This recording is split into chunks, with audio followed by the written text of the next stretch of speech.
Meet Lu Di, a hero who lost an eye during a righteous fight for justice, and ever since that day, his life has been a total, miserable wreck. But everything changes when he runs into a fortune teller. The old man claims Lu Di's right eye is radiating a lucky aura. He predicts a life-altering event will happen in just 3 days. But Lu Di? He's convinced this guy is just another con artist looking for a quick buck. Can you blame him? His doctors were clear. His right eye is beyond saving, and even worse, the damage is starting to spread to his good eye too. Little did he know, the prophecy was about to hit him like a freight train. On his way home, Lu Di is suddenly struck by a blinding, agonizing pain. Then bam! A holographic system window flickers into existence. The screen flashes a chilling message. Auto, evolution complete, initiating the merger of cranial nerves. Before he can even process the pain, the entire world around him begins to transform into a sea of digital code. He's absolutely stunned. He has no idea what's happening or if he's finally losing his mind. As Lu Di stares at this mind-bending reality, a mysterious kid suddenly pops up out of nowhere. Yo, Lu Di, long time no see, the kid chirps. Lu Di nearly jumps out of his skin. What the hell are you? He stammers. The kid introduces himself as Moton, the high-tech system now living inside Lu Di's right eye. Moton makes a bold promise.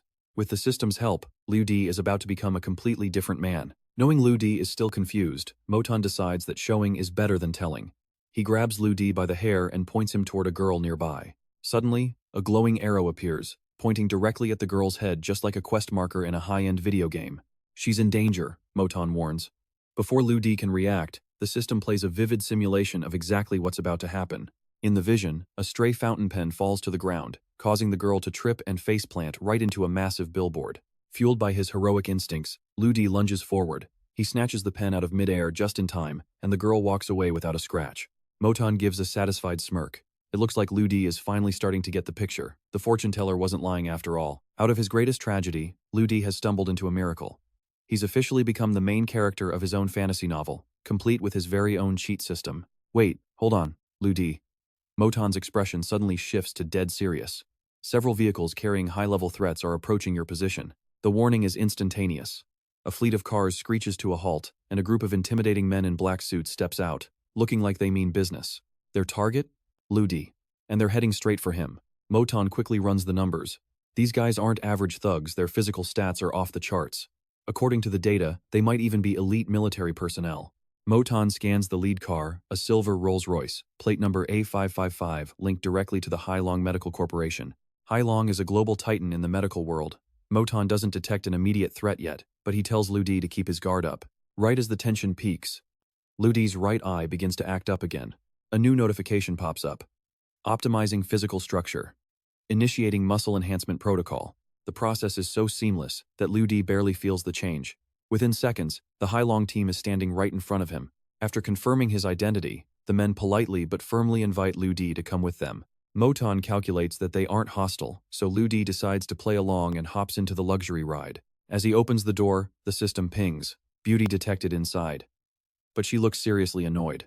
Moton immediately goes to work, adjusting Lu Di's facial features to the perfect golden ratio. Lu Di has no idea what his AI is doing, but he tries to stay cool as he sits down across from the stunning woman. She doesn't waste any time. Her first question? Do you remember exactly where you were on this day, 3 years ago? Lu Di nods. How could he forget? That was the day he saved a girl and got beaten so badly he lost his eye. While they talk, the system is still hard at work in the background, buffing his muscles and refining his looks into a total heartthrob. The woman watches him for a moment before finally reaching out her hand. That's right, because I'm the girl you saved 3 years ago. My name is Yulong, she says, her eyes lingering on him. And wow, I didn't realize you were actually this handsome. Lu Di is floored. This is the first time in his life he's ever been called handsome, especially by a woman who looks like she just walked off a runway. It looks like Moton's cosmetic surgery was the real deal. This system is officially the best thing that's ever happened to him. Yuling's cold exterior melts as she offers a sincere apology to her savior. For 3 long years, she never stopped looking for him. She explains that the media has been watching her every move, which is why it took so long to arrange this private meeting. She promises to repay him properly for his sacrifice. Seeing how she handles the media, Lu Di realizes this girl is far more powerful than he imagined. Moton immediately initiates a deep scan to confirm her identity. Yulong, 25 years old, standing 5'7" with a perfect E-cup physique. She's not just beautiful, she's elite. She's a top-tier medical doctor from Pinfano University, and the third daughter of Yulong, the chairman of the world-renowned Yulong Medical Group. Lu Di is stunned. He didn't just save a girl 3 years ago, he saved a princess. He looks her in the eye and asks, "You said you'd repay me. So, what exactly did you have in mind?" Lu Di was feeling pretty hyped, but Yulong quickly threw some cold water on him. "Look, I'm grateful you saved me, but don't start getting any big ideas. I'll repay you with something practical like money," she added calmly, before her phone suddenly started vibrating. It was her father, Yulong. He'd been tracking her search for her savior, and the second he confirmed she'd found Lu Di, he ordered her to bring him home immediately. Yulong nodded and hung up. Turning to Lu Di, she asked, "Can you come with me to meet someone?" "Meet who?" Lu Di scratched his head. "My father," she replied, making Lu Di's heart skip a beat. He never imagined he'd actually meet Yulong, the richest man in all of Shanghai. This was one invitation he definitely couldn't turn down.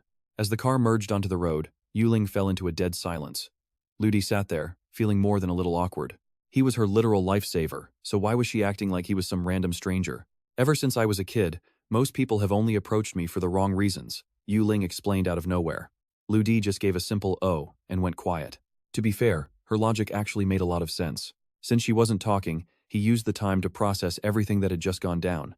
Specifically, the sudden appearance of Moton. It was still a total mystery. What was it? Where did it come from? Moton, sensing its master's confusion, immediately beamed the answers directly into his mind. It explained that it was a third-tier supercomputer with a basic level of artificial intelligence. Currently, its physical form was equivalent to an 8-year-old child. But don't let that fool you. Moton could tap into the entire internet, run perfect calculations, and offer the best advice possible. As for its origins, even Moton was in the dark. All it knew was that its core program contained a specific code, the first 9 emperors. Liu Dai read that and decided to bench the mystery for now, switching to a different question. "Wait, forget that. I saw a notification earlier saying my muscle mass increased by 268%. Is that actually real?"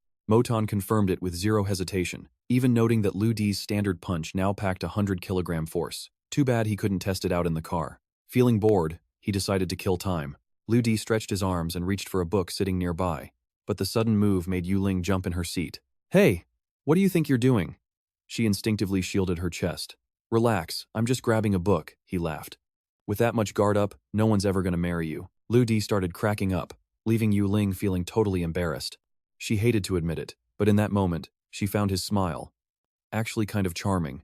Lu Di, completely oblivious to her inner thoughts, just focused on opening the book.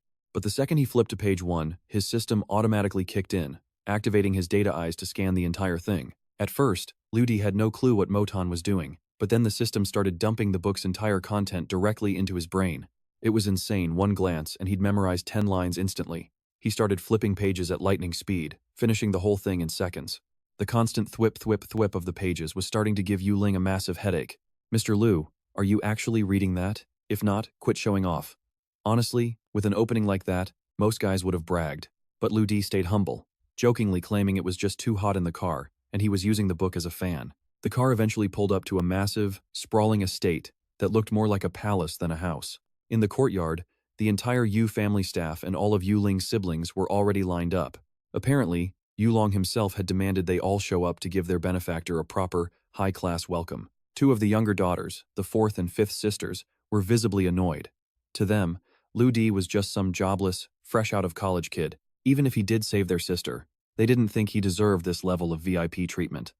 "Look, father always has a reason for what he does. The kid is almost here, so let's just be patient," the eldest brother warned. "Exactly. Be polite, or you'll have to answer to father." After that reality check from their older siblings, the 2 snobbish sisters finally shut their mouths. The silver Vroche came to a stop right in front of the doors. Yulong stepped out first, followed closely by Lu Di. The moment he appeared, those 2 sisters who were just complaining, their attitudes flipped instantly. "Wait, he's actually hot," they whispered in sync. Thanks to his system, Lu Di knew exactly who they were with just one glance. On the left was Yu Shi, the 4th daughter, and on the right was Yu Shi, the 5th. 23 years old, and yep, they were twins. Yu Shi was a graduate of the Jingzhou Police Academy, while Yu Shi was a famous gamer known online as Baby Duck. "Wow, beautiful girls, and there's 2 of them? I must be seeing double," Lu Di said, stepping forward with a smooth grin. Between his looks and that silver tongue, Yu Shi and Yu Shi were already starting to fall for him. Yulong didn't waste any time, quickly introducing the rest of her siblings to Lu Di. "The gentle-looking girl over there is Yu Fang, Yulong's older sister. Standing right beside her is her husband, Ouyang Fengliu. He plays the part of a perfect gentleman, extending a polite hand for a shake. Lu Di returns the gesture with a formal handshake, but Moton immediately drops a warning. Apparently, the moment Yufeng saw our boy, her heart rate skyrocketed. Looks like she's already catching feelings. As for the guy in front of him, he's all smiles and sunshine. But don't be fooled. Deep down, he absolutely despises Lu Di. According to Moton, Ouyang Fengliu is a 38-year-old retired professional archer. The system can't pinpoint exactly why this guy is oozing hostility during their very first meeting, though. It's probably because he sees Lu Di as a rival coming to snatch a piece of the Yu family fortune. Young Master Lu, my father-in-law already gave us the word your family now. If you ever run into any trouble, just say the word. I'll do everything in my power to help you out. He says it with such warmth, right? Lu Di just lets out a dry, hollow laugh. He knows a lie when he hears one. You're too kind. How could a guy like me be worthy of being family with someone of your status? Now, keep in mind, the Yu family has 5 daughters in total. Yulong mentions that her second sister, Yu Di, is currently living abroad. Lu Di actually recognizes that name. She's a famous celebrity. With the introductions finally over, Yufeng invites everyone inside. Now, all they have to do is wait for Yulong to arrive before they can finally start dinner. Lu Di was planning to just play along quietly, but Ouyang has other plans. He insists on dragging him out for a round of archery. Since he can't really say no, Lu Di follows him to the backyard. This guy claims he hates bragging, yet somehow accidentally mentions he's a 6-time international champion and a 4-time runner-up. Real humble, right? So, Lu Di, do you even know the first thing about archery? If not, I wouldn't mind giving you a little lesson. As he says this, Ouyang's gaze turns sharp, predatory, even. Lu Di has never even touched a bow in his life. But hey, when life gets tough, the system's got your back. Moton downloads pro-level archery skills directly into his brain at lightning speed. Just like that, a total newbie becomes a god-tier marksman capable of crushing Ouyang like it's nothing. I know a little bit about it, Lu Di replies casually. Then why don't we see who's better? Before Ouyang can even finish, Yushi and Yushi can't help but chime in with a warning. Master Lu, our brother-in-law is a literal pro. You're just going to end up embarrassing yourself. Ouyang Fengliu just smirks like he's heard the funniest joke of the century. This is the perfect opportunity to make Lu Di look like a total clown. No way is he letting this pass. To spice things up, Yushi suggests a penalty for the loser, something humiliating, like having to eat while doing a handstand. Ouyang is so sure of his win that he agrees immediately. Lu Di, cool as a cucumber. He's totally fine with those stakes. The match begins. Ouyang steps up first, his movements fluid and precise. Thwack. First shot, straight into the bullseye. Yushi stands on the sidelines, clapping her hands in pure excitement. As expected of our brother-in-law, your skills are still top tier. Ouyang's ego swells with every word. Then, it's Lu Di's turn. He looks at the bullseye Ouyang just hit and asks, so, to win, I just need to hit a target that's further away, right? The way he says just makes it sound like a walk in the park. Yushi and Yushi actually burst out laughing at the sheer audacity. They warn him that the bow in his hand is incredibly heavy, not some toy. Even a seasoned pro like Ouyang finds it difficult to pull, let alone a complete amateur. Master Lu, I'm not trying to look down on you, but with that bow, you'll be lucky if your arrow even makes it 5 meters. Fed up with the disrespect, Lu Di makes a wild proposal. Double or nothing, but with Ouyang himself standing right in front of the bullseye. Shockingly, Ouyang actually agrees. Lu Di knocks an arrow, pulls back the string, and takes aim with terrifying precision. Let me show you guys what real archery looks like. He lets go. The arrow streaks through the air with a deadly whistle, slamming dead center into the bullseye, taking a lock of Ouyang's hair with it. The guy is so terrified he collapses onto the ground, a fraction of an inch closer, and that arrow would have been buried in his skull. Yushi rushes over in a panic. Meanwhile, Yushi starts screaming at Lu Di, calling him a psycho and threatening to tell Yulong so she'll kick him out of the house. It was just a friendly match, Lu Di says with a shrug.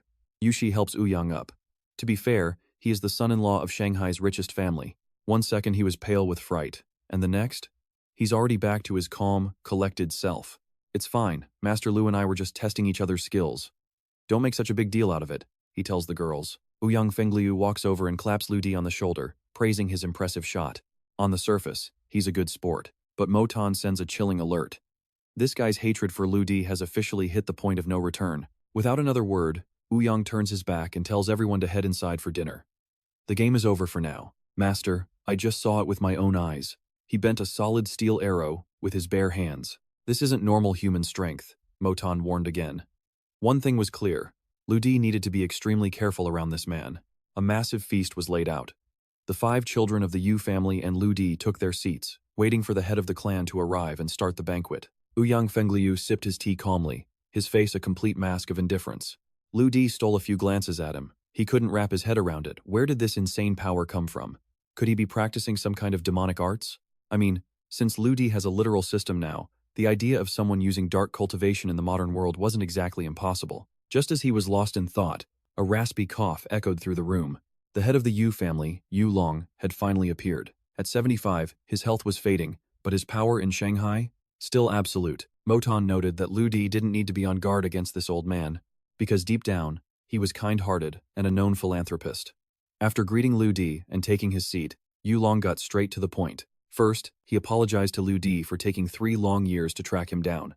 Then, he dropped a massive bombshell. Yulong wanted Lu Di to become his adopted son. Silence. Everyone in the room was completely stunned. Ouyang Fengliu snapped. He bolted up, protesting. "Father, this is a huge decision. You really need to think this through." Lu Di just smirked. Moton was right, this guy hated him from the start. He was clearly terrified Lu Di would swoop in and steal his share of the Yu family empire. But the old man wasn't budging. His resolve was rock solid. He doubled down, repeating his wish to adopt Lu Di. The tension was thick enough to cut with a knife. Even Yulong had to chime in. "Father, he saved me, yeah. But this? Isn't this reward a bit too much?" Yulong just shook his head. "What do you kids know? Back then, Lu Di gave up his entire right eye just to save Yulong. You have no idea how much he suffered these past 3 years. He felt the Yu family owed Lu Di everything and wanted to make it right at any cost. That stopped Yulong cold. She had no clue Lu Di was blinded in one eye just for her sake. Lu Di, meanwhile, was feeling pretty awkward. How was he supposed to explain that his eye wasn't just healed, but had actually evolved into something incredibly powerful? But then, the system pinged him with an urgent alert. Moton had just rewired his muscle fibers to boost his strength, which completely drained his protein and glycogen levels. Lu Di was crashing blood sugar and lipids were hitting rock bottom. He needed calories. Now. So, while the Yu family was busy arguing over his this prot, Lu Di just started tearing into a roast chicken like a man possessed. Seeing him eat like he'd been starving for a decade, Yushi and Yushi started to believe their father. They figured Lu Di must have been living a truly miserable life lately. He didn't care about their pitying looks. His only mission? Eat. Eat until his energy was back to normal. Ouyang Fengliu saw his chance and leaned in to whisper to his father-in-law. He trashed Lu Di, calling him unrefined and low class. He warned that having someone like him in the family would be a total embarrassment. His solution? Instead of adoption, just cut the kid a massive check and send him on his way. To flex his status, Ouyang ordered a bottle of 82 Lafite Reserve. He poured a glass for Yulong, then served everyone else at the table. "Everyone, tell me what you think of this masterpiece. As for Mr. Lu here, he probably can't even tell the difference, so we'll skip him." Ouyang was trying to humiliate him, but Lu Di wasn't about to take that lying down. He fired back instantly. 82 Lafite is just a marketing gimmick. It only works on rich suckers like you. Yulong was intrigued. He wanted to hear more. So, Lu Di kept talking, mouth half full of food. That vintage is only expensive because a severe drought hit the vineyards, tanking the supply. Scarcity drives the price, not quality. In reality, that disaster meant the sugar content and acidity were far from perfect. It's actually a flawed wine. So, if I don't know what I'm talking about, are you saying you do? Lu Di aimed that last shot straight at Ouyang's ego, leaving him stuttering and speechless. Lu Di took another massive bite of meat, then acted like he just remembered something, the archery bet. Ouyang panicked. The thought of eating while doing a handstand was terrifying. "Don't sweat it, brother-in-law. I'm just messing with you." Seeing Ouyang squirm was pure satisfaction. Yulong was impressed. This kid clearly wasn't some uneducated peasant. So, he threw out one more question. This time, it was about the economy of Huaxia. Lu Di paused, pretending to think for a second. Then he replied, "Cross the great Yangtze River, and you'll see the dragon of Huaxia. It is 2023, and the Huaxia economy is stepping into a brand new era, gearing up for a massive transformation across 3 different dimensions. Leading the charge is Lu Di, who breaks down the international situation with the precision of a machine. His insights aren't just random guesses, they are sharp, unique, and totally professional. This level of genius starts making Yulong seriously curious. I mean, who exactly is this Lu Di guy, and what else is he hiding? So, Mr. Lu, what do you think about our Hailong Group's current business strategy? Elder Yu asks, leaning in. Lu Di is just about to shove a piece of meat into his mouth when he gets interrupted. But this time, he stays silent. Instead, he tells the old man to stop testing him because he is officially turning down the offer to be his adopted son. Elder Yu just sighs, but right at that moment, using the insane scanning ability of his right eye, Lu Di catches a glimpse of a text on Ouyang Fengliu's phone. This scumbag isn't just planning to take Lu Di out, he's also targeting Yulong. At first, Lu Di thought he was just a greedy brat, but Ouyang Fenglu is clearly the type who will do anything for a payday. Well, if that is the case, Lu Di is more than ready to play a little game with him. With a plan in mind, Lu Di speaks up. He tells Elder Yu he cannot be his son because he has actually fallen head over heels for Yulong. Love at first sight, right? He says he is not ready to officially join the Yu family inner circle just yet, but he's hoping for a job that lets him stay by Yulong's side so he can protect her properly. Elder Yu goes from disappointed to absolutely ecstatic. If he can't have a son, a high-potential son-in-law is the next best thing. He tells Lu Di to pick any position he wants, promising to settle everything personally so that no one can interfere. But Lu Di plays it super low-key. Despite having a blank check, he only asks to be Yulong's private driver. Not just Elder Yu, but everyone in the room is completely stunned. After the shock wears off, the old man bursts into a loud laugh. Fine, a driver it is, but to be Yulong's personal driver, you'll have to live at the Yu estate, ready for orders 24 hours a day. You have to be there the second she needs you. It's pretty obvious the old man hasn't given up on making Lu Di a permanent part of the family. But honestly, staying at the Yu mansion is exactly what Lu Di wanted. It's the perfect vantage point to deal with Ouyang Fenglu, so he agrees immediately. Yulong, on the other hand, is fuming. She can't believe her father is going this far to help a total stranger. He's completely ignoring his own daughter's protests. Elder Yu has made up his mind, though, and tells the butler to get everything ready. Then, he pulls out a card, a little thank you gift for his savior. He actually managed to worm his way into our house, the sisters whisper. Look how much he's upsetting our big sister. We have to find a way to kick him out. Yushi and Yushi murmur to each other. Lu Di looks at that shiny gold card and, truth be told, he really wants to take it. But he can feel Ouyang Fenglu's eyes boring into him from the front, and the two younger sisters judging him from behind. If he takes the cash now, he'll never be able to hold his head high in this house. So, with a heavy heart, he forces himself to refuse. Elder Yu, I don't need the money. I saved her because it was the right thing to do, not for a reward. It sounds noble, but in Ouyang Fenglu's ears, this is just a calculated move. He thinks Lu Di is playing the long game to get even more. To Ouyang, Lu Di is trying to kill two birds with one stone, marrying the girl and taking over the Yu family's shares. Beautiful girls and massive wealth? Talk about ambitious. Elder Yu looks a bit down. That card has 5 million yuan on it, which is pocket change to him. He figures a genius like Lu Di could make that kind of money easily anyway. He's genuinely worried that if the young man doesn't accept, he'll be stuck with this debt of gratitude forever. When Lu Di hears the words 5 million, his heart nearly stops, but he keeps his face like stone. He can't let them know he's actually a total money grubber. Suddenly, his system, Moton, reads his mind and chimes in. Lu Di, if you wanted money, why didn't you just say so? A flurry of notifications starts popping up as the system begins calculating data. Waiting for system synchronization. Securities futures trading account successfully registered. 16,000 yuan withdrawn. Futures account is now active. Then another 52 yuan is pulled. Lu Di is speechless. He didn't know the system could even do this. According to Moton, it doesn't just create money out of thin air, it manages the host's existing accounts. While the market is open, it buys in at the absolute lowest price at lightning speed and sells for a quick profit. By exploiting these tiny price gaps millions of times, Moton is basically printing money for Lu Di. That's how a pro does it. Back in reality, the Yu family butler tries to convince Lu Di to take the 5 million yuan card, insisting that Elder Yu is a man of honor. If he keeps refusing, the old man will probably spend the rest of his life feeling guilty about it.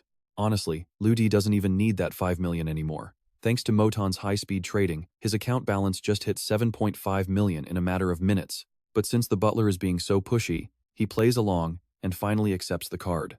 Of course, Yushi and Yushi immediately start gossiping again. Ugh, look at him. He clearly wanted the money all along. He was just playing hard to get. What a total shameless fraud. Seeing him actually take the cash, Yulong's face finally softens just a bit. He then turns to his daughter, Yulong, giving her strict orders to take Lu Di to the mall for a little shopping spree this afternoon. After all, the guy's basically got one foot in the Yu family door now. They can't have him walking around looking like a mess. People would never stop laughing at them. Once the meal wraps up, Yulong takes his leave first. Lu Di quietly leaves the bank card on the table and makes his way out too. He stands on the balcony for a moment, just taking a breather. Man, even a simple lunch with the ultra-rich feels like a high-pressure mission. To be honest, compared to the flashy and extravagant lifestyle of the Yu family, he much prefers his simple, carefree freedom. Suddenly, a dissatisfied voice calls out from behind him. Lu Di turns around. Yep, it's those twins again. Hey, gold digger, sis is waiting downstairs, so quit stalling and move it. After that lunch, it's pretty clear their opinion of him has hit rock bottom. At your service, ladies. He acts like he doesn't even notice their attitude. keeping that calm and totally relaxed vibe of his. It's just a small gesture, but somehow, it's enough to make both Yushi and Yushi blush at the exact same time. In their eyes, Ludi is definitely a leech living off women. But he's also a leech who's way more handsome than any A-list celebrity. As Yuling's personal driver, Ludi naturally takes the wheel. But when they step into the underground garage, he's absolutely floored by the sheer level of rich people luxury. Assuming Yuling is already waiting in that familiar silver Rolls Royce, Ludi walks over and knocks on the glass. What now? The window rolls down, and Yuling's tone is anything but friendly. Ludi points at the two-seater supercar parked right behind them. Since it's just the two of them today, he says he wants to drive that one instead. But our spoiled young lady isn't having it. Since when does a driver like Ludi get to pick the car? She's still annoyed with him after that lunch, so she's determined to sit in the back just to keep some distance from the driver's seat. Ludi lets out a long, heavy sigh, putting on his best pity-me face. A car like this, I couldn't even dream of driving it before. Those words hit her right in the feels, reminding her of what her father said during lunch. She can't help but imagine his past blind in one eye, dirt poor, and totally miserable. Her sense of compassion wins out. In the end, Yuling caves and lets him take the car he wants. But before they can even get in, another convertible screeches to a halt right next to them. It's Yufeng and Ouyang Fengliu. Seeing Ludi eyeing the sports car, Ouyang can't help but mock him. Oh? You actually want to drive this? Have you even seen one before? Or do you need your brother-in-law here to give you a lesson? And yeah, Ludi actually hasn't driven one. He never had the cash for this kind of ride. But just like with the archery, the moron system kicks in and instantly uploads every manual for every supercar directly into his brain. Suddenly, Ludi has the confidence to fire right back. Brother-in-law, it actually is my first time. Why don't you go ahead while I figure this out? Ouyang Fengliu floors it, zooming off while laughing his head off. To him, Liu Di is just another clueless country bumpkin who doesn't know his place. He and Yuling finally hop in, but Liu Di just grips the wheel for 3 whole minutes without moving. She's seriously starting to lose her patience. Just as she's about to blow up at him, he tells her to buckle up tight. Then, he slams the gas, and the car rockets forward at a death-defying speed. Yuling is too terrified to even open her eyes, screaming at him that he's gone completely insane. Meanwhile, the system chimes in with a fun fact. A man's attractiveness while driving can make 12% of women fall in love at first sight. Liu Di, being the good student he is, takes this weird advice from moron very seriously. Looks like he's got to put his full charm on display for Yuling today. Up ahead, Ouyang Fengliu notices Liu Di catching up and pushes his engine even harder. But no matter how fast he goes, Liu Di is right there, glued to his tail like a shadow. This sends Ouyang into a total rage. He grips the wheel until his knuckles turn white, wishing he could just run Liu Di off the road right then and there. Sitting in the passenger seat, Yufeng is starting to get seriously nervous from the insane speed. She glances at her husband, realizing he's clearly not in his right mind today. Before long, Liu Di smoothly parks the car at the Hangmao Mall. Yuling stumbles out, looking like she's about to lose her lunch. Yeah. It looks like his plan to steal the third lady's heart just completely backfired. Right now, Yuling doesn't look like she's falling in love. She looks like she wants to put a leash on him. Seeing her in bad shape, a group of men in black suits suddenly appears, looking at Liu Di like he's public enemy number 1. Through the system, Liu Di learns that these guys are orphans raised by Yulong, and they've become the family's elite bodyguards. They're so loyal that even though she's just carsick, they look ready to beat Liu Di into a pulp on the spot. Forget it, don't waste your time on him, let's just give my father some face. Once Yuling speaks up, the guards finally back down. She turns back to Liu Di with a sharp glare. Fine, let's go buy you some new clothes. Seeing Yuling's cold, reluctant expression, Liu Di couldn't help but let out a silent sigh. He'd been a bit too reckless this time, fueled by that burning urge to crush Ouyang Fengliu in their little race. Note to self, he thought. Need to be a lot gentler with this little missy from now on. As the handsome pair stepped into the mall with a full squad of bodyguards trailing behind, they instantly became the center of attention. Yuling just wanted this over with as fast as possible, so she led Liu Di straight to the high-end flagship stores. But here's the kicker, this guy, who looked like he didn't have a cent to his name, was insanely picky. Even when she pointed out Louis Vuitton, he just shook his head and walked away. After 3 stores and 0 purchases, Yuling's fuse finally hit the end.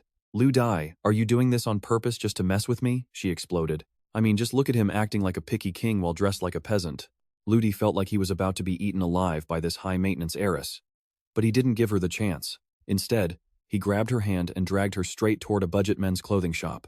Yuling's face soured instantly. The average price here was less than 500 yuan. If people saw him out in this, she'd be the laughingstock of the city. Ignoring her constant nagging like she was some grumpy old wife, Liu Di rushed into the store and shouted for his old friend, Ah Jia. The moment the clerk saw Liu Di, His face lit up. He sprinted over and threw an arm around Lu Di's shoulder in a massive bromance hug. Lu Di, it's been 3 years, man. Where the hell have you been hiding?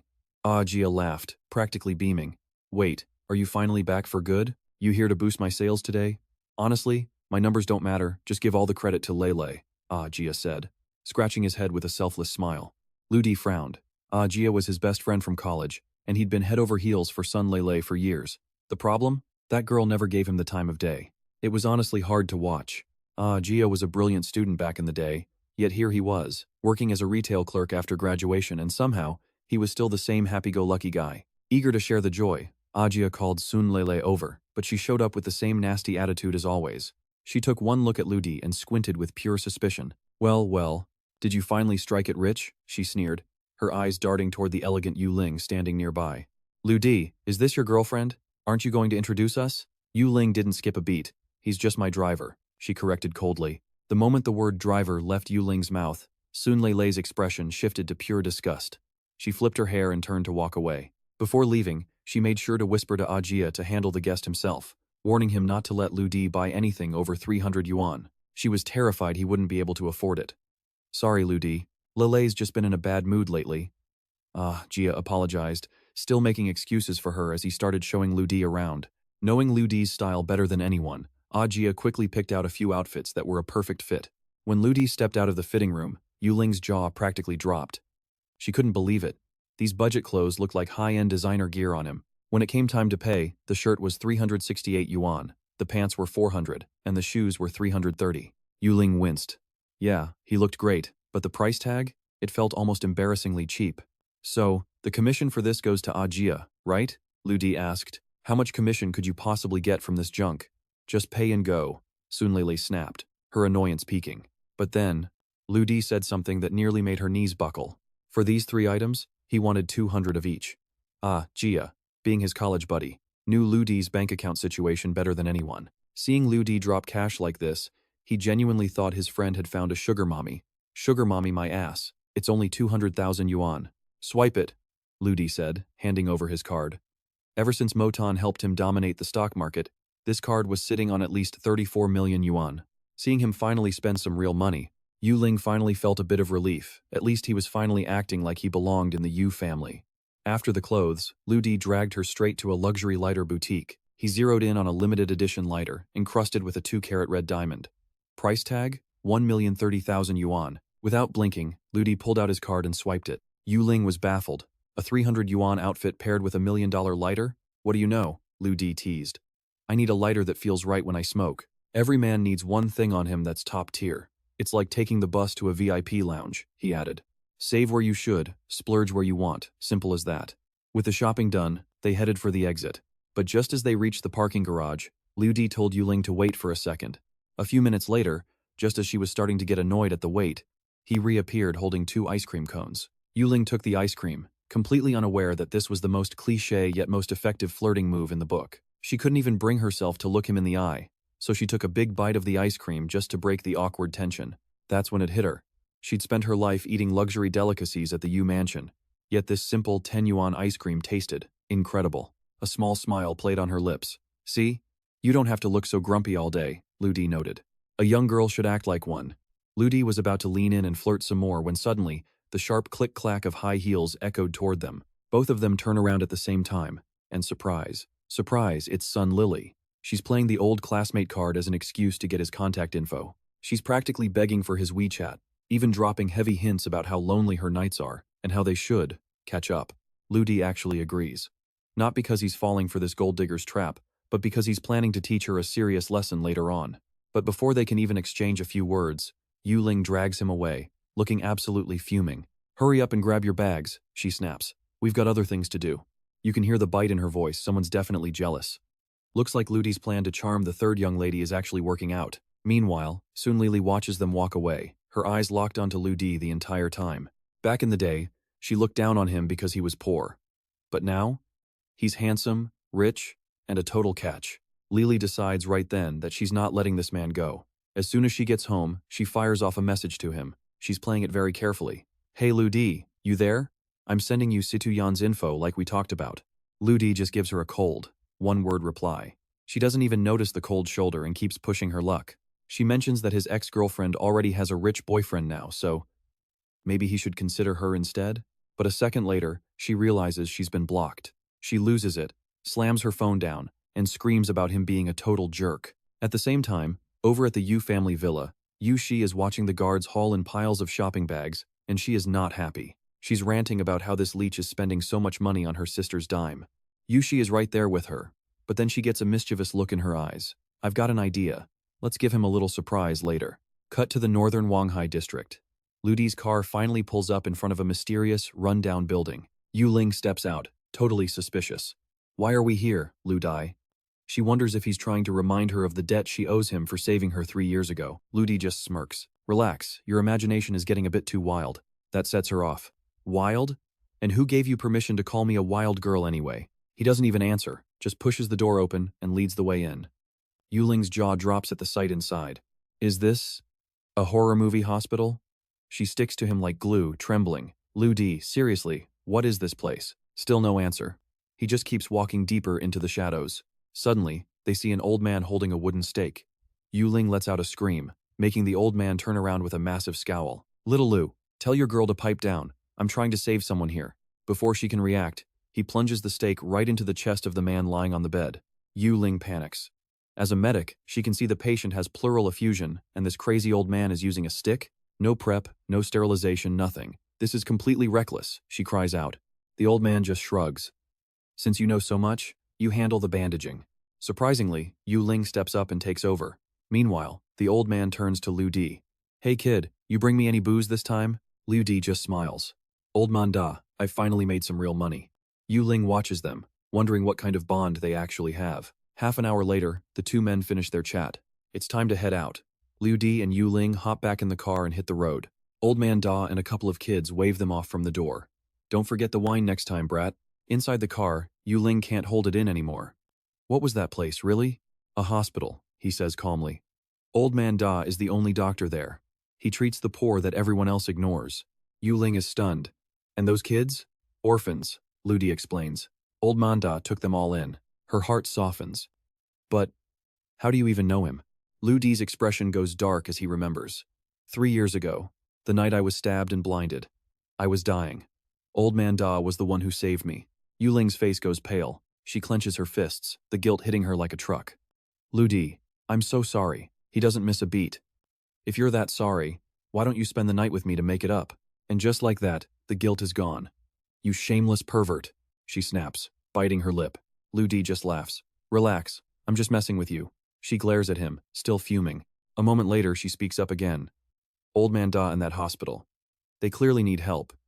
If you want, I can. Lu Di shakes his head. Don't worry about it. I already left them 4 million. By evening, Lu Di and Yuling finally made it back to the villa.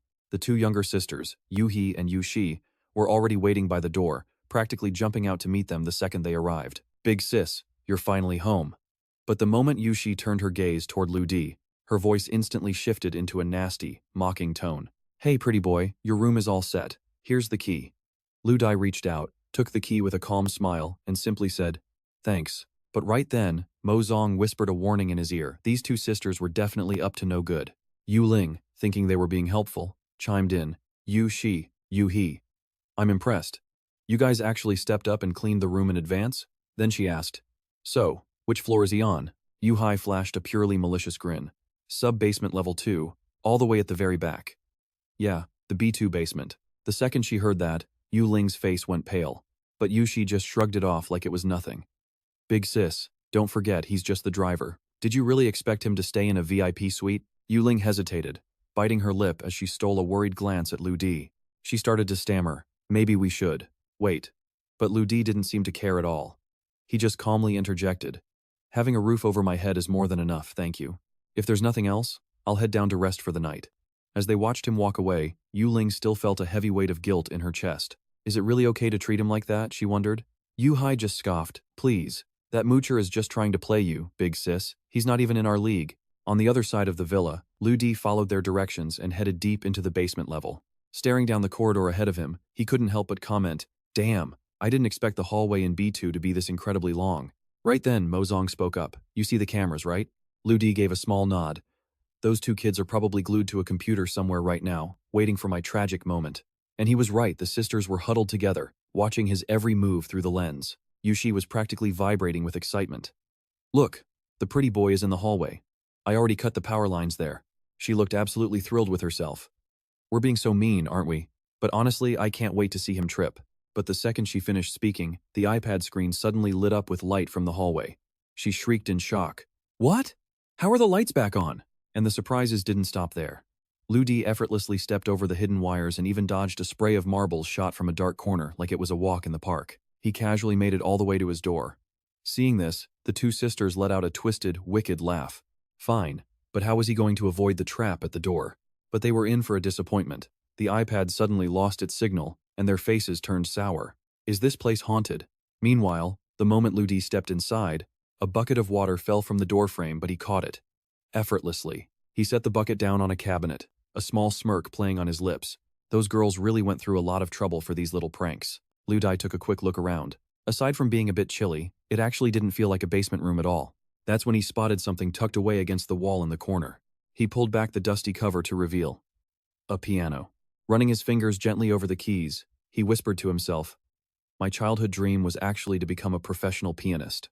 Mozong, being the ultimate assistant, immediately adjusted Ludi's skill synchronization levels. Ludi sat down on the bench and asked with a grin, so, you want me to fulfill that old dream right now? A second later, Ludi hit the first notes.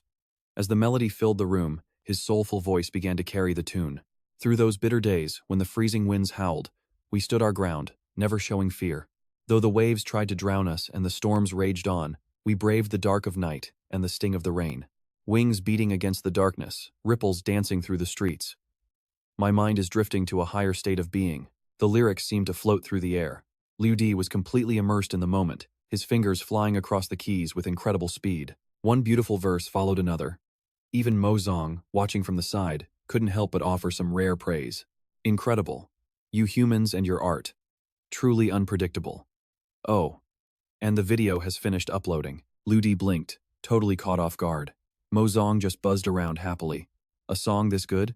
It'd be a waste if only I heard it, so I edited a video and posted it online for the world to see. Hearing this, Ludi just stared in disbelief. He let out a resigned sigh. I really can't deal with you sometimes. He looked at the screen. The stage name was Di Yi. Kind of an interesting choice. Right at that moment, his phone started blowing up with notifications. He opened it and nearly dropped the device. His video had already hit 100 million views. Not only that, but the reactions from people online were absolutely through the roof. Scrolling through the comments, Ludi couldn't help but feel a bit reflective. In this digital age, the sheer power of the internet is something you can't ever underestimate. But things are getting complicated, Ludi muttered with a sigh. If he had the choice, he really just wanted to focus on his own business dreams. Meanwhile, back in the sisters' room, Yushi was still obsessing over what had just happened with Ludi. She paced back and forth like a caged animal, muttering, How? How did he avoid every single trap I set for him? No matter how much she thought about it, she couldn't find an answer. She turned to Yuhi, who was lounging on the bed, and suggested, Let's go down to B2. I need to see his miserable face for myself, but there's no answer. Frustrated, Yushi marches over and thumps Yushi on the shoulder. Hey, I'm talking to you. What on earth are you staring at? She looks totally serious until she catches a glimpse of the iPad screen, then she immediately curls her lip in disgust. Ugh, please. What's so great about these fake, showy videos anyway? Without a word, Yushi just hands over the headphones and smiles. Trust me, just listen. This guy's voice is unreal. Yushi is skeptical at first, but the second the audio hits her ears, she freezes. Whoa, he's actually incredible. Within seconds, she's completely lost in the music, her eyes sparkling with excitement. Oh my god, I'm losing it. Who is he? Yushi just shakes her head. I wish I knew. He's a total mystery, only one video out under the name Di, but it's already hit 6 million fans. Yushi's eyes are practically turning into hearts. She lets out a giddy laugh. That's it. I've decided. I'm going to marry him. Yushi immediately snaps back. No way. I'm the one who discovered him. You are not stealing my husband. And just like that, a full-blown husband war breaks out in the middle of the night. In the room next door, Yulong hears every single word of their screaming match. He grumbles under his breath. What are those two airheads up to now? It's the middle of the night, keep it down and let a man sleep. Meanwhile, in another part of the house, Ludi has finally finished his books. Exhaustion is written all over his face. He lets out a heavy sigh. I'm starving. Thinking this much burns way too much energy, he pushes himself up from his chair, muttering to himself. Looks like I'm heading to the kitchen to hunt for some food. But the moment he swings the door open, ambush! Two figures are standing right there, and they blast him in the face with a spray bottle, sending him stumbling back in shock. He glares at them, clearly annoyed. What the hell are you two doing here? This is my room. The sisters, Yushi and Yushi, trade awkward glances, suddenly finding themselves completely tongue-tied. Finally, Yushi finds her bite and starts hurling insults. You shameless moocher. You've got some nerve acting like you belong in our house. Yushi nods along like a loyal sidekick. Exactly. Spending our family's money like it's yours. Yushi tries to give him a threatening glare to back him off, but Ludi? He treats their words like background noise. He doesn't even bother to fire back. He just turns and walks away, which only makes the two of them even more furious. Where do you think you're going? You better not be going to knock on our third sister's door.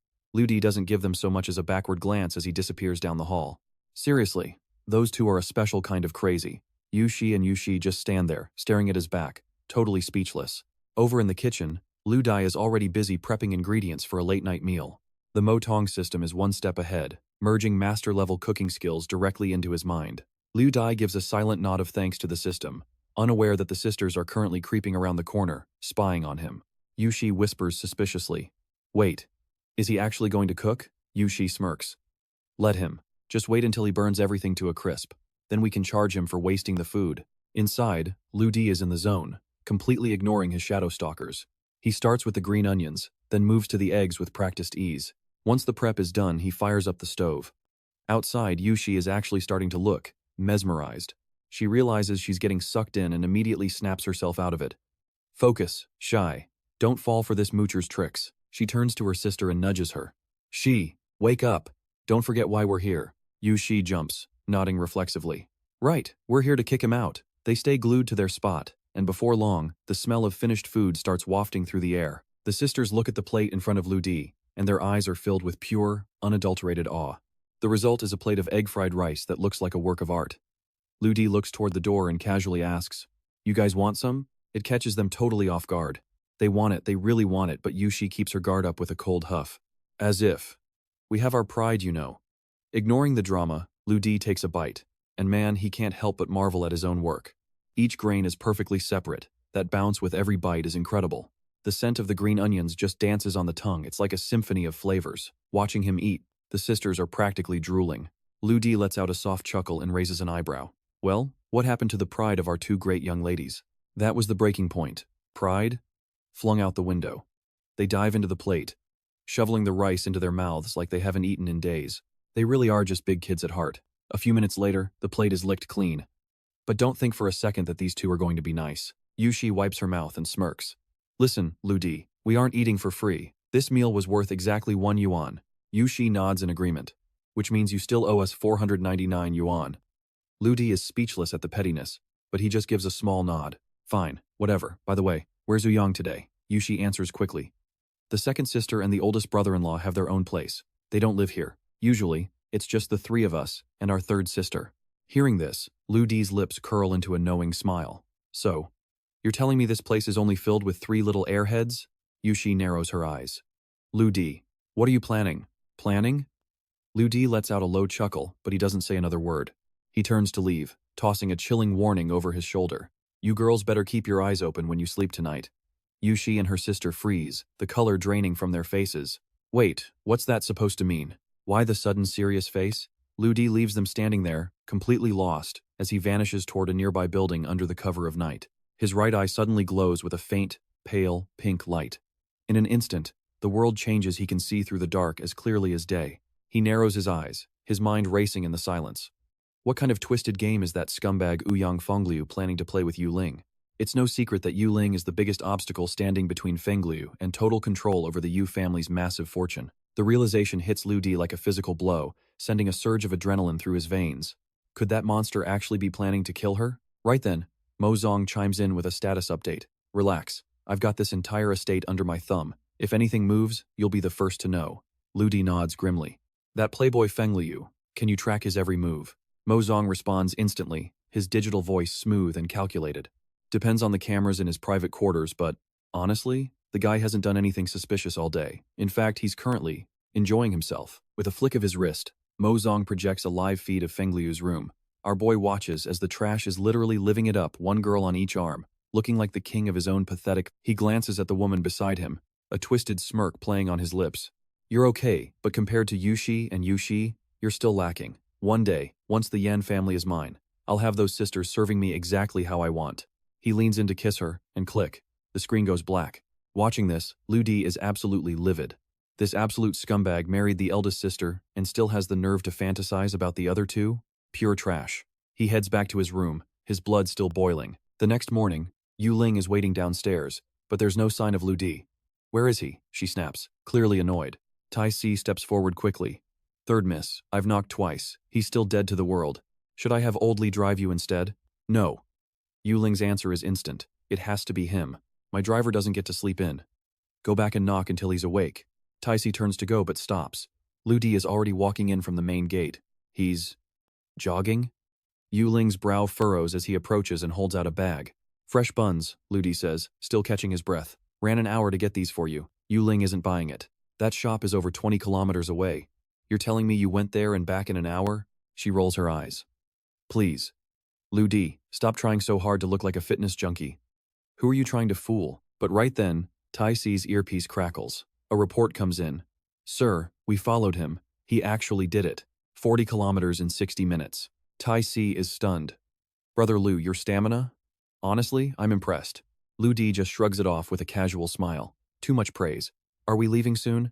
Give me a sec, need to shower and change first. And just like that, he's gone. Yuling stares at his back, fuming. I've never seen a driver act like that. And you, Tai Si? Why are you being so polite to him? Tai Si stays silent, but the frown on his face says it all. Shortly after, Lu Di is behind the wheel, driving Yuling toward the office. In the back seat, Yuling is staring at her phone, lost in thought. Same height, same lean build. Even the white shirt is the same. They look so similar, yet they couldn't be more different. Who is this Emperor One person, really? Before she can figure it out, the car pulls up. They've arrived at the company gates. Ngok Lin smooths out her professional attire and steps out of the car with total confidence. She takes the lead, heading straight into the building while Lu Di follows behind like a silent shadow. But the moment they step into the grand lobby, Lu Di's eyes lock onto something unexpected. It's the company's top revenue leaderboard, and Ngok Lin is sitting at number 3. Lu Di's brows furrow in confusion. Seriously? She's the chairman's daughter, yet she's still grinding in the trenches of corporate competition? Ngok Lin catches his expression and scoffs. What? You think I just sit around? You clearly don't get it. This is our corporate culture. Every single employee is in the business of selling. No matter who you are, if you aren't creating value for the group, you're out. She isn't an exception to the rule, and frankly, third place isn't enough for her. This relentless drive is the exact reason why the Hai Long Group dominates the market today. Lu Di actually looks intrigued, a smirk playing on his lips. Is that so? Then can I join in and start climbing this leaderboard of yours too? Worry about yourself first, she snaps back before turning her back on him and walking away. Employees bow respectfully as she passes, but just as she reaches her office, a woman suddenly appears in her path. Good morning, President Lin. Lu Di freezes for a split second the moment he sees this woman. Completely ignoring his gaze, she steps forward and hands a stack of files to Ngok Lin. These are today's urgent documents for your review. Ngok Lin takes them, her expression turning strictly professional. Thien, get me a meeting with Director Lai from Yantu Hospital immediately. Thien nods to confirm the order, but her eyes quickly drift toward Lu Di with a questioning look. And this gentleman is? Ngok Lin doesn't skip a beat. He's just my driver. Lu Di? Tian is totally caught off guard. Turns out, this guy is just CEO Yao's driver, not her boyfriend. But damn, he is fine. That physique, that skin, she is not letting this one slide. Without a second thought, she grabs Lu Di's hand and starts dragging him away. Hey little brother, don't go bothering CEO Yao while she is working. Come with me, you can wait for her in my office instead. A moment later, they reach the secretary's office. Lu Di gulps, almost by reflex. Tian hops onto her desk, striking a seductive pose with a playful smirk. Listen, bad boy, a goddess like CEO Yao isn't someone you can handle. Why don't you try your luck with me instead? Lu Di just narrows his eyes at her. Thanks to Mozong, he already has her entire file downloaded in his head. While he is standing there, dazed for a second, Tian reaches out and cups his cheek. She arches an eyebrow, purring. Come on, little brother. Let's get to know each other a bit better, shall we? But right then, Yao Ling steps in with a cold reminder. Tian, get your hands off Lu Di and get back to work. Now. Got it. Tian jumps back instantly, but she cannot help shooting one last warning toward Lu Di. Hey, don't bother staring, kid. Our CEO has had someone in her heart for a long time. Lu Di's brow furrows. This is getting interesting. Oh really? Who? Tian Tian just shakes her head. I don't know his name. All I know is he saved her 3 years ago. To her, that man is the ultimate hero. She mentions she is not even sure if CEO Yao ever found her great hero again. Hearing this, Lu Di is stunned. Wait, she actually views him as a hero? Suddenly, Mozong chimes in with a sharp warning. Lu Di, something is very wrong with Yao Ling's office. Lu Di tenses up. What is it? Mozong responds calmly, though there is a hint of irony in its voice. Don't panic. Honestly, this whole situation is actually a bit ridiculous. Following the AI's guidance, Lu Di scans Yao Ling's room. Mozong breaks it down for him. Those 3 vases? They are meant to represent incense sticks at a grave. That painting? A tombstone. Even the walls are designed to mimic a mausoleum. And the person inside the tomb? That would be Yao Ling herself. Mozong continues. Our analysis shows this is a primitive human ritual known as the Death Curse Array. You humans are truly bizarre believing in such nonsense. Lu Di frowns. So, you are saying this so-called death curse is completely useless? Mozong nods metaphorically, of course. I am certain. There is zero scientific basis for it. It is just local superstition. Good to know. Lu Di nods, satisfied. He has no idea who this girl managed to piss off, but someone actually went through the trouble of setting up a death trap in her own office. Time for a little cleanup. He looks over at Tian Tian. Hey, Sister Tian Tian, I need to hit the restroom. She just waves him off. But Lu Di does not go to the bathroom. He marches straight into Yao Ling's private office. Seeing him barge in, she snaps. Don't you know how to knock? Lu Di does not even blink. He walks right up to the 3 vases. He flashes a smirk. Nice vases. Where did you get them? Yao Ling shoots back coldly. Those were gifts from the group's vice president Zhao. You better be careful. If you break them, you could not afford the replacement even in 100 lifetimes. Lu Di ignores the threat. And the landscape painting? She narrows her eyes. A gift from Vice President Sunday. What about those 2 crystal spheres over there? Lu Di asks, scanning the rest of the room. Yao Ling sighs. Those are expensive handcrafted pieces called dragon pearls. A gift from my brother-in-law, Ouyang. Suddenly, it all clicks. Vice President Zhao, Vice President Sunday. They are all working with that snake, Ouyang. First priority, smash this curse to pieces. Without hesitating, Lu Di makes his move. In a blur, he shoves all 3 vases right off their pedestals. Yao Ling jumps to her feet, screaming in pure rage. Lu Di, what the hell are you doing? Stop. The porcelain shatters into 1,000,000 pieces across the floor. But Lu Di? He is the picture of calm. Oops. My hand slipped. Yao Ling is so livid she cannot even find the words. Hearing the crash, Tian Tian comes sprinting in. What happened? What is going on? Yao Ling glares at Lu Di, demanding an explanation. Lu Di, you did that on purpose. Lu Di just shrugs it off. It is just 3 vases, nothing to lose sleep over. I will pay you back. Just give me your account number, and I will transfer the funds. Yao Ling is speechless. Those are worth 60,000 on the market. She lets out a frustrated sigh. Just put it on your tab. I am deducting it from your salary. Lu Di just scoffs to himself. 60,000? Whatever. I am about to bring you $100 million contract. Yao Ling's jaw drops. 100 million? He says it like it is pocket change. Where does this guy get his confidence from? Tian Tian checks her watch. CEO, Yao. We are running late. We need to head to Renzi Hospital to meet CEO Li. Yao Ling nods, trying to regain her composure. Tian Tian, get someone to clean this mess up. Lu Di, get the car. We are leaving. Meanwhile, over at the tennis courts of the Yao family villa, Yao Shi and her sister Shishi are deep into a match. Yao Shi wipes her brow, looking at her younger sister. Shishi, I am wiped. Let's go grab a break. With that, the 2 of them head back inside to the dining hall. Just then, Yushi's eyes catch something unexpected on the dining table.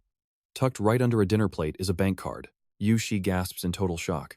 Wait, isn't this the card Dad gave to Lu Di? Yushi's face lights up. Oh my god, it is. He actually gave it back. Yushi frowns, the gears in her head turning. Hold on. If he left the card here the very same day he got it, then he hasn't spent a single cent of that money? The realization hits the sisters like a freight train, and panic starts to set in. They'd spent all this time trashing him, calling him a pathetic gold digger. They'd even set traps to ruin him. And let's not forget they'd been happily devouring his legendary fried rice every single day. And then they'd docked 5 million from his pay on top of that. Guilt starts eating at them as they sigh. He's upright, insanely handsome, and a god in the kitchen. How could they have been so blind? But the guilt doesn't last long. Suddenly, Yushi's expression shifts. Her eyes go wide as she lets out a sharp cry.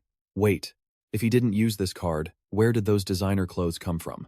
Yushi nods instantly, her suspicion reignited. Exactly. Those outfits easily cost over 1 million. There's no way he has that kind of cash. Yu Shi grabs the card, her knuckles white as she gnashes her teeth. He's definitely burning through my sister's money. She's convinced he left the card there on purpose just to play the victim.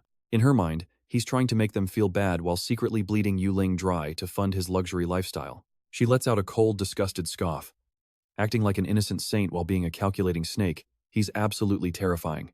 Yu Shi bites her lip, hesitating for a second. But what do we do with this? It's 5 million. That's literally months of my allowance. Yu Shi thinks for a moment before a sly grin spreads across her face. Why don't we just borrow it for ourselves? The two sisters share a knowing, devious look. Meanwhile, in the car, Ludi suddenly sneezes. He's got a bad feeling someone is talking serious trash about him. At the same time, Tian Tian looks visibly stressed. CEO Ling, Renzi Hospital has rejected us 3 times already. Honestly, I'm starting to lose hope. Yu Ling, however, remains dead calm. This $1 billion contract, I'm getting it. No matter what. I don't like it, Tian Tian whispers, her worry growing. That CEO, Li Dahai. I feel like he's got some really dark intentions toward you. Yu Ling shakes her head, her resolve unshakable. I have to do this. It's not just about business anymore, it's about my father's reputation. Sitting in the driver's seat, Ludi listens in silence, his expression unreadable. He knows the Heilong Group specializes in medical equipment, making Renzi Hospital their perfect target. The only problem? That scumbag Li Dahai. A few minutes later, they pull up to the hospital entrance. A man meets them with a greasy, unsettling smile. Ah, the great beauty, Yu Ling. You've finally arrived. He starts playing hard to get, claiming the contract is complicated before suggesting they find somewhere private to talk.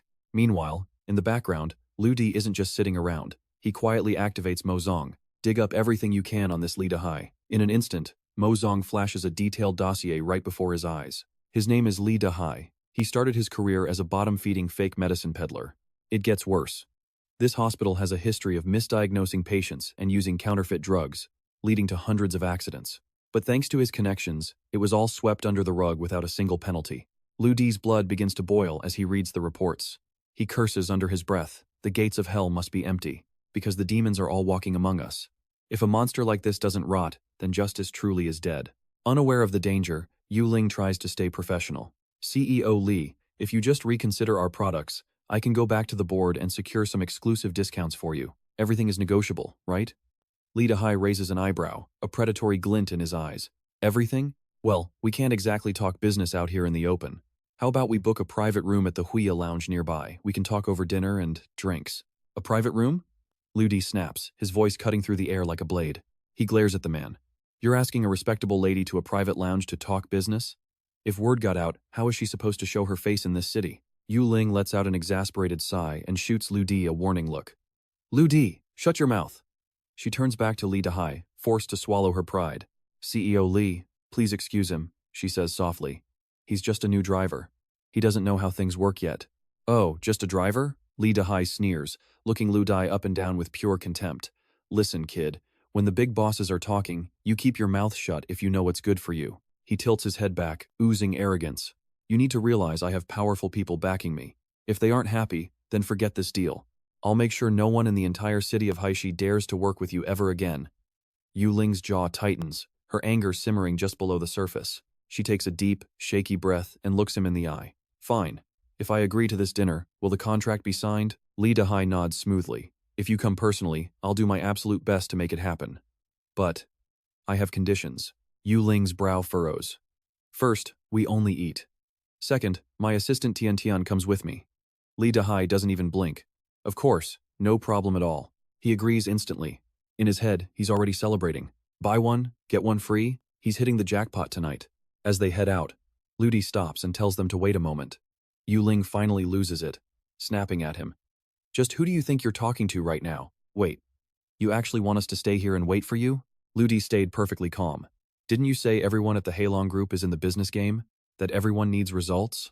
Well, I'm the driver, sure, but I'm still a human being who needs to hit his targets, right? Without another word, he turned on his heel and walked away, leaving Yu Ling standing there in a total daze. By the time she finally snapped out of it, Ludi was already halfway down the hall. She screamed after him in total frustration, "You get back here right now." But he didn't even look back. He just raised a hand and said casually, "Give me 5 minutes." Ludi walked straight to Li Dahai's office, not stopping for anyone. The moment Dahai saw him, his face twisted into a look of pure contempt. Well, If it isn't the beautiful Yuling's driver, what's the matter? Is your boss getting desperate already? Lu Di's eyes flared with a silent rage. Instead of arguing, he stepped right up and stood on top of the man's desk. He looked down at him with cold, murderous eyes. Lee Dahai, you absolute piece of trash. That set Dahai off instantly. He slammed his hands on the desk and stood up, screaming at the top of his lungs. You dare insult me? You think I won't have your legs broken for this? Lu Di just let out a dry laugh and smirked. Before you go around breaking legs, I've got a better idea. Why don't you check your email first? Dahai hesitated, suspicious, but he opened his laptop anyway. In a heartbeat, every single drop of color drained from his face. It was a video. On the screen, Dahai was seen clutching a massive pile of cash, grinning like a shark. Don't worry, his recorded voice bragged, I'll make sure everything you asked for gets done. But it got worse. The recording caught him saying things no human being should ever say, admitting to using counterfeit medicine just to line his pockets. He even joked about it on camera, saying it wasn't like the fake stuff would actually kill anyone. He laughed, claiming that if money could fix a problem, then it wasn't a problem at all. As the video played, Dahai's skin turned ghostly pale. He started shaking uncontrollably. How was this possible? How could anyone have found out about this? If this ever went public, even 10 lives wouldn't be enough to pay for his crimes. Who is it? He stammered. Who the hell sent this? But when he looked at the sender's name, his heart nearly stopped. Who on earth was Lu Di? He looked up at the man standing on his desk, his mind racing with terror. My memory isn't what it used to be. Can I ask what your name is? Lu Di gave a thin, dangerous smile. I just told you. I'm Yuling's driver, Lu Di. In an instant, Dahai collapsed to his knees, begging for his life. Big brother, I was wrong. Please, I'm begging you, just give me a chance to live. Lu Di scoffed. If you know you're wrong, then do something to make me happy. And don't you dare hesitate. Dahai nodded frantically, not even caring what the favor was. A few minutes later, Lu Di finally stepped back out of the office. The moment Yuling saw him, she let out a scoff of pure annoyance. I told you not to go in there. You got rejected, didn't you? Fine. Just get in the car and drive back to the company. And don't rush. We're already late anyway. Lu Di didn't even react to her attitude. He just told her to stay calm. But Yuling had reached her limit. She snapped, whatever, you stay here by yourself then. But just as she turned to leave, Dahai suddenly came rushing out of the office. Wait, stop, I've got the contract right here. He was breathless. We can sign it right now. Look, I've already signed and stamped it myself. All you have to do is put your name down, and we're good to go. Yuling stared at the papers in his hand, completely speechless. She was still trying to process what was happening when Dahai spoke up again. You know what? I feel like a 1 billion order isn't nearly enough. This contract here is for 2 billion. And I'm going to authorize the full payment immediately. Standing right behind them, Tiantian's jaw hit the floor. Oh my god. Is this even a business deal anymore?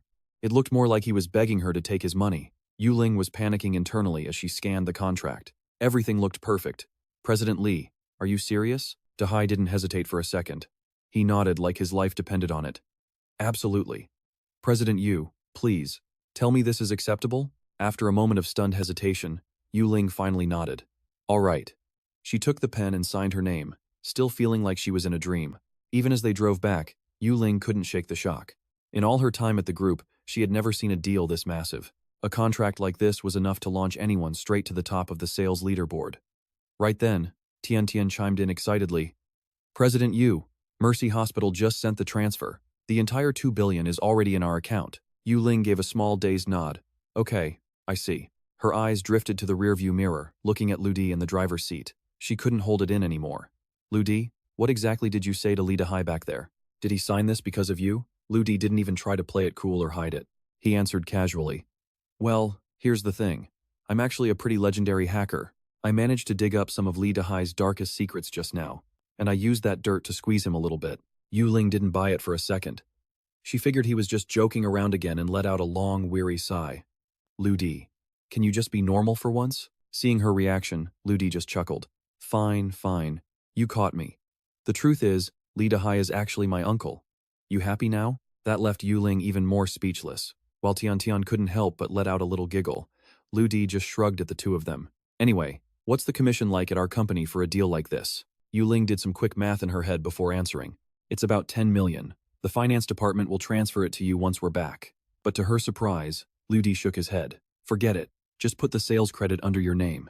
Consider it payment for that vase I broke. Yuling was stunned.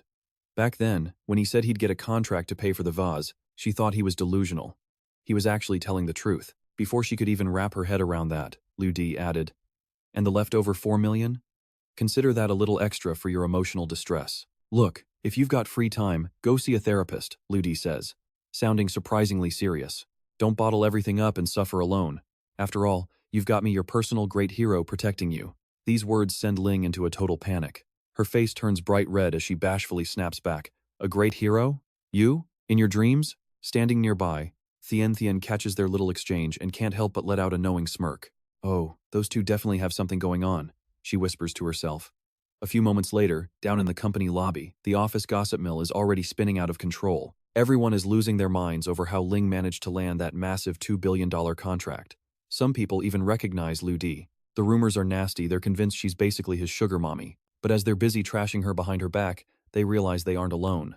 A heavy hand suddenly drops onto one of their shoulders, making them jump out of their skin. It's Lu Di. He raises an eyebrow, staring them down. Ladies, maybe spend less time gossiping about the male staff? Who knows, one day, that guy might just end up being your chairman's son-in-law. Before he can say another word, Ling grabs him and drags him away, desperate to stop him from embarrassing her further. Thien watches them from a distance, her lips curling into another smile.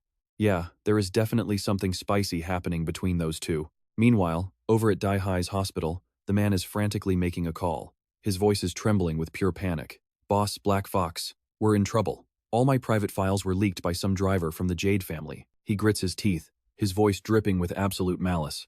That brat has to die. If he stays alive, I won't be able to eat or sleep. There's a long, chilling silence on the other end before a voice finally speaks. Lu Di from the Jade family. Interesting. Just recently, someone else offered 5 million just to have his head on a platter. The day eventually drags to an end, and everyone is hyped to finally clock out. Up in the executive offices, Ling and Lu Di are finally finishing up for the day. However, the moment they leave the office later, they find Thien leaning against the wall in a very suggestive pose. She flashes a playful, dangerous smile. Hey there, bad boy. Where are you off to tonight? Care to join me for a little dinner instead? Ngok Lin's eyes turn icy as she glares at her. Thien, you're staying late for overtime. Lu Di is coming back to my place for dinner tonight.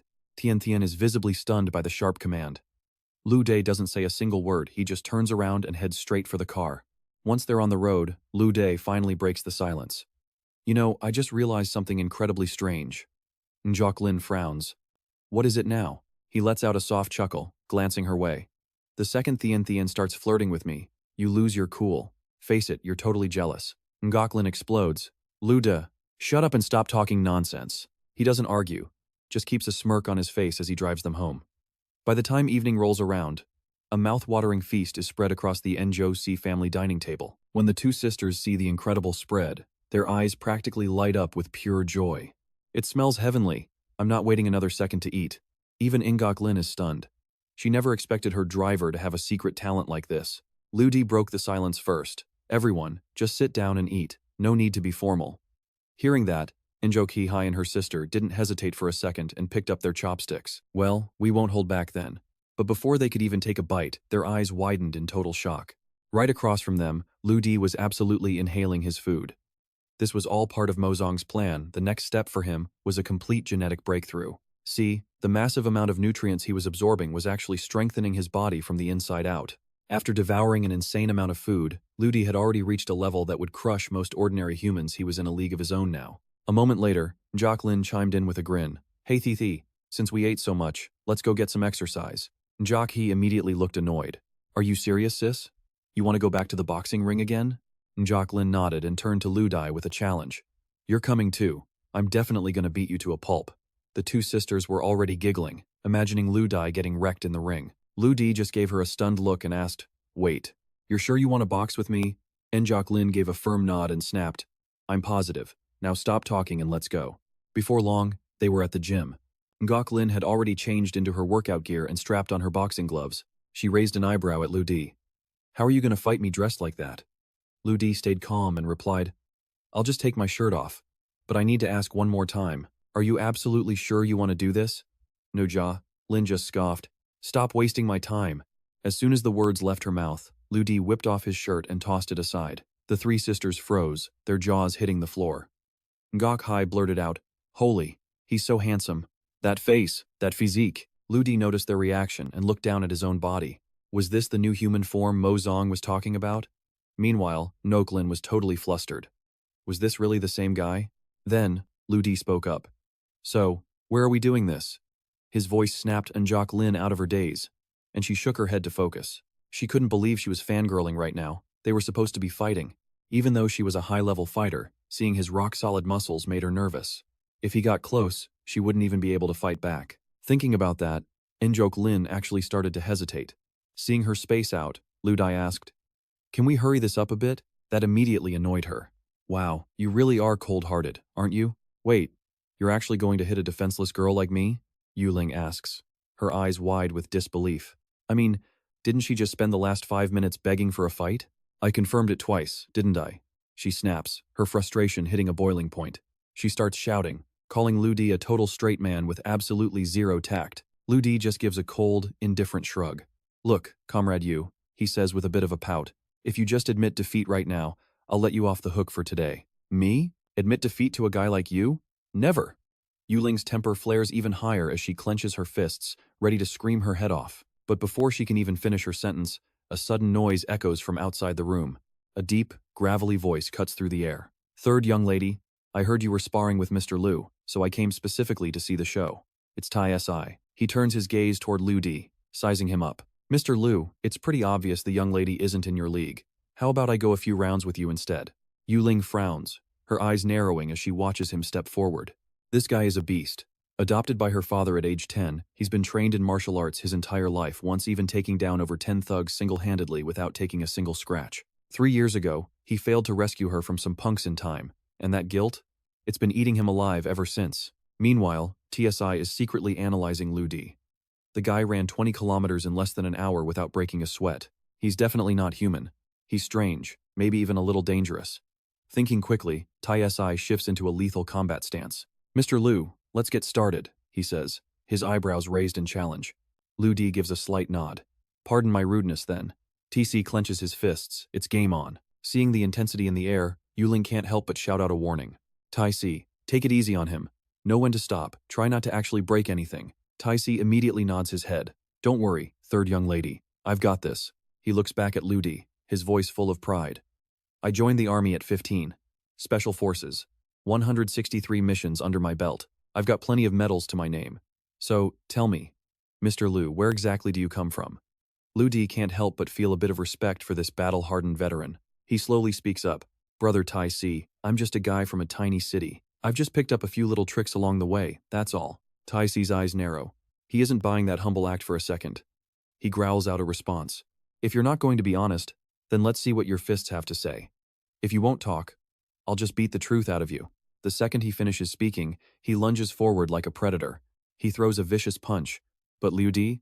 He blocks it with ease. Right as they start clashing, the system, Mo Zong, suddenly chimes in. "You humans have this invisible aura, a magnetic field that can literally crush an opponent's spirit." Lu Di flinches for a split second, then sweeps a lightning-fast kick toward Tai Si. His speed is terrifying. Tai Si is caught completely off guard, his heart skipping a beat. Tai Si spins around, trying to follow up with another heavy strike, but Lu Di doesn't back down. He meets the punch head-on with his own fist. At that exact moment, Mo Zong finishes fusing the subconscious aura control. Instantly, Lu Di's eyes flare with a terrifying, cold-blooded killing intent. Right now, he looks like a demon straight out of a nightmare. This overwhelming pressure slams into TSI like a physical wall. Tai Si stumbles back in pure shock.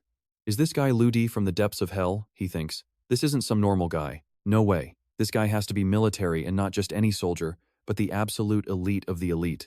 A true soldier king." Realizing he's outclassed, TSC immediately pulls back his fists. His voice is dead serious now. "Mr. Lu, I understand everything now." Lu Di just gives a shy, slightly awkward smile. "Understanding is great and all, but I haven't even had my fun yet today." Tai Si was incredibly strong, he just lacked a little technical polish. He's a brave man, though maybe even someone worth mentoring. After a moment's thought, Lu Di makes a suggestion. "Too many people watching here. Let's head over to that private room to exchange pointers." Tai Si's eyes light up with sudden realization. He immediately responds, "I'll follow your lead, sir." But Yulong is freaking out. "Tai Si, that's enough, stop right there." Tai Si just sighs, looking completely helpless. "Young lady, you really think I have a choice in this?" And just like that, Lu Di and Tai Si vanish into the isolation room. The three sisters immediately press their ears against the door, desperate to hear what's happening. Yushi whispers, "You think Lu Di's gonna end up leaving on a stretcher?" Meanwhile, inside the room, Lu Di is actually coaching Tai Si as they trade blows. Throw your punches with 70% power, keep 30% in reserve. Stay fluid until the moment of impact, then reset for the next move. Tai Si listens intently, following every instruction, but it's no use. Not long after, he's sent crashing to the floor, totally defeated. Lu Di looks down at him with a smirk. A warrior from the Eastern Divine Sword. Your reputation is well-deserved. I'm impressed. The second those words leave Lu Di's mouth, TC's face turns ghost white. How does he know about the Eastern Divine Sword? That's triple S class, top secret information. There are only two types of people who even know that organization exists. One is a high-ranking 3-star general of the military, and the other, could he really be that legendary figure? Tai Si gulps, finally finding his voice. Mr. Liu, to think I was actually worried about you earlier. A legend like you doesn't need to waste time on small fries like us. His tone shifted instantly, dripping with newfound respect. The Eastern Divine Sword? It's split into two elite branches, Heaven's Net and Earth's Net. Heaven's Net is the unit every soldier in Earth's Net dreams of joining, and I suspect it's your old squad, Brother Liu. As he said this, TC bowed low, his posture humble and reverent. Tai Si felt like an idiot for not recognizing a master sooner. Lu Di, on the other hand, was in a tough spot. Could he really just play dumb and pretend he knew nothing? He decided to keep quiet for now, but a flicker of suspicion crossed his face. Tai Si, he started. What's the deal with those small fries you mentioned earlier? Lu Di asked calmly. Tai Si didn't hesitate. In the high city underworld, someone's put a $5 million bounty on your head, Brother Liu.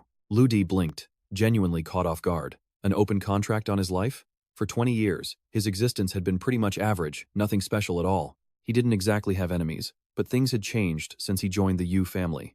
Now, two names stood out.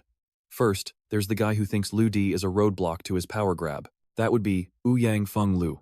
The other candidate? Li Dahai, the man Lu Dai intimidated into signing a contract back at the hospital. A small, cold smirk played on Lu Di's lips. Interesting, he whispered.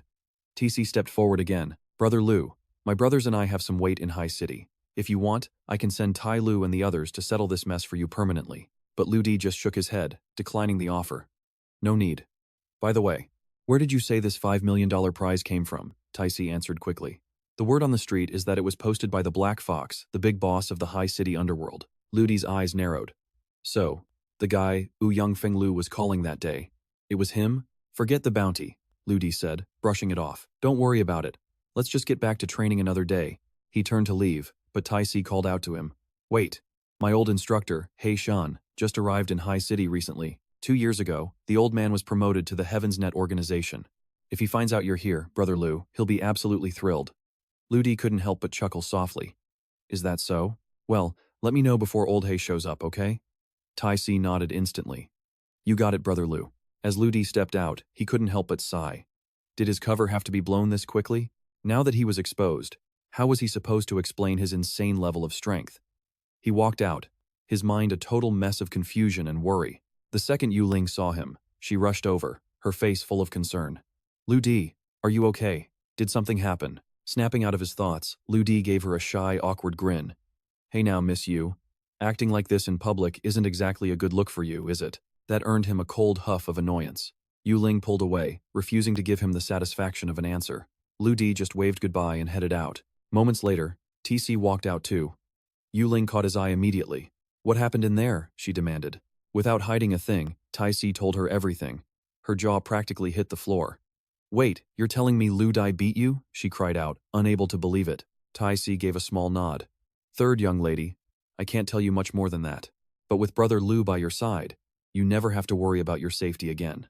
Meanwhile, Lu Di got back to his room, took a shower, and started scrolling through his phone to kill time. That's when he accidentally stumbled upon Yu Shi's streaming channel. His eyebrows shot up. Is that the kid? She's live streaming right now? Curious, he tapped on the link to see what was going on. On screen, Yu Shi was chatting happily with her fans. But suddenly, the comment section exploded into pure chaos. Why? Because a user named D Yi had just entered the room. People started tagging D Yi like crazy, desperate to get a word out of him. The hype was unreal. Within seconds, Yu Shi's stream was breaking every record on the platform. Seeing the madness he'd caused, Lu Di felt a bit guilty. I just wanted to take a quick peek, and now the whole internet is losing its mind. This is getting out of hand. Over on the other side, Yu Hai was just as shocked. She kept grilling her sister. Shishi, tell me the truth. How do you know someone like Di Yi? Yu Shi looked completely drained. I've told you 800 million times already. I don't know the guy. Just then, her phone rang. As soon as she picked up, a voice screamed through the speaker. She, tell your big sister right now, how on earth are you connected to DE? She wanted to cry, but the tears just wouldn't come. She groaned in frustration. Big sister, why are you asking this too? This is time number 801. I do not know him. Dai wasn't buying it for a second. Look, I've got a new movie coming out, she started, her voice full of excitement. I need you to invite DE to sing the promotional duet with me. Plus, I'm a huge fan, I really want to meet him. I'm counting on you, okay? Before she could even say no, the line went dead. She stared at her phone, totally speechless. Where am I supposed to find his contact info? She sighed. The next morning, Ludi headed to the office just like any other day. And just like the first day, the office gossip mill was working overtime, everyone whispering about him. Ludi sighed. Man, being this famous is a real pain. Shaking it off, he focused on the task at hand. Mozong, get me everything you can on this Black Fox. Almost instantly, the system delivered. The Black Fox's real name is Qin Yao Wen, 36 years old. On the surface, he's the president of the High City Chamber of Commerce. But in the shadows, he's the undisputed king of the city's underground casinos. Ludi scanned the documents, his eyes narrowing as a heavy silence filled the room. This guy is actually impressive. Boss-level status, massive industries. It's a real shame he took the contract on you. Hey Hu, the leader of the Black Fox gang, right? Well then, it's time to have a little fun with him. 1 hour later, inside a lavish penthouse, a man sat back, casually lighting a cigarette. He looked completely relaxed, with a beautiful woman attending to his every whim. But the peace didn't last long. The door burst open as a henchman stumbled in, voice trembling with pure panic. Boss Hey Hu, we've got a massive problem. Before Hey Hu could even react, another thug barked out in annoyance. Where are your manners? Pull yourself together. The messenger ignored him, gasping for air. An hour ago. Our fishing boat carrying the cargo. The Coast Guard seized the whole thing. Hey Hu froze. He crushed his half-finished cigarette into the ashtray, his brow furrowing. So, we have a rat in our inner circle? The man shook his head frantically. I thought so too, boss. But while we were starting the investigation, we got a very strange phone call. The guy on the phone said, don't bother looking. There's no mole among you. This wasn't just a report, it was a direct slap in the face. Hey Hu slammed his fist onto the table, his roar echoing through the room. It looks like we're dealing with someone who's actually got some backbone. Right then, the henchman's phone began to vibrate. He scrambled to answer it, and the second he heard the voice on the other end, his face went pale. Boss, it's him. Hey Hu's teeth were gritted so hard they might have shattered. What is he saying? The thug stammered. I'm sorry, boss. I'll tell you. Before the man could finish, Hey Hu snatched the phone away, his voice a cold, sharp blade. Who the hell are you? Just wait until I track you down, I'm going to personally beat the life out of you. A mocking, playful laugh echoed from the receiver. If you've got the guts, come find me. You little brat. Hey Hu cursed, his face turning a deep shade of red before he hurled the phone across the room, smashing it to pieces.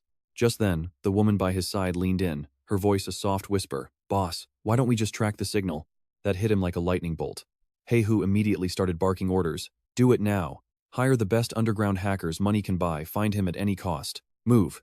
It didn't take long for the reports to come flooding back in. They found him.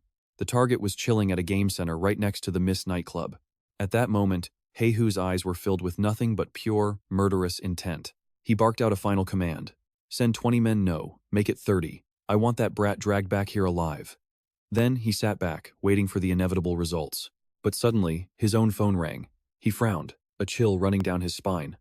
How was this possible? He had just changed his phone, and his number was brand new. With a hand that shook slightly, he answered, only to hear that same mocking laughter. Let me give you some free advice. You might want to send some actual experts next time. Hey Hu nearly threw his new phone into the wall again. 20 minutes later, at a local arcade, a young man tossed a sleek black card onto the counter. Owner, clear the place. Everyone out. Here's 1 million, I'm booking the whole floor today. And leave all the doors wide open. The owner's eyes nearly popped out of his head. A big spender like this was exactly what he lived for.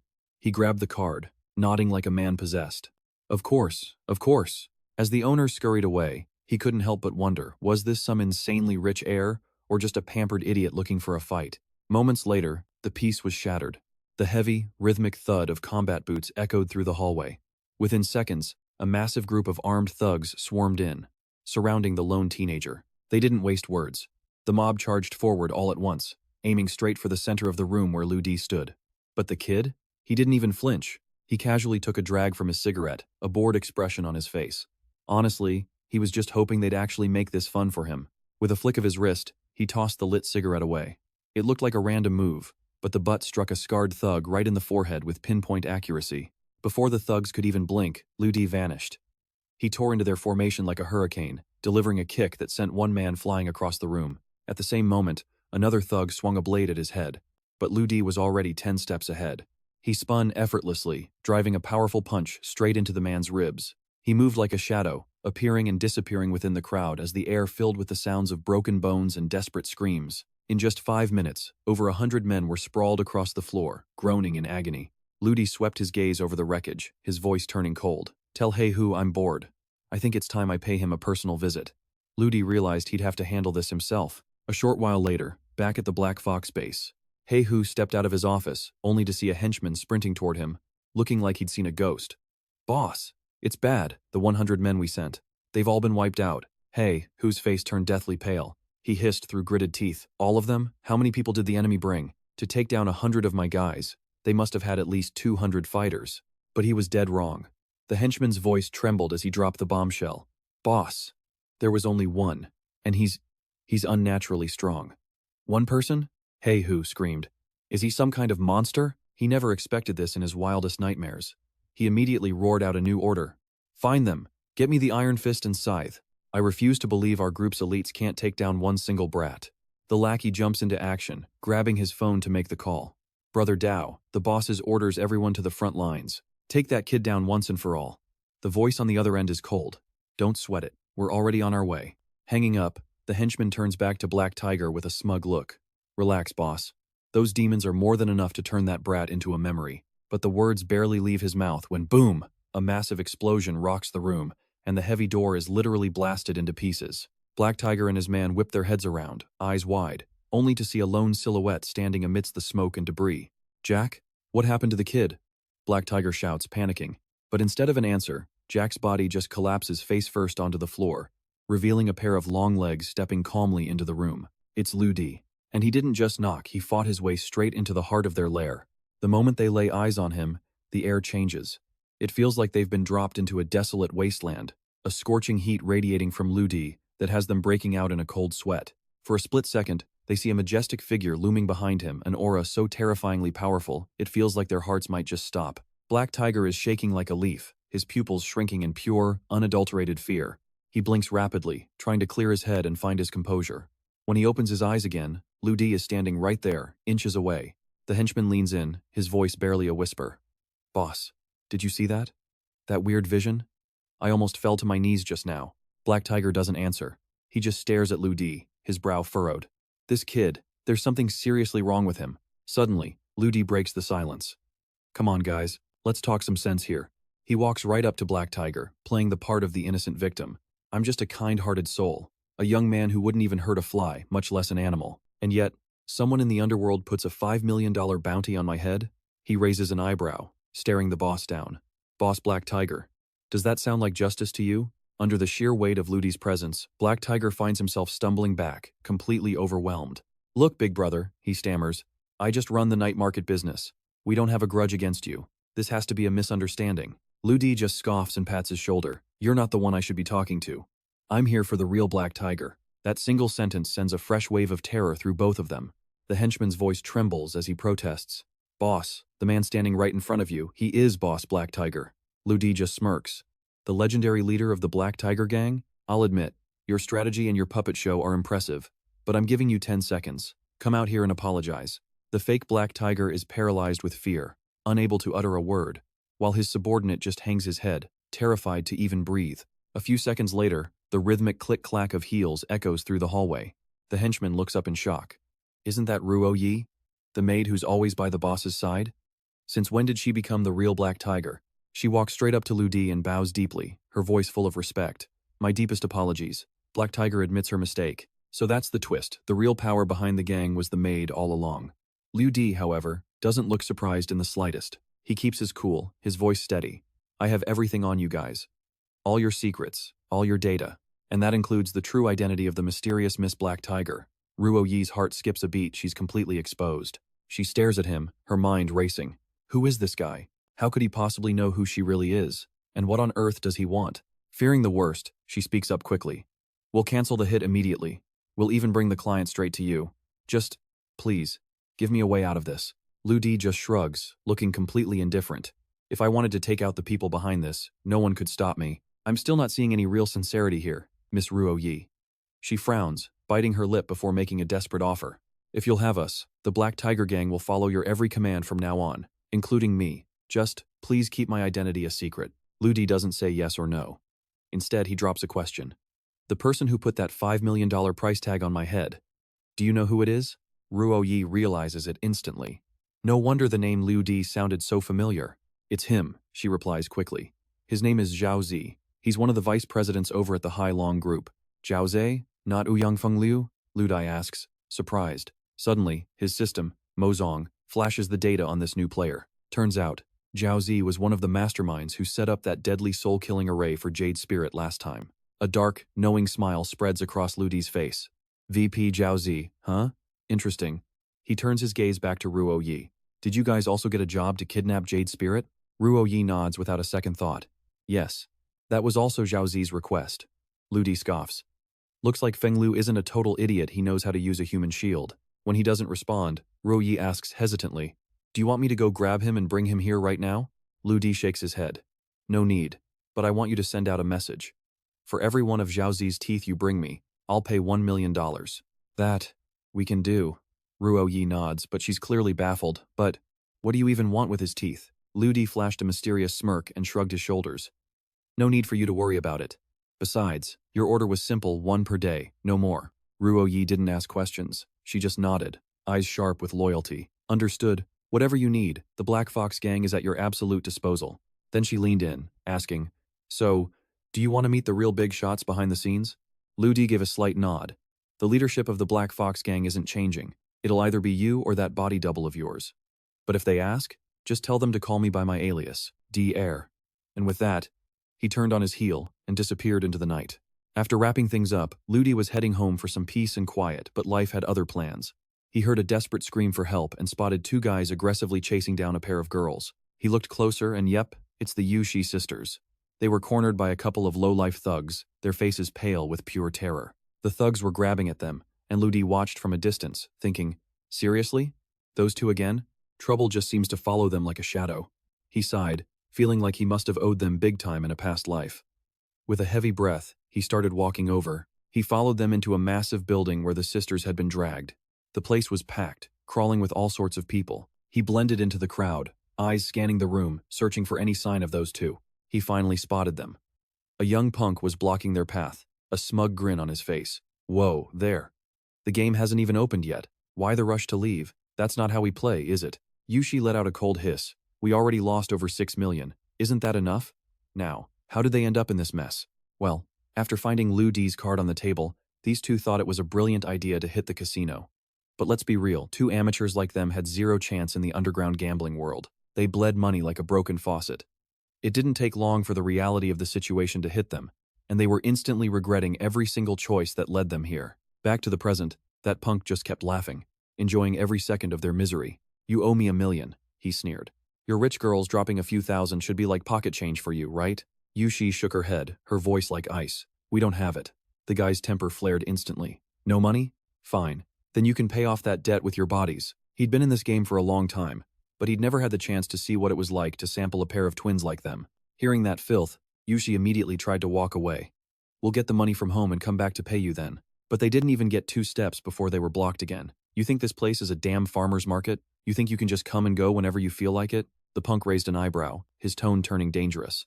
You've got 5 minutes to get that cash. If you don't, then I'm taking you both, and it'll be perfectly legal. Just as things were reaching a boiling point, a voice cut through the tension.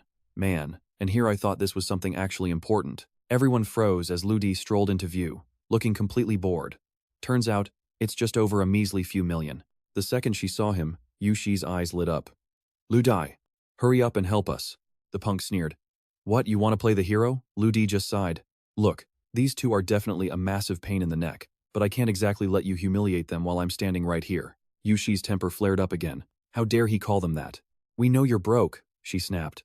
Just call my older sister and borrow 100 million. How dare you say we're annoying? Besides, she added, Where on earth would a guy like you even get that kind of cash? Lu Di just rubbed his temples. You two are heartless. If I don't give you a proper lesson, you'll never learn what the word respect even means. He turned back to the punk. I'm not just handing over the cash for them, but I wouldn't mind making a little bet with you instead. The guy was stunned into silence. Meanwhile, Lu Di was quietly sizing him up. This clown's name was Bo Yuan, a textbook example of a spoiled rich kid who spent his life gambling and chasing every vice imaginable. Bo Yuan finally found his voice and looked at him. Fine. How do you want to do this? Lu Di realized something: this kid didn't actually care about $1,000,000. He'd clearly been rigging the game to trap the sisters from the very beginning. Thinking that, Lu Di just smirked. Let's keep the stakes from the last round going. And they headed straight back to the table. He glanced at the cards and spoke up. Goldilocks over there bet 3 million. I'll match it. Yushi nearly had a heart attack. Lu Di, are you insane? You're making the bet even bigger. Do you even have 5 million? Are you trying to get us killed? Bo Yuan squinted at him. Interesting. Is this just another loser trying to act tough? He was confident. He'd already bought off the dealers.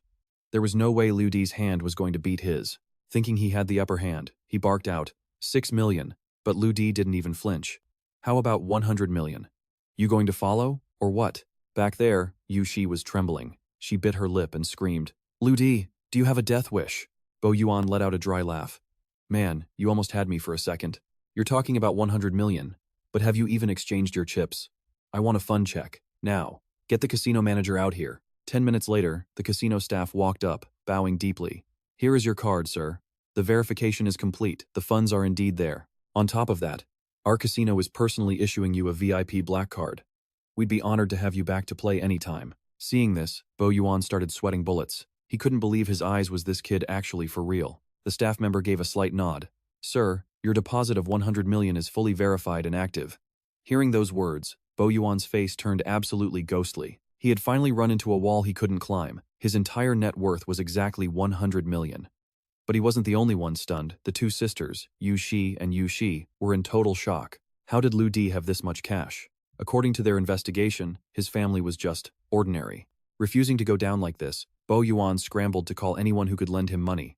A moment later, he slammed his phone onto the table. He roared with desperation. 10 million. He'd pulled every string he had, and he was determined to make sure Lu Di left this place completely bankrupt. For a split second, the room went dead silent. But then, Lu Di spoke up, his voice cool as ice. Even for 10 million, I'm not showing my hand yet. Bo Yuan bit his lip so hard it almost bled, cursing under his breath. So what if the kid had a straight flush? If your bet isn't as high as mine, you don't even have the right to see my cards. The more he thought about it, the angrier he got, gripping his betting chips before reaching for his phone again. He frantically explained the situation to the person on the other end. Then, he turned to Lu Di with a murderous glare. You really think you can play tricks on my turf? This casino belongs to my uncle, the second master of the Black Fox gang. Just wait until he gets here. You'll be crying for your life. Lu Di just let out a cold smirk. Fine then. I'll just sit here and wait to be enlightened. It wasn't long before the heavy thud of boots echoed through the casino. A swarm of men in black suits surrounded the entire area. Yushi and Yushi started panicking, whispering, Lu Di, what do we do now? One of the thugs stepped forward. Mr. Lu, I'm truly sorry. Master Feng called nobody leaves this room until he arrives. Oh, I'm so scared, Lu Di replied. But his face told a completely different story. He looked bored out of his mind. The sisters were losing it. Is that supposed to be your scared face? But Lu Di just casually walked over to a long couch, laughing as he said, I'm actually getting pretty sleepy. I'm gonna take a nap. Wake me up when this Master Feng guy or whatever shows up. The Yu sisters were wealthy young ladies, sure, but they had never dealt with the underworld before. All they knew how to do was cry and beg. We're so sorry. We shouldn't have stolen your heart and dragged you into this gambling mess. Just as they finished, another figure stepped into the hall. Yu Shi gasped. Lu Di, wake up, they're here. The man entering was the legendary Master Feng that Bo Yuan had been bragging about.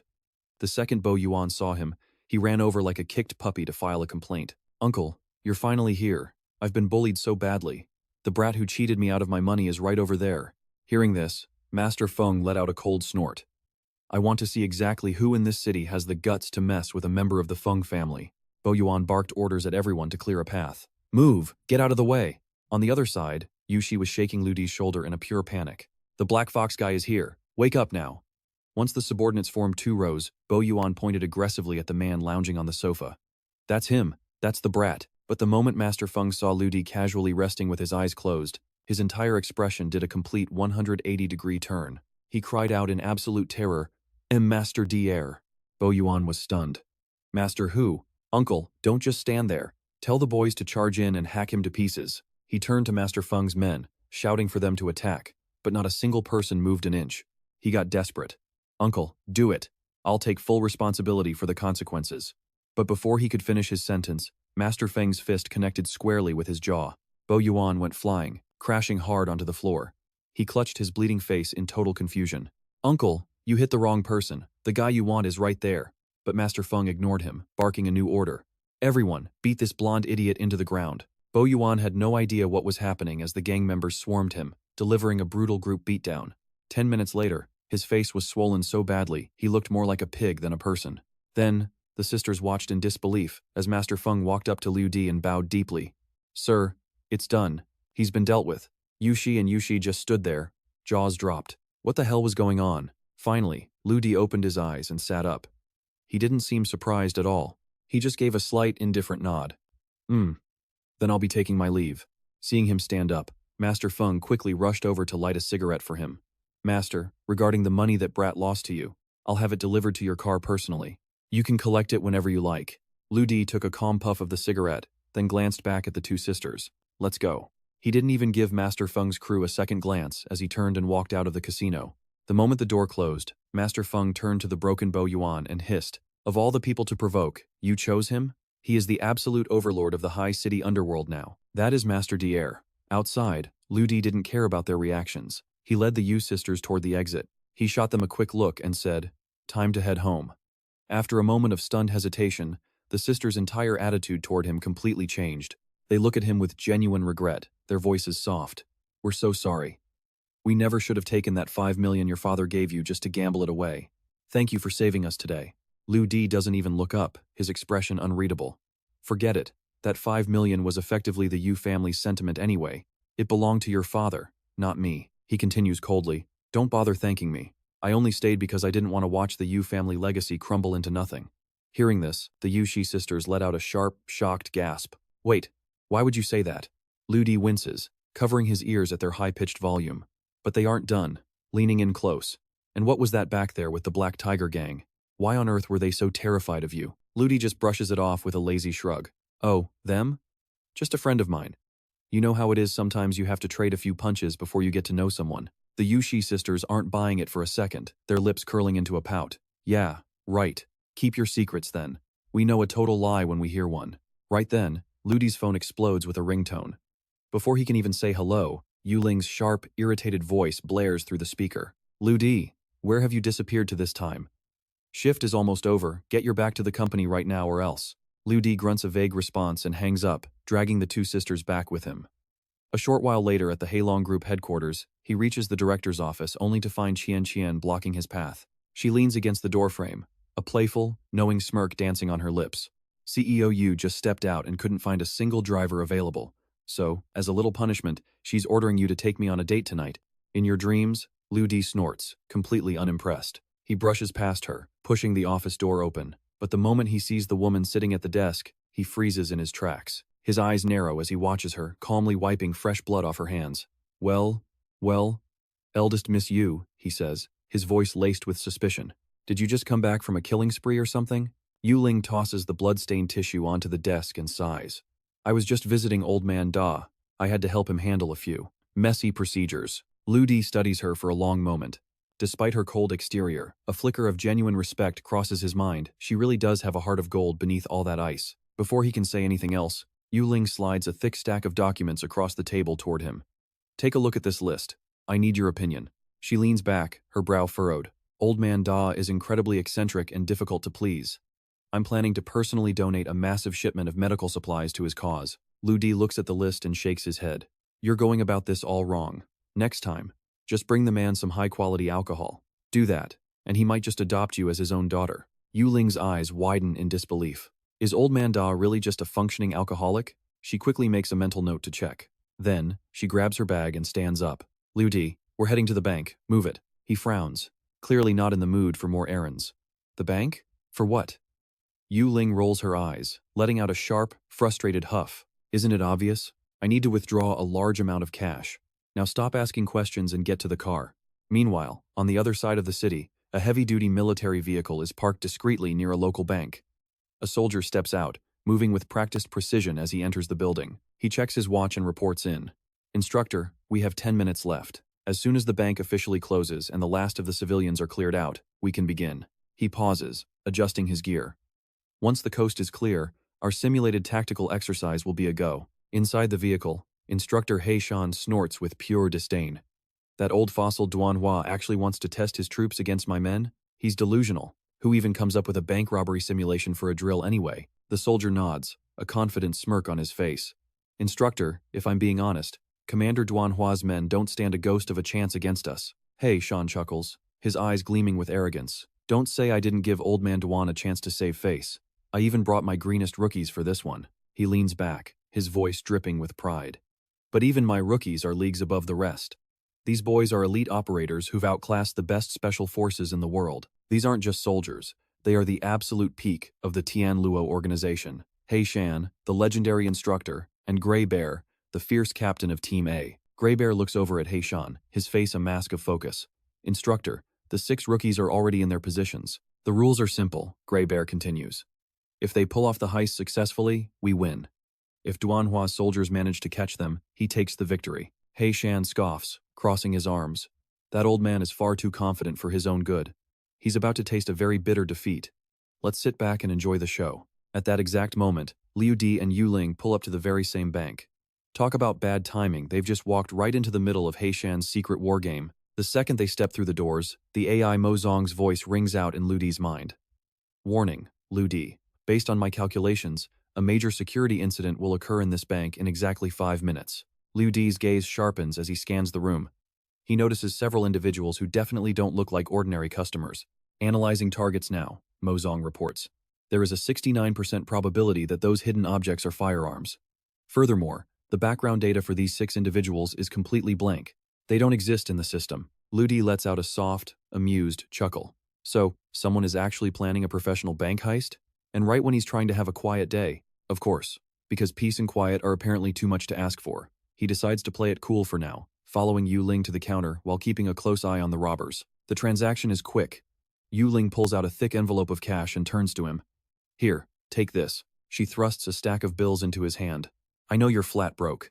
Just take it and use it for whatever you need. Don't make it a big deal. A slow smile spreads across Liu Di's face. Well, look at you having a conscience. I guess you finally realized I'm your savior. But keep the cash, just buy me a pack of cigarettes and we'll call it even. Yulong's face flushes with anger as she snaps at him. Liu Di, you absolute, ungrateful scoundrel. He doesn't even flinch, his grin only widening. Hey, if you're buying, I want the premium stuff. A pack of Huazi, please. Yulong is speechless, turning on her heel to storm away. I hope those things kill you, you bastard, she mutters under her breath. Liu Di watches her go, then casually wanders over to the seating area. He stops next to a man sitting on a long bench, offering a friendly, relaxed wave. Hey there. Nice day for it, isn't it? The other man looks up, giving a quick nod of acknowledgement. Good day. Liu Di takes his seat with total composure, before dropping a bombshell that would make anyone's heart skip a beat. Hey man, weather's pretty nice today. You here to rob the bank, too?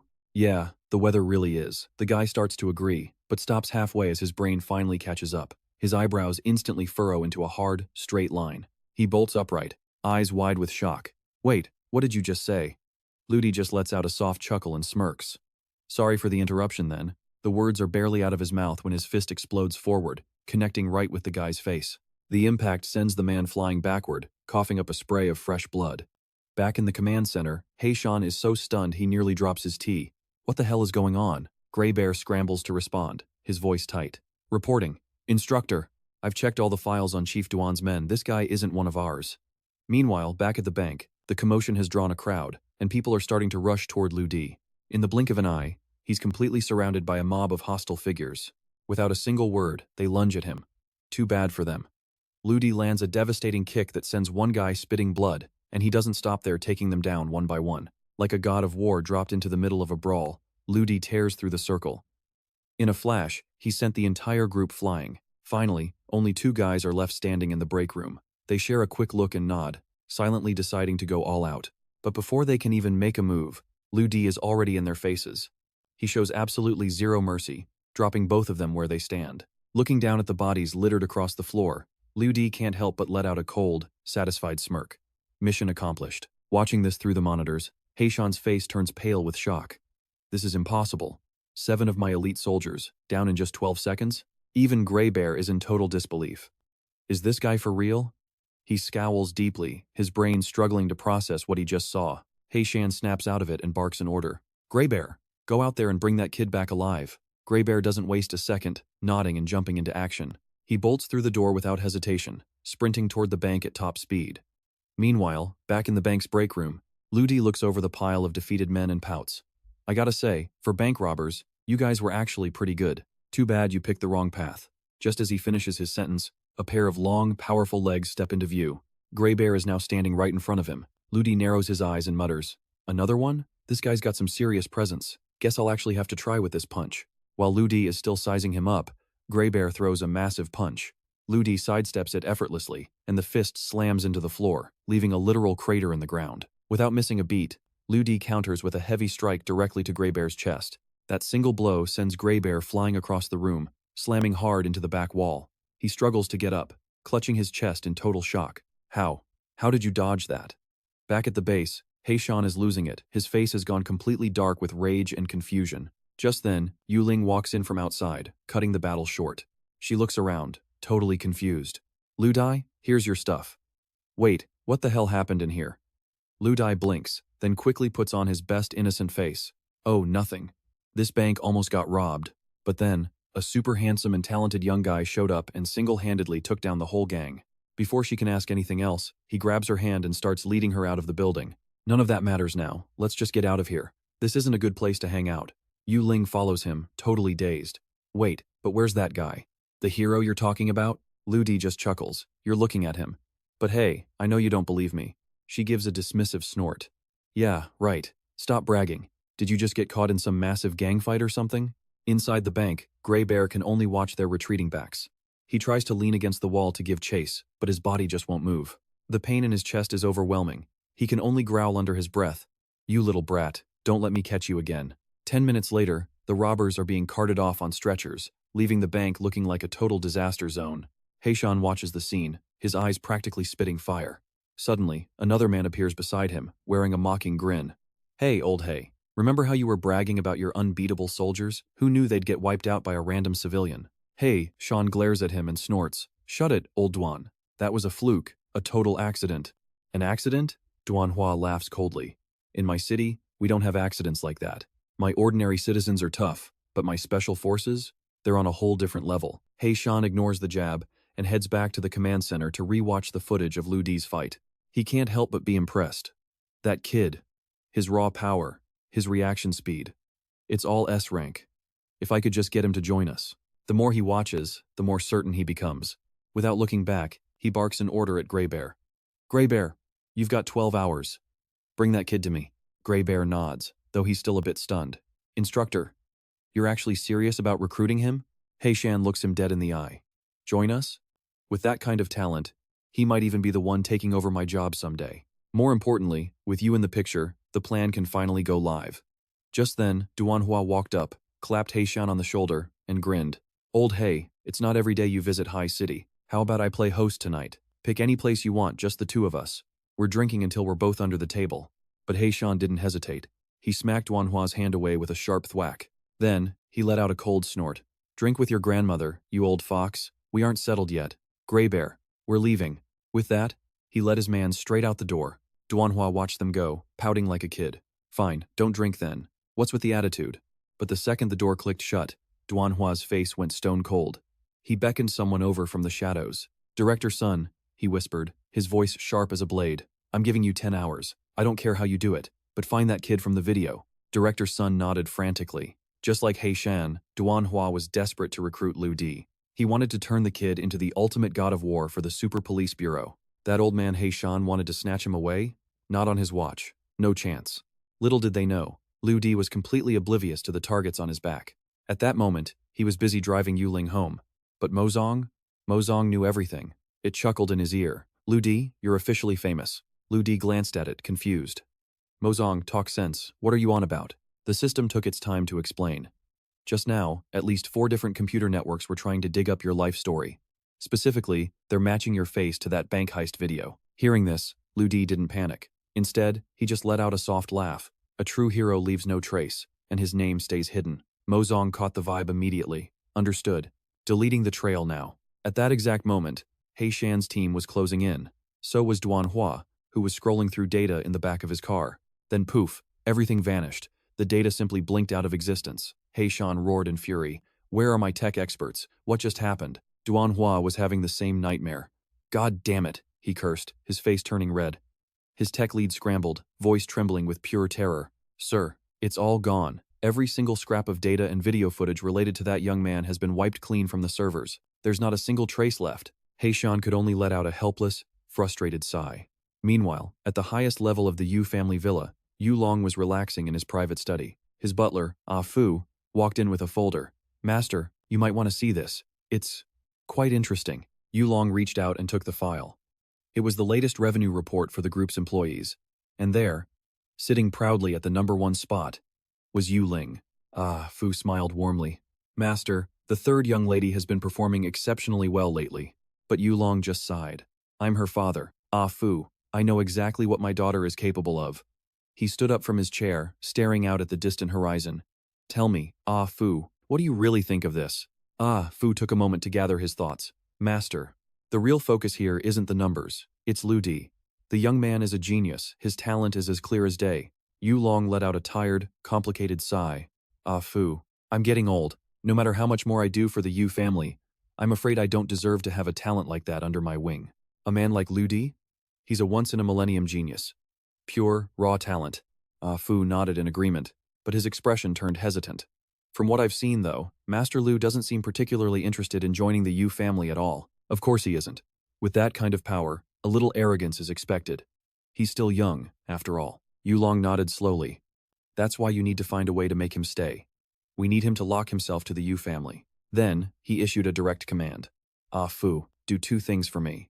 First, announce to the entire clan and the group that the new medical equipment project will be handled entirely by Yu Ling. Ah, Fu's eyes widened. Master, are you sure? Are you really not going to reconsider? We've invested a fortune into this project. It's our entire strategic focus for the next few years. The third young lady has only been working for 3 years. Isn't this a bit too risky? Yulong just shook his head calmly. I'm not just handing it to Ling Ling. I'm betting everything on Lu Di. Besides, did you forget? Didn't Lu Di say he likes the girl?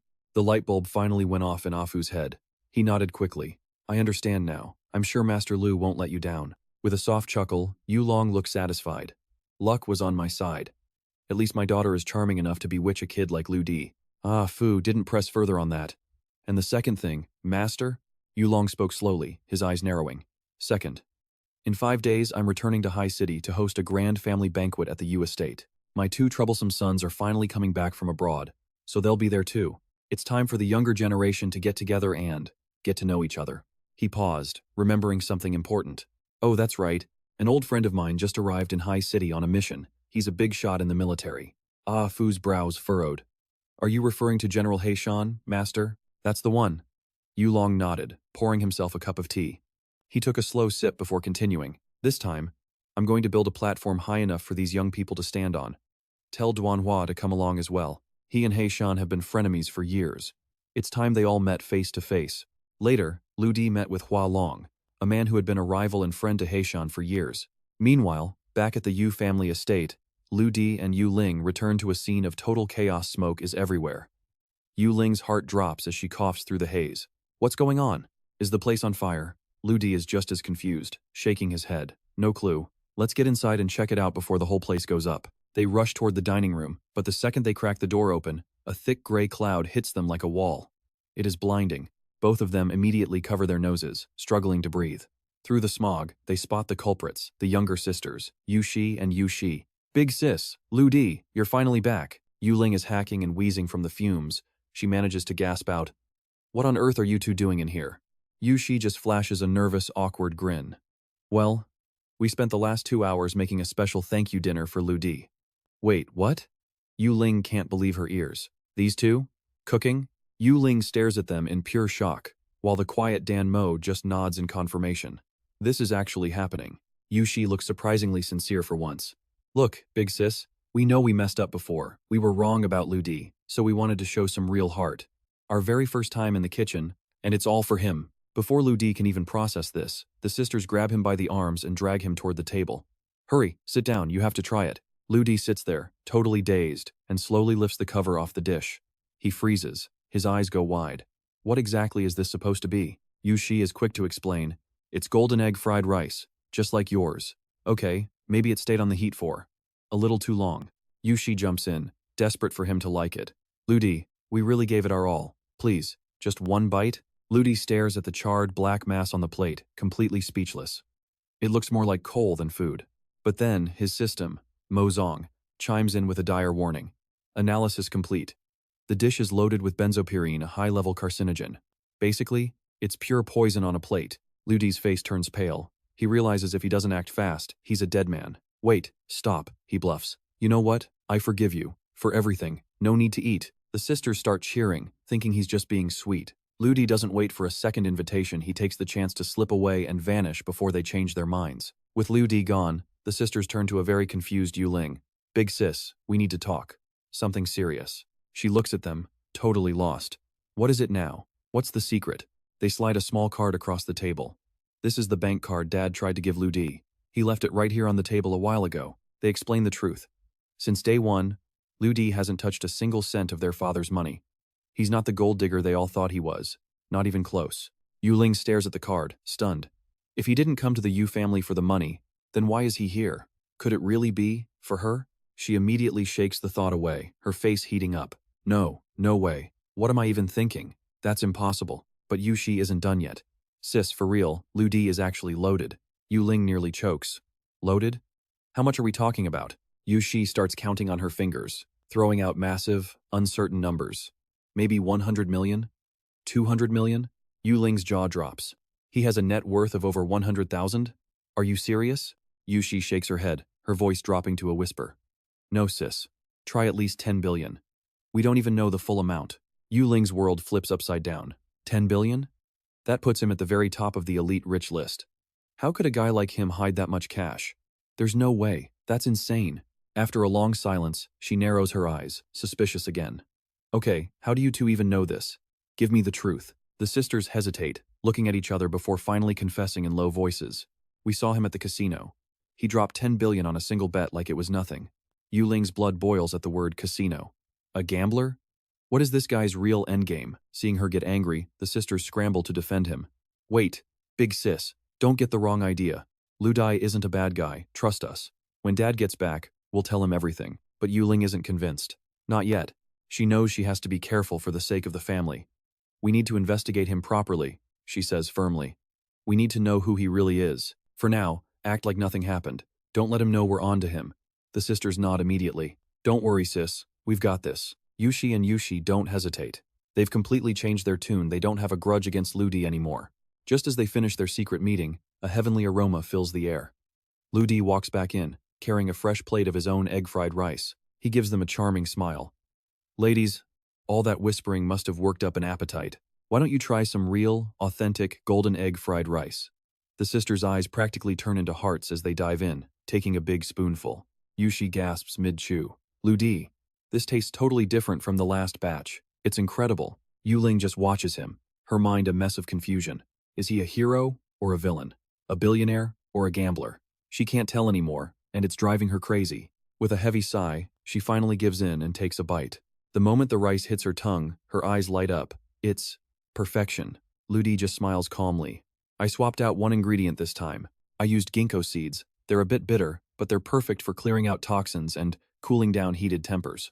He says it so casually, like he knows exactly what they were just talking about. Yulong freezes. Ludi, were you eavesdropping on us? Ludi just tilts his head, his expression totally unbothered. Let's just say I was listening. No eavesdropping required. Look, I'm just hoping you girls can finally stop bothering me. Is that too much to ask? He spoke with the cold precision of a man who'd already moved on. Yulong snapped back, claiming she wouldn't spend another second there, not a single minute once he finally calmed down. With that, she spun on her heel and stormed out. Watching his retreating figure, Yulong couldn't help but mutter under her breath. Wait, did I actually get him all wrong? Ludi heard her. His footsteps came to a dead halt. He didn't even turn around, his voice indifferent. Don't worry. As a man, I believe in being generous. I'm not going to waste my time holding a grudge against you. After leaving the cafeteria, Ludi headed straight back to his room. He sat in front of his computer and summoned Mo Zong. It's time. Our plan starts now. Mo Zong took the order instantly. It began merging high-level business logic, and in no time at all, it had perfected 100,000 different commercial models. Meanwhile, Ludi pulled out his phone to check the latest trends. The hype around DE had finally cooled down. The timing was perfect. A moment later, he spoke with a smug grin. Mo Zong, post it. The post was a riddle with a massive prize. The clues? 3 and 4, 5 and 23. And the name? Autrid. The first 100 people to solve it would win big. The reward? 500,000 for each winner. The user behind the post? D-san. Instantly, the internet exploded as people scrambled to crack the code. It became a trending topic in seconds. Of course, there were plenty of haters calling it a scam, but the fire was already lit. Viral didn't even cover it. Late into the night, while most were sleeping, one girl sat glued to her screen, desperate to solve the mystery. She whispered to herself, Autrid. Wait, isn't that the mathematician who invented the multiplication sign? It didn't take long.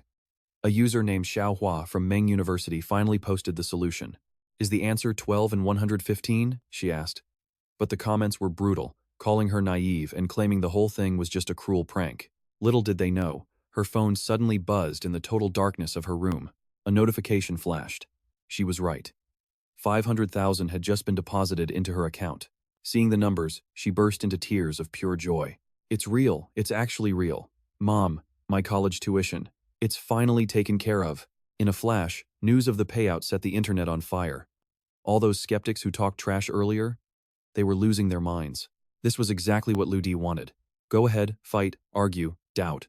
The more noise they made, the better. Suddenly, his right eye flared with light, processing a fresh wave of data from the web. 100 winners, and every single payment was confirmed. The news hit like a truck, leaving the doubters crying over the massive opportunity they just tossed away. Now that he had the world's attention, Ludi was ready to drop a second bomb. He barked an order to Mo Zong. Prepare the second riddle. Mo Zong didn't waste a second and fired off the post. The challenge? The answer to the first riddle was the key to this one. And the prize for the first person to solve it? A staggering 100 million. The internet went into a complete meltdown. Some were blinded by the money, chasing the life-changing jackpot. Others suspected a hidden agenda, like someone was trying to create the most difficult puzzle the world had ever seen. Ludi's move was a total takeover. He snatched all 3 top trending spots overnight. By dawn, a crowd of analysts and amateurs had already gathered online. In one room, a girl was obsessing over the riddle. After a long silence, it finally clicked. This wasn't a math problem. It was a coordinate. Longitude 12, latitude 115. There was a specific location hidden right there.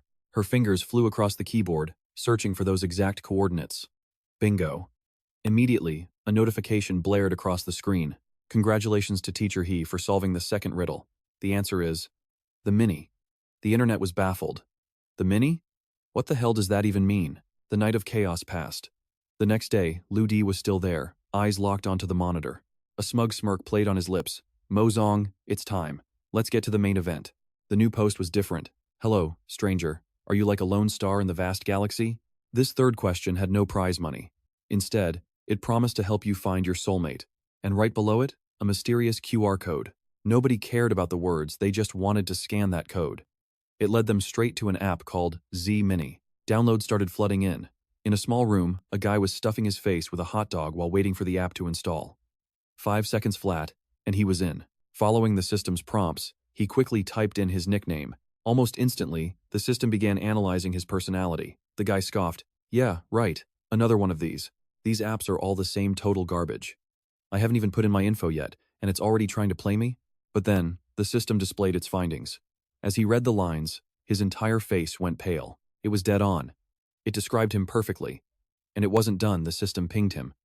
He'd been matched with a user named Broken Heart. He clicked the profile. The moment he saw her avatar, his eyes practically turned into hearts. Talk about a perfect match. Ludi is determined to make her his. Just like that, J-Mini's downloads skyrocket to 100 million, while the subscriber count hits 5,000. Netizens are buzzing, though a wave of skepticism is already building over J-Mini's groundbreaking new features.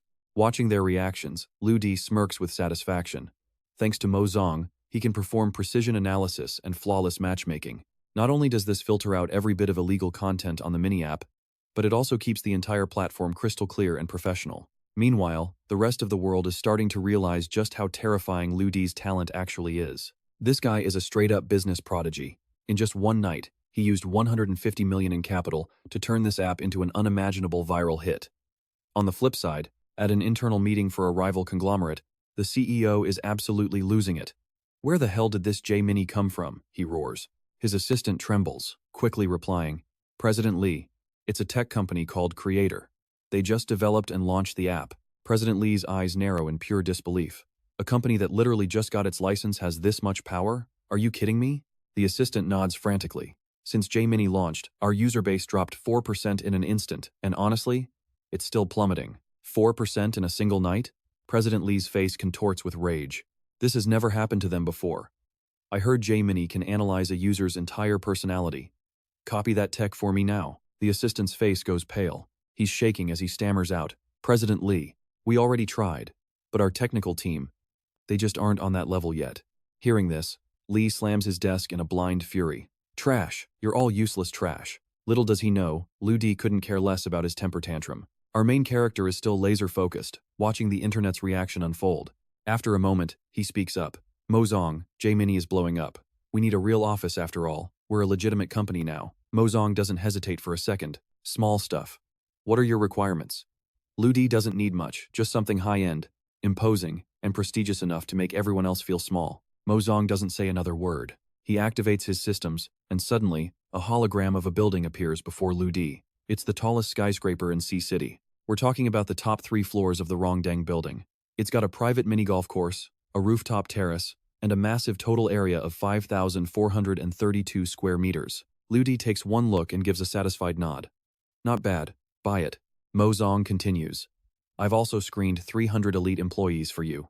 The renovations and paperwork will be finished in 3 days. We're currently in the contract phase." Lu Di can't help but smile at the efficiency. "I owe you one, buddy," he says. "Without you, I'd be lost. But we don't just need talent. What we're really missing is someone I can actually trust." Meanwhile, over at a different work center, Ajia is grinding through his shift just like any other day. Suddenly, his phone vibrates. Seeing the caller's name, he picks up without a second thought. "Lu Di, what's up, man? Why the sudden call?"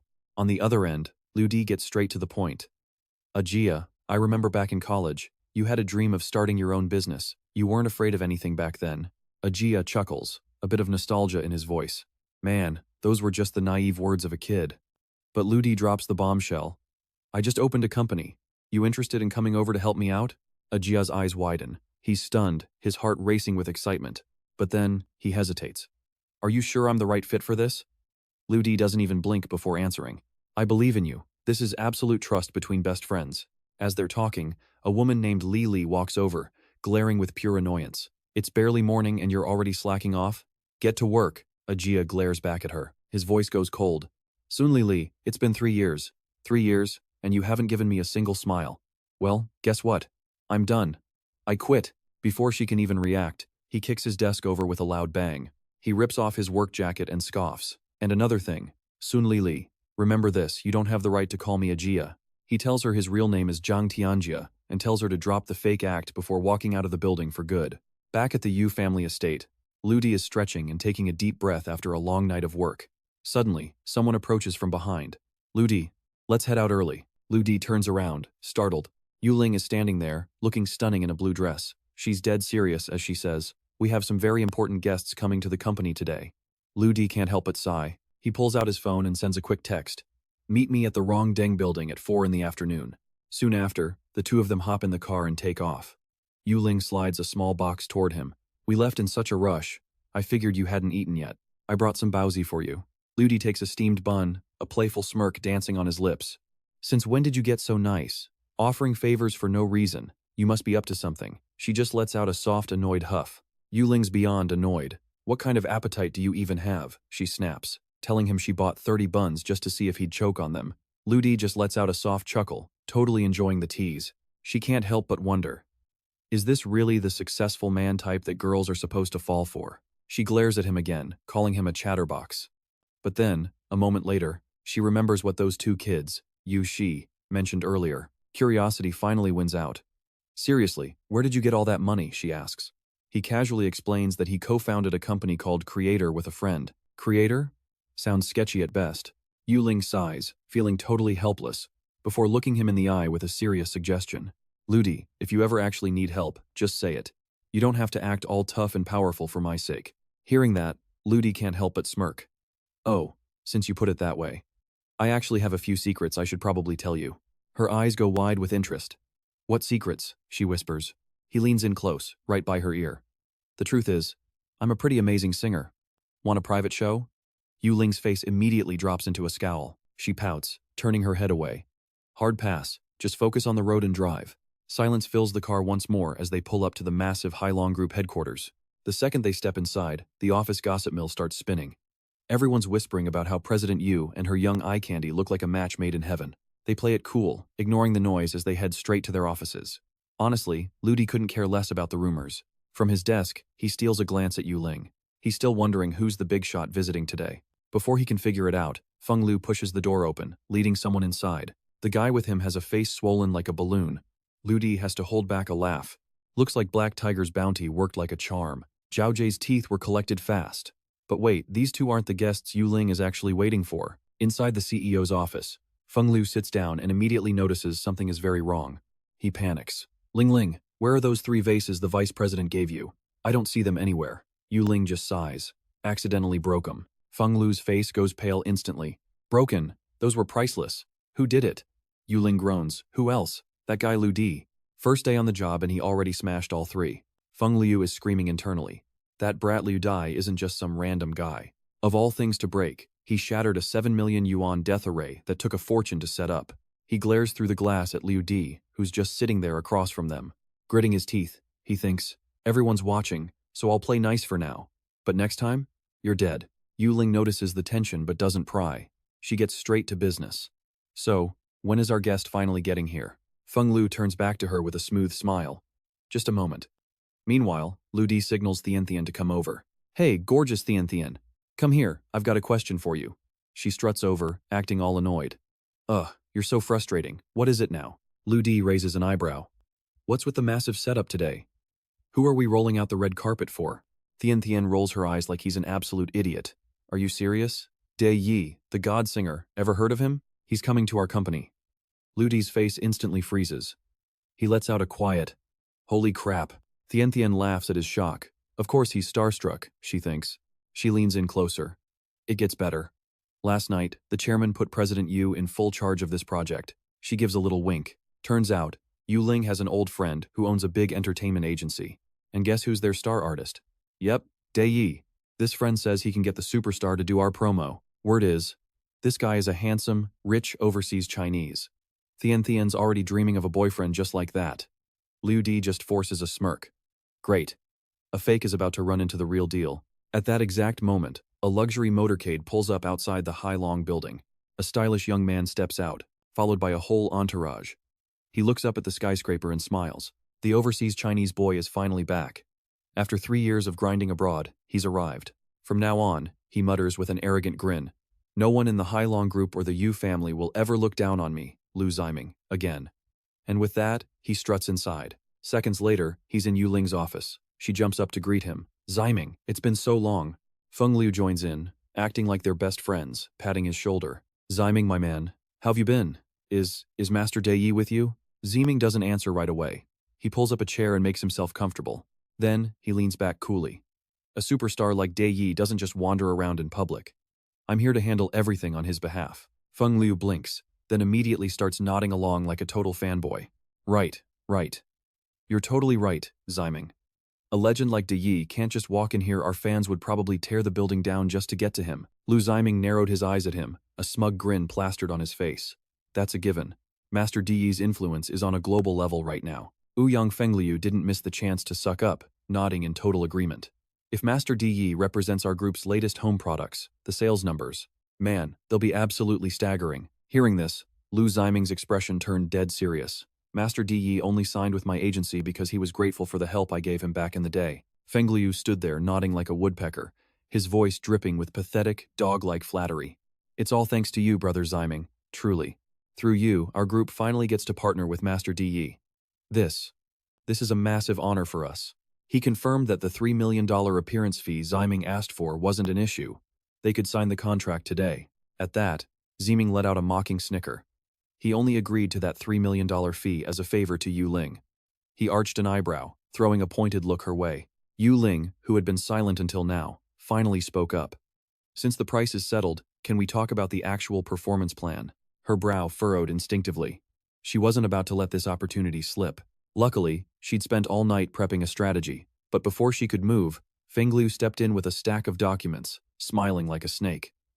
Ziming, here's the complete proposal. Yuling's face dropped the second she saw it. Her voice turned cold as she questioned him. This project, Father specifically assigned it to me. Fenglu didn't even blink. He just gave a calm, oily smile. Come on, we're all family. Why split hairs over who does what? With a sharp huff, Yulong slammed her own proposal onto the table and challenged Ziming. Fine. Ziming, you choose. Lu Ziming reached out, picking up both stacks of documents and flipping through them one by one. After a long silence, he finally opened his mouth. Ooh. Young Fengliu's show is flashy, big energy, but Yuling's charity gala has a lot of heart. Yulong nodded solemnly. Exactly. Plus our new products are home appliances meant to prevent childhood illnesses. The charity theme fits the product perfectly. Ziming glanced at her, then looked at Fengliu and sighed dramatically. Your internal bickering is making this really difficult for me. He paused, giving Yulong a look loaded with hidden meaning. Ling, maybe you should reconsider the situation. Remember, I chased you for 2 whole years. He dropped the ultimatum. If she agreed to date him today, he'd pick her plan. Yulong stood there, speechless, honestly not knowing how to react to such a move. After a long, tense hesitation, she finally snapped. Lu Ziming, work is work. You and I? It's never going to happen. The second those words left her mouth, Ziming's face went dark. Fine. In that case, I'll need to study these plans more carefully. He stood up abruptly, a cold, mocking smile on his lips.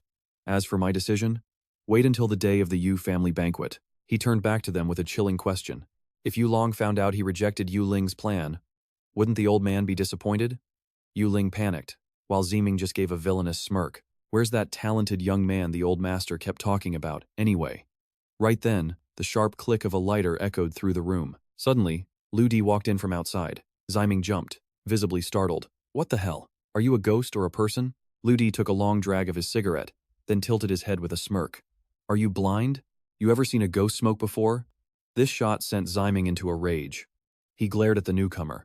What did you just say to me? But Lu Di didn't flinch. He just gave a calm, steady smile. I'm that talented young man Yulong mentioned. My official title? Driver for the Hailong Group. Ziming curled his lip in pure contempt. A driver? And a piece of trash like you dares to call me blind? Lu Di ignored the insult, speaking coolly. By the way, your entertainment company? It's only been registered for 5 days. You claim you signed Di, but is that guy actually the real deal? Ziming didn't panic. He pulled out his phone with a confident laugh. I figured someone wouldn't believe me. Here, Master Di's video authorization. Look for yourselves. He hit play, and immediately, a voice drifted from the screen. A man sat at a piano, just finishing the final notes of a song. He looked directly into the camera. Greetings to everyone at the Hailong Group.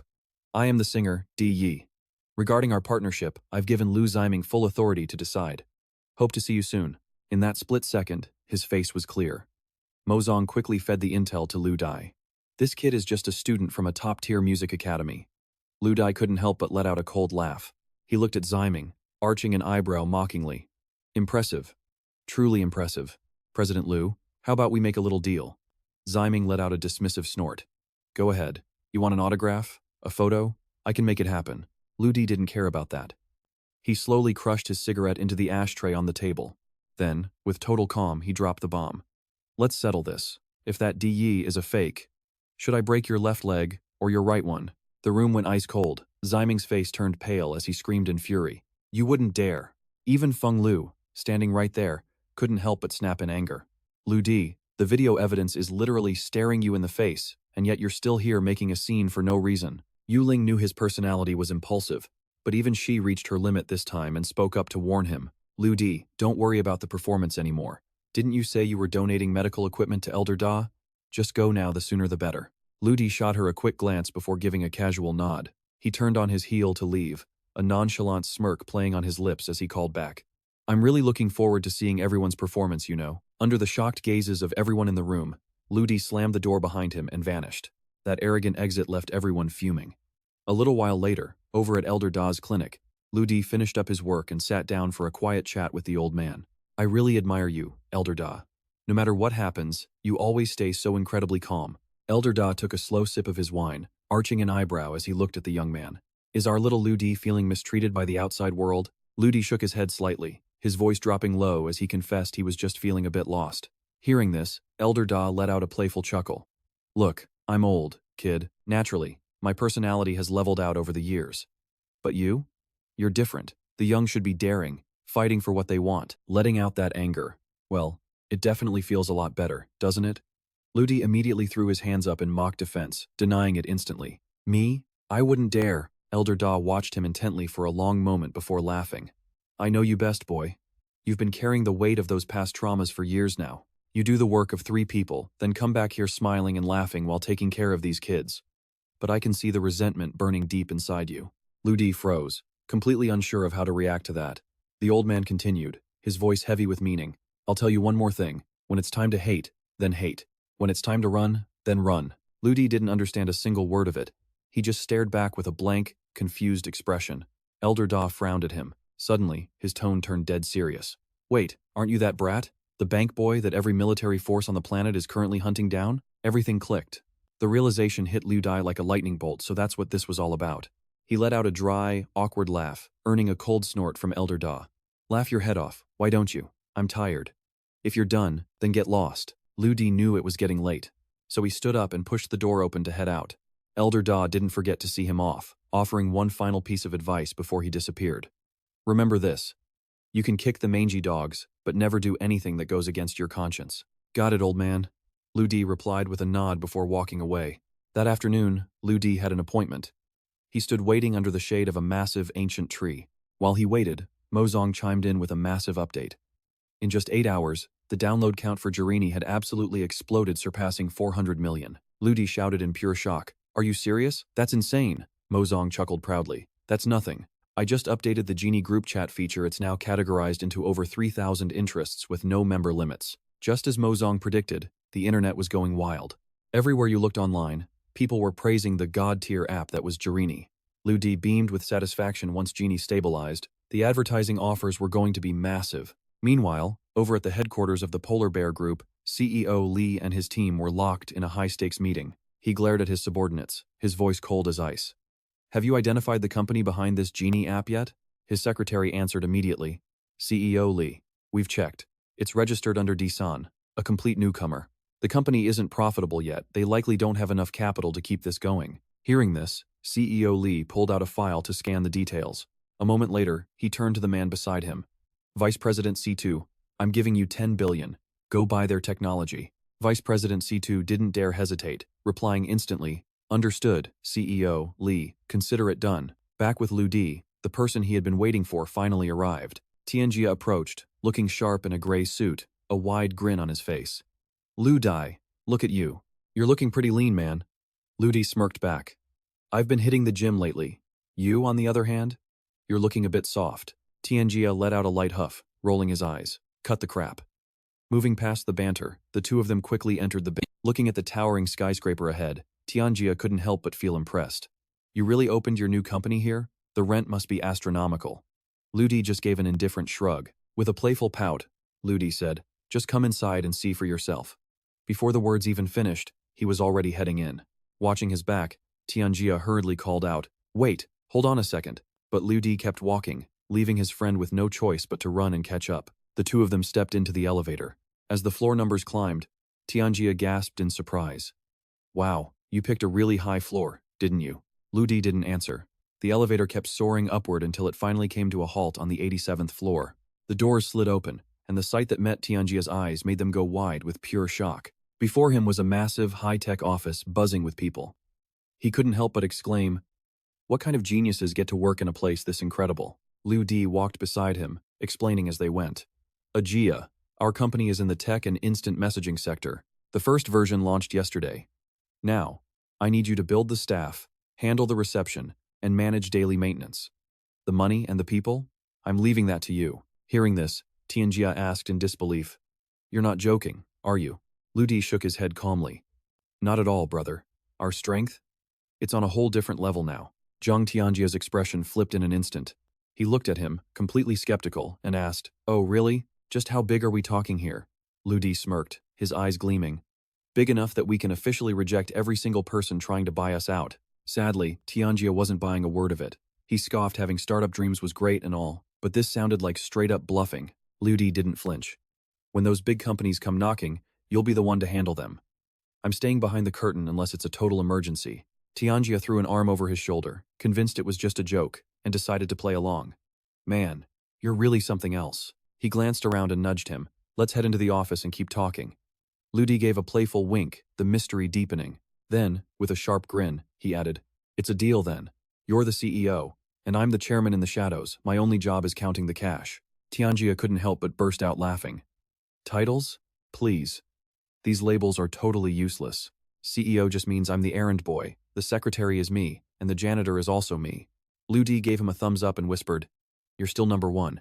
The two of them chatted as they walked, and a few moments later, Lu Di led Tianjia all the way up to the building's massive rooftop. Tianjia took one look at the sweeping view, and his jaw practically hit the floor. Pure shock. He cried out in total disbelief. "Lu Di, you're not doing something illegal behind my back, are you? Don't go making me worry." You couldn't blame the guy for panicking. They were standing atop the literal tallest skyscraper in all of Haishi. Lu Di didn't answer right away. He just stared down at the city for a long moment before finally speaking. "Tianjia, you're the one person I trust more than anyone. No matter how bad my situation got, you never once looked down on me." Tianjia just huffed, acting annoyed. "Give it a rest. You call, and I'm there, simple as that." He stepped forward and patted Lu Di's shoulder. "Drop the drama and talk straight. You're short on cash, aren't you?" "I've got 150,000 in savings ready to go." Lu Di smiled, genuinely touched. "Keep your money. I already sent the company plans to your email. It'll take you a few days to even process it all." Tianjia's eyebrows shot up at that. "Wow. You've already trapped me on this ship, haven't you?" Lu Di just gave a small shake of his head, staying quiet. Tianjia looked around. "You've walked me through 3 entire floors now. So, where exactly is our office?" Lu Di smirked and said calmly, "Every bit of it, including this roof under our feet." Tianjia's eyes went wide. He started shaking. "What?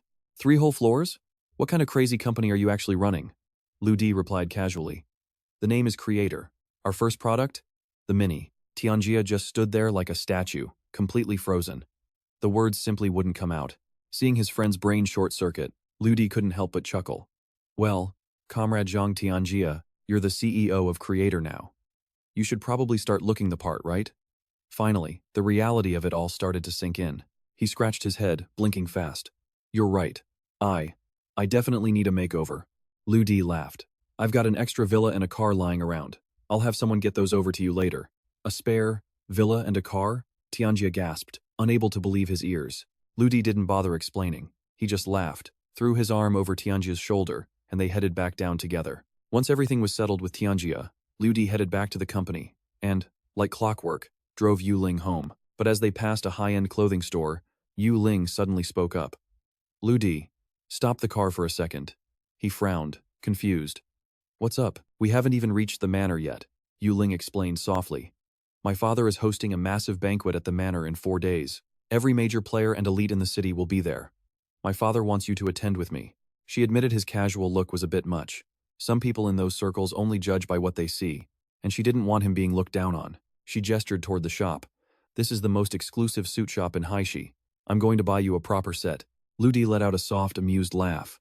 "I appreciate the thought, really, but trust me, that won't be necessary. If people respect me, I'll respect them back. But if they try to insult me, I'll make sure they regret it." Yulong narrowed her eyes. "Lu Di, don't be so overconfident. I just want you to look decent." Lu Di just gave a casual shrug and pouted slightly. "Miss Yu, thanks for the offer, but the truly powerful don't need to prove anything." With that, he drove right past the store and kept heading for the manor. Yulong saw he wasn't going to budge, so she didn't push it. Instead, she raised an eyebrow. "Fine, no suit, but I have another gift for you. Please, just take it." She pulled out a small wooden box. When Lu Di opened it, he froze inside was a stunning, incredibly valuable emerald jade pearl. Lu Di's expression shifted instantly. He frowned, looking at the precious gem. "This looks like it costs a fortune. Are you trying to bribe me or something?" His cold reaction made Yulong flinch. She hesitated, her voice trembling slightly. "Lu Di, you've been so strange lately. Are you, in some kind of despair?" A small smile played on his lips. "Miss Yu, what on earth are you talking about?" Yulong stared into his eyes for a long, heavy silence before finally speaking. Your eyes. They're going blind, aren't they? Please, don't lose your spark. Stay like this, Pearl, never letting the darkness swallow your light. Hearing this, Lu Di realized she actually meant well. Turns out, this girl has a soft, gentle side after all. With a small smile, he accepted. You're such a pain, but fine, I'll take it. Yulong just gave a cold huff and turned away, falling silent. 4 days later, at the Yu family manor, the place was packed. Since Yan Shi was attending, the crowd was bigger than ever. Yulong sat in a corner, observing the room. After a while, he spoke up. Ah Fu, the more I look at Lu Di, the more I like him, that independent streak. He's exactly like I was when I was young. Fu nodded slightly but added, I don't know. I feel like Mr. Lu is a bit too cautious. Hearing this, Yulong couldn't help but sigh. It wasn't easy for Lu Di. The kid had never been to a high society banquet like this before. But this was a path he had to walk. Yulong hoped he'd mature quickly so he could finally shoulder the weight of the Yu family. Meanwhile, Lu Di had no idea he was being watched. He was busy getting an update from Mo Zong. J-Mini downloads had just exploded past 800 million. And the company's operations were running at 100% capacity. News reports about the company and the mysterious man behind it were flooding the internet. Lu Di nodded, feeling satisfied. But this was only the beginning. A moment later, a sleek black car pulled up to the Yu family entrance. It was Lu Ziming, arriving for the banquet. But he wasn't alone, another young man was standing right beside him. Yulong noticed them immediately and turned his head to watch. Ziming and the stranger walked straight over to greet the old man.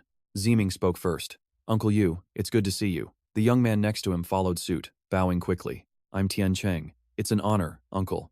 Before Yulong could even respond, Feng Lu came rushing over, slapping Ziming on the shoulder with a laugh. Haha, Ziming, Tian Cheng, I've been waiting for you two. Just then, Yulong caught sight of Lu Di in the distance and waved him over. Lu Di, come here for a second. Lu Di walked over quickly. Yulong gestured toward Ziming and Tian Cheng to introduce them. These two are the sons of my old friends. You're all young, you should get to know each other. Feng Lu seized the moment to show off. He raised an eyebrow and smirked. Let me introduce him. This man beside me is the boss of a top entertainment agency. He's got the #1 superstar signed to his label. We're currently negotiating a massive deal for a new product. He glanced at Ziming and whispered, Ziming, I won't push you too hard today, but definitely think over my proposal. Ziming gave a faint smile and replied casually, I'll consider it. That answer made Feng Lu beam with pride. He then turned to the other guy, the founder of the Secret Realm Company. His game company was already going international. Tian Cheng was basically the poster child for successful youth in this era. Yulong smiled and added, It's actually a funny coincidence. Ziming and Tian Cheng were Yuling's college classmates. They both used to chase after her. Hearing that, Tian Cheng acted all modest and embarrassed. Back then, I failed to win her heart, so I traveled the world to clear my head. Who knew I'd discover 12 secret travel routes? That's how I started my company. He turned to Yu Ling with a confident grin. I'm a different man now, Ling. Maybe you should reconsider? Yu Ling felt awkward. She didn't want to humiliate him in public, so she tried to change the subject by pointing to Lu Dai. Let me introduce you. But before she could finish, Tian Cheng cut her off coldly. No need for introductions. This is Lu Di, right? Yu Ling's benefactor? He glared at Lu Di, his voice dripping with pure contempt. Just a useless nobody living off the Yu family with zero background. Trying to compete with me? That's a death wish. Old man Yu even told me to encourage you. But are you even worthy? Lu Di narrowed his eyes at him but didn't say a word. Taking his silence as submission, Tian Cheng laughed even harder. Haha, Lu Di, we've got a long way ahead of us. We'll be seeing plenty of each other. He reached out to shake Lu Dai's hand, but the second their palms met, Lu Dai squeezed so hard Tian Cheng's teeth rattled. Ah, that hurts. Lu Di let go casually and smirked. My bad. I'm just not used to shaking hands with women. That comment made Tian Cheng's blood boil, but he couldn't find a single comeback. Seeing the tension hit a breaking point, Feng Lu stepped in to play peacemaker. Tian Cheng, it's your first time at the manor. Let me show you around.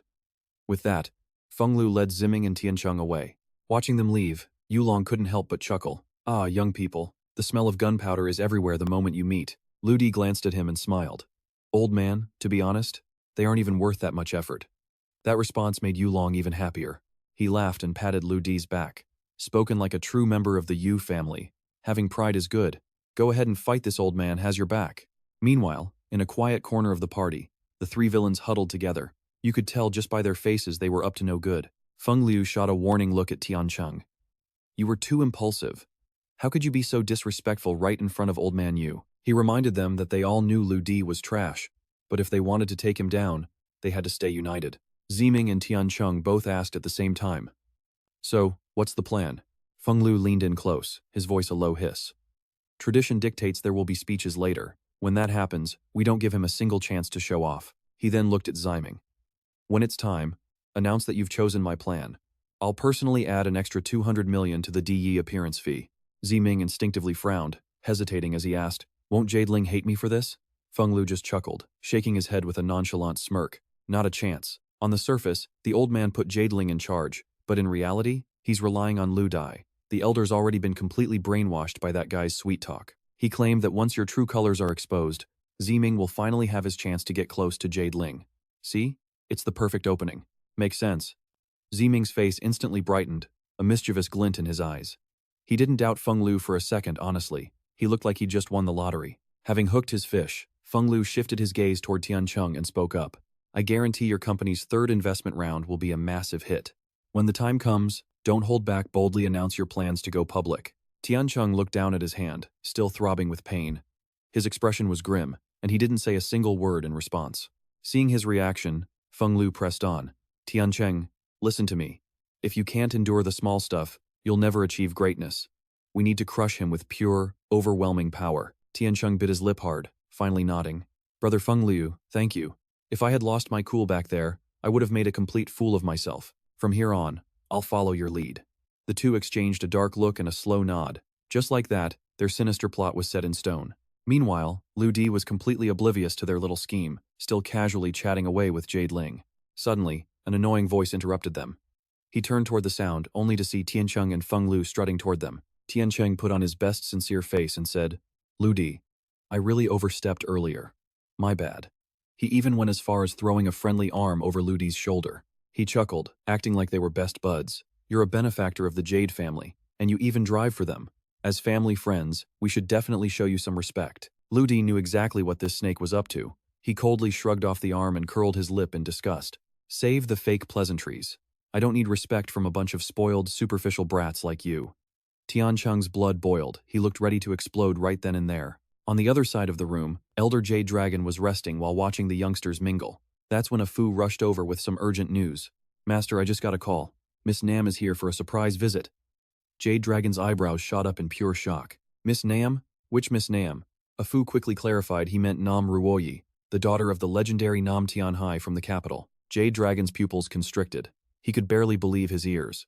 Seeing his master's reaction, a Fu kept going. Miss Nam said her father couldn't leave the capital, so she's here in his place to visit General Black Mountain, Chief Duan, and yourself. Hearing that, Jade Dragon gave a slow, understanding nod. Ah, so that's how it is. Everything clicked. Moments later, the Jade Manor welcomed another VIP guest. Feng Lu and his trio stood off to the side, not even daring to step forward. Ziming looked panicked. Feng Lu, what do we do? Miss Nam is actually here. Our little tricks are going to look like a joke in front of her. Tiancheng nodded in frantic agreement. The Nam family was a titan in both politics and business, and Ruoyi herself was hailed as a once-in-a-generation beauty and genius. How could they even compare? But Feng Lu? He was the only one who stayed dead calm. He raised an eyebrow and let out a cocky smirk. That's exactly why we need to show off. If we play our cards right, we might just land ourselves a powerful connection. He glanced over at Lu Di in the distance, a wicked smile creeping across his face. That little stepping stone was finally about to become useful. Come on, he chuckled, starting to walk forward. Let's give Miss Nam the most impressive welcome she's ever seen. Right then, the car door opened, and a pair of long, elegant legs stepped out onto the driveway. Nam Ruoyi walked up with grace, greeting him politely. Greetings, Uncle Jade. I hope you'll forgive me for dropping in unannounced like this. Jade Dragon couldn't help but chuckle. Miss Nam, please. Your presence is the greatest honor the Jade family could ask for. She gave a polite bow and lowered her voice. Uncle Jade, tell me, have Uncle Black Mountain and Uncle Duan arrived yet? He shook his head slightly with a smile. They should be on their way. While we wait, let me introduce you to some of the young talents here today. Sensing his formal tone was a bit much, she made a quick request. Please, just call me Ruoyi. With that, she followed him toward the center of the party to make her rounds. She immediately spotted Feng Lu's group waiting for her. One look at them, and she was already rolling her eyes internally. What a bunch of losers. But Feng Lu was completely oblivious to her disgust. He stepped forward with his most sophisticated smile and reached out. A pleasure to meet you, Miss Nam. I'm Ouyang Feng Lu, Ruoyi didn't hesitate, she stepped back instantly, avoiding his hand like it was covered in the plague. Seriously, she didn't want to get her hands dirty. Feng Lu's brow twitched as he pulled his hand back, quickly making up an excuse. Well, she is a noble lady. A goddess like her shouldn't be touched by just anyone. Jade Dragon stepped in to smooth things over. Ruoyi, let me introduce you. This is my daughter, Jade Ling. Ruoyi turned, her attitude softening as she offered a warm greeting. But as she did, her eyes drifted to a figure standing right behind Jade Ling. It was none other than Lu Di, casually holding a glass of wine like he didn't have a care in the world. But Ruoyi? She was anything but calm, her eyes widened in absolute shock like she was seeing a ghost. She looked like her heart was about to stop right then and there. Lu Di locks eyes with her. His brow twitches for a split second before a smirk plays on his lips, and he strolls over with a casual wave. The name's Lu Di, he says. Ruoye's eyebrows shoot up and not in a good way. She realizes he's hiding in plain sight. Using his real name as a cover? Bold move. Greetings, sir, she says, quickly pivoting back to her polite, good girl mask. Lu Di studies the girl standing before him. He can't help but laugh internally at the sheer irony of the situation. Who would have guessed? This sweet, obedient daughter is actually the ruthless underworld queenpin of Black Lake City. Then bam! Lu Di lets his true aura explode. Ruoye's face goes pale instantly. That pressure. That overwhelming presence. There's no mistake. This is the legendary Emperor number 2. Her posture shifts to pure, unadulterated respect. Seeing her look so shaken, Feng Lu pipes up with fake concern. Miss Nam, are you all right? You look like you've seen a ghost. Ruoye doesn't even acknowledge he exists. But Feng Liu? The guy has skin like a rhinoceros. Miss Nam, he insists. Why don't you come with us to the VIP lounge to relax for a bit? Unfortunately for him, Ruoye isn't in the mood for games. She shuts him down hard. No need. I'll just stick with Lu Di. Ziming hears this and scoffs, his voice dripping with pure elitism. Miss Nam, Lu Di isn't part of the Jade family. He's just a lowly driver they hired. Ruoye's expression instantly shifts. This is not what she expected to hear. She cuts Lu Di a look of pure disbelief. But our guy? He couldn't care less. He's just chilling in the corner, enjoying his wine like a boss. Ruoye figures he's just playing the low-key game and doesn't want to blow his cover, so she plays along. She gives a stiff nod. Very well, she whispers. I'll follow the host's lead. Feng Lu beams, thinking he's actually won her over. Fantastic. Just as one VIP settles in, 2 more luxury cars roll up to the Jade Manor. This time, the real heavy hitters are stepping onto the scene. Heishan steps out of the car, moving with the slow, calculated gait of a predator. He barely takes 2 steps before a voice barks out from behind. Caught you at last, you old fox. It's Duanhua. He claps Heishan on the shoulder and growls. Start talking what really happened to my phone. Heishan just lets out a cold huff. Duan, you old ghost, keep your voice down. Calm your damn self. You're a high-ranking national official, for crying out loud. Picking fights in public? You're making us look like a joke to the younger generation. Duanhua just smirks, completely unfazed. Fine, keep the phone. But tell me the truth, did you find that kid yet? Heishan's eyes narrow with irritation. I've got my own intel, old man. You aren't poaching my leads that easily. Right then, Jade Long steps out to greet them with a wide smile. Old Duan, General Heishan. It's been ages. Duanhua hears the voice and turns around. He lets out a hearty laugh. You rich types and your useless parties. I'll never understand why you waste time on all this fluff. Jade Long just chuckles softly. We've been friends forever, Duan. If I didn't throw a proper bash, it'd be a disgrace to our names. He gestures toward the crowd in the distance. Besides, we have a very special guest of honor attending today. The 2 old lions look over, and their expressions instantly harden. It's her. The daughter of Prime Minister Xiaonam. Jade Long nods, looking proud. Exactly. The Jade Manor is truly honored today. Everyone who's anyone has shown up. Ruoye approaches them with a graceful bow. Uncle Heishan, Uncle Duan. My father sent me to pay his respects to you both. Heishan nods, his expression softening. Good girl, glad to see your father still remembers us. Duanhua chimes in. Look at you, all grown up and looking more like a lady every day. Ruoye, you're all alone here in High City. If you ever run into any trouble, you come straight to us, you hear? Off to the side, Feng Lu is sweating. He's realizing just how out of his league Miss Nam really is, chatting with legends like it's a casual Sunday. Lu Di watches the whole scene play out, a single, mischievous thought crossing his mind.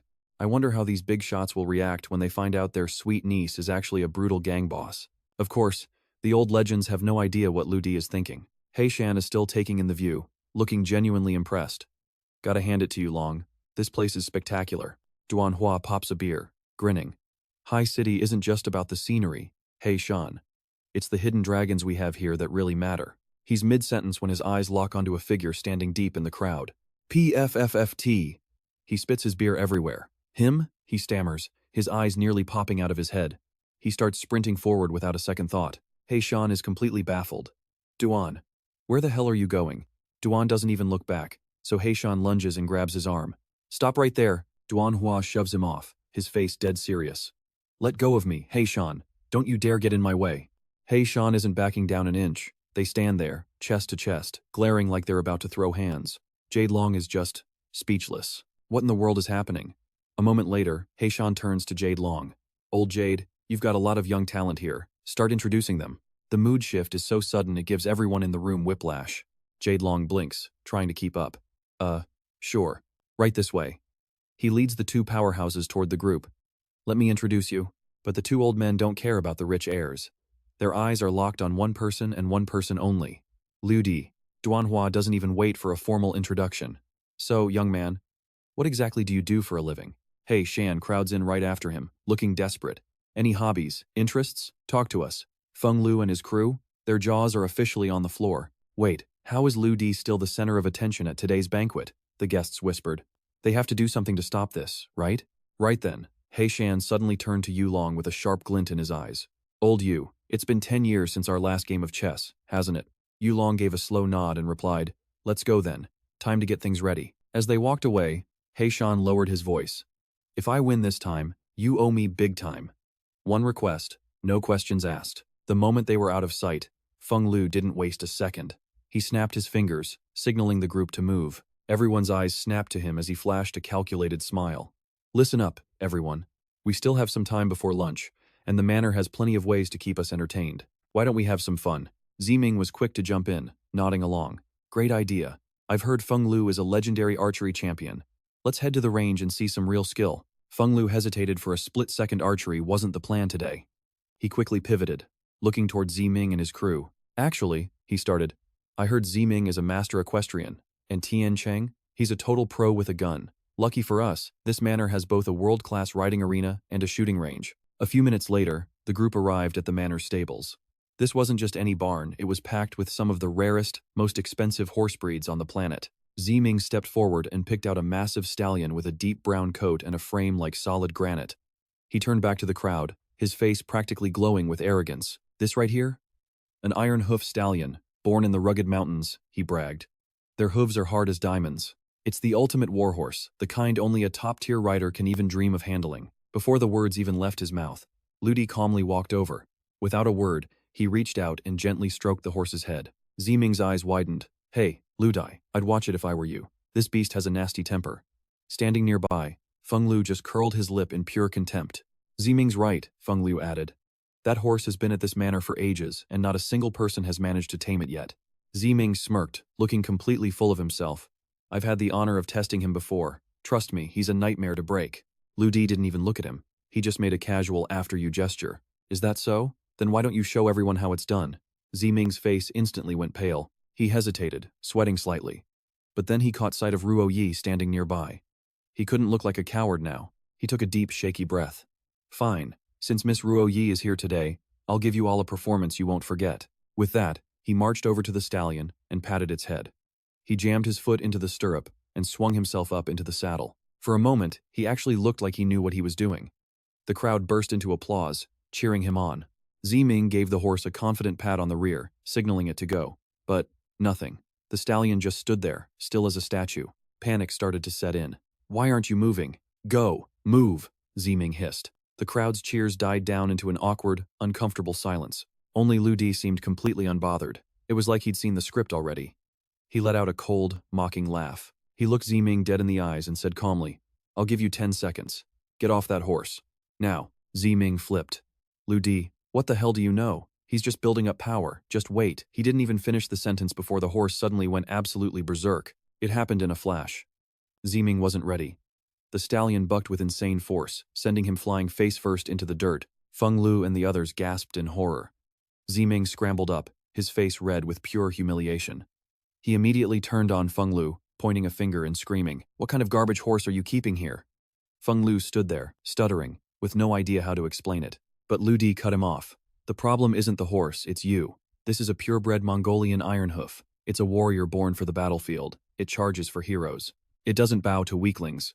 As if it understood every word, the horse let out a loud, ringing neigh, almost like it was laughing at Ziming.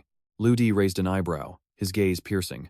A man with a hollow heart and a fake ego, thinking he can ride a stallion like this? What a joke. Ziming was shaking with rage. Based on what? You have no right to say that. It's just a wild animal that hasn't been trained right, he shouted. Even Feng Liu wasn't buying Lu Di's hero talk. Feng Liu let out a cold snort. Lu Di, you talk big. So are you saying you're the hero here? Why don't you get up there and try? Yuling's heart sank. She looked at Lu Di, her eyes full of worry. But Lu Di just stood his ground. I don't need to ride him, he said simply. Ziming let out a mocking sneer. Oh, I see. All bark and no bite. Lu Di didn't respond. He just narrowed his eyes and looked at the stallion. That was it. Just a look. The horse let out one long, piercing neigh. And then, it slowly knelt down. Complete. Total submission. The silence was deafening. Ruo Yi was the first to speak, her voice filled with awe. The master truly is. The master. Yuling was stunned. She looked at Lu Di, wondering just how many secrets this man was hiding. Feng Lu, meanwhile, was grinding his teeth so hard they might snap. I'm telling you. Feng Lu hissed to his friends. This brat beat me at archery back in the day. We can't let him keep showing us up like this. Tian Cheng didn't look worried at all. A smug grin crawled across his face. Relax. Shooting is a rich man's game. A peasant like him probably hasn't even held a real gun more than once or twice. Feng Lu thought about it for a second, his eyes darkening with malice. Fine. I'll find a way to bait him into a match. True to his word, Feng Lu started pushing for a showdown between Lu Di and Tian Cheng. Before long, he'd managed to lead the whole group over to the shooting range. Tian Cheng was already in his element, bragging to anyone who'd listen. I've been training with firearms since I was a kid. I'd say my skills are pretty elite. He pointed toward a clay pigeon launcher with a confident smirk. See that machine? It fires from both sides. When I'm on my game, I hit 70 out of 75 targets easily. So, he turned to Lu Di, his voice dripping with sarcasm. You think you can handle a real weapon? Or are you just going to stare at it? He even had the nerve to call himself talentless, saying he's just a hair behind an Olympic champion. Yu Shi sighed, hearing that boastful talk. This clay pigeon shooting is no joke. With targets flying everywhere, hitting them all in just a few seconds is a nightmare for most people. Yu Shi nodded in agreement. I tried it once, missed every single shot, and got so mad I almost threw the gun. Seeing her reaction, Tian Cheng smirked, raising an eyebrow at our boy in a total provocation. I've heard Lu Di is a god with a bow. But I wonder, how are your skills with a real weapon? Feng Lu joined in, his voice dripping with sarcasm. That's right, Lu Di has so much talent, why don't you step up and show us what you've got? Lu Di stayed silent. He was busy waiting for Mo Zong, his system, to fuse the super shooting skill into his brain. The system even joked. Did you miss me? Lu Di just smirked. Yeah, I missed you, but when are you finally going to grow up? And hey, I don't need a flashy pose, just make sure I hit the targets. Mo Zong shot back. We need style, man. Everyone loves perfection. Now quiet down, I'm upgrading. Finally, Lu Di stepped forward. His voice was cold as ice. You guys talk too much. If you're so eager to lose face, let me help you with that. He casually grabbed a shotgun. Tian Cheng laughed, thinking he was bluffing. Haha, fine. Let's use 2 launchers, 30 shots each. Lu Di didn't even look at him. He casually loaded the shells, a chilling smile playing on his lips. I'll go first. You can play with whatever's left. Without a second's hesitation, he aimed. Watching from behind, Feng Lu's face soured. That stance, that vibe. Was this kid a hidden master? Everyone expected a normal shot, but Lu Di suddenly raised the stakes. Open both launchers, 70 targets, random directions. Don't stop until they're all out. Tian Cheng thought he was just showing off. Lu Di, you sure about this? A double-barrel shotgun isn't a toy, kid. Even the operator hesitated. Sir, are you serious? I've never even heard of anyone trying this before. But Lu Di didn't blink, just do exactly what I said. Left with no choice, the operator hit the switch. The targets flew. Instantly, Lu Di's eyes locked in. Pure focus. Boom, boom, boom. He fired shot after shot, smoke and fire lighting up the air like a war zone. As the empty shells ejected, Lu Di moved like a blur. He caught them midair with 2 fingers and slammed them back into the chamber instantly. It was too fast for the human eye. Before anyone could process what happened, he was already aiming again. More fire, more thunder. Every single target launched into the sky was blasted into dust. The crowd was paralyzed. Shooting, reloading, and hitting everything in a single second. It was too smooth. Even Tian Cheng was starting to sweat. How do you even compete with that? This guy, he's not human. Meanwhile, the constant thunder of Liu Di's gun caught the attention of three old legends playing chess nearby. General He Shan wondered who the hell could fire with that kind of precision. That speed? It was twice as fast as his own elite ace soldiers. He stood up and looked toward the range, and there he saw it. Liu Di, standing with a perfect lethal posture. He Shan's jaw dropped. Of course. It's that little monster again. He Shan couldn't take it anymore. He turned to his opponent. Old you, I don't care what it takes. I'm winning this chess match today. Back at the range, the ground was littered with shattered clay. Not a single target survived. Liu Di stood over a pile of empty shells, casually lighting a cigarette. He glanced back at the stunned group. You guys have fun. I'm gonna go check on the old-timers. Without waiting for an answer, he just walked away. Cool as hell. Yulong watched his back as he left, her mind probably spinning from the display she just witnessed. Over in the garden, the chess game was reaching its climax. He Shan slammed a white piece down. Old you, I think this is checkmate. He wasn't lying. Yulong stared at the board, his face pale. For a long time, he couldn't find a single move. He Shan grinned. Since I won, don't blame me for being greedy with my request. Watching from the sidelines, Duanhua sighed. High-ranking officials really are something else. Even in a friendly chess game, someone was getting squeezed. Looks like someone's about to have a very interesting day. Yulong looked up, confused. He Shan, you're a literal general. Why would you need a favor from a simple businessman like me? He Shan just chuckled. Your estate is crawling with talent, and frankly, I'm jealous. I'm not gonna lie, I need a specific person. Yulong's brow furrowed instantly. You old fox, you're going back on your word? I practically begged you to let me keep my Iron 4 squad, and now you want more? He Shan shook his head. No, I don't want your Iron 4. I only want one person. Yulong was even more confused now. Who? Just tell me. Without a word, He Shan pointed. Yulong followed his finger and saw Liu Di walking calmly toward them. Yulong's face went white. You want Liu Di. He immediately started shaking his head. Old He, have you lost your mind? The kid is fragile. What's he gonna do in the army? Be a driver? Stop joking around. He let out a nervous laugh. He Shan curled his lip, scoffing. If that kid counts as weak, then my own subordinates shouldn't even call themselves men. He slammed a stone onto the board with a smug grin. Your white pieces are completely cornered. The formation is set, you lose. He made sure Yulong knew exactly how he'd been beaten, boasting that this move was called the 9 Dragons Flicking Tails.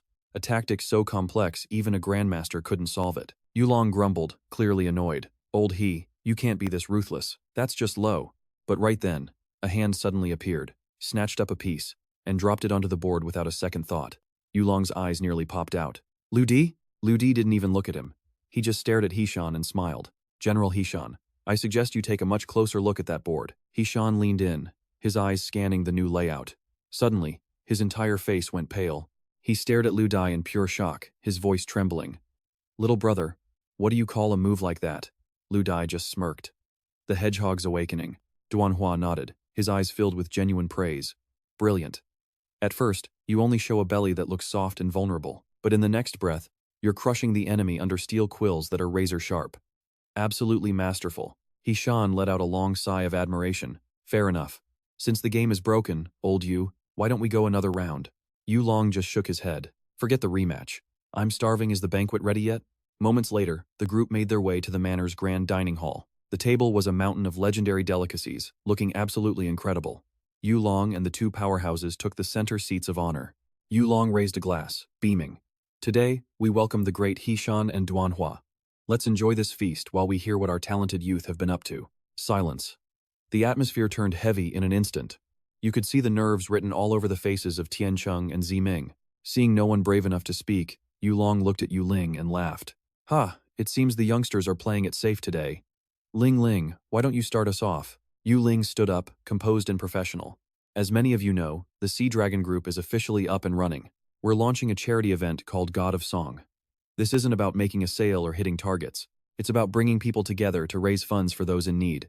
I truly hope everyone supports us. She smiled at the room.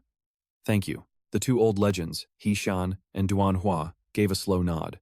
They were clearly impressed. Yulong looked proud, but suddenly, a hand shot up, cutting the moment short. Hold on a second. It was Feng Liu. He glared at Yuling, his tone sharp and challenging. Ling, do you really think we're just some charity organization? He scanned the room, dropping a bombshell for everyone to hear. Everyone, I have news. President Liu has officially signed a major business contract with me. Ziming immediately jumped in to back him up. He's right. Everyone knows the God of Song name is massive. Once it launches, the products will sell themselves. Feng Lu looked like he'd already won. He turned to Yulong, his expression dead serious. Father, we can't afford any mistakes this time.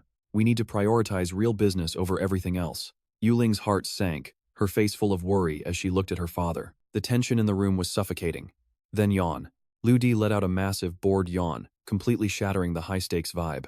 Right then, a slow, rhythmic clapping echoed through the hall. Tiancheng smirked at the crowd. I've had a fair bit of success in business myself. Truth be told, I'm launching a secret company very soon. Duanhua grunted in approval. I've certainly seen enough today. The youth of this generation really are something else. Ruo Ye saw her opening and didn't want to be left behind. She stood up with a charming smile. Everyone, I'm just a small-time antique dealer. I'm sure my little business is nothing compared to yours. Tiancheng looked at her and laughed. Miss Ruo Ye is far too humble. Even if all of us combined our power, we still couldn't touch your level. Yulong nodded along. Exactly. With Miss Ruo Ye's reputation, no explanation is even necessary. But the second he finished, Liu Di let out a cold, sharp snort. Complete trash. Feng Lu and Ziming exploded in rage. Feng Lu snapped, his face turning red. What did you just say, Lu? Lu Di didn't even blink. He just said it again, slower. I said Feng Liu, Tiancheng, and Ziming. All three of you are absolute garbage. Feng Lu grit his teeth, his voice shaking with fury. How dare you insult us like this in broad daylight? Lu Di just shrugged, casually taking a bite of a chicken leg. Your so-called achievements? In my eyes, they're nothing but worthless junk. Tiancheng's face twisted with pure contempt as he fired back. You're just a lowly driver with zero talent. What right do you have to judge us? Lu Di set his fork down, his eyes turning cold and sharp. I wasn't planning on showing off, but Feng Lu laughed in his face, mocking him. You're nothing but a clown jumping around for our entertainment. Lu Di just curled his lip, completely unfazed. Funny thing is, a senior once taught me a very specific lesson about people like you. To be young means having the guts to take risks. You can't just let every little thing slide, Lu Di says, leaving everyone in the room stunned as he continues his savage streak. You guys really want to host a concert? Please. It's destined to become the biggest laughingstock of the entire year. These words send Feng Lu into a blind rage. He grinds his teeth and snaps. Lu Dai, are you trying to curse us? Who do you think you are to talk like that? Even Yuling is mortified, never expecting him to be this blunt. But Lu Dai? He's looking incredibly confident. It's not a curse, it's just the truth. I only want to help Ling Ling organize a proper charity gala. That's all. He casually mentions holding his event right on the coastal street, barely a kilometer away from the prestigious Wangtian Square. Hearing this, Feng Lu just lets out a cold, condescending sneer. A bunch of rundown buildings on a coastal street?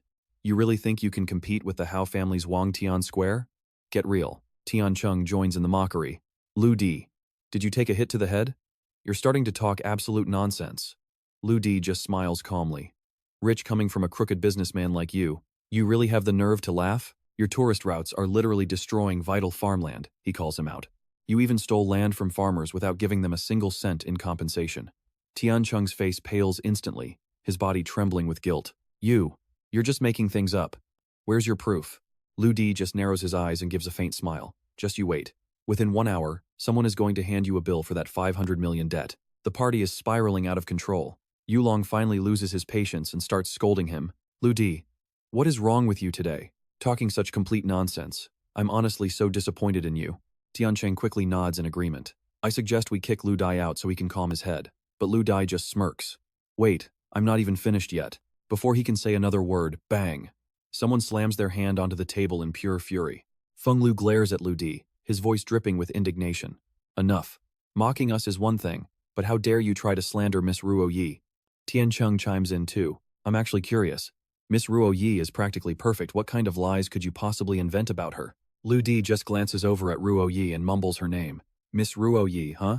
As soon as Ruo Yi hears him, she suddenly sits up straight, her body tense as if she's waiting for a life-changing command. Yulong is sweating now, desperately trying to warn him. Lu Di, watch your mouth. Miss Ruo Yi isn't someone you can just gossip about. But Lu Di doesn't seem to care at all. He just casually pulls out a cigarette and puts it in his mouth. Tiancheng sneers. Are you mental or something? But before he can even finish his sentence, something absolutely mind-blowing happens. Lu Di's cigarette suddenly lights up, and he didn't even move a finger. The one holding the lighter for him is Ruo Yi herself. Lu Di doesn't even look surprised. He just takes a long, smooth drag of the cigarette like it's the most natural thing in the world. The entire table erupts into a frenzy of whispers. What on earth is Miss Ruo Yi doing? Why is she personally serving him? Tiancheng stares at her, his eyes filled with pure disbelief. Miss Ruo Yi, this has to be a mistake, right? He's just a low-level driver. Why would you ever light a cigarette for a guy like him? Ruo Yi just gives a faint, mysterious smile. No reason. The gentleman simply wanted to smoke. Yulong is so shocked he nearly falls out of his chair. Ruo Yi, did you just call Lu Di sir? She nods calmly. Lighting a cigarette is nothing. Even if sir wanted me dead, I, Ruo Yi, would do it without a second thought. At this point, Yulong can no longer hide the sheer terror in his heart. He hesitates before asking, Ruo Yi, I have to ask, what exactly is your relationship with Lu Di? Ruo Yi glances at Lu Di, seeing his silent reaction, and then speaks like she's reading his mind. Sir hasn't given me permission to say. And that was that. Suddenly, the sharp ring of a cell phone shatters the heavy silence. It's Tiancheng's phone. He answers it immediately. A panicked, frantic voice screams from the other end. President Chu, it's bad. We're going bankrupt. It's like a bolt of lightning hit him. Tiancheng stammers. What? What are you talking about? How is that even possible? The person on the phone explains in a rush. President Chu, you know that mini-travel platform? The travelers on there are blasting us. They're saying our routes destroyed the ecosystem and that we stole land from the locals. Tiancheng bites his lip so hard it bleeds. If this evidence gets out, our entire company is finished, he screams in a rage. But the report doesn't stop there. Along with the exposure of their crimes, they're being forced to return 120 brand new travel routes, and the kicker? They have to be completely free of charge. Tiancheng finally loses it. His grip fails, and the phone clatters onto the floor. But the voice on the other end keeps screaming. President Chu, someone is here to collect. Help me. Please help. Tiancheng slumped into his chair, completely paralyzed by pure terror. He couldn't squeeze out a single word. And the rest of the table? They didn't even dare to breathe. It took a moment, but he finally found his voice, pointing a trembling finger at Lu Di. This was you, wasn't it? What kind of twisted connection do you have with Genie? Hearing that, Ruo Yi's mind started racing as a wild realization hit her. The butler said everyone has to call him Emperor 2. Could the legendary god of songs be Emperor 1? And the founder of the Gemini Corporation, Emperor 3? Before she could even process how insane that sounded, Lu Di casually dropped a bombshell. Funny story. The CEO who founded Z-Mini, Zhang Tianjia, he's actually an old college buddy of mine. Tiancheng bit his lip so hard it almost bled, his fear turning into pure, unadulterated rage. I knew it. It was you all along. How did I not realize you were backed by such monsters sooner? Lu Di just smirked, because bad things happen to bad people. Simple as that. He arched an eyebrow, looking cool as a cucumber, but inside, he was feeling himself. All it took was one little phone call, and boom, problem solved. That was the breaking point for Tiancheng. He lost it, lunging across the table like a wild animal with his claws out. If I'm going down, you're coming with me. But Lu Di didn't even have to lift a finger. Suddenly, a long, slender leg flashed through the air with lethal precision. Ruo Yi pinned him right there on the table with her foot. Then without a second thought, she sent him flying with a brutal kick. Lu Di looked down at the pathetic mess on the floor with icy eyes. Don't blame me, blame your own greed for trying to exploit that concert. Feng Lu gasped, and even Ziming started shaking like a leaf. At this point, Old Man Yu was looking at Lu Di with nothing but absolute, soul-deep respect. He bowed his head quickly, his voice full of regret. Mr. Lu, I was truly blind. I didn't recognize a legend standing right in front of me. Please, forgive my disrespect. Lu Di immediately stepped forward to help the old man up. Elder Yu, please, there's no need for all that. The old man looked up tentatively. Mr. Lu, what are your plans now? Why not stay with the Yu family for a few more days? Lu Di shook his head slightly, his expression calm but firm. I've always been the type to finish what I start. Once I've cleared out the trash and settled my conscience, I'll be on my way. Before Old Man Yu could even respond, Hishan chimed in from the side, practically beaming with pride. I knew I didn't misjudge you. This kid Lu Di, arrogant, powerful, but loyal to the core. He glanced at Lu Di with a sharp glint in his eye. Now that the family drama is over, let's talk about national business. Right on cue, the world outside the Yu Manor exploded into life. Dozens of heavy military vehicles came screaming around the corner. They rolled into the estate one after another, and in seconds, fully armed soldiers began storming into the dining hall. Before anyone could blink, the entire room was completely surrounded by elite troops. Hishan scanned the crowd, his face turning dead serious. Today, I've mobilized the National Guard for a reason, he announced, his voice booming through the room. The people I'm looking for aren't here for a chat. If you're under my command, move out. Everyone else, you're coming with us. Duanhua wasn't exactly thrilled with the display of power. Hishan, you old ghost, you're really going this far? Bringing the army into a private home? Hishan just let out a cold snort. I didn't get to where I am today by playing nice, Duanhua. He turned back to Old Man Yu. Old Yu, get your juniors out of here. They don't have the clearance to hear what comes next. Old Man Yu nodded instantly and signaled to his butler. Ah Fu, take our guests outside. Now, under Ah Fu's guidance, the room cleared out fast. Ruo Yi lingered for a second, standing behind Lu Di and whispering, Sir? He gave her a small, reassuring shake of his head. It's fine. Go. Finally, the only people left were the three titans and Lu Di. The tension was thick enough to cut with a knife, so Lu Di decided to break the ice. General He Shan, I told you earlier, didn't I? You weren't winning that last round of our game.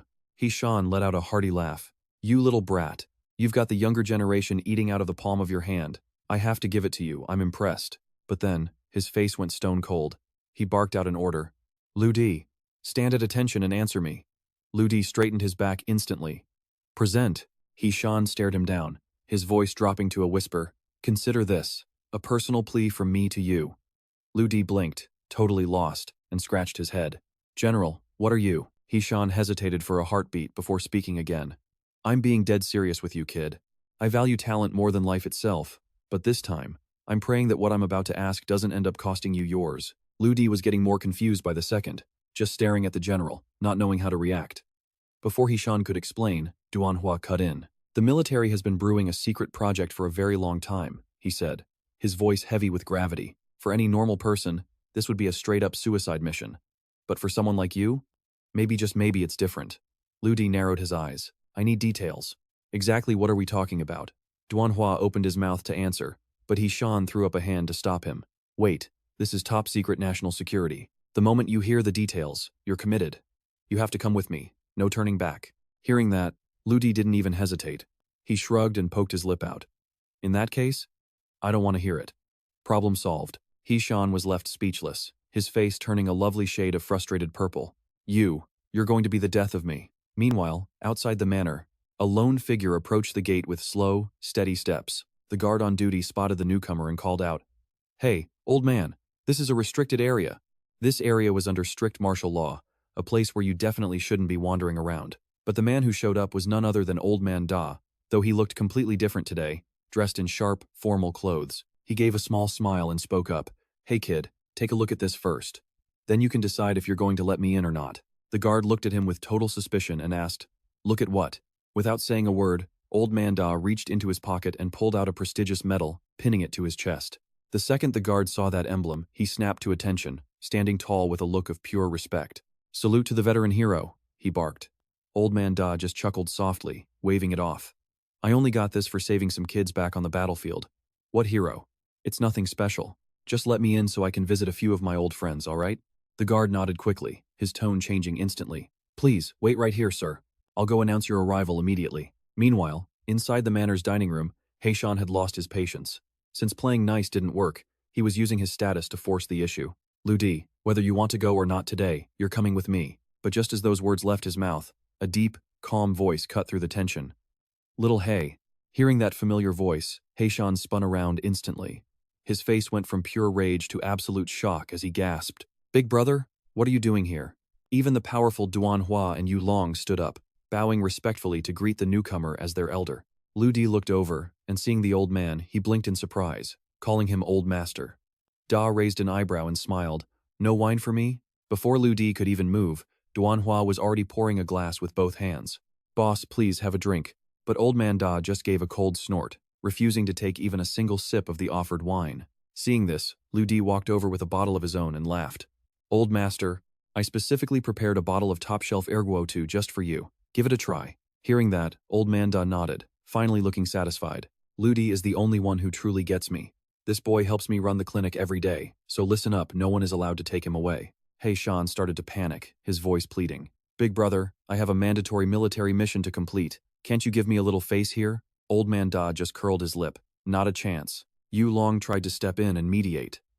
Old He, if we don't just cut ties and get rid of him now, people are going to think I've made a massive mistake. He Shan was being backed into a corner, his frustration boiling over. He gritted his teeth and hissed. Old Yu, do you honestly think this kid, Lu Di, is just some ordinary guy? Yulong frowned, looking confused. Is he not?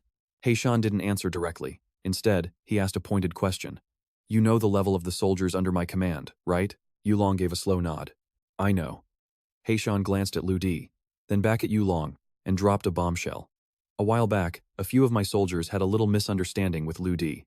A team of 6 elite men, 43 seconds. He pointed straight at Lu Di, his voice rising with intensity. He took every single one of them down. Every. Last. One. Yulong stared at Lu Di, his eyes wide with pure disbelief.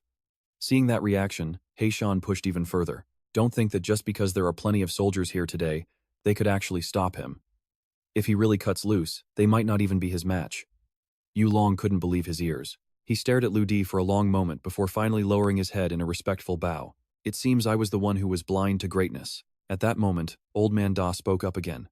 Little Hey, I already know exactly what you're trying to do. He let out a long sigh, his voice turning serious. I know the country is in a difficult spot right now and needs help.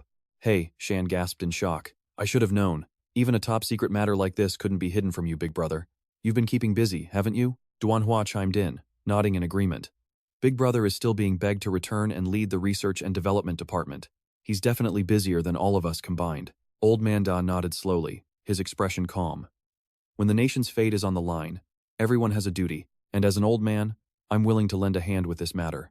As soon as he said that, a flash of pure joy appeared on Heishan's face. He asked eagerly, is that true? After a slight nod, Da continued, as for Lu Di, I'll make the necessary arrangements when the time is right. Since the big brother had spoken, Heishan didn't dare push any further. He agreed instantly. I'll follow your lead on everything. Turning his attention to Lu Di, Heishan asked curiously, we're discussing your entire future here. Don't you have even a single question? Lu Di just gave a soft chuckle, sounding completely unbothered. I might not be the smartest guy, but I've probably already guessed 9 out of 10 things you're planning. Why would I need to ask? Heishan's face went pale with shock. He couldn't believe it, but Lu Di just began to slowly lay out his deductions. If I'm not mistaken, Master Yu is involved, and there's even a deep connection to the Hailong group. You're taking the most advanced human data from around the globe to achieve one thing, the modification of the human race. Yulong stared at him, his mouth hanging open, unable to find his words. Heishan and Duanhua just looked at each other, their minds racing. Guessing exactly what they were thinking, Old Man Da immediately waved his hands in defense. Don't look at me. I haven't breathed a single word to him. Lu Di glanced at them, a smirk playing on his lips. Judging by those expressions, I'd say I hit the nail right on the head, didn't I? Then, his tone shifted as he gave Yulong a final, chilling warning to keep a very close eye on Ouyang Fengliu's room. Yulong let out a heavy, tired sigh. Fengliu comes from a humble background. It was only a matter of time before the Yu family's massive fortune became too much of a temptation for him. I'm still counting on you to keep an eye on him for me. Wait, me? Lu Di points to himself, completely baffled. What does he have to do with any of this now? But then, a thought flashes through his mind, and a slow, subtle smirk spreads across Lu Di's face. He speaks up with total confidence. A guy like Ouyang Fengliu? What kind of trouble could he possibly cause? I can make him disappear from this world whenever I want. Those words hit hard. Yulong's face pales instantly, he's clearly worried. Lu Di, hang on. There's no need to take it that far just yet. He hesitates. Realizing he might have overstepped, Lu Di softens his tone immediately. You're right. I guess I was being a bit too reckless there. The soldiers were all in camouflage, after all. There was no real way for me to identify who they were. Heishan nods, looking genuinely impressed. Your observation skills. They're incredible. Honestly, it's a waste that you won't join our evolution program. Lu Di just offers a silent, mysterious smile. Elder Da steps in, promising Heishan that Lu Di won't leak a single detail about the military's secret experiments. As he speaks, the old man shoots a meaningful, sharp glance toward Lu Di. Lu Di, I'm exhausted, get me out of here. Right away, sir. Without a second thought, Lu Di nods and leads the old man toward the exit. Heishan scrambles after them, whispering an offer. Big brother, why not let us escort you? We can discuss the plan in more detail on the way. But Elder Da isn't having it. He shuts him down instantly. Don't bother. I don't need that kind of headache. Heishan and his crew are left standing there, frustrated. They aren't happy about being brushed off, but they have no choice but to follow orders. Meanwhile, outside the manor grounds, Fengliu and his group are in total panic mode. What is even happening right now? First, a literal armed force surrounds the place, and now Lu Di has been inside with 2 absolute powerhouses for this long. Fengliu bites his lip, his face twisted in pure rage. Lu Di is just an arrogant brat. He's definitely walked straight into a trap, but just as the words leave his mouth, the massive gates swing open. Elder Da and Lu Di emerge together. The soldiers lining the path immediately snap to attention, saluting with perfect precision. Well, specifically saluting the old man. Fengliu and his guys shut up real fast. They stand up straight, trying to look serious and respectful. Lu Di doesn't even spare them a glance, turning instead to Ruo Yi. About your career, I'm going to make some big changes. I'll reach out to you once I'm back. Understood, sir. Ruo Yi doesn't hesitate for a single second. She's completely on board. And just like that, the Yu family banquet falls apart. As they walk away, Lu Di finally speaks up. Old man, thanks for the backup back there. I appreciate it. The old man just chuckles. You little brat. You think they would have let you off the hook if I hadn't shown up? Lu Di looks at him, curious. So, what's the move now? The old man's tone becomes serious. You have incredible talent, Lu Di. Your potential is limitless. While I still have some influence left, I'm going to help you build a solid bridge with the military. Lu Di is stunned for a moment, then nods respectfully. Thank you, sir. I won't forget this. Right then, a fleet of cars rolls up slowly. A white vehicle pulls alongside them, it's Haitian's ride. He pokes his head out the window with a grin. Boss, let me give you a lift. Elder Da just scowls and waves him off. Beat it. Get moving. Haitian sighs, defeated, and the convoy quickly speeds off into the distance. Elder Da turns his attention back to Lu Di. Little Lu Di, you've improved even faster than I imagined. Beating Haitian's men? That's no small feat. Years ago, when he saved the boy, he knew Lu Di was special. With a genetic code that perfect, he's basically the chosen one. Lu Di just shakes his head, being humble. I think I just got a little lucky, honestly. Then he leans in and whispers, Sir, that prosthetic eye you gave me. Where exactly did you get it? The old man thinks for a second, then shrugs casually. I forget which hospital I grabbed it from, but don't worry, it was definitely sterilized. Lu Di is speechless. All he can do is force a helpless smile. Okay, good to know, I guess. Suddenly, the old man puts a firm hand on Lu Di's shoulder, his expression turning stone-cold serious. A talent like yours is a blessing for our country. When the nation needs you, I hope you're ready to carry that weight. Lu Di hesitates, but after a long silence, he nods. I'll give it my all, sir. Meanwhile, in a completely different part of the area, in a small forest clearing near the manor, Fenglu's group has gathered to vent. They are absolutely fuming about what happened at the party. Tiancheng is so pissed he's literally punching a tree. He ruined me. I'm going to make sure he regrets ever crossing my path, he screams. Fenglu frowns. And how exactly do you plan on stopping him? Didn't you see the massive power standing right behind him? Behind him? Tiancheng scoffs, his eyes cold. Can they protect him 24/7? No. I'll hire the most dangerous criminals out there to take his life in the shadows. Fenglu smirks. This idiot is playing right into his hands. Exactly what he wanted to hear. But right at that moment, the ground begins to shake. A massive tremor hits, catching them all completely off guard. They looked out into the distance, and man, it was pure chaos. Thick smoke was billowing from the forest, completely swallowing Haitian's soldiers and blinding them. While they were distracted, a shadow blurred toward the military transport. By the time the guards realized what was happening, it was already too late. The figure in black tore through them like paper, using a massive blast of internal energy to send the soldiers flying through the air.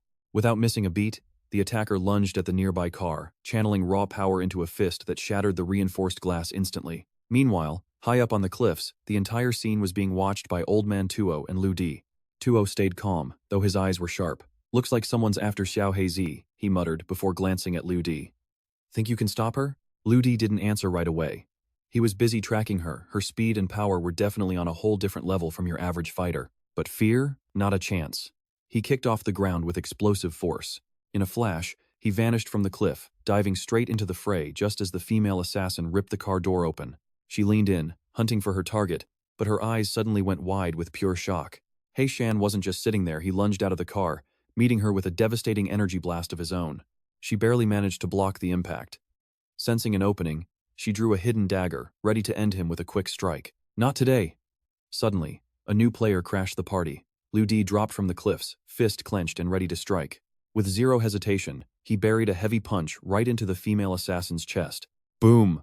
That single hit sent her skidding back like a rag doll. Right then, Mozong chimed in. Body data analysis showed a 95% match. Lu Di's brow furrowed as he whispered to himself. It's her. Not far away, Feng Lu and his crew were watching the fight from the cliffs, and they were absolutely losing their minds. Their jaws were practically on the floor. Tiancheng was shaking like a leaf as he cried out, Am I seeing things? Tell me I'm hallucinating. Ziming just smirked at him. Nope, you saw it right. Hey Tiancheng, weren't you the one saying you'd take Lu Di down with you earlier? Remembering his big talk from a few minutes ago, Tiancheng went pale. He was absolutely terrified now. I never said that. I take it back. He turned tail and bolted, shouting as he ran. Lu Di is a monster. You two are on your own. Back down at the base of the cliff, the dust began to settle. Heishan was actually surprised to see the kid. He walked over and asked, "You all right, kid? Any injuries?" "I'm fine," Lu Di replied with a slight shake of his head. Then he looked at the general. "General Heishan, do you have any idea who's trying to kill you?" Heishan took a second to think. Being a target was just part of the job for him. Based on her gear, she's likely from an international hit squad. Hard to say exactly which one, though. Just then, Old Man Tua's voice cut through the air. "Heishan, you officially owe this kid your life." Heishan blinked, then nodded solemnly. "A debt of life. I won't forget it." Right then, his men reported back they'd searched the area, but the assassin had vanished. Heishan didn't expect much more. These professionals were like ghosts. "Clean this up," he barked, "and keep it quiet. Not a word of this leaves this forest." His soldiers saluted and got to work. Once the orders were given, he turned back to Tuo and Lu Di. "Our enemies are clearly more dangerous than we thought." Tuo's expression turned grim as he replied, "I get it. We'll start digging into this immediately." Lu Di stepped in, playing devil's advocate. "General, doesn't it seem weird this happened right on the Yu family's doorstep?" Heishan didn't hesitate to shake his head. "Old Man Yu isn't that kind of person. Besides, when you're me, assassins find you anywhere." Lu Di just smirked. "Gotta respect that composure, General. Facing death and not even blinking? I'm impressed." Heishan brushed off the praise. He had bigger things on his mind. "There's only one reason they're coming for me," he said, his eyes narrowing. "They want to sabotage our nation's research plans. Instead of wasting time hunting ghosts, we need to push the research even faster." Lu Di didn't want to get caught in the middle of all that politics. He said his goodbyes and headed back to the Yu estate. That night, he had Mozong pull up files on human modification. As he watched the videos, he went completely silent.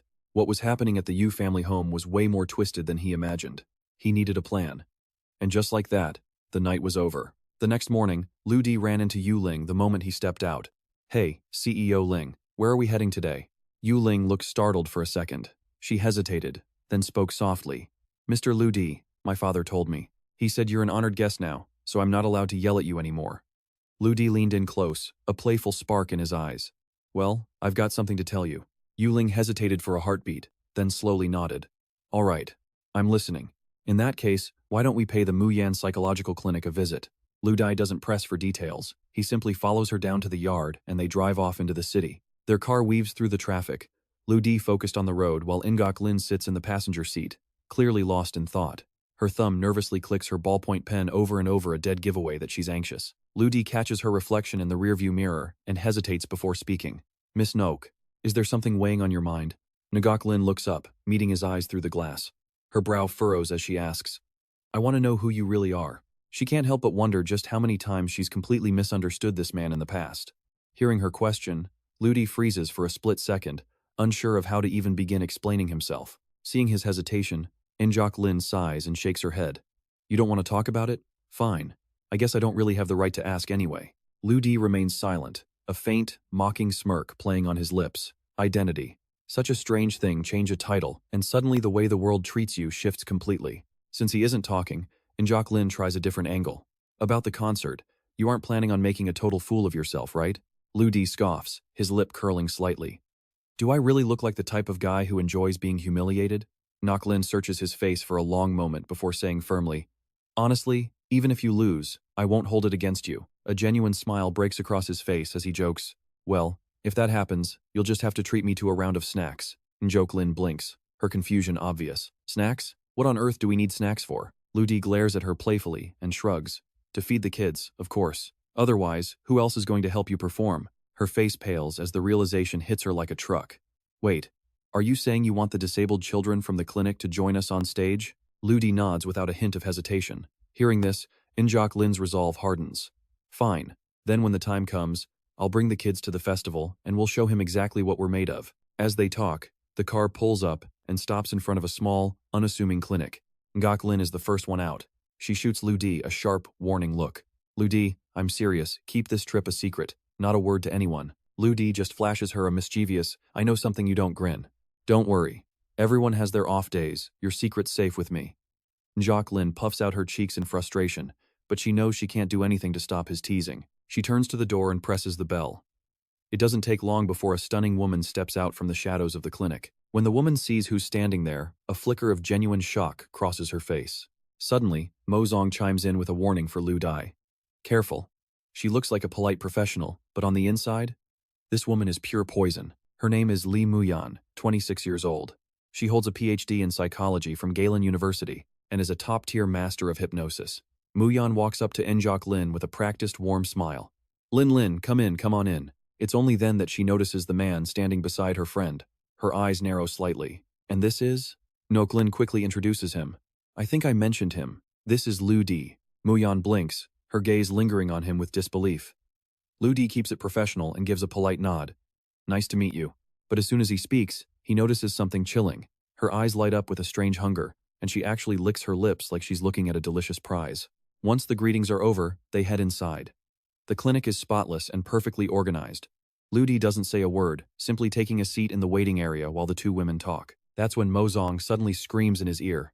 Lu Di jumps, nearly falling out of his seat. Holy hell, what was that for? You nearly gave me a heart attack.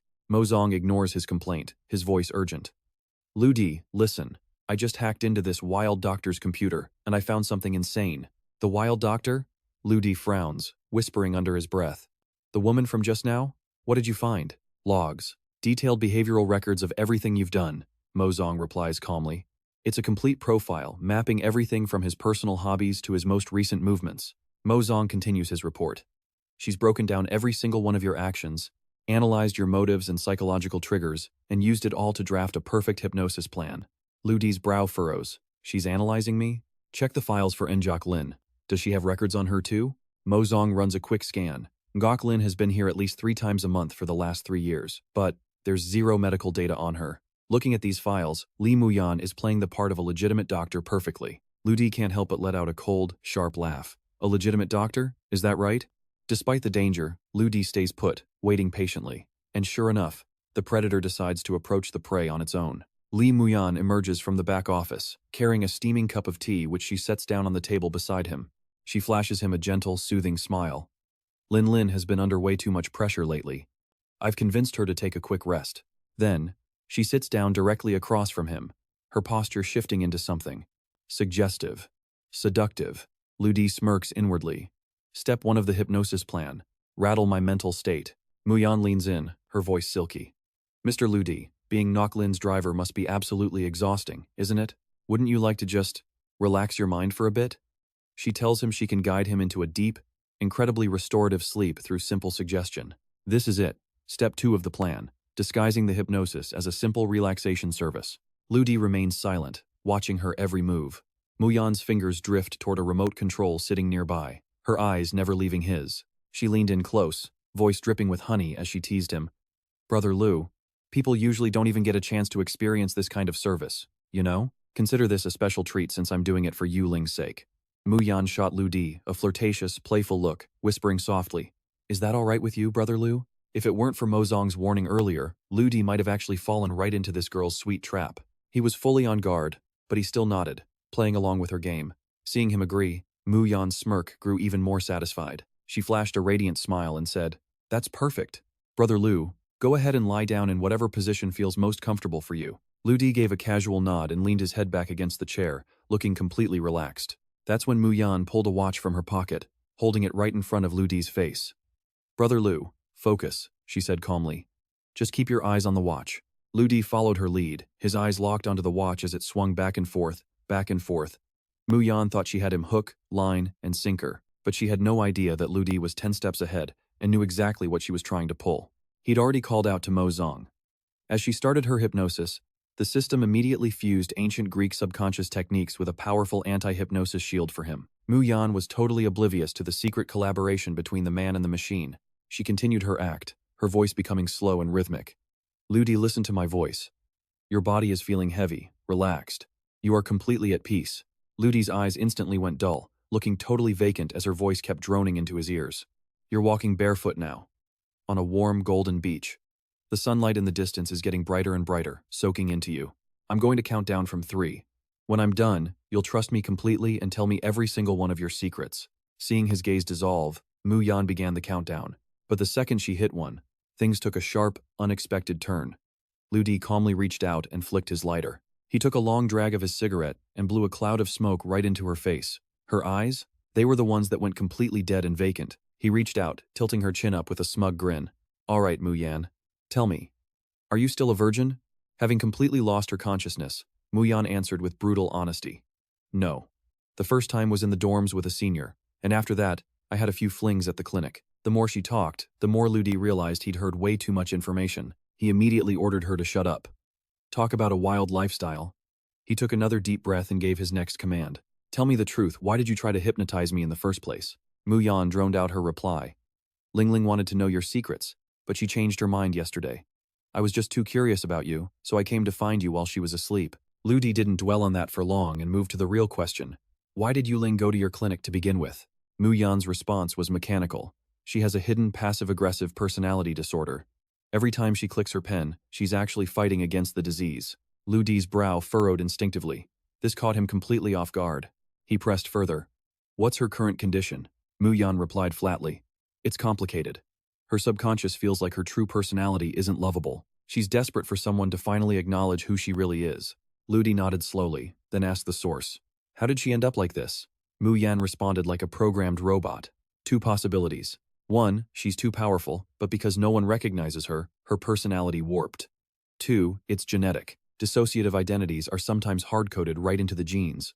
Hearing that, Ludi couldn't help but let out a long sigh. He frowned and gave her a firm order. Use everything you've got and cure her as fast as possible. Muyan nodded without a hint of hesitation.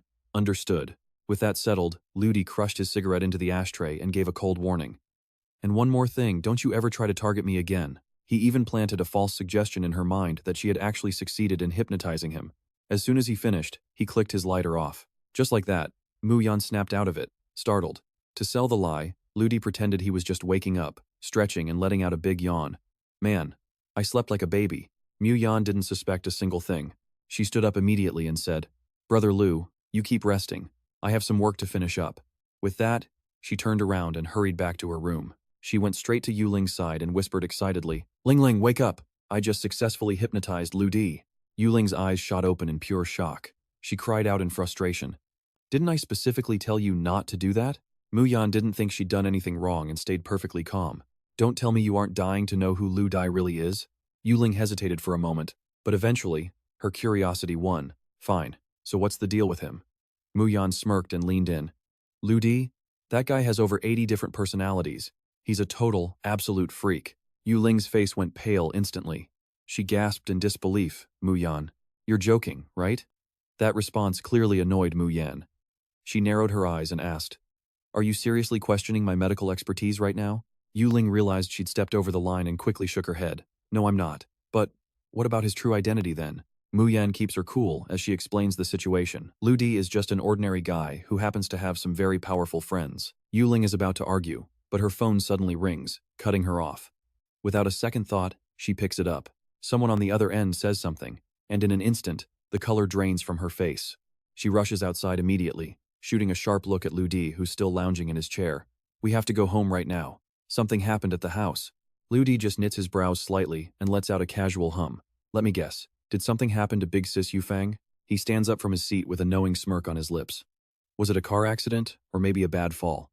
I bet her shoulders and arms are pretty banged up. Yuling's eyes widen in total shock as she stares at him. How? How did you know that?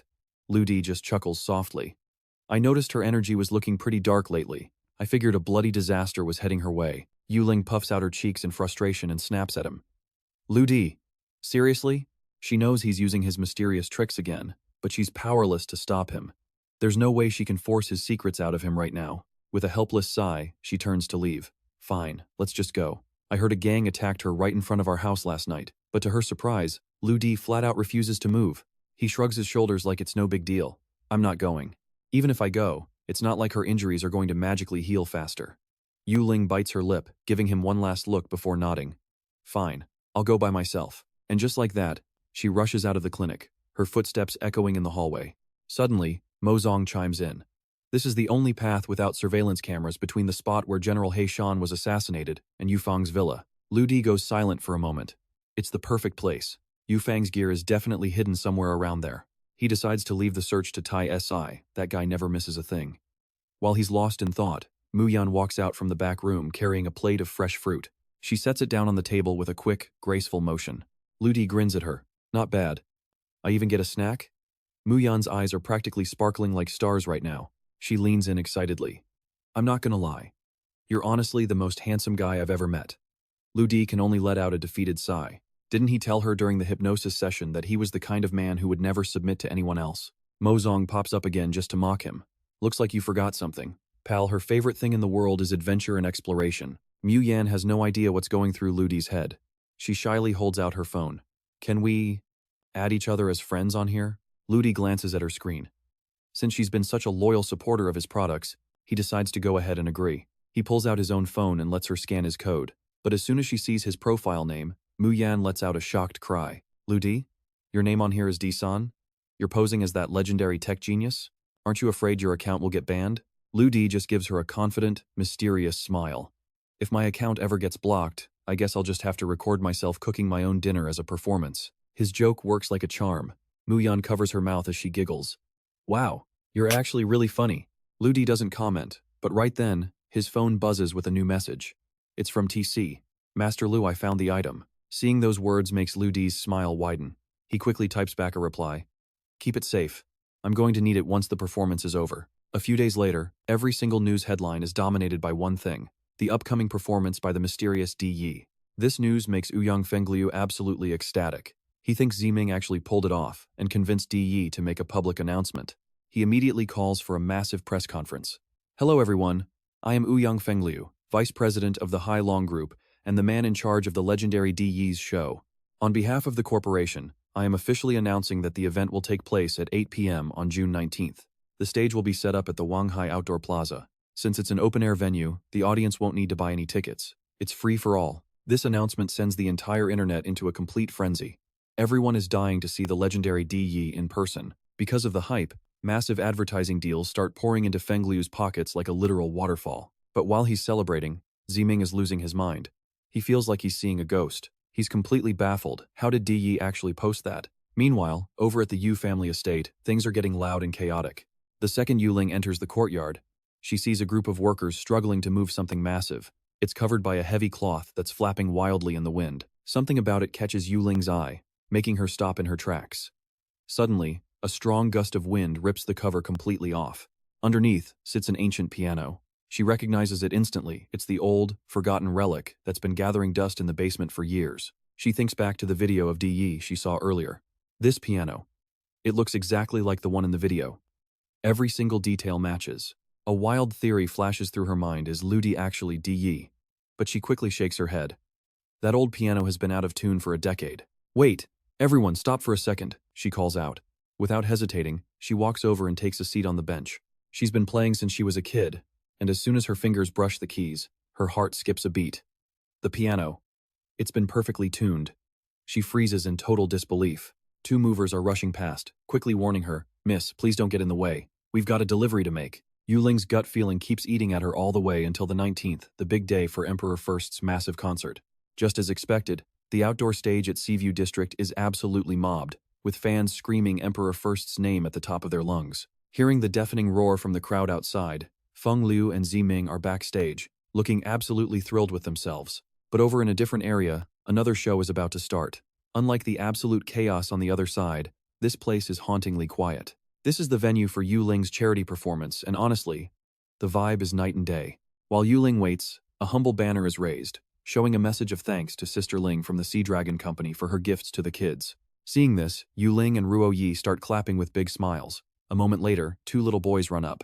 "Big sister," one says innocently, "make sure you cheer for us in a bit, okay?" She can't help but smile at them. "Of course I will," she says warmly. "I'll be your biggest fan." The two boys run off, satisfied.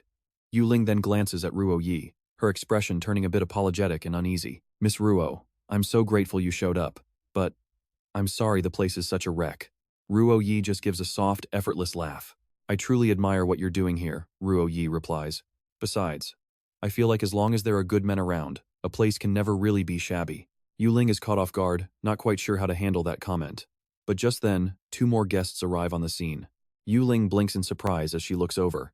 "Thi, Shishi, what on earth are you guys doing here?" "Big sis, this place was so hard to find. We almost got lost," Shishi says with a pout. Thi just nods right along with her. "Look, we really wanted to see Emperor First," Thi adds. "But your show? It has heart. It feels real. We had to come and support you." Yuling is instantly moved. She pulls them into a tight hug, whispering thanks to her sweet sisters. She pulls back and looks at the kids, smiling. All right, everyone, you should probably get ready. The show's about to begin, but one of the boys just smirks at her. No rush, big sister. We're just waiting for Ludi to get here. Meanwhile, back at the Seaview stage, the crowd is still losing their minds while they wait for the legend to appear. Finally, the host, Jang, steps out. Ladies and gentlemen, welcome to the performance of the one and only god of song, Emperor First. The crowd explodes into a frenzy. The host gets even more hyped, screaming into the mic. Let's welcome the legend himself to the stage. The curtains swing open at his command, and a mysterious, misty silhouette slowly begins to emerge. The fans go wild all over again. People are chanting frantically, Emperor First, my god of song. Up on the stage, the figure raises a microphone. And then, he finally starts to sing. The melody is pleasant enough, but it's just not hitting the spot for the crowd. The fans start to quiet down, their initial excitement just vanishing. People are already starting to whisper, wait, that doesn't sound like him at all. The reactions are getting intense. But over at Yuling's charity site, the clock is ticking down. Thithi and Shishi are still wandering around the small venue, taking everything in. They're even helping a little boy in a wheelchair, while the other kids play and laugh. Yuling is right there with them, joining in on the fun. But as the minutes slip away, she starts to feel the pressure. Her anxiety is clearly growing. She frowns, muttering to herself, that Ludi, is he seriously going to leave these kids hanging like this? Little does she know, up on the roof, a spotlight suddenly blazes to life. A figure appears in the darkness with a piano. Without a second thought, his fingers begin to fly across the keys. It's him, Ludi, and the moment he starts to sing, everything changes. His voice is so powerful, it carries all the way over to the Seaview stage. The crowd over there freezes, a wave of confusion hitting them instantly. Wait, why is someone singing next door?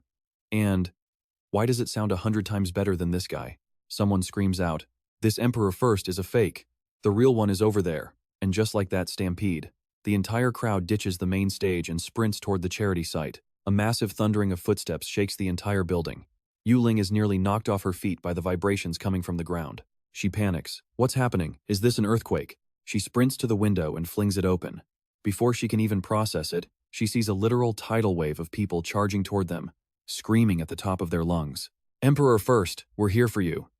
In no time at all, a sea of fans has completely surrounded the building. Ruo Yi sees the madness, but stays incredibly calm. She's a total pro under pressure. She immediately barks orders to her security team. Alert everyone, secure the stage and make sure the kids are safe. In a heartbeat, the vibe of the place flips. It goes from a lonely, empty room to a packed house filled with divine music. And it's not just Ludi's god-level voice. The kids from Dr. Da's hospital are singing backup, making the entire performance feel like something out of a dream. The harmony is absolutely flawless.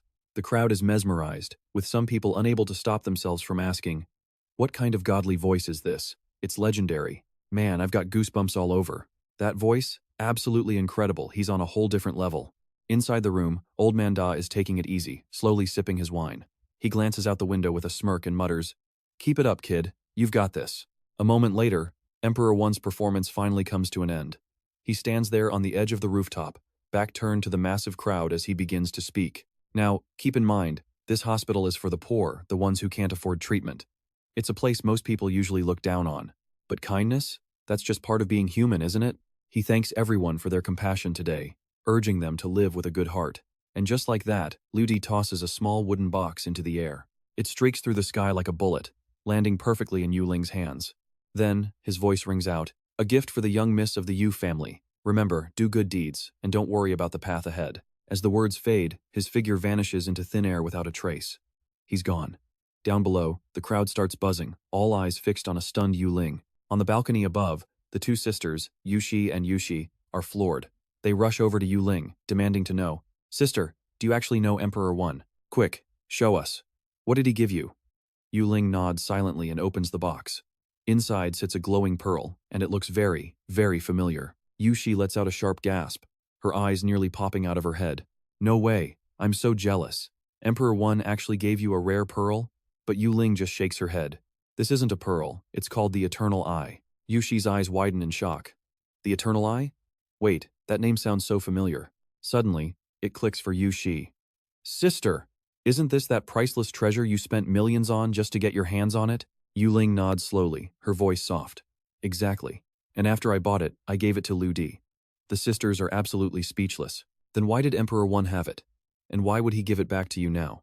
Yushi frowns, snapping at her sister like she's the dumbest person alive. Shishi, are you slow? Ludi is Emperor 1. The realization hits Yushi like a freight train. Her face goes pale as she stammers. Ludi? How? How is that even possible? She can't even finish her sentence. Yulong sighs heavily, looking at them both. Shishi. Shishi. You cannot tell a single soul about this. Ludi clearly doesn't want the world to know his true identity. She gives them a sharp, warning look that says she's not joking. Do you finally understand why we misunderstood him so badly before?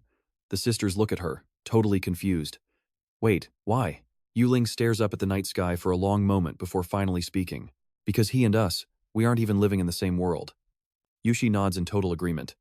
Back when I was live streaming, he was the only reason I went viral in the first place. Yulong takes a deep breath, her eyes still fixed on the horizon as the truth settles in. I believe it now. That story about Lu Di betting over 100 million in cash at the casino? It was all true. Every word. Yushi turns to Yushi, her voice trembling with pure nerves.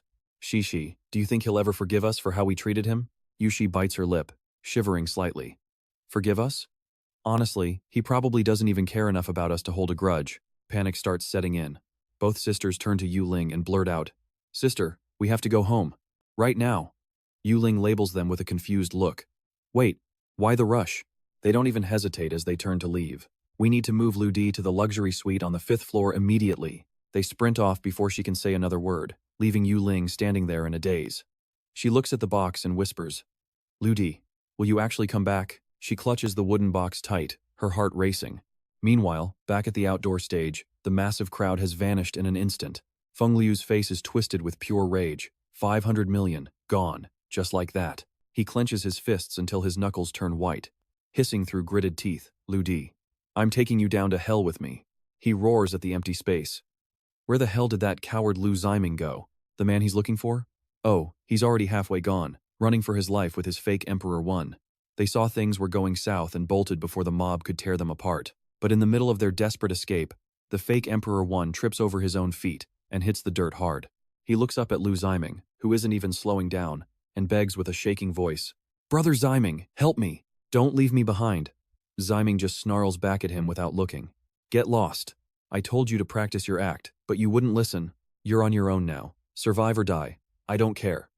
He keeps running, a smug, greedy smile creeping onto his face. So what if the plan failed? He still managed to pocket 300 million. That's more than enough to live like a king for the rest of his life. But his victory doesn't last long. Suddenly, someone blocks his path. Ruoyi steps out of the shadows with her men, an icy smirk on her face. Going somewhere so soon, friend? Ziming's heart drops straight into his stomach.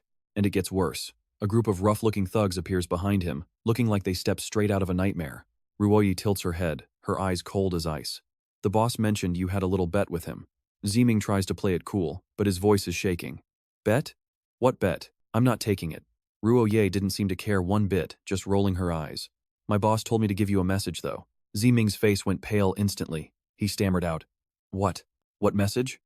Ruoye slowly pointed a finger at him, her voice turning ice cold. He said, We're taking the right leg by default. The moment the words left her lips, her men charged.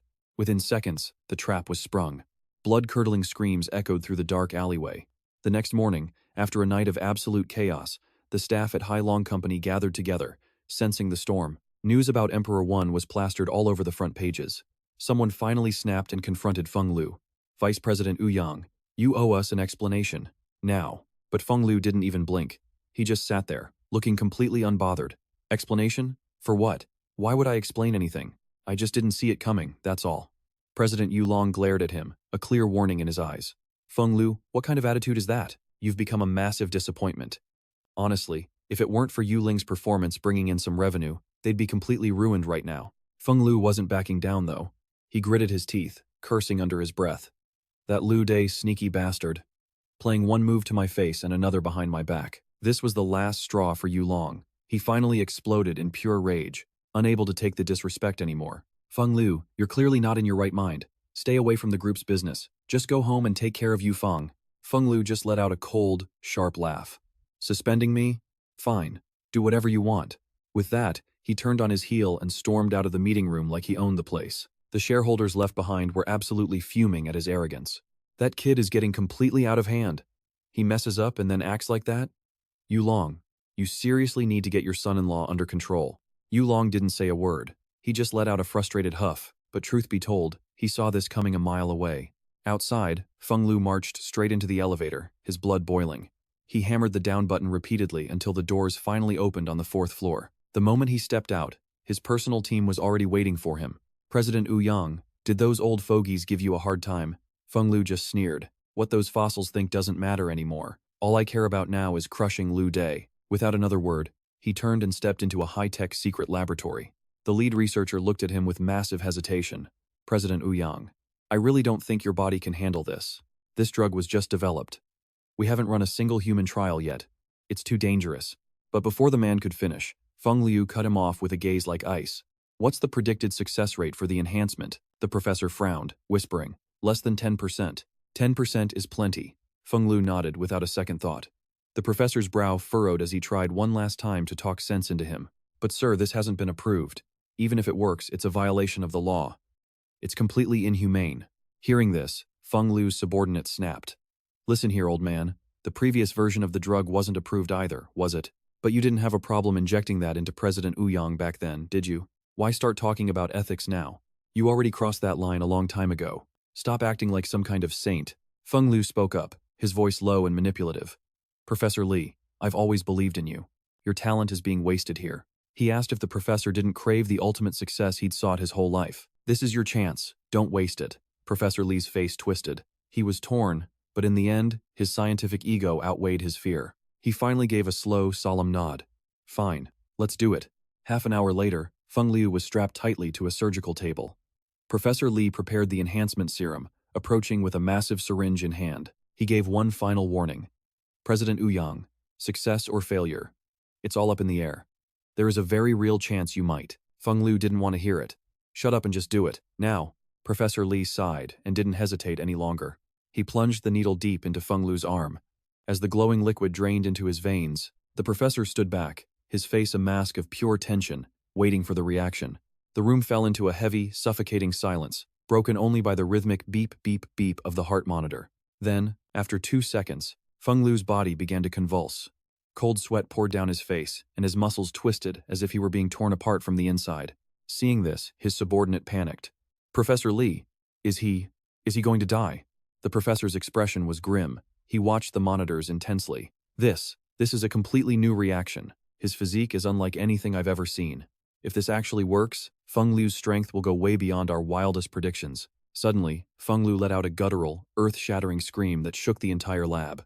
His men were terrified. President, are you— Before he could finish, Feng Liu's eyes snapped open.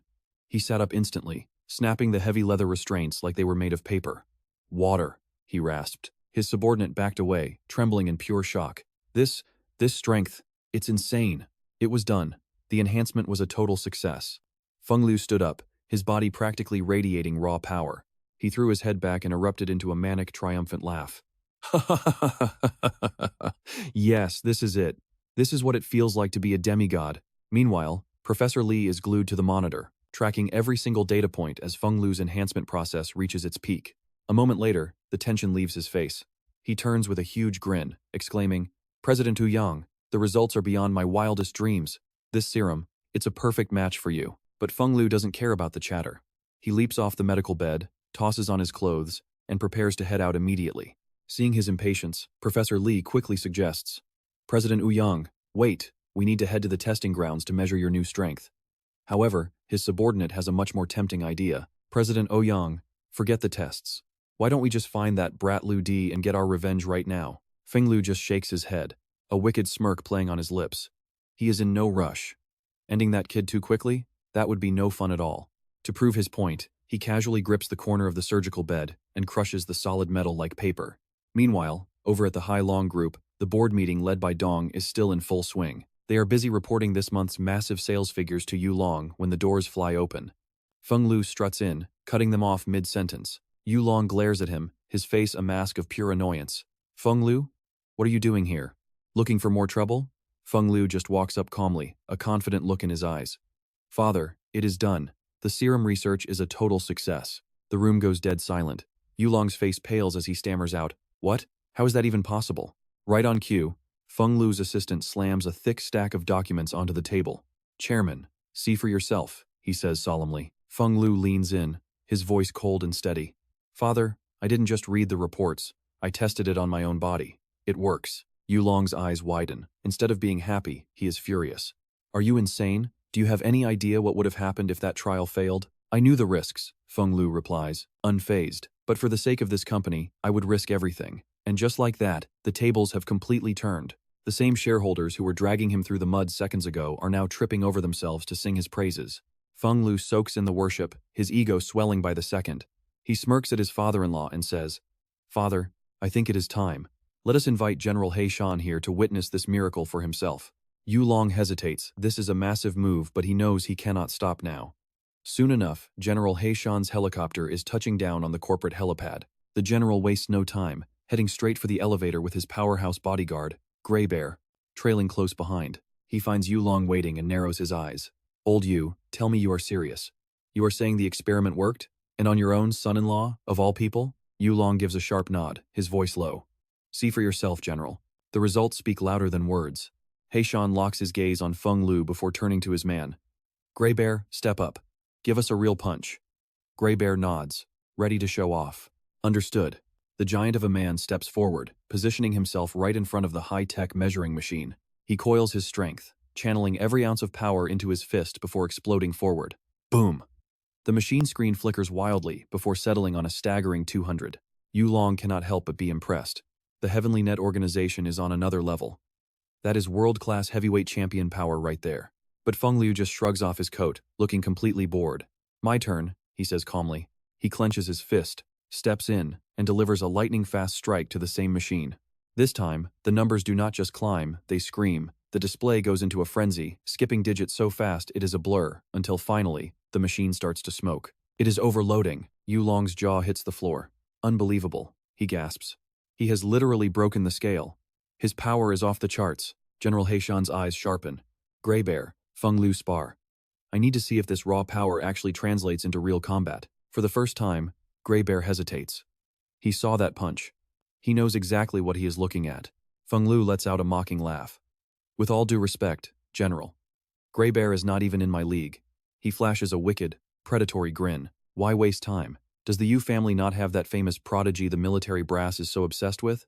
Why don't you call him here instead? Yulong's expression darkens immediately. He grinds his teeth, warning him, You mean Lu Di? Don't push your luck. But General He Shan actually strokes his chin, considering it. Actually, old Yu, I think the boy is onto something. That kid Lu Di is a total monster in his own right. I am curious to see just how far his limits go against someone like this. Feng Lu's eyes light up with murderous joy. A wise choice, General. A very wise choice. Meanwhile, by the crystal-clear ocean, Lu Di is lounging on a cliffside, soaking up the sun without a care in the world. But back at base, people are losing their minds. The tech team is glued to their screens, staring at the system logs before letting out a collective, frustrated sigh. Unbelievable luck, one of them growls. Someone actually managed to bypass our security and mess with the entire system. Who the hell has that kind of skill? Their leader crushes his cigarette into a crowded ashtray, his voice dripping with irritation. It has been all night. And you are telling me we haven't found a single trace of this top-tier hacker yet? Just then, an agent bursts in, breathless. Chief, we got him. We tracked the hacker's IP. The chief's face lights up with a predatory grin. Finally, give me the address. I am going to drag this guy in myself. But the agent looks like he has seen a ghost. Sir, it is not that simple, he stammers. The signal. It is bouncing everywhere. 1 second he is at the Egyptian pyramids. And the next? He is gone. 1 second he's here, the next he's at the North Pole. Our team leader knew right then he was being played. He slammed his desk in a fit of pure rage, his face turning red. Nobody messes with him like this and gets away with it. Seeing his explosion, the crew went dead silent. You could hear a pin drop in that room. But the tech guy? He didn't back down, he just kept going with a straight face. Boss, he left a back door. We can actually talk to him. He flipped the laptop around, sliding it right in front of the team leader's trembling hands. Instantly, the screen flickered to life. A single line of text appeared, mocking him. Hello, team leader Li Ming. Li Ming's face went pale. His heart skipped a beat as he stared at the words. How? How does he know my full name? He stammered, his voice barely a whisper. Silence was his only answer. Then, like a ghost in the machine, more text started dancing across the monitor. Really sorry about that. I just wanted to give my friend a little surprise today. Maybe I went a bit overboard, but hey, no harm done, right? Li Ming snapped back into reality. He started hammering the keys, demanding to know the guy's location so he could bring him into the bureau for questioning. But the response? Just a long string of laughing emojis. It was infuriating. Li Ming lost it and chucked his ashtray across the room with a shout. But then, ping! A data file popped up. Li Ming stared at the screen, his anger replaced by genuine confusion. What the hell was this guy playing at? Almost like he could read his mind, the hacker typed out an explanation. This is the massive money laundering case you've been hunting for months. Every detail is here. Follow this intel, and you'll bust the whole ring. Consider it a peace offering for the trouble I caused. Li Ming was stunned. This was exactly what he needed. He rushed to reply, but the guy just kept trolling. Catch me? Yeah, in your dreams, he teased, sounding completely untouchable. But Li Ming finally got a name. DC. He slammed his desk again, his teeth grit in frustration. This brat. He's definitely Chinese. Probably some hardcore fan of DE. He quickly logged the name DC into the system, his eyes burning with a new level of determination. This was personal now. He bit his lip, whispering to the empty room. You little punk. I'm going to catch you. Even if it takes the rest of my life, we're tied together now. Meanwhile, Ludi was chilling by the ocean, taking a deep breath of that salty air. But playtime was over. It was time to deal with that slippery fish, Ouyang Fenglu. Right on cue, Yulong called. Ludi picked up immediately, wondering what the old man wanted from him this time. Yulong's voice was urgent, almost frantic. Where are you? We've got a live experiment at the company. Get over here, now. Ludi frowned slightly, looking at the waves. I'm just taking a stroll through the Wanghai district. Give me a bit, I'll be there soon.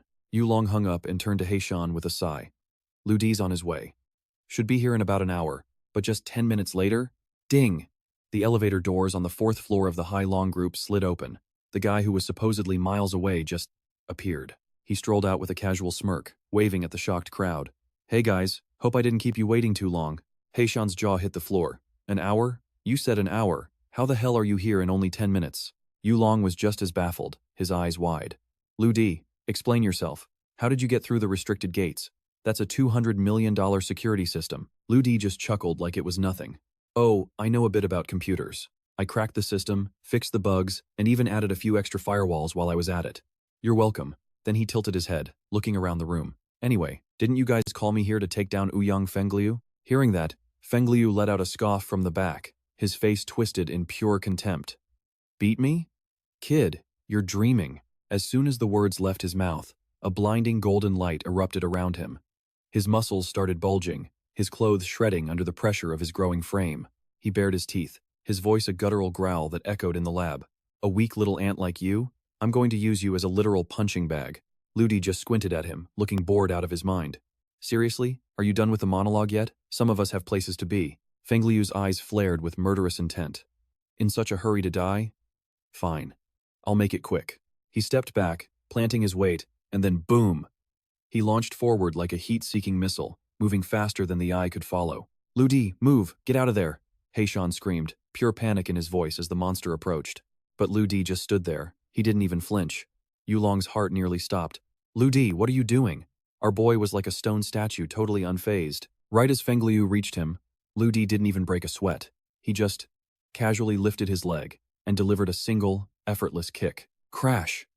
Fengliu was sent flying like a rag doll, smashing into the back wall with enough force to bring the whole thing crumbling down on top of him. There lay Fengliu unconscious and buried in the rubble. Liu Di pulled his leg back and scoffed. Seriously? This is the great experiment? What a joke. Total garbage. Powerful tech like this, it should belong to someone with an actual heart, not some lowlife like him. He turned back to the two stunned elders, his expression turning serious. Elder Yu, check your company's legal inbox. I just sent over a little gift. Yulong blinked, his brow furrowed in confusion. An email? About what? What are you talking about? Before he could even finish his sentence, his phone rang. It was his lead assistant. Chairman, we've got a major situation. I just received a massive data dump. It's evidence Ouyang Fengliu has been embezzling millions and was even planning to kidnap Yuling. Yulong's face went pale with shock as the truth hit him. Meanwhile, a few staff members rushed over to the rubble, trying to pull the broken Fengliu out of the mess. They shook him frantically, checking for a pulse. Director Ouyang, speak to us. Wake up, man. Thanks to his efforts, Fengliu finally came around. But the guy was a total basket case, dancing like a maniac and singing nursery rhymes about flowers and sunshine. Yulong couldn't care less about the dancing fool, though. His entire focus was locked on the email he'd just received. He stared intently at Liu Di, hesitating to speak. But Lu Di cut him off before he could even start.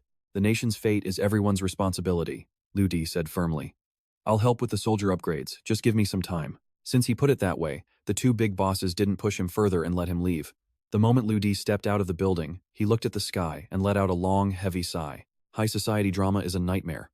1 minute you're in, the next? You've probably got international assassins on your tail. Returning to the Yu family was off the table for now. Suddenly, Mo Zong chimed in. Lu Di, my system's just upgraded.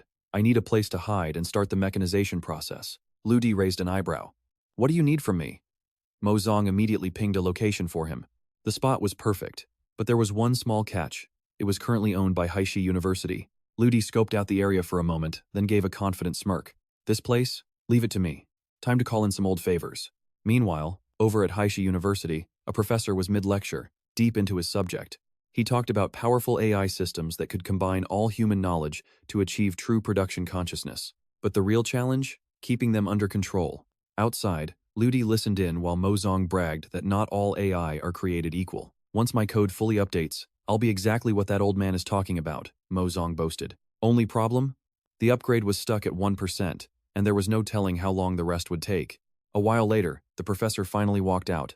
The second he spotted Lu Di, he nearly jumped. Lu Di, he beamed with joy. Is it really you, kid? Where have you been hiding these past few years? You didn't even check in with me. Lu Di gave a soft laugh. Just some minor setbacks, Professor. But hey, I'm back now, aren't I? The professor pouted slightly. Tell me the truth, are you here as a guest speaker for that Guo Tian kid? Guo Tian? Lu Di frowned, genuinely surprised. Don't get the wrong idea, Professor. I'm actually here because I want to buy that abandoned lab exhibition hall. Hearing this, the professor's expression shifted as he realized what was happening. Still competing, I see, he said calmly. Can't you two stop worrying about who makes more money and focus on who can actually contribute to the country? Lu Di watched him walk away and called out urgently. Professor, is this like back in school? Do I have to turn in assignments and get top grades before you'll negotiate with me? The professor stopped and sighed, sounding defeated. I know your head took a hit, kid. Just find a steady job and work hard. If you're short on cash, just tell me. With that, he turned around and walked off. Lu Di didn't push it. He left the campus just as Mo Zong pulled up Guo Tian's current profile for him to see. Lu Di's brow furrowed. 3 years gone, and this guy is already the CEO of a real estate giant? Unreal. He didn't waste a second and dialed the number. Guo Zi. It's Lu Di. A confused voice came from the other end. Lu Di, who? Oh, what do you want? Lu Di cut straight to the chase. I'm planning to buy that cemetery land. We should talk. But all he got in response was a cold, mocking laugh. Your brain really is fried, isn't it? Who would ever want to be friends with a loser like you? Click. He hung up, leaving Lu Di standing there in a daze. Meanwhile, back in his office, the professor was buried in files, looking frustrated. Is it possible? He muttered to himself. Can Heishi University really not secure a single prestigious patent? Just then, his inbox started exploding with new notifications. He frowned instinctively. Which brat is spamming me with all these documents at once? He opened them up and froze. It was data for bioseismic materials that could absorb radar waves tech for literal stealth buildings. Then came trirefractive photovoltaics, a massive optimization for solar energy technology. The professor's face went pale with shock, but the final letter was the real kicker. It read, To Professor Wang Yuankui. Your student, Lu Di, has had some success in his studies and is always ready to share that success with his school. Professor Wang bolted upright, his chair flying back as he sprinted to another colleague's office. After seeing the files, the second professor just smiled and nodded. Your student is a genius. Whatever help he needs, I'm 100% behind him. He turned to Professor Wang urgently. Quick! Get Lu Di back here right now. We need to talk about these patents. A short while later, Lu Di was back in the room, chatting happily with the two of them. Don't worry, professors, he said with a smile. All 6 patents. I'm more than happy to release them to the public under the name of Haishi University. Upon hearing this, the professor standing next to Yuan Kui flashed a satisfied grin. Lu Di, with this kind of sincerity, the rights to the experimental graveyard are officially yours. Mission accomplished. Lu Di smiled back, keeping his cool. It's just what I should do, honestly. I'm also ready to donate another 100 million to help Haishi University build a top-tier tech exhibition hall with the most advanced equipment available. His performance left the professor beaming with pride. He turned to Yuan Kui with pure admiration in his eyes. You've raised an incredible student, truly a man of honor and integrity. Yuan Kui nodded modestly, though his heart swelled. It's my absolute honor, Professor. Once the deal was sealed with Haishi University, Lu Di headed straight for the mountain woods on the edge of the city. He took a slow look around the massive plot of land and couldn't help but sigh. No wonder everyone was fighting tooth and nail over this place. He stopped after a short walk. Before him stood a massive experimental facility at the exact moment Mo Zong's system upgrade hit 99%. Lu Di pushed the door open and stepped inside. It was an empty shell of a room, scattered with nothing but leftover junk and scrap materials. He scanned the area before calling out for Mo Zong. The system spirit appeared with a long, lazy yawn. I'm here. Lu Di gave a sharp nod. Mo Zong, let's go find ourselves something interesting in this pile of junk. He started wandering through the facility until a specific experiment sketched on a whiteboard caught his eye.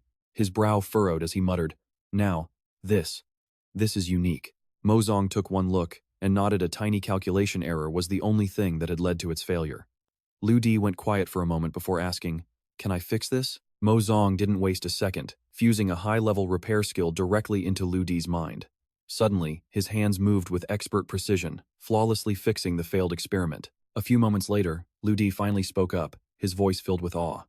The value of these so-called failures is worth way more than the land beneath our feet. He was looking at an internet booster capable of jacking up speeds 10 times over, creating a completely independent network. Not only that, he found a sun simulator that could grow plants in total darkness. Lu Di nodded slowly, his gaze shifting to two robotic dogs resting near his feet. Suddenly, drones swarmed into the air around him, buzzing like metallic insects. He frowned, eyes narrowing. Are these cameras? Mo Zong answered instantly. Exactly. These give you a 360-degree view of every single inch of this graveyard, with 0 blind spots. Lu Di and Mo Zong spent the rest of the day patrolling the facility until a loud knocking echoed from the entrance that afternoon. It was a delivery man, shouting at the top of his lungs. Is a Mr. Liu here? I've got that high-end bed and mattress you ordered. But for a long time, there was only silence. The assistant looked around the desolate area nervously. You think someone's playing a prank on us? Who would actually live in a creepy place like this? Right then, Lu Di poked his head out from the shadows. You're in the right place. This is it. His sudden appearance sent the two delivery men jumping into each other's arms in pure terror. Once they calmed down, they hauled the bed inside for him. After the job was done, the delivery man looked around the ruins suspiciously. Mr. Liu, what are you even doing out here all by yourself? Lu Di just gave a casual shrug. Oh, I just got hired to keep an eye on the warehouse. The delivery guys exchanged awkward glances, clearly not buying it, but they didn't want to stick around. They scrambled toward the exit. Right, well, we'll be going now, Mr. Liu. Once they vanished, Lu Di threw himself onto the plush mattress with a satisfied sigh. Finally, his own territory. He kicked back and fired up some music, soaking in the absolute peace. Melodic tunes filled the once empty lab. That's when Mo Zong chimed in. There are 1,100 failed experimental machines here. Once perfected, their value will be infinite. Lu Di nodded, a massive plan forming in his mind. Mo Zong, go register an investment firm. Send 100,000 to every researcher who worked on these projects. Encourage them to keep creating. If they hit a breakthrough, our company will be there to give them full financial backing. Mo Zong didn't hesitate. Understood. Arranging it now. Lu Di settled deeper into his warm blankets, a smirk playing on his lips. A world all to myself, he mused. But this is just the beginning. Meanwhile, over at the Yu family estate, a serious family meeting was in full swing. Yulong sat at the head of the table, looking completely drained. He let out a heavy sigh that filled the room. All these years, and not a single one of us realized Ouyang Fengliu was such a monster? The room went dead silent as everyone lowered their heads in shame. Yulong turned his sharp gaze toward Yu Fang. You lived with him. Did you really never notice anything? Yu Fang sighed, her voice heavy with guilt. I'm so sorry, father. Yulong shook his head slowly, exhaling a breath he'd been holding for a long time. It's a miracle Lu Di was there. If not for him, this family would have been destroyed by now. At that moment, the truth finally clicked for Yu Ling. So, Lu Di did all of that just to protect us? Yulong pushed up his glasses, his expression turning solemn. Lu Di hasn't come back for 2 days. He said he's done everything his conscience required to help us. He stood up abruptly, his voice ringing with authority. Every single one of you needs to do whatever it takes. We find Lu Di, and we thank him to his face. As the meeting dragged on, Yu Ling walked out, her heart a tangled mess of emotions. She was about to call out for Lu Di like she usually did, but stopped dead in her tracks the moment she saw who was actually standing by the car. Instead of Lu Di, a complete stranger sat in the driver's seat. Spotting her, the man quickly bowed. Third young lady, it's getting late. We should head out now. Noklin gave a slight, distracted nod, her attention already pulled toward a loud, clattering commotion on the other side of the lot. Frowning, she pointed at the group. Who are they? The driver scrambled to explain. Those men? They're just the movers, taking Mr. Lu Di's luggage away. And Jacqueline froze. A sudden spark of curiosity hit her, and she quickly climbed into the car with a sharp command. Mr. Li, follow that truck. Caught off guard, Mr. Li didn't dare refuse and simply nodded. Understood, young lady. Moments later, her car was trailing the delivery truck deep into the mountains, eventually stopping at a secluded research facility hidden in the wilderness. Her brows furrowed as she scanned the perimeter. Is Lu Di really in a place like this? Mr. Li nodded grimly. It certainly looks that way, miss. Jacqueline stared at the facility in silence, lost in thought for what felt like an eternity before letting out a helpless sigh. Forget it, Mr. Li. Let's go. Meanwhile, deep inside the lab, Lu Di had no idea he'd been followed. Drones buzzed rhythmically overhead while he casually knocked out a workout. Beside him, Moton was rattling off reports. Lu Di, the construction crew for the internal renovations will be here in exactly 1 hour. The NDAs are all signed, and they'll have the work finished within 3 days. Lu Di nodded, his tone indifferent. I trust your judgment. But honestly, it's time I bought a car. Running everywhere on foot like this. Yeah, it's not exactly ideal. High City was packed with high-end showrooms, but the Seaway International Car Center stood above the rest. It was the playground of the elite, buzzing with wealthy socialites every single day. This was where Lu Di decided to go, but the second he stepped through the doors, the sales staff began to whisper. Xiaolan, look, you've got a customer. Xiaolan glanced over and immediately turned up her nose. Xiao Hui, don't get your hopes up. He's alone, dressed like a total nobody. He's definitely broke. Xiao Hui frowned, whispering back urgently. Manager Xie has said it 1,000 times, never judge a client by their appearance. If you won't help him, I will. But suddenly, Xiaolan changed her mind. Wait, he looks poor, sure, but he is incredibly handsome. And those eyes, there's something special about them. I've changed my mind. This one is mine. Putting on a practiced, sultry walk, she sauntered over to Lu Di with a professional smile. Welcome, sir. I'm Xiaolan, the sales lead here. It's an honor to serve you. Lu Di gave a simple, blunt nod. I'm here for a car. Xiaolan quickly led him toward the main display floor. Pointing at the rows of shiny vehicles, she began her pitch. This is our Forings collection, and over here we have the Tamzoa series. Would you like to take a closer look, sir? Lu Di didn't even blink. He didn't even look at them. Not interested. Show me something else. Xiaolan's professional mask instantly shattered. Her tone turned sharp and full of hidden contempt. Look, if nothing here is good enough for you, maybe you should try another shop. I'm busy, so feel free to wander around by yourself. She let out a cold scoff and walked away. But as she turned the corner, she nearly ran into someone. Her voice trembled instantly. Manager Shi. The manager glared at her before barking an order. Go get some water. I'll be handling this client personally. Terrified of arguing, she scrambled away. Manager Xie turned to Lu Di, his smile warm and inviting. I'm the sales manager here. Allow me to personally show you our VIP gallery. I'm sure we can find something that fits your taste. Lu Di didn't object. He followed the manager through the showroom until suddenly, he stopped dead in his tracks. His eyes were locked onto a classic, powerful silhouette. Seeing his gaze, Manager Z's eyes lit up. Ah, the 1970 ACBGS 99, the ultimate classic muscle car. Its only mission was to dominate the drag strip and crush anything that claimed to be fast. Unfortunately, it's a showpiece. It's not actually for sale. Lu Di let out a short, dry laugh. A mission to dominate everything? I like that concept. He looked the manager in the eye. What does it take to own it? Manager C didn't hesitate. Only our high-level VIPs who have spent over 30 million can even qualify to buy it. Without a second thought, Lu Di pulled out a card and held it out. Fine. I'll take this car, plus that civilian helicopter I saw on the way in. Register the aircraft under the creator company name. Manager C took the card, his professional composure nearly slipping. He bowed deeply. Rest assured, sir. I will handle all the paperwork personally and as quickly as possible. Good. It's in your hands then, Lu Di replied calmly. A short while later, Lu Di arrived at the Vindang building, the headquarters of Creator. He'd just come from Ouyang's clinic and had business to attend to. The elevator dings, opening on his floor. Lu Di stepped out, followed by a group of people he didn't recognize. As they stepped into the lobby, the building's automated voice chimed through the speakers. Ms. Heidi from Fox Capital, welcome. We are honored by your presence. The staff rushed over, bowing. Ms. Heidi, welcome to Creator. Please, follow me to the VIP lounge to rest. Heidi nodded and led her team inside. Just as Lu Di tried to follow, the AI voice sounded again, but this time, the tone was different. Access denied. Mini cannot identify you. No appointment found on record. Hearing the rejection, a nearby staff member let out a harsh, mocking laugh. Seriously? This kid really thought he could just sneak in while things were busy? What a joke. Lu Di stood there in total silence, just watching her. He didn't say a single word. He wanted to see exactly how his J-Mini employees would handle the pressure. The staff started whispering among themselves, but one woman managed to keep her cool. "Don't panic," she whispered to the others. "They're guests, and I'll handle it." With that, she stepped right up to Lu Di. "Sir, this is a private office." Lu Di didn't even blink, calmly replying, "I run an investment firm myself. It's called The Witnesses." The staffer looked stunned for a second, but she was a total pro. She shifted gears instantly. "We've verified your information. You don't have an appointment, but we treat every visitor as a valued client. Please, follow me to the lounge." "Fine. Thanks." Lu Di nodded, clearly satisfied.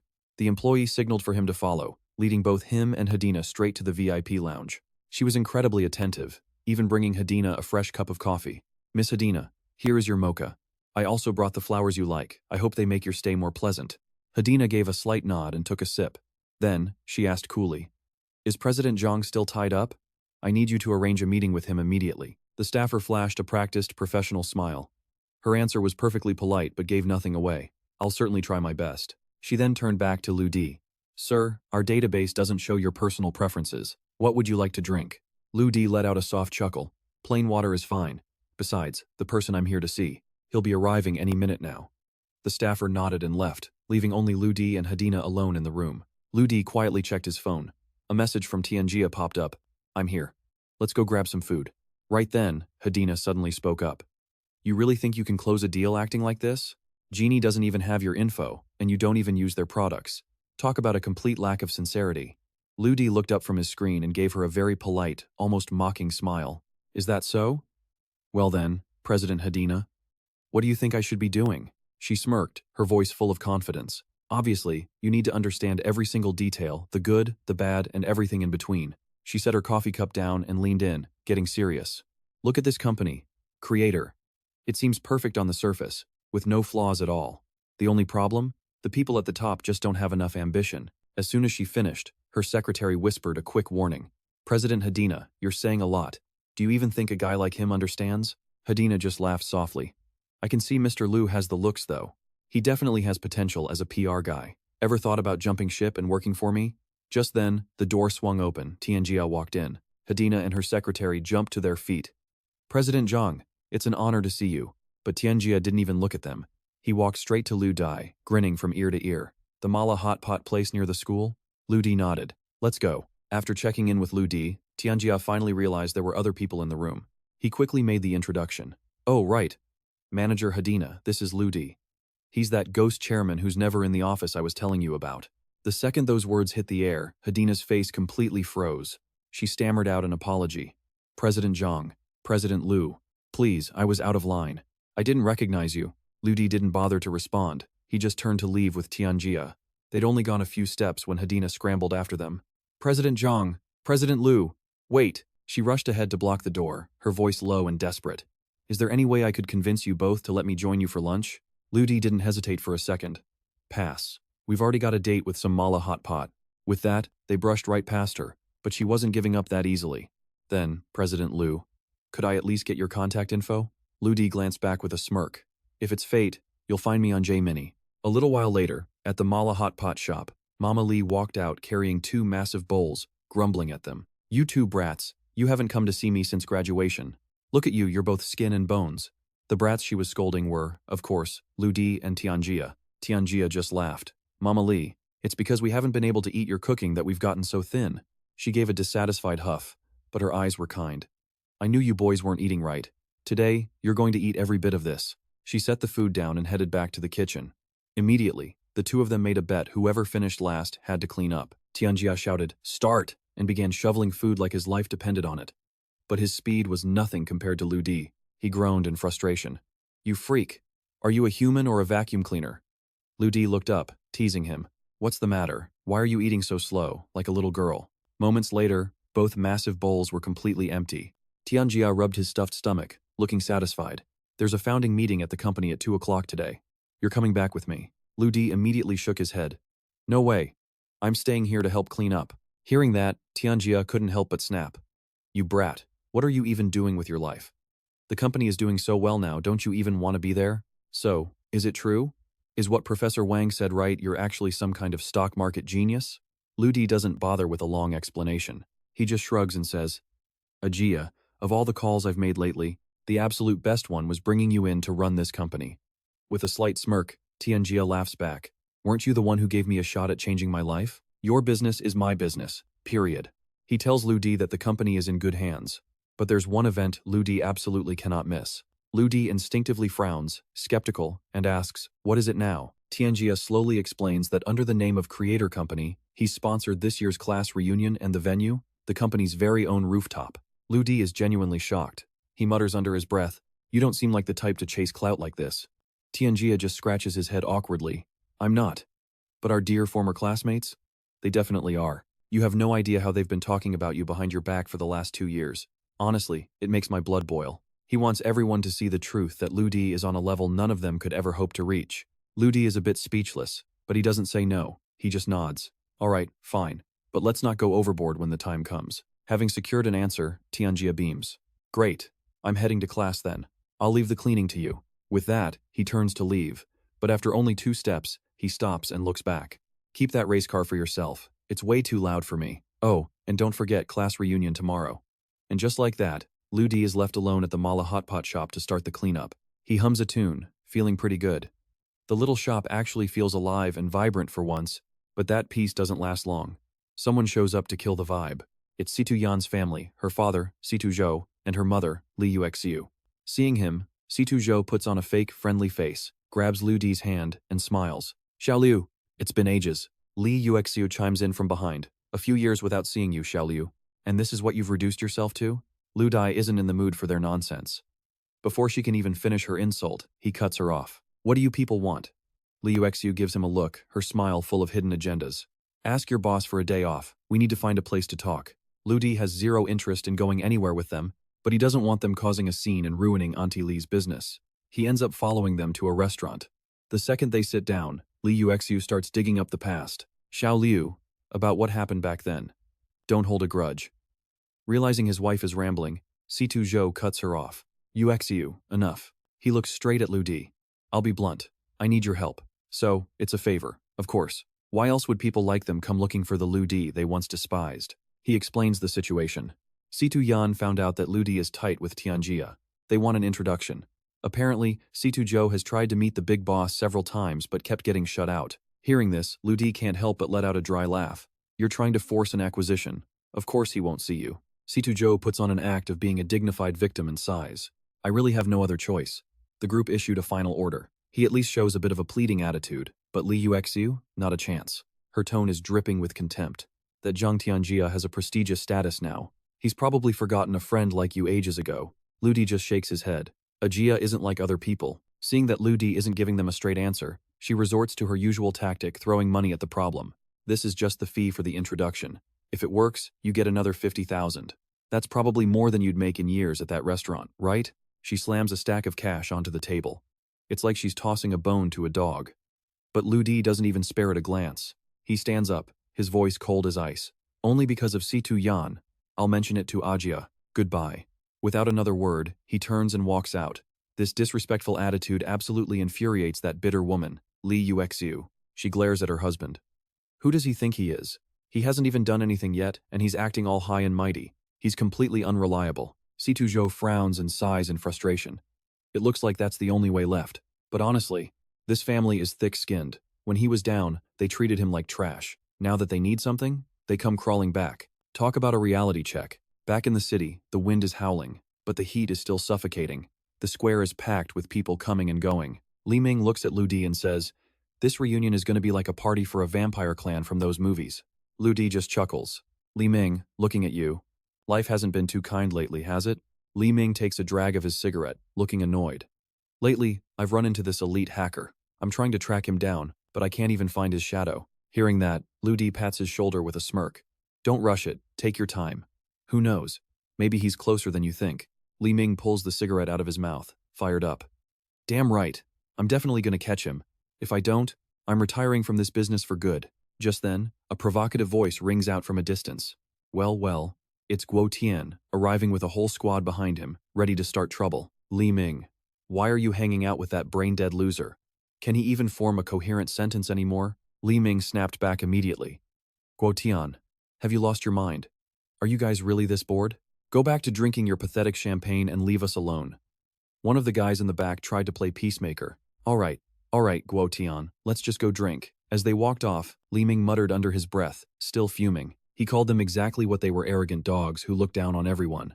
Big mouths, but zero guts when it actually matters. Suddenly, Zhang Tianjia, looking sharp in a designer suit, walked over. There you are, why are you hiding in a corner? That's no fun. He turned to Lu Dai and suggested they head over to the main area. Lu Dai couldn't really say no to that. Up on stage, Li Ming took the mic and welcomed everyone to the annual class reunion, but first, he had to thank their sponsor, the one and only, Zhang Tianjia. Tianjia stepped up to the podium, smiling. Hey everyone. Today, I want to introduce a very special person to all of you. He beamed with pride as he gestured toward his friend. This is my brother, Lu Di. A blonde guy in the crowd scoffed, calling Lu Di a mentally challenged beggar. Tianjia ignored the trash talk and kept going. Classmates, it's time I reveal Lu Di's true identity to the world. Meanwhile, outside the hall, chaos was breaking out. Tu Yun's parents were screaming at the security guards to get out of their way. Let us in. My daughter is inside, and she's friends with your boss, Tu Zhou shouted, looking smug as ever. Tianjia kept his cool. Uncle Tu, we're in the middle of a reunion. We can talk business later. Fine, Mr. Zhang, Tu Zhou replied with a sneer. But you better hurry. I have a feeling things are about to get very embarrassing for you. Tianjia didn't blink. He looked at the crowd and declared that when it comes to status, nobody in this room even comes close to Lu Di. Yue Shu laughed, crossing her arms. Mr. Zhang is certainly loyal, but a waiter like Lu Di? You're talking about status? Someone else joined in, laughing hysterically. Since when does a waiter belong in the same league as us? Suddenly, the roar of an engine filled the air. A private plane appeared in the sky, getting closer and closer to the stunned crowd. Lu Di just smiled. I know I don't have a car, and the one I want requires top-tier VIP status just to buy it. So, keep the extras. Just then, a man jumped from the plane. He landed and bowed deeply, handing over a contract. Mr. Lu, your private jet and the vintage car you ordered have been delivered. The car is downstairs waiting for your inspection.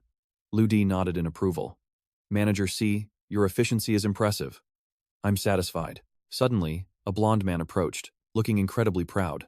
My students are getting more impressive by the day. He shook Lu Di's hand warmly. The 3 patents you handed over, they just won the Golden Flower Science Award. You are officially the pride of this university. He held up a glowing certificate for everyone to see. The room went dead silent. And this is a donation certificate, the only way the school can truly show its gratitude. Thank you for the 100 million you donated to build our brand new science and technology exhibition hall. The room exploded in whispers. Yue Shu turned to her husband, full of regret. We spent so long looking for a son-in-law, only to ignore the best one. What have we done? In an instant, the same people who were mocking him were now crowding around Lu Di, shamelessly trying to suck up. A genius is always a genius. Lu Di, remember when I used to bring you lunch in college? We were so close. Tu Zhou pointed toward the sky, shouting to Tianjia. Mr. Zhang, don't let your people be so rude. CEO Li Dao's plane hasn't been able to land yet. High above, another private jet was circling. A voice boomed over the speakers, sounding desperate. Zhang Tianjia, I'm Li Dao from the CA group. I need to speak with you immediately. Down below, Tianjia could barely hear him. Huh? Did he say something about rowing a boat? Tianjia looked confused. Lu Di couldn't help but laugh at the absurdity. Inside the plane, an impatient voice barked an order. Enough, land this thing on the roof right now. Daode immediately became submissive. Yes, sir. The plane touched down smoothly, and a figure stepped out. It was Deng Hualong, the CEO and founder of the CA group, not to mention, the second richest man in all of Huaxia. He greeted everyone politely. Good morning, everyone. CEO Zhang Tianjia. You've done an incredible job managing Creator Company in such a short time. I'm truly impressed.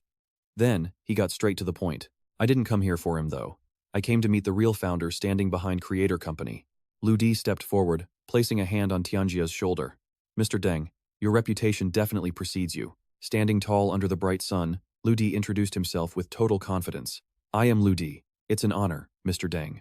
Deng Hualong looked him over, clearly stunned. I knew you were young, but this. I'm genuinely surprised by such talent. President Teng, I'm surprised you came here in person, Lu Di said. Hualong replied seriously. I was curious to see such a young and talented man like you. Lu Di smiled. A small company like Creator shouldn't be worth a visit from someone like you just for an acquisition. Hualong didn't sugarcoat it. An acquisition? That wouldn't be worth my time at all. I've been resting for a long time and just wanted to see something new. Lu Di didn't hold back either. My Gemini project might be small, but there's no way the Xingna Empire is taking it over. Hualong burst out laughing. In the last 10 years, countless companies have declared war on my empire, and every single one of them failed miserably. Lu Di fired back with total confidence. Then I guess you're going to be disappointed this time. Today, as Lu Di, representing creator, I'm officially declaring war on your enterprise. Hualong's expression turned dead serious. Declare war? Fine. Let's see who wins. If you lose, you'll call me master and I'll consider mentoring you.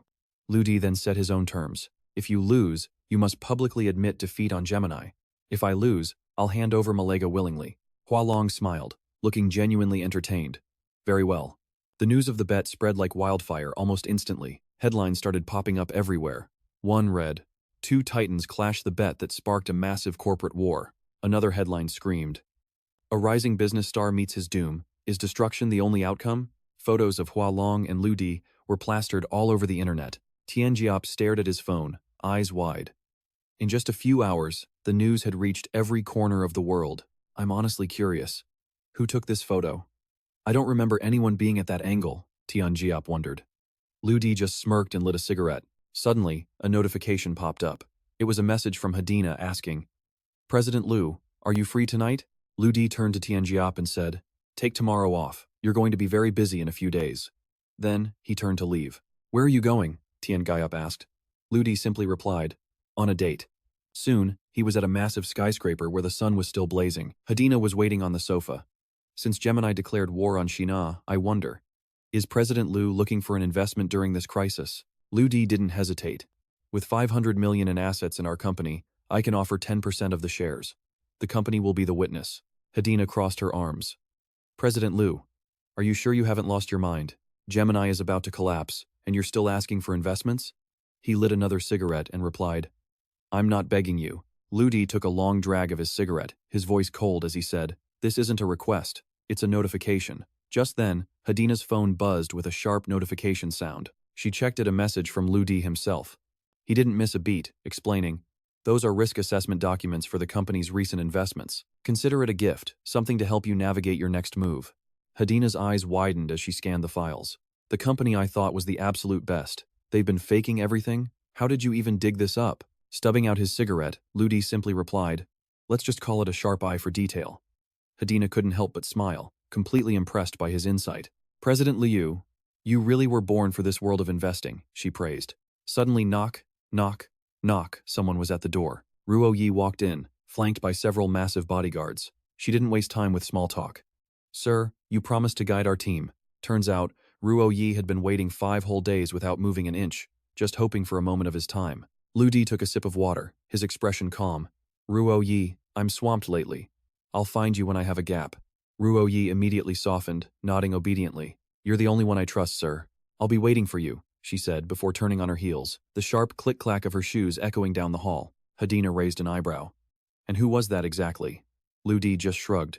Think of it as gathering cross-industry business experience. Meanwhile, in the heart of the city, the massive Zhinga Group skyscraper stood like a titan over the skyline. Inside, Yulong was fuming. The war hasn't even officially started, and that brat Lu Di is already trending at the top of the charts. His face twisted with rage as he barked at his subordinates. What's the status of our plan to crush him? Where are we at? Dao Day stepped forward, nervously reporting. We've initiated a total media blackout. Every partner app has been notified to freeze Z-Mini's operations immediately. Yulong narrowed his eyes. And what about our actual product? What's the strategy there? Dao Day wiped sweat from his brow. Tomorrow, we're launching our own live streaming feature. It's a direct hit aimed at Z-Mini's heart. Bam! Yulong slammed his hand on the table. I'm putting you and Situ Zhou in charge of taking down Creator. If you fail, don't bother coming back. Somewhere else, the atmosphere was just as tense. Behind closed doors, a room full of experts was locked in a heated debate. Tianjia stood at the head of the table, introducing their guest. Everyone. For our battle against Shinga, I've invited the founder of Creator and the mastermind behind Z-Mini. He gestured toward the entrance with a confident smile. Lu Di stepped into the room, knowing full well that Shinga was a beast. 10 years of dominance wasn't something you could just brush aside, but he wasn't backing down. He immediately pulled up the charts. Gentlemen, let's take a look at what Z-Mini has actually accomplished. I believe everyone standing here is 1 in a million, the chosen ones. But you're all making a massive mistake. Lu Di doesn't leave them hanging. He drops the truth bomb immediately. Their mistake? They've completely forgotten just how damn good they actually are. Looking down at the crowd, Lu Di's voice booms with authority. Everyone looks up to the strong, hoping to just stand beside them. But the ones who actually achieve greatness? Those are the ones who hunt down and defeat the strong. Hearing this, a girl in the crowd speaks up. Lord Di-san, what's our next move? Liu Di doesn't give her a direct answer. Instead, he throws a question back at the group. Tell me, what is the single most important thing for an app? A middle-aged man jumps in instantly. Meeting consumer needs. Liu Di nods, satisfied. Exactly. And as you've seen, our friend circle feature is designed for precision matchmaking. This mini-stage can find you a soulmate in under a minute. But then, his expression flickers with a hint of worry. Here's the catch. We're on a tight clock, and I've only written the core code. To actually get this thing live, we've got a mountain of work ahead of us. We're talking code compatibility, rigorous testing, and a full-scale marketing blitz to get users on board. Before he can even finish, the crowd erupts into a frenzy. I can do it. Lord Di-san. Let me handle it. Liu Di bows his head, his voice thick with emotion. Then, I'm counting on you all. Cut to the creator company office, where the atmosphere is electric. Everyone is locked in, pushing their limits. One young developer is hammering away at his keyboard when he hits a massive roadblock. Shaking with nerves, he calls out, Lord Di-san, I'm stuck here. Can you take a look? Liu Di is there in a heartbeat, patting his shoulder. Take 5, man. Let me handle this. He slides into the chair and his fingers become a literal blur. Clack, clack, clack. The young dev's jaw hits the floor. That speed. He's not a man. He's a god. A moment later, Liu Di slams his finger onto the final key. He exhales a long breath. Done. The entire office explodes into cheers. The hype is unreal. Meanwhile, over at the Shi Corporation, their rival product has just hit the market and boy, it is a disaster. The comment section is a total bloodbath. One user rants, I thought I'd find a soulmate, but it's nothing but bot accounts and call girls. Another car enthusiast is fuming. My profile says I love off-roading. So why are you showing me minivans? Then it gets even darker. One user screams, I have heart problems, and you're showing me ads for coffins and funeral packages? The salt is real, and the 1-star reviews are pouring in like a flood. Dowday stares at the screen, his face pale. How? How did this happen? His lead tech guy is shaking, looking like he's seen a ghost. President Lee, the J-Mini tech. It's impossible to copy. You can fire me, you can kill me, but it just can't be done. Dowday loses it. Get out. Get the hell out of my sight. The employee doesn't even argue, he bolts. Just then, Dowday's phone starts buzzing like crazy. It's the big boss, President Deng. Dowday barely gets a word out before the man starts screaming through the receiver. This launch is a joke. I'm giving you one last shot. If you fail again, you aren't just getting fired. I'll make sure you take full legal and financial responsibility for this mess. Dowday barely hangs up when another staffer rushes in. Sir, Z-Mini just dropped a massive update. They've integrated the entire mini-stage feature. Dowday's face twists into something demonic. If we can't match their tech, then I'll just have to destroy it. Elsewhere, the Z-Mini activity charts are vertical. The user count is skyrocketing, breaking records every second. Liu Di pulls Tianjia into a victory hug. We did it! Around them the team is going wild. Boss, you're a legend. The stage is a massive hit, but in the shadows, a computer screen at Shi is filled with smear campaign files and blackmail material. A smug voice rings out. It's Daegu the big dog. He's a professional internet troll. Relax, President Dowda. Once the cash hits my account, I'll turn Z-Mini into a digital graveyard in minutes. A chat window pops up on his screen. Dog bro, is the plan ready? The boys are itching for a fight. Daegu stays cool. What's the rush? I'm calculating the angle. The reply comes fast. Hurry up. I'm actually using the app right now, and I'm afraid if I stay on much longer, I'll actually start liking it. Despite his big talk, Daegu is sweating. Wait, this shouldn't be possible. How is there not a single bug or loophole in this code? Suddenly, his phone screen glows bright. Daegu's eyes go wide, his breath hitching in his throat. A message appears on the Z-Mini app. We hope that here, you can truly relax and find peace for your soul. Reading those words, the big dog breaks. He starts sobbing uncontrollably. I don't want to hurt people anymore, but I don't have a choice. He wipes his nose, talking to himself like a man possessed. Immediately, the app responds. Being kind to others is the ultimate way to be kind to yourself. We hope you find the tranquility you've been searching for. Little did he know, Xiaosong was behind this secret response. Daegu takes a deep breath and types into his group chat. One last favor, boys. Help me out one more time. Then, he hits the Go Live button. Hello everyone. I am the Water Army King, known online as Daegu. He wipes away a stray tear. I've done a lot of terrible things. I've spread countless lies for money. But Z-Mini, it finally gave me the courage to face the man in the mirror. Over at the Shina group, the giant screens are locked on one man's live stream. He's a total mess, tears streaming down his face as he confesses his sins to the world. Someone paid me 20 million to bury Z-Mini, he chokes out. But that app, it made me feel a warmth I haven't felt in years. I just couldn't do it. I couldn't bring myself to smear them. The team at Creator is watching, stunned. Daegu lets out a final sigh of respect. Boss Lu Di, whoever you really are, you've won. I'm truly floored by you. The stream isn't even over when the police are already banging on his door.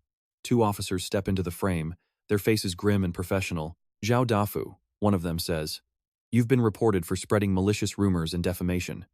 You need to come with us for questioning." Daegu doesn't even flinch. He looks at the camera one last time. "Don't worry, officers, I'm ready to cooperate fully, because the person who reported these crimes was me." The second the stream cuts, the internet absolutely explodes.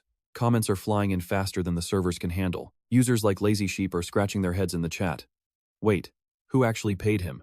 Do they even have a soul? This is insane. Another user, Cheese, is much sharper. Who hates Z-Mini the most? Connect the dots, people. Meanwhile, Bao Bo is just glad Daegu found his conscience before it was too late. Back at the enemy headquarters, a staffer bursts into the office, frantic. "Manager Lee, Daegu turned himself in. What do we do?" But Dao Day just sits there, completely unbothered. Why the panic? He'll just pay a fine. Our real target is Z-Mini's source code. That's all that matters. The staffer looks confused. How can they steal it if it's impossible to copy? Dao Day just gives a cold, sinister smile. Just sit back and watch the show. He stares at his screen, his eyes filled with hidden dark schemes. "This is only temporary," he mutters to himself. "You people pushed me to this. So, don't blame me for what happens next." Meanwhile, Ludi stands before the entire Creator staff.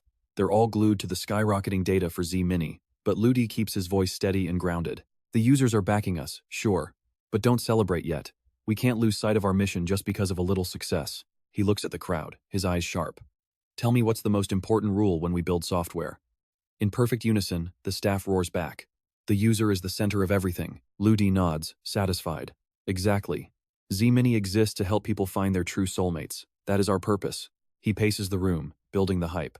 Text and images build emotional resonance. But what's the one thing that would make those connections even deeper? Even more mysterious? One employee shouts out, "Music!" Ludi points at him. "Correct. Music is the ultimate expression of the soul." Next stop for Z-Mini? The music industry. A hand goes up in the back. "Boss, are you saying you want to create a music feature just to take down Xinhua Group?" Ludi's gaze is rock solid. "I hope you'll all forgive me for being a bit arrogant today. My only goal is to give our users the best experience possible." He shrugs, dismissive. "Besides, crushing Xinhua, that's just a side effect, a small detail." He gestures toward a specific developer, his voice booming. "I'm officially announcing that Ruan Liangji will lead the development for the Z-Mini music project. It's all on you now." He leans in, fueling their fire. A true powerhouse doesn't just survive a crisis, they flip the entire board. They change the game. "Liangji, and all 400 of you here, I'm waiting for the masterpiece you're about to build." With a snap of his fingers, the Z-Mini stats flash on the big screen. And remember, it's not just me. There are over 1 million users out there waiting for your genius. Don't let them down. Liangji stands tall, his eyes burning with determination.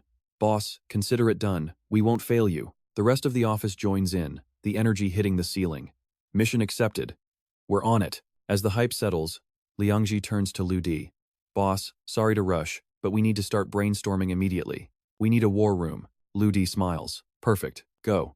He and Zhang Tianjia head up to the rooftop to give the team some space to work. Once they're alone, Tianjia looks worried. "Is this too much? The deadline, the tech? It's a massive mountain to climb." Lu Di just lights a cigarette, looking out at the city. "What's the matter? You don't trust our creator warriors?" Tianjia scoffs. "Please. I interviewed every single one of them personally. I know exactly how talented they are." Lu Di lets out a puff of smoke, his eyes unreadable. "Then you should understand why I'm doing this. I'm trusting them because I trust you, Tianjia. I know the quality of people you bring into this company." Then, his tone shifts, getting a little sharper. "But, if you think you know every single one of them perfectly, I might have to disagree." Tianjia's fist clenches instantly. "What are you saying? Is there a rat in the building? A corporate spy?" Lu Di remains chillingly calm. "Don't sweat it. Even a spy has their uses if you know how to pull the strings." Meanwhile, over at the towering Sina headquarters, the atmosphere is thick with malice. Dao Day stares at his monitor, laughing. Expanding into music? Is he suicidal? He's basically putting a gun to his own head.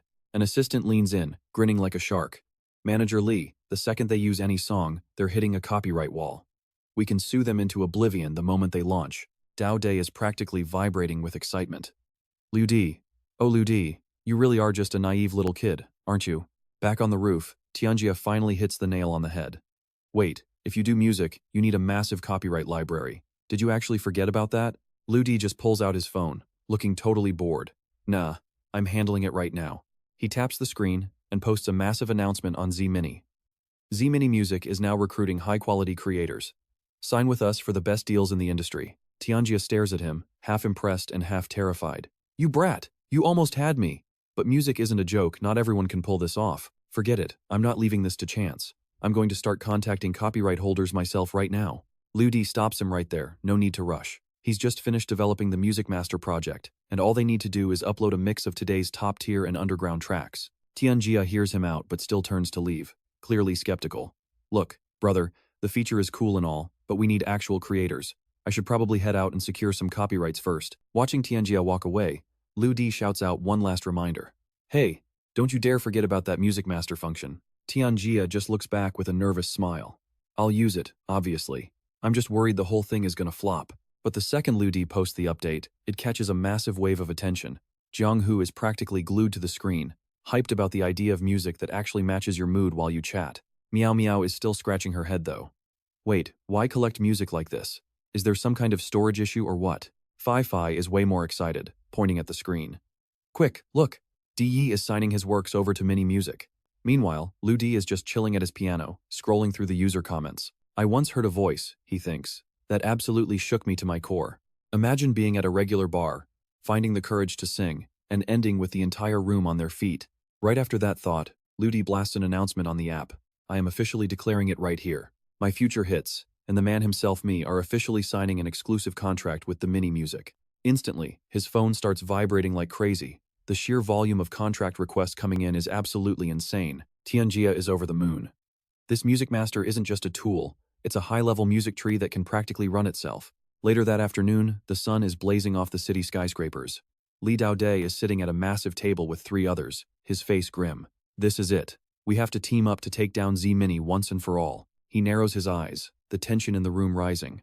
If we don't crush them now, none of us are going to make it out of this alive. One of the partners nods in agreement. Fine, CEO Li. This time, we're following your lead. A crooked, snake-like smile creeps across Daoday's face. Excellent. Now we just sit and wait. The moment they trip up on copyright, all 4 of us will sue them into oblivion. It was supposed to be the perfect strike to bury Mini, but as they're plotting, a sudden knock echoes through the room. Knock, knock, knock. A police officer steps inside, looking straight at him.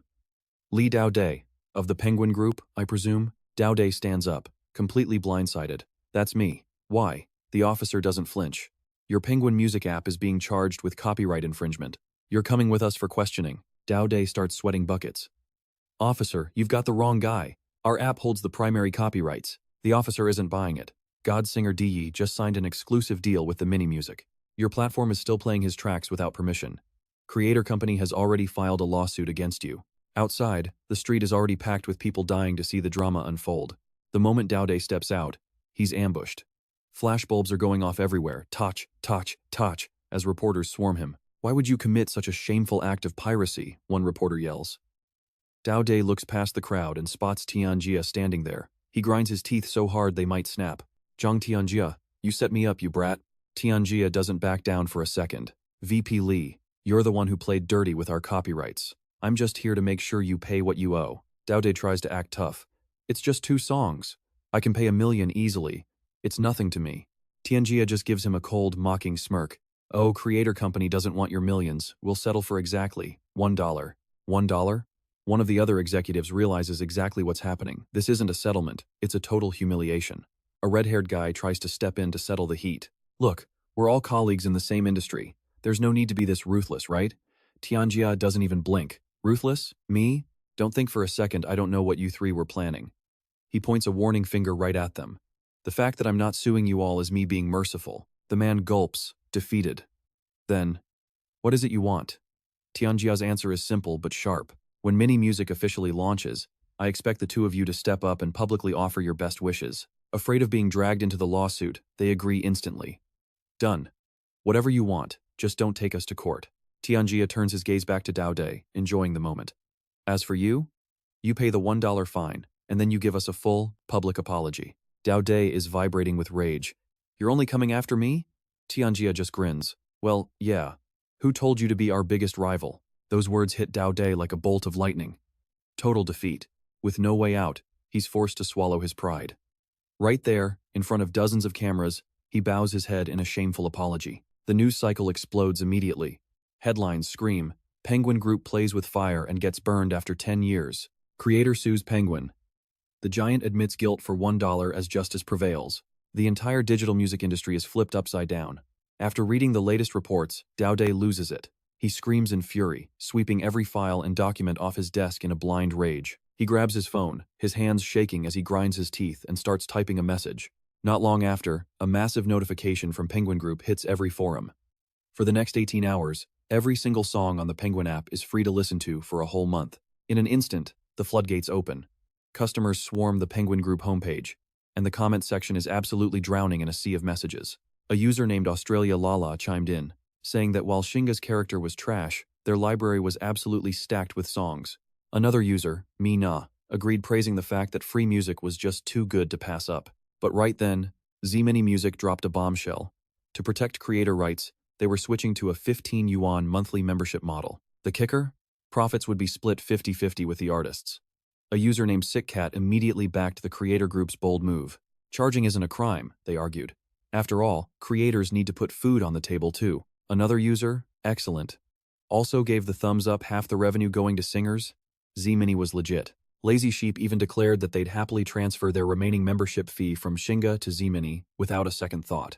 Meanwhile, inside the Zynga Group's war room, Dao Day sat behind his desk, his voice cold as he addressed the launch of Z-Mini Music. "We have to hijack their hype," he commanded, ordering 10 million yuan for a massive giveaway to steal the spotlight. He didn't stop there. He invited the two hottest singers for an online concert, set to go live on Shinga in just 18 hours. Right on cue, a knock sounded at the door. Zhang Yang walked in, taking his time. Dao Day was stunned. "What are you doing here?" "I didn't call for you." Zhang Yang just scratched his head, looking a bit sheepish. "Boss Li, I've got good news." Hearing that, Dao Day instantly ended the meeting, dismissing everyone to get to work. Once the room cleared, it was just Zhang Yang and Dao Day. The tension was palpable. Zhang Yang pulled out a USB drive. "J-Mini's source code is right here." Dao Day patted his shoulder, grinning. "I keep my promises, kid. You'll be rewarded." Zhang Yang plugged it in, desperate to crack open Z-Mini's data vault. Dao Day and Master Jiang hovered behind him, their breath held as the minutes ticked by. Suddenly, Zhang Yang pulled the USB out and jammed it back in, sweat beading on his forehead. "It was working fine when I grabbed it," he stammered. Master Jiang rubbed his chin. "Don't panic. They probably added extra security during the transfer. I can bypass it." Dao Day flashed a desperate smile. "Great. Master Jiang, I take back everything I said. I'm a total loser, just get this decrypted." Master Jiang confidently stepped up to the keyboard. "This is going to take a little time." "The faster, the better," Dao Day urged. "Start now." Elsewhere, at the Z-Mini headquarters, the big screens were flashing. The countdown for the grand launch had begun. 10 minutes left. On stage, Tianjia's voice boomed with pride. "We've poured our blood, sweat, and tears into this product." He made a bold claim, standing firm on his words. Their user experience? It was going to absolutely crush Shinga Music. Below, the creator group staff listened with bated breath. Then, Tianjia shouted with excitement, "1 minute to go, get ready for the free launch." At that exact moment, in Dao Day's office, they were all waiting for Master Jiang to breach Z-Mini's system. The second Master Jiang hit enter, the entire Shinga building shook as Dao Day's horrified scream echoed. What the hell just happened? Shinga's staff panicked. Did the office just explode? Over at Z-Mini, the employees were cheering. "It's a miracle." Users weren't even looking at Shinga anymore, they were flooding into Z-Mini's servers. Word broke out. Shinga's headquarters had suffered a total power failure. The entire system was paralyzed. The buzz was insane. "How?" someone shouted in disbelief. "I heard the computers literally started shooting off fireworks." On stage, Liu Di let out a cold smirk. "Fireworks? No, that's just karma for their dirty hearts. What goes around, comes around." He softened his voice. "Everyone, you worked hard today. This is a massive victory for the Mini Music. Go get some rest. But stay sharp," he warned. "There are tougher missions ahead." The entire staff responded with a thunderous, "Yes, boss." Just then, Zhang Yang's phone buzzed with a message from Liu Di. "Comrade Zhang Yang, congrats on being the very first employee fired from the Mini Music. Just a tip. Dao Day is as unethical as they come." After reading the text, a panicked Dao Day warned Zhang Yang, "Don't let a word of this get out." Master Jiang, still typing away like a madman, muttered, "Boss Li, there are thousands of layers here. Every single one needs a password." Furious, Dao De kicked Master Jiang right off his chair. Get lost, bypassing my foot. Why don't you set off some more fireworks while you're at it? Suddenly, a notification popped up on Dao De's screen. 3 million active users on Z-Mini. Then came the official announcement. The creator group was launching a brand new live streaming feature in 3 days, calling all streamers to sign up. Dao De roared in rage, smashing his computer. It's not over. They actually think they can copy Shinga's live streaming model? He pulled out his phone, teeth grinding so hard you could practically hear them crack. This time, it's either you or me. With a trembling hand, Dao De dialed a notorious underworld kingpin. No small talk. He jumped straight to the point. You mentioned before that you could find international assassins? The kind who can take out anyone, no exceptions? On the other end, the gangster didn't even hesitate before naming his price. If I'm guessing right, you're targeting D-San, aren't you? That'll be 40 million. Dao De nearly jumped out of his skin, shouting in disbelief. 40 million? That's insane. The boss just let out a cold, mocking laugh. Have you ever heard of modified humans? These are international-level ghosts. They kill without leaving a single trace. Hearing that, Dao De finally swallowed his hesitation and agreed to the staggering price. Fine. 40 million it is. But I want D-San dead within 3 days. The Kingpin's response was sharp and professional. President Lee is as generous as they say. I'll make the arrangements immediately. Meanwhile, over at the Jerini headquarters, the atmosphere was electric. The mini-music had just hit a massive milestone, 60 million paid users. Tianjia couldn't contain his excitement as he addressed the room. Colleagues, brothers, warriors, look at what you've done. You've created a literal miracle. Lu Di stood right beside him, his voice steady but proud. From the very beginning until now, every single one of you at Genie Music has been part of this miracle. With that, both leaders bowed deeply toward the staff. Thank you all for everything, the crowd roared back in unison. Lu Di didn't stop there. He had one more announcement to make. I'm not going to sugarcoat it, let's talk rewards. Everyone gets a bonus of at least 300,000, he declared. And for those with outstanding contributions, you're looking at over 1 million each.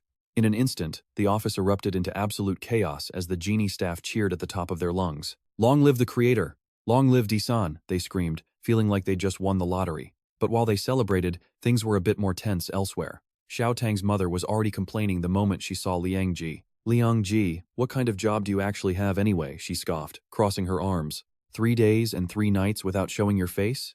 Is this supposed to be a relationship? Liang Ji rubbed the back of his head, looking completely flustered.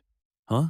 Oh well, the company is going through a critical phase right now, so things are a little busy. Obviously that excuse didn't fly with Xiao Tang's mother at all. Zip it, she snapped. She narrowed her eyes, scanning the J-Mini office with a judgmental gaze, trying to figure out if this place was actually worth anything. Then, she turned back to Liang Ji, cutting straight to the chase. No more games. Look, Liang Ji, if you want to marry my daughter, I need to know you can provide. Do you even have a house? Before he could even open his mouth, Liu Di's voice cut through the air. Of course he does. Liu Di stepped forward, placing a hand on Liang Ji's shoulder with total confidence. The company has decided to award Liang Ji 2 properties as a performance bonus. 1 duplex apartment in the city center, and a luxury villa out in the suburbs. Xiao Tang's mother gasped, her eyes nearly popping out of her head. You aren't joking, are you? Liu Di didn't blink. Liang Ji's value to this company is immeasurable. Xiao Tang nudged her mother gently. See, Mom? I told you he'd achieve great things. Suddenly, Mo Zong appeared, dropping a bombshell on Liu Di right then and there. Comrade Liu Di, congratulations. Someone wants to assassinate you.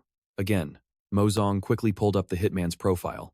Codename, Sake, European, interior designer by trade, orphan. 3 years ago, he suffered a massive bone fracture in an accident. Spent 18 months in the hospital before a miraculous recovery. Mo Zong flipped to a video showing Sake focused intensely on a design project. He looked completely normal, boring, even, but Mo Zong just shrugged. The man in the video is actually Poker from a top-tier assassin organization. His specific alias is the 9 of Spades, 0 digital footprint. Liu Di watched the footage, his expression growing dark and pensive. He gives me a very familiar feeling, just like Yan Yufang. Mo Zong's voice turned deadly serious. In 3 days, he's coming for your head. Liu Di turned to leave, his mind racing. It's finally time to uncover Yan Yufang's secrets, he whispered to himself. He cracked his knuckles, a sharp, dangerous smile tugging at his lips. So, how strong is this 9 of Spades? Mo Zong just let out a bored sigh. Honestly, extremely weak. As Liu Di started to walk away, Xiao Tang called out to him. Wait, Mr. D-san. She hurried over and handed him a sealed envelope. Since you've taken such good care of Liang Ji, I have a piece of advice. For the next 3 days, you should really tighten your security. Instantly, Mo Zong pulled up her file. 3 years ago, Xiao Tang graduated from the Binib Medical Academy. The catch? Binib was the exact same place where Yan Yufeng did her advanced studies. Lu Di's eyes narrowed. This place was almost certainly where the modifications happened. He flatly refused to take the letter, his gaze cold as he looked at her. Instead, he gave her a warning of his own. Liangji is a good man. Don't you dare hurt him. Xiao Tang's brows furrowed in confusion. Are you really not concerned about your own safety? Lu Di let out a cold snort. A measly 9 of spades? Please. Even if the entire deck shows up, they aren't leaving here in one piece. Xiao Tang looked absolutely stunned. Mo Zong quickly ran a subconscious psychological analysis. High probability, she's linked to the poker society. Xiao Tang stood her ground, her voice sounding incredibly sincere as she faced Lu Di. I'm not the person you think I am. My feelings for Liang Ji, they're real. I truly love him. I know you do, Lu Di replied coldly. If you didn't, you'd have disappeared by now. He then signaled Mo Zong to keep a close watch on her every move. Mo Zong nodded, fading back into the shadows. Lu Di then turned to Liang Ji and began walking. After a moment, he spoke in a low, heavy tone. Liang Ji, your girlfriend is anything but normal. Liang Ji just gave a goofy, innocent smile. Well, duh. She's my goddess. Before long, every major newspaper was buzzing with the same headline. The mini-stage had arrived. The mini-music was being hailed as a tech revolution for humanity, 100 million users strong and a massive social platform in the making. The potential was limitless, but everyone was asking the same question. Who exactly is the mastermind behind Creator? Is it a tech god, a business genius? And does that 30% ratio signal the final blow in this corporate war? Meanwhile, inside Dao Duke's office, the flick of a lighter brought a cigarette to life. Dao Duke flicked the ash, staring at Hua Long with a smug grin. So, President Hua, how exactly do you plan on punishing me? Do as you wish, he added, but Hua Long just shook his head. I don't blame you this time, Dao Duke. Creator is simply too powerful. He then offered a calm suggestion. I need you to do something for me instead. But Dao Duke just brushed him off with a smirk. Depends on my mood. Hua Long was practically turning purple with rage. He slammed his desk and stood up, teeth gritting. What kind of attitude is that? I'm giving you a chance to redeem yourself. Go represent me, meet with Creator, and admit defeat. Dao Duke's eyes turned cold and vicious. Admit defeat? Not a chance. I'll let you in on a little secret. That bastard doesn't have much time left to live. He let out an arrogant laugh. Don't ever expect me to bow down, not in this lifetime. Hua Long was done talking. He turned to his men and barked a sharp order. Get him, drag him back. Even as the guards hauled him away, Dao Duke kept laughing like a complete psycho. Crazy. He's truly lost it. Hua Long muttered in disgust. Meanwhile, in a massive factory, Lu Di was hard at work, carrying a giant pair of pliers on his shoulder and a roll of insulation wire in his hand. He was whistling a happy tune. Time to get to work. Around him, robotic arms were moving with mechanical precision, focused on their tasks. The rhythm of clashing metal and grinding tools filled the air. Suddenly, Lu Di's phone rang. It was Hadina. She frowned at the screen and asked, Can you tilt your camera down a bit? Is something wrong? Lu Di asked, curious. She smiled as she delivered the news. That partnership you wanted? It's all settled. Lu Di gave her a thumbs up, clearly impressed. Excellent efficiency. Hadina sighed. Now we just need the owner of the witness company to show up and sign the contract. Lu Di's lips curled into a smirk. He told her that Zhang Tianjia would be heading over soon, to handle all the official business for the witness company. Hearing this, Hadina leaned closer to the camera, her eyes full of charm as she spoke in a playful, sultry voice. President Liu, I've worked so hard for you. How are you going to thank me? Lu Dai rubbed his chin, thinking it over. The Rongdeng building right across the street has a 3-story office space, he noted. That's the new witness office. And your position? You're the CEO. With that, he gave a quick wave. Gotta go. Bye. On the other end, Hadina puffed out her cheeks. Does this guy really not see the signals I'm sending him? A few days later, the flight carrying Sake finally touched down in Huaxia. Sitting in the cabin, Sake let out a disgusted snort. The moment he stepped out of the airport, his arrogance was on full display. The stench of these lower-class people is everywhere, he scoffed, his voice dripping with contempt. Just then, the driver Dao Duke sent to pick him up rushed over. Traffic was a nightmare. My apologies, Mr. Sake. Where should we head first? Sake climbed into the car and barked an order. Take me to find some girls. The high-quality ones you have here in Huaxia. The driver forced a smile. No problem at all.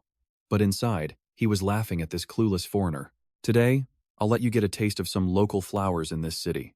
22 hours later, in a rundown, cheap hotel, the floor was covered in scattered clothes.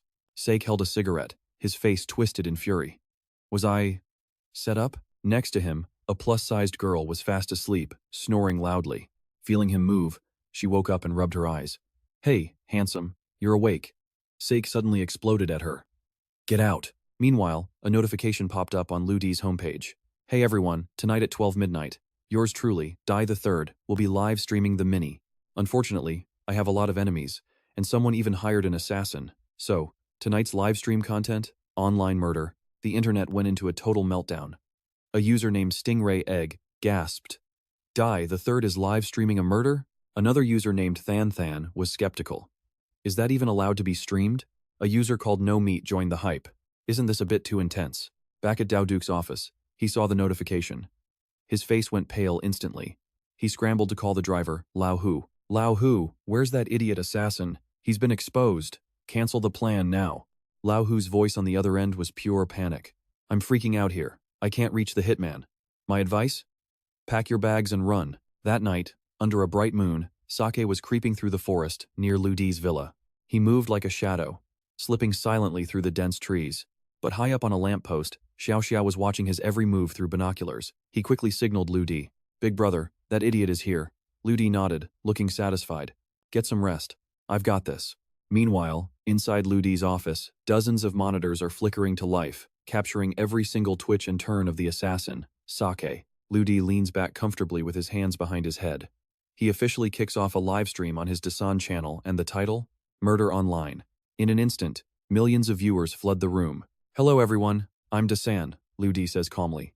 The chat immediately explodes into absolute madness. "Yo, Boss Dasan, your Z-Mini products are fire. But wait, is this assassination thing legit? Where's the killer?" Ludi flashes a cold, effortless smile. "Just sit tight and watch. The assassin is literally right outside my door." The viewers lose their minds. "Run, boss. Your life is more important. I want to send you a gift, but wait. Isn't watching this a bit unethical?" Right then, the camera angle shifts. The audience finally gets a look at Ludi's high-tech command center, and they're floored. Is this what they call the God view? How many cameras does this guy even have? Is this a billionaire's mansion? Suddenly, the lens locks onto Sak. He's caught red-handed trying to sneak into the house through the drainage pipes, and the internet officially breaks. "Look, it's him, a real foreign assassin. This is easily the craziest stream I've ever seen. My heart is racing." Sake has no clue his every move is being broadcasted to the world. He's busy thinking that as a pro, he has to choose the most discreet route possible. "This sewer line is silent," he tells himself. "Dasan, you're a dead man." Sake lets out a creepy, twisted grin. Meanwhile, Ludi turns up the hype by adding a psychological guessing game to the stream to keep everyone hooked. And man, the viewers are absolutely loving this interactive chaos. This is hilarious. I wonder what his face would look like if he knew we were all watching him right now. Sake checks his watch, calculating his moves. He wants to break his personal speed record for this kill. He starts heaving at the sewer lid with all his might. But as Sake struggles, Ludi just scoffs at the screen. "Sorry buddy, but that path is currently closed for maintenance." Even after straining every muscle, that lid doesn't budge an inch.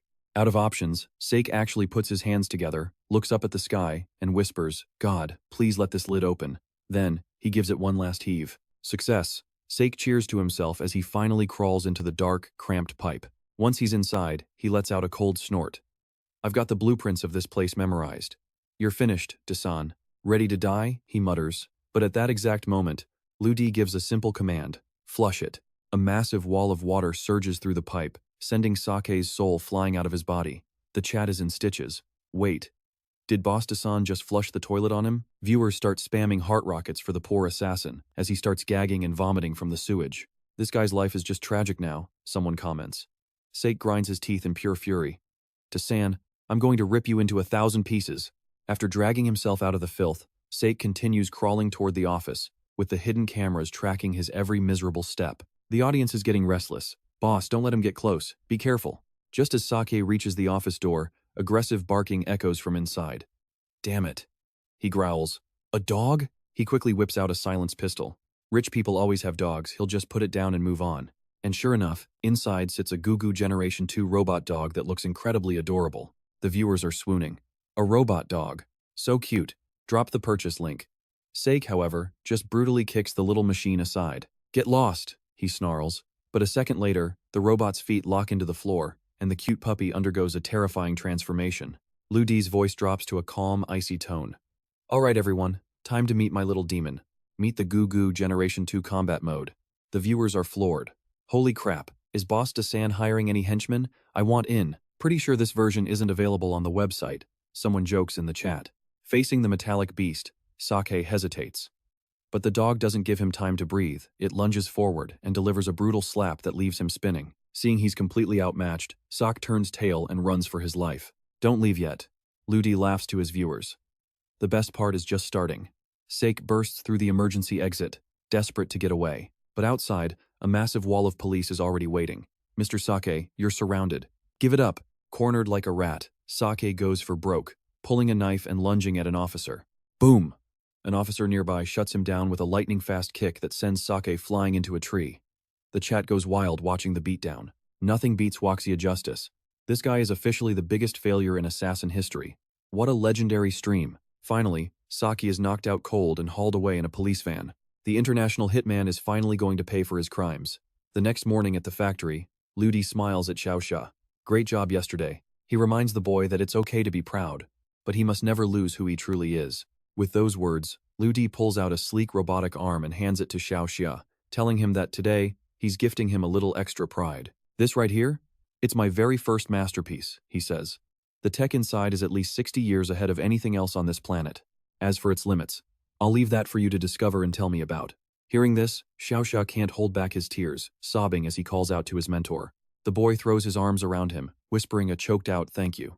Fast forward to 7:30 that evening, and Lu Di is meeting President Teng at the J-Mini factory. The moment they lock eyes, Teng Hualong cuts straight to the chase, admitting he's been completely defeated. But Lu Di just keeps his cool, calming the man down. Relax, President Teng. The show is just beginning. Hualong looks stunned to show. Now, right on cue, a massive holographic system screen flickers to life in midair. Seconds later, an image of Lu Di appears, sitting at a piano and playing a melody so soulful it pulls at the heartstrings. His voice rings out. I've always believed that the stars can speak, and that even cold stones can bloom. The sweet song drifts through the summer air, over wooden fences and through the clouds, reaching every corner of the city.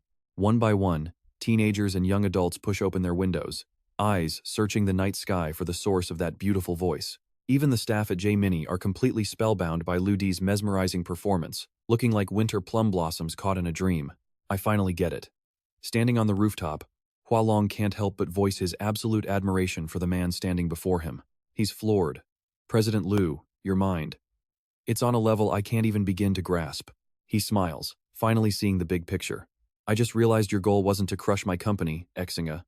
You wanted to conquer the entire social media world. Lu Di just gives a polite, humble shrug. You're overthinking it, President Teng.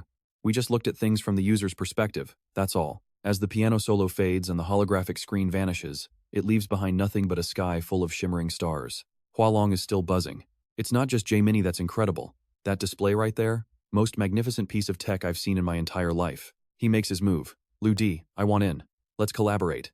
With my company's talent, capital, and distribution channels combined with your startup's innovation, we'd be unstoppable. Lu Di suddenly lets out a cold laugh.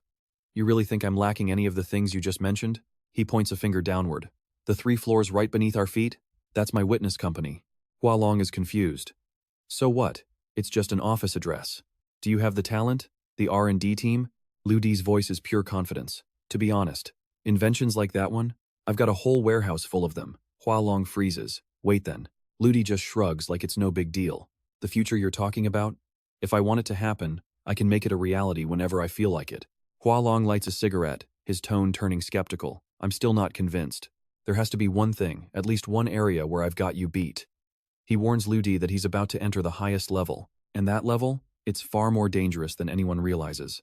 He slowly exhales a cloud of white smoke, looking dead serious. Have you ever heard of remodelers? He asks, pointing directly at Lu Di. About that assassination attempt.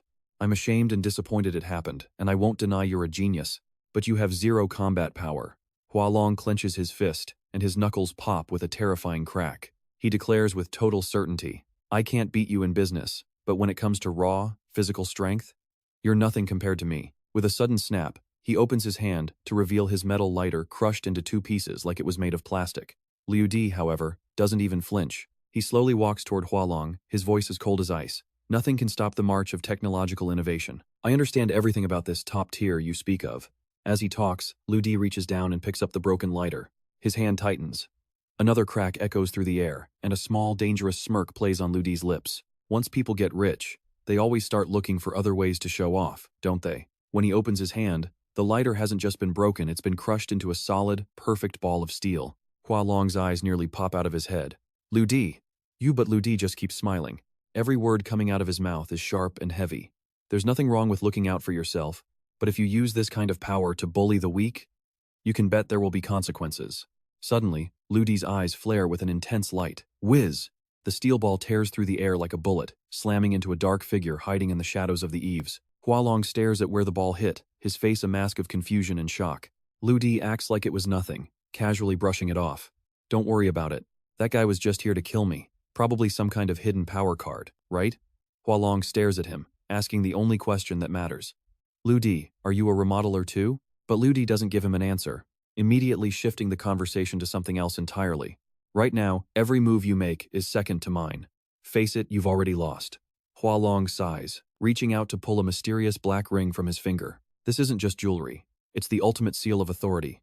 A badge only the true dragons among humanity are allowed to carry. He presses the ring into Lu Di's hand, a gift of total recognition. When you're free, come do some work for me, make me look good. Back at the Penguin Group headquarters, Hualong keeps every bit of his promise to Lu Di. He goes public, dropping a bombshell post on the corporation's official page. The headline? A sit-down talk with the legendary Dai III. The caption is even more shocking. I'm deeply impressed. I bow my head not out of defeat, but out of pure respect. He warns the world that Creator is moving in to dominate the market. He tells every social media startup to step up their game and prepare for the arrival of the ultimate apex predator. 1 year. The countdown begins. Every major newspaper is plastered with stories about Lu Di, the creator, the witness, the man single-handedly pulling off miracles in the business world. Reading the news, Yulong's face lights up with pure joy. A true hero emerges from the youth, he mutters, quickly typing out a message to Lu Di. I need to speak with you. Please, agree to meet me. In a heartbeat, Lu Di's reply flashes on the screen. Fine. Yulong doesn't waste a second, hitting the road immediately to see the young genius. But fate has other plans. Out of nowhere, a car swerves in, cutting off Yulong's vehicle with lethal precision. The driver doesn't stand a chance. Everything happens too fast. Yulong's car slams full force into the barricade vehicle, metal shrieking against metal. A bone-chilling crash echoes through the air. The car is hurled into the sky, flipping over and over across the pavement in a shower of sparks and glass. Yulong is crushed, his body covered in blood. Meanwhile, back at the police station, Duanhua and Lu Di are staring down their prisoner, Sake. Duanhua turns to Lu Di with a smirk. We spent hours on this guy with nothing to show for it. You walk in, and he starts singing like a bird. Lu Di just smiles, picking up a sleek blue electronic keycard they recovered. He studies it closely. This has to be the source of their identity. Even the Ace of Spades had one. Suddenly, Mozong appears, whispering directly into Lu Di's ear. This is it. This card is likely the source of that insane destructive power those assassins possess. We need to study this. Lu Di looks at Duanhua. Commander, I'm going to need to borrow this piece of evidence for a bit. Duanhua's eyebrows shoot up in disbelief. You know it's evidence, yet you're asking to walk away with it? Lu Di drops his voice, making it personal. Just agree. I'll owe you a massive favor. That's an offer Duanhua can't refuse. But right as the deal is sealed, Mozong drops a bombshell. Lu Di. Old man Yan just had a horrific accident. Lu Di's eyes widen. What? He wheels around to the commander. Duanhua, something's gone wrong. A big something. Moments later, they're racing through the halls of Anqi Hospital. Lu Di follows close behind Duanhua, the tension thick enough to cut. Outside the emergency room, Lu Di stops the commander. Go check on old man Yan. I need a private word with Yan Yufeng. Duanhua simply nods and heads inside. Lu Di walks up to Yufeng. She's sitting there, stone-faced, staring down at a book like the world isn't ending around her. He doesn't ask. He snatches the book right out of her hands. She snaps, glaring at him with pure venom, but Lu Di just scoffs. Miss Yan, I think I've been giving you too much credit. Her face contorts with rage. Between gritted teeth, she hisses. Give it back. The air between them turns electric. Yufeng shifts into a combat stance, ready to strike, but she hesitates. She knows Lu Di's strength, and she knows she's outclassed. Lu Di glances at the pages, and a cold smile spreads across his lips. So, all those charity visits to the children's welfare home? It was all a front. That's how you were passing intel to the assassins, wasn't it? Yufeng turns a shade of purple, her eyes locked on him in a deadly silence. Lu Di stays perfectly calm. But here's the real shocker. You have a child. And I'm guessing the father isn't Ouyang Fenglu, is it? Yufang's jaw tightens. Look, you've turned away plenty of assassins in the past. Explain yourself to me right now, and I might just consider letting you live. Suddenly, the ER doors fly open. A nurse shouts for help. Yulong is slipping away. His brain activity is flatlining. He's dying. The confrontation stops instantly. Yufang pales, shoving past the doctors to get to her father's side. Seeing him lying there, lifeless and cold, she loses it. "Dad!" she screams, her voice breaking. Yulong looks like a ghost. His other daughters, Yanxi and Yanxi, are on their knees, begging the doctors to do something, anything. The doctor just shakes his head, looking grim. The only way to save him is to jumpstart his brain activity. If his mind doesn't wake up, there's no treatment in the world that can help. Lu Di pulls Mo Zong aside in his mind. "Can we fix this?" Mo Zong crosses his arms, looking frustrated. "Not yet. I'd need to upgrade the nano-robot controls, and that takes years." Suddenly, Lu Di's left eye flashes with a strange light. "The files I told you to dig up," Lu Di asks. "Do you have them?" Mo Zong nods. "Locked and loaded." Lu Di moves toward the bed, brushing past the doctors. "Give me a second with him." He leans down, hovering over the old man. He whispers a single name into Yulong's ear. "Liu Manwen." Instantly, the heart monitor starts screaming. The flatline jumps into a steady, frantic beat. The doctor nearly drops his clipboard. It's a miracle. His brain is responding. Yanxi cries out in relief. "Is he going to be okay?" Lu Di turns back to the sisters, his voice authoritative. "Listen to me. Get him to the Huangzhou Vegetative Care Center. Now." Room 305. Lu Di's first move? Bringing in a woman named Lu Manvan. Apparently, she's the only one who can actually stabilize the old man's condition. Overwhelmed with relief, Jade Thi looks at Lu Di and whispers, "Thank you so much." Lu Di just gives her a casual, easygoing smile. "Don't sweat it," he says. "Grandpa Yan spent his entire life doing good deeds for others. Helping a man like that? That's just common sense." And just like that, the monitor finally starts to ping. Yulong's heartbeat rumbles back to life, steady, rhythmic, and stronger than ever. But the peace doesn't last. Jadelin suddenly snaps at Lu Di, demanding to know exactly where he was when her father was slammed by that car. Duanhua frowns, totally caught off guard by the accusation. "Jadelin, what are you talking about? What's going on?" Without saying a word, Jadelin pulls out her phone. On the screen, a video starts playing its dashcam footage from the exact moment of the accident. "Look closely, everyone," she says, her voice trembling. The video shows Yulong's car spinning out of control as it's hit with devastating force. And right there, caught in the corner of the frame, a man's silhouette. From the back, he looks like a carbon copy of Lu Di. The room goes ice cold as Jade Thai and the others gasp in shock. Could it really be him? Jade Lin isn't letting up, though. She leans in, revealing that her father's very last text message was sent directly to Lu Di. "Come on, Lu Di, explain yourself." Duanhua tries to step in and play peacemaker for Lu Di. "Jade Lin, listen to me. I've checked the records. It was a standard accident, nothing more." But Lu Di just shakes his head, his expression turning grim. "This was no ordinary accident," he states coldly. "And that guy in the white coat? We all know exactly who he is." The second he drops the name Chu Beiming, the entire room freezes. Every single person there looks like they've just seen a ghost from their worst nightmares. But nobody is more terrified than Jade Yufang. Her face turns paper white, and her lips tremble as she mumbles that name over and over like a prayer. "Beiming. No, not him." Lu Di doesn't miss a beat. "As for why he was there, maybe our eldest daughter here would like to enlighten the rest of us." Instantly, every eye in the room locks onto Jade Yufang. She starts stuttering, swearing up and down that she's never even met the guy. Lu Di just lets out a short, cold laugh. "Save your breath," he says. "Talking is useless now. I'm going to go catch Chu Beiming myself, and then the truth will come out. Let's go." He turns to walk out, but Jade Yufang panics, lunging forward to block his path. "Wait!" she screams. She looks him dead in the eye, desperate to defend Beiming. He's innocent. He has absolutely nothing to do with this. Lu Di gives her a sharp, piercing look. "Done hiding it? That child. He belongs to you and Chu Beiming, doesn't he?" Jade Yufang's pupils dilate in pure, unadulterated terror. Lu Di's voice is like a razor, cutting through every lie she's ever told. "You two hid your secret from Grandpa Yan, but it backfired. Your child fell into the hands of the Human Modification Organization. Now, they're using that kid as a leash to force both of you to become their personal assassins." Jade Yufang is completely broken. "How? How could you possibly know all of that?" she stammers, her voice barely a whisper. Lu Di just shrugs. "I had my theories, but your reaction just gave me all the proof I needed." He continues calmly. "You couldn't bring yourself to kill, so Beiming decided to do the dirty work in your place."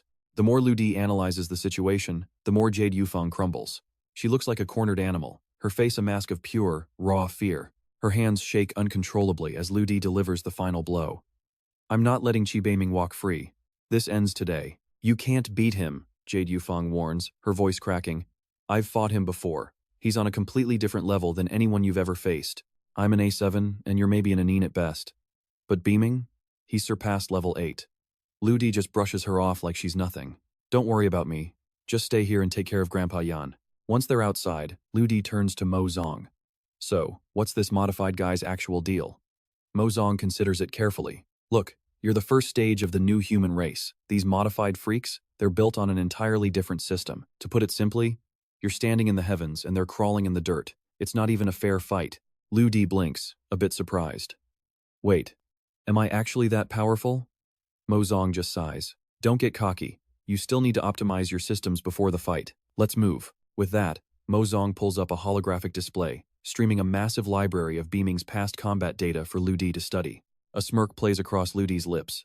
Time to see what this Chu Beiming is actually made of. He heads out to a remote village, buried deep within a dense, eerie forest. Standing before a secluded, wealthy-looking manor, Lu Di looks up. There, on the balcony, a silent figure is watching his every move, eyes locked on him for several minutes. The stranger doesn't move a muscle, and Lu Di is starting to get impatient. All right, enough with the staring contest, he mutters, before launching himself into the air and crashing straight into the building. He sticks the landing on the terrace like it's absolutely nothing, moving with the cold grace of a predator. He steps into the bedroom and finds Beaming standing perfectly still by the bed of a total stranger. Beaming doesn't even look surprised. He was waiting for this. So, Lu Di, you finally arrived. In the Yan family hierarchy, you're just a little junior compared to me. From behind the curtain, Lu Di just gives a cocky, fearless grin. You sure know a lot for a guy in hiding, Lu Di retorts. Beaming narrows his eyes, suddenly dropping a serious offer. You've got real talent, kid. Join me, and together we can build a literal empire. Lu Di just scoffs. Join you? Man, you're not even worthy to stand in my shadow. That comment hits a nerve hard. Beaming's eyes turn bloodshot with pure rage. Then just die already, he screams. As things heat up, Mo Zong leans in close to Lu Di's ear, whispering a crucial piece of intel. Watch out. Chi Beaming can discharge electromagnetic waves to hypnotize people instantly. And just like Mo Zong predicted, Beaming starts weaving his mental trap in the very next second. Lu Di, I command you raise your fist and bash your own brains out right now. Beaming barks. Lu Di just casually scratches his ear. And if I don't feel like it, what then? Beaming immediately cranks up the intensity, his brainwaves pulsing as he repeats the same bizarre, rhythmic commands over and over again. He's trying to literally rot Lu Di's brain from the inside out.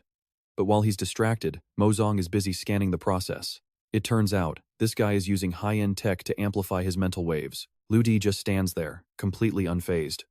Hold on, he tells Mo Zong. Let me study this for a second. It's actually kind of interesting. Following Mo Zong's lead, Lu Di doesn't even resist.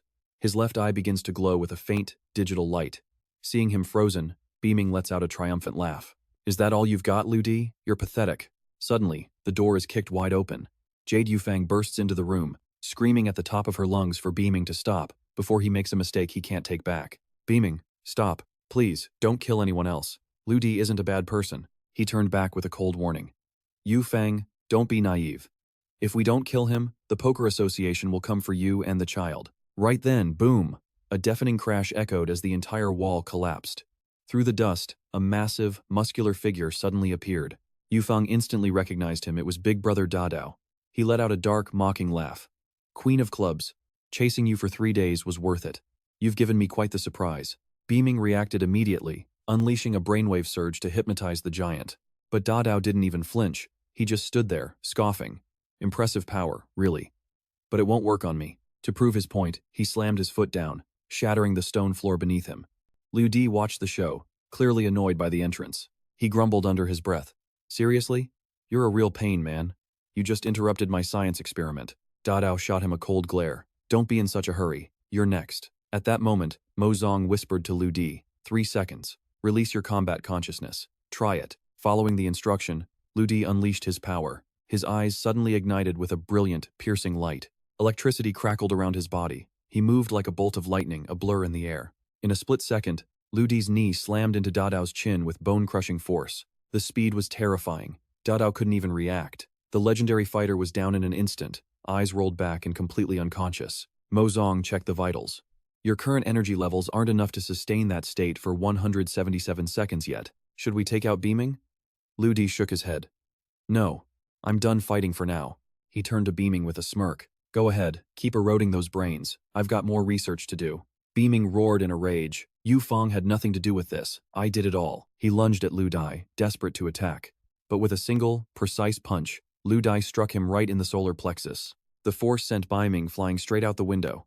Lu Di moved to follow, but suddenly, a hand grabbed his ankle. It was Ouyang Fengliu. He looked up at Lu Di, pleading, "Don't go yet. Stay and play with me for a bit." Lu Di lost his patience and kicked him away, making him cough up blood. "Get lost." He rushed to the balcony, but Beaming had already vanished into thin air. Mo Zong watched the empty street and sighed. That guy, Chiu Beaming, he's like a ghost. He can bypass any kind of surveillance. Lu Di nodded slowly. Not bad. A fun opponent. But for now, back to work. Help me finish the Phase 1 control immediately. Time for combat consciousness. Back in Lu Di's lab, Mo Zong suddenly phased into existence. Hello. Mo Zong is back in the building. Lu Di noticed something different about him and pointed it out. Wait, is that actually you? Mo Zong cleared his throat. I've been upgraded. And now? It's your turn. He started the breakdown. If you want to control your combat consciousness, your body is the key. Right now, your human shell simply can't handle the pressure. Lu Di looked concerned. So I need a new body? But how am I supposed to just change it? Mo Zong explained. It's all about matter transformation. Your blood, skin, and organs recycle every 7 years. Lu Dai rubbed his chin, deep in thought. 7 years? That's way too long. How do I speed up the process? One way is to absorb massive amounts of energy. 2, burn through that energy like crazy. And 3, use external force to jumpstart your cell vitality. Just then, a voice called out from the door. Delivery. Is Lu Di home? I've got an order. Mo Zong gave a cheeky grin. A nice guy like me ordered a whole truckload of food for you. You're welcome. Lu Dai looked at the calibration screens, still busy. You've got to be kidding me. The system began updating. Digestion function upgraded. Absorption efficiency maxed out. Muscle conversion rate enhanced. Lu Di had to start shoveling down food to prep for the transformation. His robot dog, Gugu, brought him a high-tech black jacket. Mo Zong introduced it with pride. A masterpiece. These electronic circuit clothes create constant resistance against your muscles, forcing your body to burn through energy. Then, he pointed toward a glass cylinder. And this? This is the Hell Bath. It spikes your cell activity and speeds up transformation. Fair warning, it'll feel like your body is being torn apart, but hey, it's actually quite refreshing. A confident smile touched Lu Di's lips. Good, I like a challenge. He slipped into the electronic suit. Mo Zong smirked deviously. Feeling the pressure? Just so you know, the Hell Bath is no joke. It's going to hurt. Lu Di just laughed. Then I'll show you exactly what a human is capable of. He stepped right into the Hell Bath. Mo Zong's jaw dropped as he watched Lu Di remain perfectly calm, not a single flinch. Lu Di, your endurance is higher than 99.99% of all humanity. He smiled, impressed. That's real grit. I'll keep the food coming while you train. Good luck. Outside, the delivery guy grumbled. How many people are in that house? I've been here a dozen times already.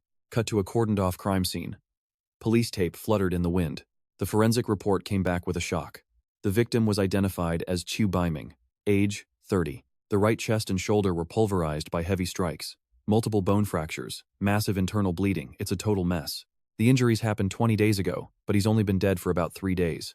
As the officer summarizes the details, Duanhua listens intently, wondering why that kid Lu Di hasn't shown up yet. It's been an hour already. Suddenly, the officer standing nearby chimes in with a crucial, chilling detail they just noticed. Look at the muscle fibers and the skin texture. This wasn't an ordinary human, but a modified one. Right then, Lu Di's familiar, casual laughter echoes from the mouth of the cave. Chief Duanhua, my bad. I've been under a lot of pressure lately, but I'm finally here. Duanhua just points at the corpse. Take a look at this. We were just about to move in on Chiu Beiming, but now he's turned up dead. Lu Di steps closer, takes one look, and immediately shuts that theory down. This isn't Chiu Beiming. It's nothing more than a body double, a puppet with a voluntary consciousness shoved into it. Duanhua turns to him, his voice laced with suspicion.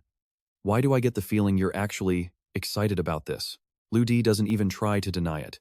He just offers a calm, mysterious smile. Is it that obvious? Maybe it's just because I've been hitting the gym pretty hard lately. Meanwhile, over at Haicheng's Yingzi Hospital, the situation is grim. Yulong is still unconscious, clinging to life after that devastating car accident. On every major news outlet, the headlines are relentless. The head of the Yingzi group has effectively become a vegetable. Investors are panicking, and the company's stock is absolutely cratering. High up in the executive boardroom of the Yingzi group, Yulong sits at the head of the table. You can see the pure exhaustion etched into her face. The company's key stakeholders aren't making it any easier, hounding her without mercy. Ling Ling, we have families to feed. You have to understand our position. Hearing that, Yuling's brow furrows. The pressure is becoming suffocating. You all want to sell your shares for cheap to Whitey Biotech? You're trying to destroy this company. She stands firm, her voice desperate. Please, just trust me. I will find a way to fix this. Suddenly, a mocking laugh cuts through the tension from the doorway. It's Feng Liu. He struts into the room, wasting no time before throwing salt in her wounds. Fix it? And how exactly do you plan on doing that? Yuling glares at him, her voice ice cold. What are you even doing here? He pulls out a chair like he owns the place and sits down slowly. I'm currently heading the mergers department for Whitey Biotech. I'm here today to close the deal. With a smirk, Feng Liu pulls out a pre-prepared contract and holds it up for everyone to see. Gentlemen, the stock transfer agreements are ready. You can all sign right now. Immediately, the high-level executives of Yingzi reach for their pens. Without a second thought, they sign their loyalty away to Feng Liu. Yuling cries out in sheer desperation, "No, please, don't sign it," but it's too late. She watches the backs of the people who were once the backbone of the Yingzi group as they walk away. Yuling collapses to the floor, completely broken, while Feng Liu's triumphant laughter rings in her ears. She sits there, dazed, the pain visible in her eyes. Ah Fu gently helps her up. "Third young miss, you have to keep your head up." Yuling looks at him, her eyes filled with sorrow. Ah Fu, after helping her into a chair, Ah Fu tries to offer a glimmer of hope. "Third young miss, don't lose heart yet. There's still a chance. We need to buy back those shares before Whitey Biotech can consolidate their funds." Yuling bows her head, her voice barely a whisper. "You're right. I can't give up. But that kind of money isn't easy to find." Just then, Yushi and Yushi burst through the door, out of breath. Yushi screams out, "Big sis!" Through her tears, she chokes out the news. "That bastard Ouyang Feng Liu. He took our house and kicked us out on the street." Suddenly, Yuling's phone pings with a notification that changes everything. An investment firm under the creator umbrella has just poured massive capital into buying up internet enterprises once again. It's like a light at the end of a dark tunnel. Yuling gasps. "That's it, D-san. I have to find D-san." Back at the creator headquarters, Liu Di casually strolls into the office. As he passes the front desk, the receptionist bows respectfully. "The boss is here. Manager A. Jia is out on a business meeting, sir." Liu Di nods. "If anyone comes looking for me later, send them straight to my office." She replies obediently.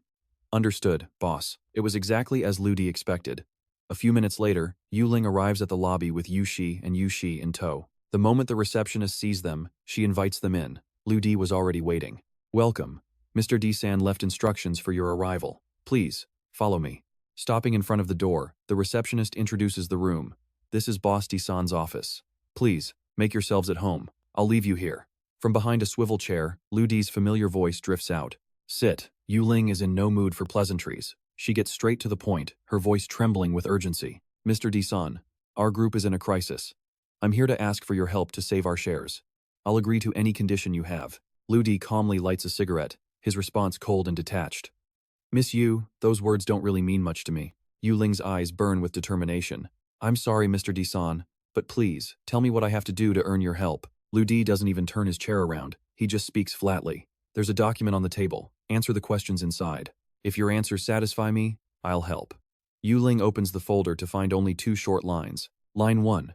What is the fatal flaw in the Yingzi Group's traditional business model? Line 2. How do you solve the internal inefficiency within the company? After reading them, Yuling is shaken to her core. These questions hit exactly where it hurts. This man is terrifyingly sharp. Liu Di's voice cut through the air like a blade. "Fix these messes," he warned, "or Anqi Group is as good as dead." He crushed his cigarette out with a cold finality. "Ngok Lin, my email is in those files. Send me a real solution before the share auction starts. Do that, and I'll save you. Now. Get out." Jacqueline hurried toward the exit, but as she pushed the door open, she froze. That sound, the flick of his lighter, it sounded exactly like the limited edition $1 million Zippo used by the mysterious Emperor III. Silence settled in the office. Behind his desk, Liu Di watched the sisters leave, his eyes unreadable. At the elevator, Jacqueline stopped, her mind racing with suspicion. The god of song, the titan behind the Datam Empire, could they all be Liu Di? Seeing her lost in thought, Ngoc Hai nudged her. "Sis, you okay?" Ngoc Thi leaned in, whispering, "Wait, did you actually see Emperor III's face?" Jacqueline finally smirked. "Yeah, he's gorgeous. Way better looking than Liu Di." The younger sisters practically squealed in delight. "Perfect. You take the Emperor, and we'll split Liu Di and the others." Njok Lin could only shake her head. Their innocence was honestly giving her a headache. Back in the office, Lu Di turned to Mo Zong. He was curious why didn't the consciousness invasion work on Yen Nok Lin. Mo Zong pushed up his glasses, looking over the data. While the other shareholders were predictable, Yen Ngok Lin was different. She had multiple personalities. The logic was simple. If her persona shifts, the mental intrusion just slides right off. It's a perfect defense. Lu Di pulled out his phone, a cold smirk playing on his lips as he typed. Thu Bak Min. If the heavens won't help you, don't blame me for what's coming. He placed a call. On the other end, Hualong's voice boomed. Boss Lu, what are the orders? Lu Di's request left the man stunned. Alone? Wait, did I hear that right? Lu Di just smiled. I'm buying a few things. I want to do this myself, no corporate backing this time. Hualong went quiet for a second, taking a slow sip of water to process the madness. I need 20 billion. Right now. Lu Di didn't stutter. Hualong choked, literally spraying water everywhere, but he didn't hesitate. Fine. When do you pay it back? Lu Di's answer was vague. Later. Let's just say I owe you one. Hualong didn't need to hear more. A favor from Lu Di was worth more than gold. Give me a moment. I'll make it happen. Fast. Lu Di hung up. Goodbye. The second the line went dead, Hualong scrambled. I need every department. Clear the reserves. Pull the deposits. I need 260 billion in 2 hours. The entire XNA group went into overdrive. It was a race against time to move 260 billion as fast as humanly possible. 2 hours later, Hualong sat in his office, staring at a screen in disbelief. This algorithm, it targets customer needs with terrifying precision. It's genius. Suddenly, his phone buzzed. He read the new message, and his eyes practically lit up. So, that was the plan. He rubbed his chin, a grin spreading across his face. Having a guy like him owe me a favor? Yeah. That's definitely the play. Meanwhile, the atmosphere at the share auction was thick with tension. Njok Lin and her sisters arrived early, finding Fong Lu and Boss Pham already smugly waiting. Fong Lu shot them a cold, mocking look. Ngok Hai leaned over to her sister, her voice trembling. Sis, you worked all night on that plan. What if Emperor 3 hates it? Ngok Lin sighed. Then we're in trouble. Let's just see. The auctioneer stepped onto the stage, his voice booming through the hall. Ladies and gentlemen, in 5 minutes, 52.13% of Anqi Group goes up for grabs. Online and floor bidding are open. Get ready. Minutes later, the gavel slammed down. Bidding starts now. Fong Lu smirked at Boss Pham. This is it. We're about to get rich. Boss Pham didn't waste a second, shooting his hand up to place the first bid. But before the room could even react, the auctioneer froze. An online bid had already cleared. He slammed the gavel down with a deafening crack. Sold. We have a winner. He looked at the screen, his voice filled with excitement. Congratulations to Mr. Lu Di. He has successfully purchased 52.13% of Anqi Group. Right on cue, the doors swung open. Lu Di walked in, clapping for his own victory. Congrats to me, he said, his voice echoing. I win. Njok Thi and Njok He practically jumped for joy. Brother Lu Di. Boss Pham, however, looked like he'd swallowed a lemon. He sneered. Since when do we let trash like you in here? Security. Kick him out. Lu Di just sat down, perfectly calm. Security can't touch me. He reached into his pocket and pulled something out. It was a small, square box. Suddenly, the entire room started buzzing with confused energy. Fong Lu clapped slowly, mocking him. Impressive show. But then, the guests started looking dazed. Where am I? One asked. Why am I here? Lu Di stood up, the power in the room shifting instantly. I am Lu Di. I am now the majority shareholder of Anqi Group, and I'm the only one who makes the calls now. The auctioneer's voice trembled as he confirmed the data. It was official. He bought the majority stake for 260.3 billion, and he did it in exactly 0.03 seconds. As the chaos settled, Ngok Lin walked up to Lu Di. Her voice was barely a whisper. Thank you. Chairman Lu Di, don't you worry. I'll liquidate everything and claw back those shares before you know it. Lu Di's lips curl into a sharp smirk. Now that I've bought Yingji, I'm not letting go, but I'll make sure the Yan family keeps their seat at the table. Yulong is stunned. Lu Di, what are you really planning? He doesn't give her an inch. You don't have the right to know. Just follow my lead and do exactly as I say. 2 things. First, lock Ouyang Feng away. I want him hidden where no one can find him until he's completely irrelevant. Second, call a meeting for the board members in 1 hour. And Yan Yuling, you better polish that proposal for me. At the Yingji headquarters, on the 29th floor, the elevator dings open. Lu Di immediately runs into Qian Qian. Seeing him, she can't help but tease. Hey there, stinky brother, she chirps. Where have you been hiding lately? She leans in close, her voice dropping to a sultry whisper. Did you miss your big sis? Lu Di immediately puts his hands up. flashing a nervous, awkward grin. Look, Qian, let's catch up another time, okay?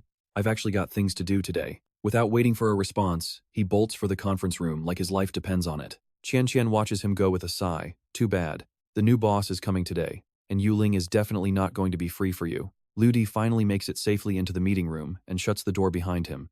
The high-level executives of Yingji are already there, waiting in silence. Yulong stands up, her voice clear and professional. Everyone, please welcome our new chairman, Mr. Ludi. The room erupts in thunderous applause. Right then, Qian walks in and her jaw hits the floor. She's completely stunned. Ludi? The new chairman? Yulong doesn't miss a beat and hands him a thick stack of documents. Chairman, here is the revised plan. Please take a look. He glances at it for exactly 1 second before his voice turns icy. Trash. Yulong isn't having it. We worked ourselves to the bone on this, she snaps. What exactly do you mean by trash? He tosses the files aside like literal garbage. Theoretical plans are worthless in my eyes. They're just paper. He turns to face the entire staff. Are you all just going to stand there, just spectators waiting to see how I save this company? If that's your attitude, why should I keep you? This is the pathetic mindset of the weak. He looks directly at Yulong. Do you know why I waited until the final second to step in? Yulong bites her lip, looking down in pure shame. Because, Ludi continues, true growth only happens when a person is pushed into total despair. His voice drops an octave. I'm announcing 2 things. 1. I'm only personally handling Project M069. 2. Yan Yulong is the new chairwoman. She has full control over operations, and you will all support her. And remember this, he warns, only come looking for me if you have good news to report. Yingzi doesn't pay for dead weight. If you want to stay here, you'd better prove your value to me. His words hit them like a lightning bolt. Thank you for the wake-up call, Chairman, they shout in unison. As he turns to leave, Yulong softly calls out his name. She bows deep before him. Thank you. 1 day later, in the middle of a freezing snowstorm, Ludi is calmly performing handstand push-ups. Mo Zong watches from the side, analyzing his every move. Ludi, your physical breakthrough is happening way faster than I calculated. A smirk plays on Ludi's lips. Finally noticed my persistence, have you? Mo Zong nods, clearly satisfied. Your consciousness release is at 75%. I'm honestly dying to see what you can do now. Right on cue, a massive swarm of drones appears in the sky. It looks like a giant cloud of angry bees descending upon them. These carry compressed air cannons, Mo Zong explains. Within 50 meters, the shockwave is strong enough to knock a man out. Ludi flips and lands perfectly on his feet. He flashes a confident grin. Then let's see what they've got. Immediately, the drones begin their assault.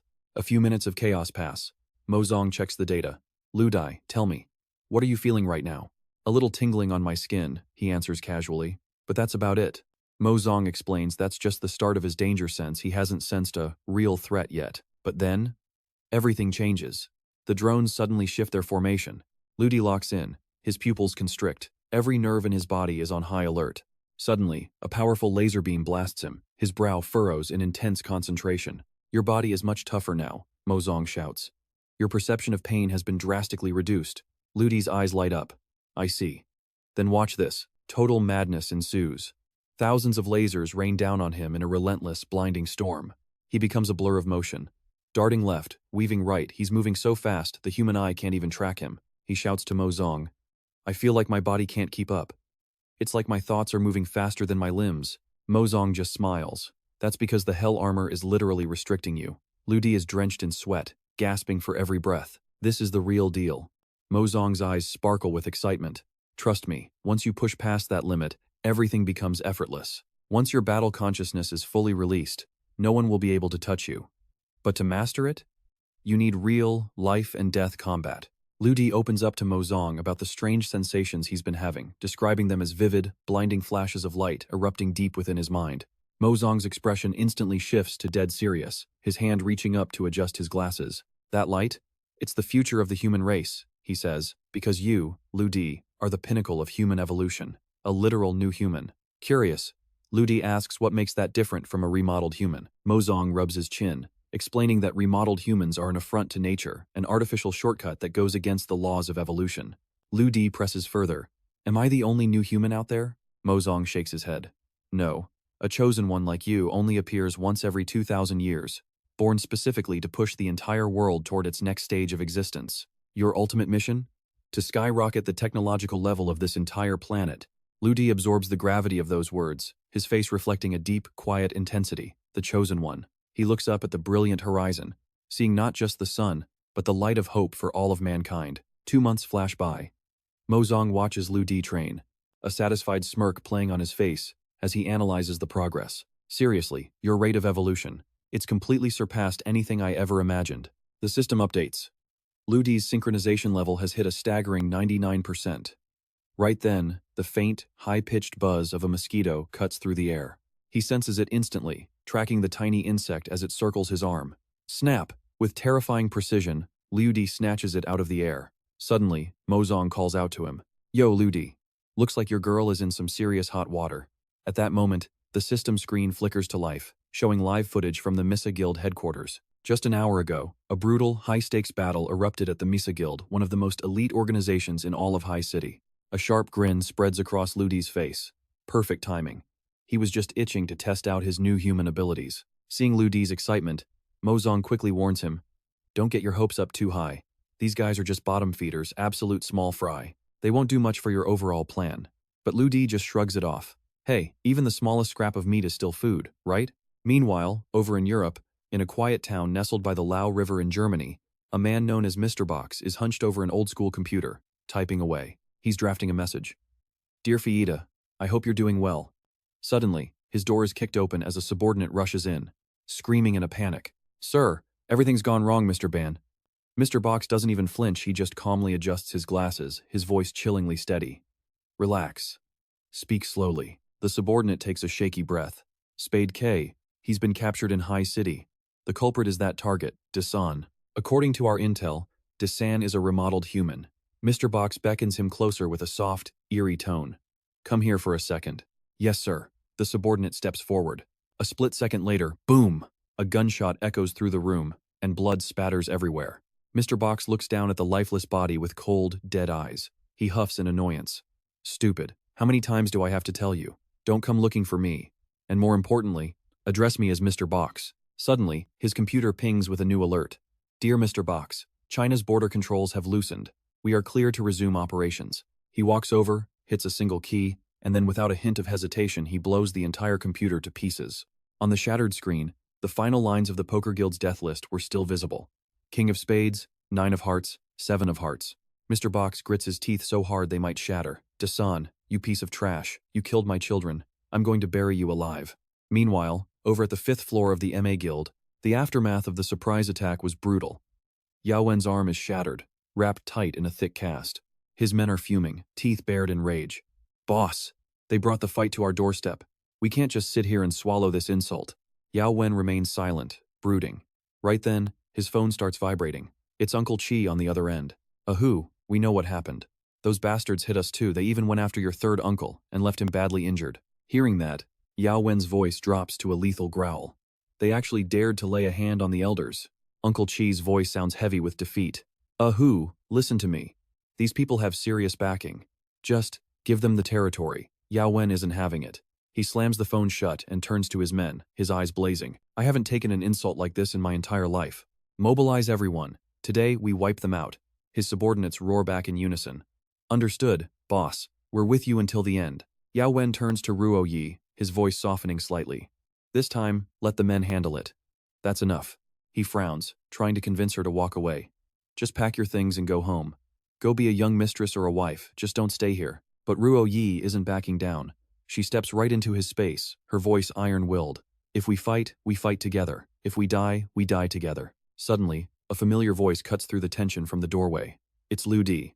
Die? Who said anything about dying? He walks in with total confidence. Nobody's dying today. Everyone, just sit down. Seeing Lu Di arrive, Yao Wen finally lets his guard down, sounding like he's about to vent all his frustrations. Mr. Desan, you've got to help us settle this. His men chime in immediately. Mr. Desan, a new gang just showed up out of nowhere in High City. Their leader is some foreigner, and they're acting like they own the damn place. Lu Di calmly pulls out a cigarette, and Ruo Yi is right there to light it for him. But then, Lu Di's eyes lock onto a fresh, jagged cut on her cheek. His brow furrows instantly, his expression turning cold. He reaches out, gently brushing his thumb over the wound on Ruo Yi's face. Who did this to you? She looks away, trying to play it cool. It's nothing. Just a scratch. She won't say it, but Yao Wen can't keep his mouth shut. He's already bursting to tell him exactly who's responsible. Meet the Mad Dragon Gang. Led by a trio of brothers, the second and third are known martial arts masters, but the eldest? He has never shown his face, and rumors say he is basically a god among men. As soon as the name Mad Dragon Gang dropped, Lu Di immediately recognized the names Chang Long, Chang Hu, and Chang Bao. They were a legendary martial arts family, specifically Chang Long, who had returned from overseas just 3 months ago as a high-level A5 cyborg. Big mistake. Touching Lu Di's people is a death sentence, and he was ready to make them pay. Who was the one that hurt Ruo Yi? He asked, his voice dripping with ice. Ruo Yi stayed silent, her expression filled with gloom. But Diorvan couldn't hold back his rage. It was the third brother, Chang Bao. He led the raid against us and hurt Ruo Yi in the middle of the chaos. Lu Di's eyes narrowed into a cold glare. Then we start with him. Seeing Lu Di turn to leave, Ruo Yi quickly tried to pull him back. Sir, please don't go. If you get involved in this, I'm afraid it will ruin your entire future. Lu Di looked down, his expression unreadable and his voice dangerously calm. Someone was bold enough to lay a hand on you. This is personal now, and I'm not standing by. His words hit her like a physical wave of emotion. Ruo Yi could only whisper his name, Sir. Lu Di reached out and gently took a cotton swab, carefully applying medicine to her wounds while trying to soothe her fears. Ruo Yi, just trust me on this one. Seeing Lu Di's absolute confidence, Diorvan felt his own courage surge. He gave Ruo Yi a reassuring look. Don't worry, every great hero needs a beautiful lady to protect. With the plan set, Lu Di gave the order to the boys from the Haishi district. Their first destination? A local foot massage parlor. Just as Lu Di was about to step inside, one of Diorvan's subordinates came sprinting over, sounding the alarm. Boss, things just got ugly. Chang Bao is in there right now with 30 of his best goons. Lu Di didn't even break his stride. He told the Haishi guys to stay put, but everyone started shouting at once, trying to stop him from doing something suicidal. Mr. Lu Di, are you serious? Going in alone? They cried. Those guys are all elite fighters. Lu Di didn't give them a second glance. He just pushed the doors open and walked into the massage parlor as if he were going for a stroll in the park. 2 minutes passed and there was no sign of him. Ruo Yi was starting to panic. He's been in there way too long. What if something happened to him? Diorvan let out a frustrated growl. Forget it, we're charging in. But before they could even move, the doors burst open and Lu Di walked out, dragging Chang Bao by the collar. Everyone froze. There was this massive, muscular guy, half naked with his eyes rolled back into his head, totally unconscious. Lu Di just pointed at him and said, Here's your Chang Bao. He casually puffed on a cigarette, looking incredibly cool as he told them to haul the guy away. Diorvan's men could only stare in pure awe. It was over just like that. This guy was a total beast, a true powerhouse who let his fists do all the talking. Without wasting another second, 2 of the men grabbed Chang Bao and dragged him straight back to the Misa headquarters. Once they had him tied up at HQ, Chang Bao finally woke up and started screaming like a madman. Who the hell are you? You only caught me because you attacked while I was relaxing. You coward. Lu Di just rubbed his chin thoughtfully. I was just trying to save us all some time. Chang Bao spat at him, his teeth clenched. Do you have any idea who my brothers are? My brother's going to come here and end you. Lu Di wasn't intimidated in the slightest. He just gave a cold smirk. Perfect. Let them all come so I can finish this. Diorvan shoved a phone in Chang Bao's face and barked an order. Call your brother. Tell him 12 midnight at the abandoned stadium in the north. Be there or be dead. Even while tied up, Chang Bao stayed arrogant. You're the ones making the appointment. Just make sure you don't chicken out when the time comes. Diorvan answered with a heavy kick to the gut. The Black Tiger gang never backs down. Fast forward to midnight, under a miserable, drizzling rain, both sides arrived exactly on time. Looking down from the rooftops, it was easy to see that the Mad Dragon gang had brought an absolute army, completely outnumbering the Black Tigers. Chang Bao was gagged now, only able to make muffled grunting sounds. As soon as the Mad Dragon thugs arrived, they started barking orders to release their boss immediately. Diorvan pointed a finger right at them, his face twisted in anger. Where are Chang Long and Chang Hu? Do they really think they can just ignore us like this? Meanwhile, Lu Di was just chilling, casually smoking a cigarette as if he didn't have a care in the world. Up on a nearby rooftop, Uncle Seven watched the scene and let out a long sigh. The Black Tigers are outnumbered and already half-beaten, he muttered. This looks like the end for them. Seeing the old man so worried, Fifth Brother tried to calm him down. I heard the Black Tigers brought in a new boss called Lu Di, he said. Word is, his methods are anything but ordinary. Uncle Seven just shook his head sadly. Don't get your hopes up. The numbers are just too stacked against them. Seeing that time was up, Lu Di stood up slowly and gave his final orders to the Black Tiger members. Stay back. If I fall, then and only then do you guys move in. Diorvan hesitated for a moment, clearly unsure. But Lu Di just calmly handed his jacket over to Ruo Yi. Holding his coat, she looked at him with wide, confused eyes. Sir, What are you? Lu Dai started cracking his knuckles, his voice dropping to a gentle whisper. Don't worry, I'll try to be gentle with them. Then, he did something absolutely insane. He took a black silk ribbon and tied it firmly over his eyes. From the rooftop, Uncle Seven watched in disbelief. Between the massive army of thugs and Liu Di's bizarre blindfold, the old man couldn't help but marvel. If he doesn't die tonight, he's going to be a legend. And just like that, in the middle of a torrential downpour, Liu Di stood alone against over 600 thugs armed to the teeth with gleaming weapons. Even Mo Zong, standing nearby, had to whistle in appreciation. 600 men with a will to kill, plus the rain making things difficult? Now that is a perfect way to sharpen one's spirit. A heartbeat later, the world exploded into chaos. Hundreds of screaming thugs charged forward, all aiming for Liu Di's head. He launched himself into the air, moving with lightning speed that the human eye could barely track. The air was suddenly filled with screams, and the sound of steel clashing against steel. Liu Di was a blur of motion, a punch to the right, a kick to the left. He was dropping them one by one, finishing every opponent in the blink of an eye. Too slow, way too slow. Even Mo Zong was stunned by this. Liu Di's neural reaction speed had spiked to a staggering 240%. In that split second, a wave of pure, unbridled power erupted from him as he let loose. His roar carried a devastating inner force, and his striking speed? It just hit a whole new level of insanity. He moved so fast his shadows started overlapping. Ordinary eyes didn't stand a chance of seeing him move. Mo Zong was hyped, noting the conversion rate was holding steady at 99%. The thugs didn't even know what hit them. Jaws shattered, teeth flying, they were getting wrecked without ever seeing a single punch coming. It didn't take long. One by one, they dropped like flies until the entire street was just a graveyard of unconscious bodies. Suddenly, bang! A gunshot ripped through the air. Liu Di heard the bullet whistling, literally inches from his ear, cutting through the wind. Easy. A simple tilt of the head, and the bullet grazed past. Then, poof, he vanished. The sniper was left staring at thin air, panicking. Where did he go? Then, a familiar, chilling voice whispered right from behind him. Right here. Before the guy could even turn, Liu Di slammed his head straight into the pavement. Coldly, he sneered, time for your one-way ticket out of here. With the Mad Dragon Society's goons completely wiped out, Liu Di slowly reached up and untied the blindfold from his eyes. Mo Zong excitedly reported, conversion rate at 100%. Finally, Mo Zong can move on to the next upgrade. Watching from the shadows, Uncle Seven muttered that the underworld of High City was about to be unified once and for all. Meanwhile, Ruo Yi ran over, umbrella in hand, eyes full of joy. Sir, the Black Fox gang is famous now. This battle has shaken the entire world. Liu Di just smiled. This was part training, part message. I wanted everyone to know exactly what happens when they lay a finger on you. Talk about a heart-melting moment.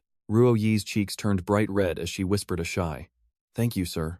Uncle Seven then officially declared the results. Black Fox versus Mad Dragon, and it wasn't even close. Black Fox wins, the undisputed #1 in High City, led by the legendary Emperor 2. At those words, the entire Black Fox gang erupted into a roar of pure celebration.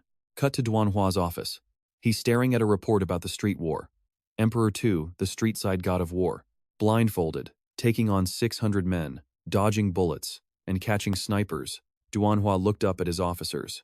Tell me we got this on video. One officer sighed conveniently. Every single camera nearby was broken. The other jumped in, sounding just as stressed. Everyone on the other side was hospitalized. Duanhua's gaze turned distant. He knew exactly who this emperor was. Playing gangster now, are we? What is this god-level player actually planning? He ordered his car and drove straight to Liu Di's place. A polite knock on the door. Knock, knock. Liu Di eventually opened up, casually munching on an apple. Who's there? The second he saw him, Duanhua grinned. So, did our honorable boss Emperor 2 sleep well last night? Liu Di didn't skip a beat. Officer Duanhua, you've definitely got the wrong guy. Duanhua nodded along. True, you're Liu Dai, the genius boss of Gemini, the golden boy of tech. Why would someone like you be a mob boss? Liu Di just shrugged. See? You're already proving yourself wrong. Duanhua knew he was acting, but he was more than happy to play along for now. So, did you hear about the legend of Emperor 2 yesterday? Quite the hero. I've put the investigation on hold for now. That kid owes me one. Liu Di just kept chewing his apple, silent as a grave. Before leaving, Duanhua dropped a hint. If I were Emperor 2, I'd help a friend out with this international human trafficking case. He looked back with a knowing smirk. Wanna help? Liu Di shook his head immediately. Nope, not me. Remember? Not Emperor 2. Duanhua started teasing him then. You little brat. I bet Emperor 2 is single, isn't he? Liu Di pointed a finger at him, annoyed. Officer, that's a low blow. Where's your professional conduct? Suddenly, Duanhua pulled out his phone, showing a picture of a gorgeous young girl. He smirked. Think she's a snack? Ludi rubbed his chin. Tell you what, when you retire, you should definitely start a matchmaking service. Duanhua snapped back. You brat. I'm trying to help and you're just being ungrateful. Ludi finally dropped the jokes and got serious with the officer. If I were him, I'd finish my own business first, then help you wipe them all out in one go. Purely out of the kindness of my heart, of course. Duanhua knew Ludi was in. He nodded, satisfied. Fine, fine. I'll graciously give Emperor 2 this one chance. Ludi grinned. Actually, I've got a gift for you today. Duanhua raised an eyebrow. What kind of gift? The answer was simple. An international assassin. Duanhua's brow furrowed instantly. Where? Right then, screech! A car came barreling straight at them like a heat-seeking missile. Luckily, Ludi's reflexes were on another level. Both men leaped into the air, narrowly escaping death. While mid-air, Ludi didn't just dodge, he counterattacked, smashing his foot right through the car window. Boom! His kick connected straight with the assassin's head. The car spiraled out of control, forcing the killer to kick the door open and bail. He rubbed his head, cursing under his breath. But before he could even process what was happening, bam! Ludi leveled him with a fiery punch to the face. The international assassin didn't stand a chance, slamming into the ground and blacking out instantly as Ludi coolly swiped a 6 of clubs card from his pocket. Duanhua stepped out from the shadows, a playful smirk on his face as he looked at Ludi. Come on, spill it. What tier of augmented human are you exactly? Ludi just laughed. Officer Duan, if you want to give me a rank, I'm sure I'd be at the very top. Duanhua actually paused to think about it, but realized that level didn't even exist in the system. Now it's my turn to mess with you, officer, Ludi teased. Consider this assassin a little gift from me. Do I get a Citizen of the Year medal for this or what? Duanhua just snorted. Kid, you're already tangling with assassins. Maybe I should send some backup? He started to say more, then just shook his head and sighed. Actually, never mind. You're such a freak of nature that my men would probably just be in your way. Ludi leaned in with a real proposal. Officer Duan, how about you send some of your top experts over to my laboratory instead? That got Duanhua's attention. Wait, did you find some ancient inheritance? Did you actually make a breakthrough in the field of augmented humans? Ludi didn't blink. He promised that within a single month, he'd help Duanhua modify 10 Tier 7 super soldiers enough power to completely crush General Heishan's Heaven Law team. Now that is a plan I can get behind. Duanhua nodded, satisfied. Ludi turned on his heel, waving a casual goodbye. It's a deal then. If there's nothing else, I'm taking off. Duanhua shouted after him. Where are you going now? Without looking back, Ludi just waved toward the Black Fox Gang's territory. Looks like there's trouble brewing today. Duanhua yelled out in frustration. And you keep claiming you're not Emperor 2. Find some proof, and maybe I'll admit it. Ludi shouted back. Over at the Misa nightclub, Yao Wen's subordinates practically cheered when they saw Lu. Emperor 2 is here. One of them rushed forward, breathing hard as he tried to explain the chaos unfolding inside. Sir, Boss Yao Wen is trapped in the office. We don't even know if he's still alive. Ludi didn't say a word. He stepped inside and kicked the door wide open, revealing a total war zone.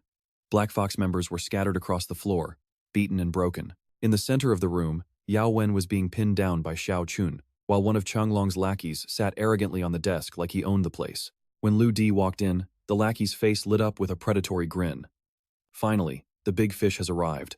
Yao Wen was in bad shape, heavily injured and gasping for air, as Xiao Chun's hand tightened around his throat like a vice. Ludi let out a soft, weary sigh. Suddenly, Xiao Chun released her grip, letting Yao Wen collapse to the floor. Changlong's lackey just laughed mockingly. The god of war from the streets? That's all he's got? He stood up, puffing out his chest. We've got the mad soldiers on our side today. I'll break whoever I want. Whenever I want. Ludi slowly rubbed his chin. Xiao Chun, come here. That mad soldier title. It really doesn't suit you. The lackey froze, his eyes widening in confusion at the name. He never even saw her move. Xiao Chun was suddenly behind him, and with one swift, brutal motion, she shattered his jaw. The man sprayed blood across the floor, his eyes rolling back as he crumpled into a heap. Xiao Chun looked at Ludi sheepishly. Brother. They said they'd help me find my family if I joined them. Ludi gently patted her head. I don't blame you, Xiao Chun. These guys are professional human traffickers. Lying is what they do best. Back at the Black Fox headquarters, the atmosphere shifted. A line of high-ranking members in black suits and dark glasses began filing into the room. Within seconds, the entire space was packed to the brim with intimidating muscle. Chang Bao was there too, bruised, battered, and crying like a baby right next to Changlong's lackey, who was now tied up and looking pathetic. Uncle Seven looked at Ludi with pure admiration. Emperor 2, you're fast. I can't believe you've already captured 2 of the Mad Dragon Gang's top leaders. Lu Di sat back in a large armchair, casually tapping his foot. Don't get ahead of yourselves. We're still waiting on one more guest. Sure enough, less than a minute later, a Black Fox member came sprinting in, pale with fear. Reporting. Chang Long, the leader of the Mad Dragon Gang, is here. Uncle Seven gasped. What? Moments later, 2 young men pushed a wheelchair into the room, covered with a bright red cloth. One of the men sneered at the group. Our boss said that if Emperor 2 is taking over, the Mad Dragon Gang should bring a proper gift to celebrate. With a sudden shove, they sent the wheelchair rolling toward the center of the room. The red cloth slid off, revealing a severed goat's head dripping with fresh blood. The other man smirked. Our boss says he hopes you find this fresh taste as delicious as it looks. Xiao Chun didn't wait for orders. She lunged at the 2 messengers like a blur of motion. Her right fist buried itself in the first guy's face while her leg whipped around to level the second. In a heartbeat, both men were on the floor, out cold. Lu Di's voice remained flat and calm. These 2 were way too arrogant. They definitely didn't come here alone. Right on cue, crash! The glass windows shattered into 1,000 pieces as the leader of the Mad Dragon Gang himself finally made his entrance. Chang Long marched inside, his eyes locking onto Lu Di immediately. He pointed a finger right at the boy's face and started shouting. So you're the famous Emperor 2? You're supposedly a big shot, yet here you are bullying common lackeys? I'm embarrassed for you. Today, I'm going to squash you like the little ant you are. His voice boomed through the room, sending a wave of pure terror through everyone standing there. Xiao Chun snarled and charged at him, but she was outmatched. With a single, lightning-fast move, Chang Long landed a brutal blow right to her solar plexus. If food is served right to my mouth, don't expect me not to eat it, he roared. Xiao Chun clutched her stomach in agony, forced to retreat as the pain flared through her. Lu Di finally stood up, his voice low and calm. Xiao Chun, take a break. You've done enough. Just one look at Chang Long and Mozong knew what was up. The guy's subconscious had been triggered. It was Chu Beaming's level 8 in hypnosis. Suddenly, everything clicked for Lu Di. No wonder Xiao Chun lost. He let out a cold snort. I didn't plan on stepping into your mess, he muttered. But you guys just keep diving into the flames like moths to a light. Chang Long just sneered back, treating Lu Di like a joke. Trash is trash, he mocked. Stop trying to sound like some big-shot hero. Today's the day you die. Give up your life. With a roar, he lunged forward, attacking with pure aggression. Lu Di's lips curled into a sharp, dangerous smirk. Let's see if you actually have the skills to back that up. Then bam! In a total blur of motion, Lu Di dismantled Chang Long like it was nothing. Chang Long was sent flying, smashing into a wooden cabinet before dropping to the floor, completely out cold. Lu Di didn't miss a beat, turning his icy gaze toward the remaining Black Fox gang members. Sit, he commanded. His expression shifted instantly. Dark, oppressive, terrifying. I want to make one thing crystal clear, he growled. You touch my people? I'll make sure you pay for it 10 times over. Lu Di sat down before the tied-up thugs. Mozong chimed in, explaining that with Lu Di's hypnosis skills and his own audio diffuser, they could easily match Chu Beaming's legendary hypnotic power. Lu Di thought, all right then, let's give it a shot. He clicked his pen, and a ripple of energy immediately vibrated through the air. Chang Long, he commanded.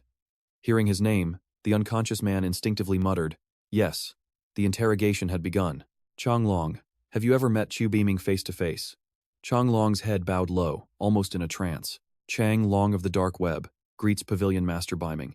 Your prophecy. I will fulfill it, even if I have to die. The system flashed a notification. Beaming Pavilion. A mysterious folk cult linked to a godman. Lu Di chuckled to himself. Interesting. Chu Beaming actually started a superstitious cult. Lu Di's mind flashed back to what Feng Lu had mentioned before. I'll report this to the higher-ups and make sure you're rewarded for your work. He turned his focus back to Mozong, ordering an investigation into the deals between Chang Long and Lan Jingcheng, the CEO of the Ware Group. Mozong quickly crunched the data. Every 5 days, without fail, Chang Long and Lan Jingcheng would both head to this specific cathedral. Lu Di looked at his ring, a thoughtful expression on his face. This is getting good. He remembered Deng Wuxing's words about the ring being a key to the highest floor.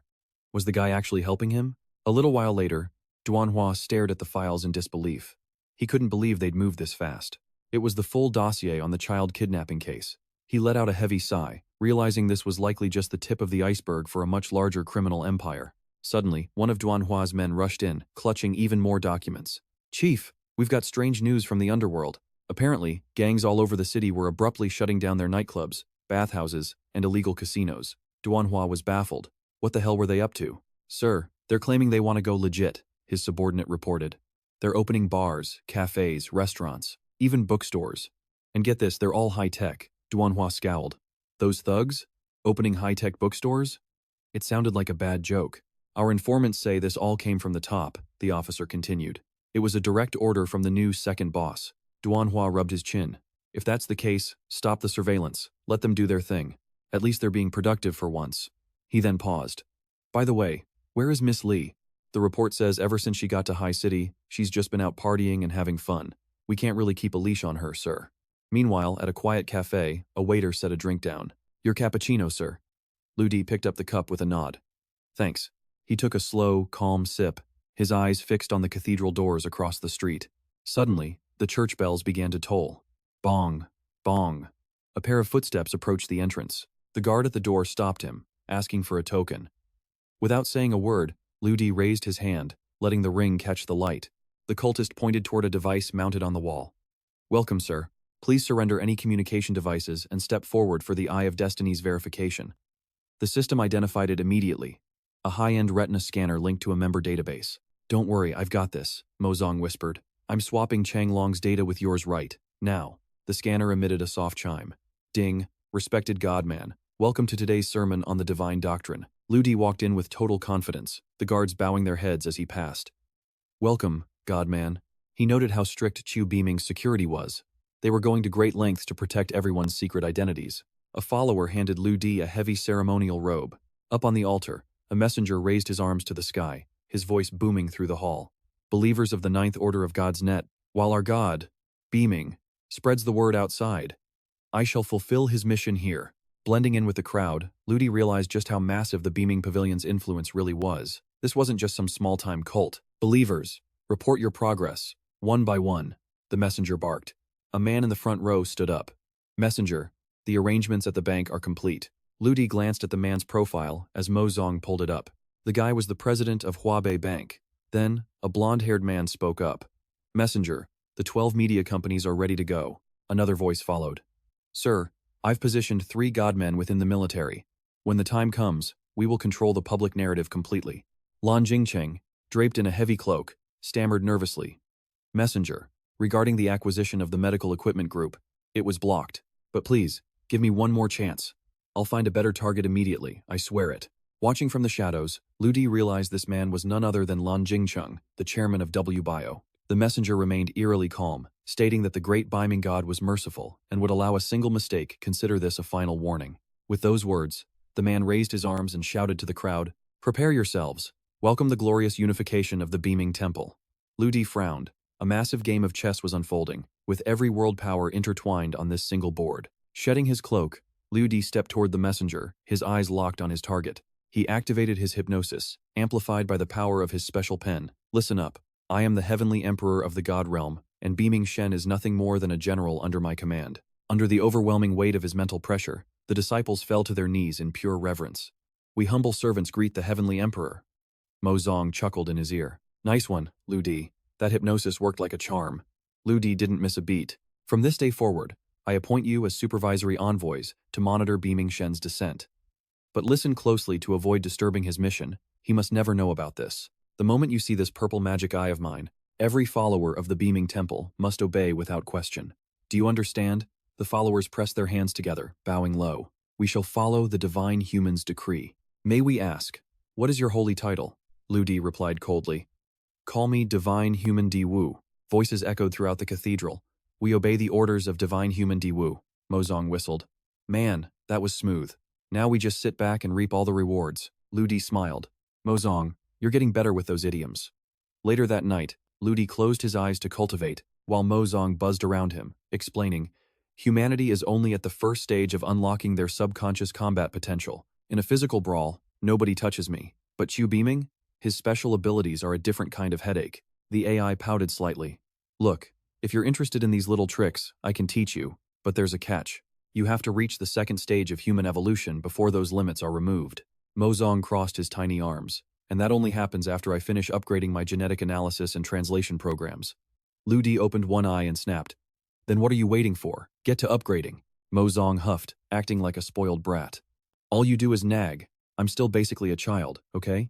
Who cares if I skip a few chores? I'm out of here. Suddenly, a knock came from the door. Mr. Liu, your food is here. Ludi opened the door to find a delivery guy holding a bag. I've included a free bottle of water. Enjoy your meal." Without a second of hesitation, Lu Di delivered a brutal, lightning-fast kick straight to the man's chest. He caught the falling water bottle and smirked. "Your Chinese is actually pretty good for a foreigner." Then, he shoved the bottle back into the assassin's hands. "Trying to use such a pathetic amateur trick on me? Please." He watched the body slump over with a look of pure disdain. Just then, a man carrying a staff approached. It was a new challenger. "Hello there, I am Kun Tang.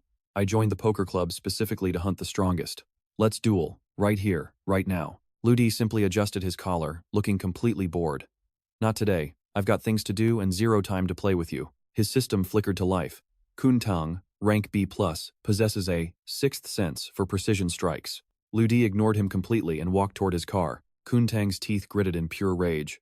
"You're the powerhouse, D-san. Don't even think about leaving until you face me." Lu Di kept his hands in his pockets, his confidence absolute. "Tell you what. Beat my little brother first. Then we'll talk." He drove to the Huangjiang coast, stopping at a place where the air smelled like old money and high society, the exclusive club, Kiss 2. Lu Di stepped out, eyeing the entrance. The hostesses watched him with envious eyes, whispering about the lucky girl he was meeting. But as Lu Di tried to enter, the security guards blocked his path. "Hold it. Space is limited tonight. We need to verify your assets. You need at least 300 million to even step foot inside." Without blinking, Lu Di handed over his card. As the scanner processed the data, the guard's jaw hit the floor in total shock. Over 1 trillion? This wasn't just a rich guy. This was a literal titan. The guard immediately bowed, trembling. "Please, sir, right this way. Sir, it's an honor to have you." Inside, the famous Ya Fei was on stage, lost in her performance. Lu Di took a sip of water and nodded. "Not bad. She's got talent, but she lacks the true soul of Di Yi." Suddenly, a soft hand rested on the table in front of him. Ya Fei herself had come down to sit beside him. "You're quite the handsome one, aren't you?" "I'm Ya Fei, and what's your name?" He gave her a playful look. "Lu Di. Let me guess, you want to know what I do for a living?" He leaned in, his voice full of mischief. "I'm a programmer by day, but my part-time gig? I'm a gangster." Ya Fei giggled, clearly hooked. "Haha, now that's interesting. Ever since I came to China, I've been obsessed with my favorite idol, Di Yi, and that mysterious J Mini. But meeting someone as fascinating as you, Lu Di, this trip was definitely worth it." Jealous glares followed them as Lu Di and Ya Fei walked out hand in hand. "How does a nobody like him get to walk away with a goddess?" A man hissed. "He's not even worthy." But their exit was cut short. A wealthy thug and his squad of bodyguards blocked their path, his face twisted in envy as he challenged Lu Di to a fight. "Listen here, you little brat. You tired of living or something? How dare you try to steal my woman right in front of me?" Lu Di sees the trouble brewing and immediately looks for an exit strategy. "Miss Ya Fei, I'll leave these guys to you. I've got some, urgent business to handle." Ya Fei looks completely flustered. "Wait, brother, aren't you going to play the hero and save the damsel?" But Lu Di is already gone, running off to avoid a long, messy night. "I believe in you. You got this." Moments later, in the shadows, a loud crack echoes as Lu Di slams a man's head into a wall until he's out cold. He lets go, and the body hits the pavement with a heavy thud. Lu Di checks the system and sees that Ya Fei handled those thugs without breaking a sweat. Not bad, he thinks to himself. The girl can actually hold her own in a fight. By the time he turns around, Ya Fei is already standing there, smiling as if nothing happened. "Oh, those guys?"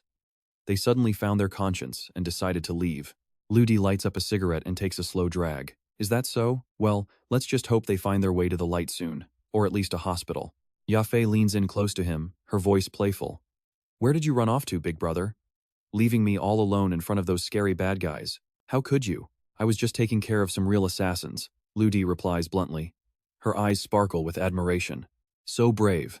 If you hadn't said anything, I would have thought you just hid because you were scared." The two of them start walking together through the city lights. Ya Fei smiles and suggests, "All right then, let's head back home." Lu Di leads her to his car, but she stops and tilts her head. "Wait, this ride? It doesn't match your elite vibe at all, brother. Drive mine instead," Ya Fei suggests with a wink. Lu Di doesn't need to be told twice, he's more than happy to take the upgrade. Mo Zong chimes in, revealing that this girl is loaded. Her family is one of the oldest business dynasties in Europe. Seconds later, a luxury car is seen tearing through the winding mountain roads. Ya Fei stretches her arms out, enjoying the cool breeze as they pull up to the grand entrance of a luxury hotel. "Brother, I've got the presidential suite," Ya Fei says smoothly. "Why don't you come up for a few drinks?" Lu Di shuts it down instantly. "A man and woman alone? That's a rumor waiting to happen. I'm going home." Ya Fei lets out a long, dramatic sigh. "Fine, but tomorrow, you have to come with me. I want to check out the underworld districts." Lu Di looks back and gives a confident nod. "Deal." Later, As his car speeds down the road, his phone chimes with a new notification. He opens it to find a photo from Yafei. She's wearing a silk nightgown. The caption reads, "Brother, do you think I look good in this?" Mo Zong pops up behind him, staring at the screen where she's showing about 90% skin. "Master Lu, what kind of human behavior is this?" Lu Di looks visibly flustered. "Mo Zong, stop looking at things you shouldn't and just drive. I need some peace." Meanwhile, Xiaoxia and Kun Tang are locked in a fierce training session when someone approaches. "Nice work," Lu Di says calmly. "It looks like those two have been having way too much fun beating each other up." Xiaoxia is grinning ear to ear. "Brother, this guy is a beast. His stamina is incredible." Kun Tang, however, remains cool and composed. "Out of the 3 strongest emperors, I admit your brother is a powerhouse," Kun Tang says. "But I'm confident I can take him down in 3 days." Lu Di points toward the house. "Xiaoxia, Kun Tang, if you're tired, go inside and get some food and water." Mo Zong notes that Kun Tang's perfect aim is actually a form of subconscious awakening. Lu Di communicates through his thoughts, noticing that Kun Tang is constantly refining and optimizing his combat style. He's also impressed by Xiaoxia's raw talent. Even without special abilities, he's making it very difficult for Kun Tang to land a finishing blow. Mo Zong can't help but be amazed. Human endurance really is a terrifying thing when pushed to the limit. The next morning, Kun Tang is seen eating behind a tree, while Xiaoxia meticulously polishes his robotic arm. Lu Di walks up, followed by Gao Gao, the second. "All right, you two have fought enough. Eat something first." Gao Gao Mark 2 opens its backpack, revealing a stash of high-quality food. Without a second thought, Xiaoxia and Kun Tang start devouring the meal like they haven't eaten in years. "I've got business to attend to," Lu Di says. "I'm not staying here to watch you two eat like absolute monsters." Kun Tang, face covered in crumbs, is still focused on the fight. "Once I deal with that TPR guy tonight, I'm coming after you for a real challenge," Kun Tang declares. Meanwhile, a sleek car pulls up to the hotel. Yafei steps out, running a hand through her long, silky black hair, looking like a total boss. She hops into the passenger seat and leans over. "So, big brother, what do I have to do to win over your heart?" Mo Zong suddenly speaks up, making Lu Di turn bright red. "Lu Di, your heart rate just spiked. Warning. This woman has an abnormal magnetic field. She's naturally charming and dangerous." Lu Di lets out a loud, awkward cough to regain his composure. Yafei leans against the door, smiling. "Fine, keep your secrets. It's more fun for me to find out myself. By the way, brother, do you like the underworld queen version of me?" she asks. Lu Di shrugs. "It's alright, I guess." She hears that and happily throws an arm around his shoulder. "Then let's go. We need to go take care of that crazy dragon gang that's been causing trouble lately." Lu Di tries to push her off gently. "Wait, stop, I'm trying to drive here." The car swerves dangerously as they speed across the overpass. A moment later, a sharp high heel steps onto the pavement. Yafei leads the way, looking fierce. "Just stay behind me, brother. I'll handle this." She kicks the doors open with total confidence, only to find a group of thugs inside who are already covered in bruises and blood. Yafei grabs one of them by the collar. "Where's your boss?" The man trembles in fear. "He's gone. We all got wiped out by a literal demon." Yafei is stunned. Was the intel wrong? Is the legendary Chang Long already finished? Suddenly, a guy with slicked back hair walks up. "Hey, beautiful. Did someone bother you? Let us help you get revenge, and then we can go out for drinks to celebrate." He flashes a disgusting, greasy smile. But then, Lu Di steps out from behind her. The thugs instantly turn pale. "It's him. He's the one who killed the boss." Just like that, the crowd breaks into a frantic scramble, running for their lives. "Better move fast," he quips, turning to her with a smirk. "Miss Yafei, looks like the person you're looking for is a no-show." Yafei eyes him suspiciously. "That demon they were screaming about, is that you?" Lu Di doesn't skip a beat. "They've got the wrong guy." Yafei turns away, playing along. "Is that so, big brother? Fine. I'm going to go fix my makeup." She heads straight for the ladies' room. Once inside, Yafei's playful expression vanishes. Her face turns cold and serious as she taps away at her phone, sending an urgent message. She's demanding a full background check on Lu Di's real identity. Meanwhile, their car winds through a rugged, treacherous mountain pass. Suddenly, Moton flashes a high-priority notification. "Lu Di, the organization behind L is digging into your personal files." Lu Di couldn't care less. He casually gives the order, "Just whip up some random fake identity for me."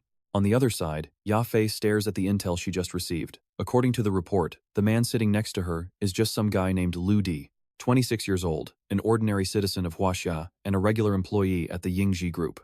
Single, with no bad habits whatsoever. He's got a house, a car, and they even dug up his exact height, measurements, and personal hobbies. Everything looks perfectly normal. Yafei smirks at her screen, feeling smug. Play to his hobbies, and I'll win this time, she thinks. She clicks off her phone and turns to Lu Di with a new plan. If the Mad Dragon Gang is a bust, let's head to High City and find the biggest organization there. Lu Di agrees instantly. No problem at all. A short while later, they arrive. Lu Di lets Yafei off at the entrance while he heads for the parking lot. I'll go park the car first. Yafei walks in alone. The receptionist starts the usual drill: name, experience, position. Yafei cuts him off. I want to see your boss. To her surprise, the receptionist agrees immediately. Right this way. He's practically beaming. It would be our absolute honor to have a lady like Miss Yafei join us. He points toward the office. Boss, I've decided to appoint her. As he stops mid-sentence as Lu Di walks in from behind. Yafei, totally oblivious, asks, appoint me as what? Lu Di shoots the man a look, signaling him to keep his mouth shut. The boss pivots instantly. Appoint Miss Yafei as our new hallmaster. Yafei beams and hooks her arm into Lu Di's. All right, big brother, now it's time to get down to real business. Let's go. Next stop, the Wrong Dung building. Yafei gets right to the point. Your company's algorithms are world-class. Our special police task force hopes you can help us track down some missing children. Tianjia looks puzzled. This isn't exactly a small request. Why not just contact the hospitals directly? Yafei crosses her arms, her voice steady. Because I choose to trust my friends. As the words leave her lips, Tianjia and Lu Di share a knowing, subtle glance. Tianjia finally nods. I'll need 2 days. Later, Yafei stands before her hotel entrance. I can take it from here. Thanks for sticking with me today. Then, she drops a bombshell. Big brother, you have a thing for female cops, don't you? Once I crack this case, I'll come find you so we can play. Lu Di plays it cool. In that case, I wish you a successful mission. But as he drives off, Yafei is left drowning in her own thoughts. I've done so much. Lu Di has to like me by now, right? She stands there, waving as the car disappears into the distance. Bye-bye. Suddenly, her phone pings. Commander, preparations are complete. The plan remains unchanged. 3 days until we capture the child-eating demon. Back in the car, Moton can't help but tease Lu Di. Are you for real this time? Helping her out this much. You're really going all out. Lu Di doesn't flinch. I'm just settling the debt I owe to Duanhua. The wind howls across a lonely hill. Kunsang speaks up. Hey, little R, let's take a breather. We need to save some energy. Xiao Xia looks back, unfazed. Whatever you want. You're no match for me anyway. Kunsang grips his favorite staff, his mind racing with ambition. Once I wipe out those losers from the poker club, I'll prove how strong I really am. Then, I might actually have a shot against Disan. Lu Di gazes into the distance. Kunsang, you wouldn't happen to be hiding something from me, would you? Kunsang sighs, coming clean. Disan, I guess nothing gets past you, does it? At midnight tonight, 26 assassins from the poker club are dropping in to finish their hit. He continues, I wasn't going to tell you. I figured I'd just handle them all myself. Lu Di lets out a cold laugh and lights a cigarette. Actually, it's 30. Foreigners, 27 men, 3 women. He points toward the horizon. They're split up. Over there, and over there too. He gestures toward the dense forest. And don't forget the 2 idiots with their eyes shut, hiding in the tall grass on the far side. Kunsang is stunned. Disan, you've definitely awakened some kind of subconscious perception, haven't you? Lu Di just turns to him. Kunsang, haven't you been dying to fight me? Here's your chance. Kunsang feels a surge of hesitation. A kill count contest? But I don't even know where they're hiding. Xiao Xia steps in and snaps a device onto his wrist. Put this on. Kunsang stares in awe at the advanced tech. Pure hacking mastery. Meanwhile, Yafei's phone screams with an alert. SS rank, warning for the special agents. In her city, a massive wave of modified humans has just been detected. We're talking 25 grade A and 5 grade B modified humans all in one place. The order is clear. Coordinate with the High City Special Police immediately to prevent a large-scale disaster.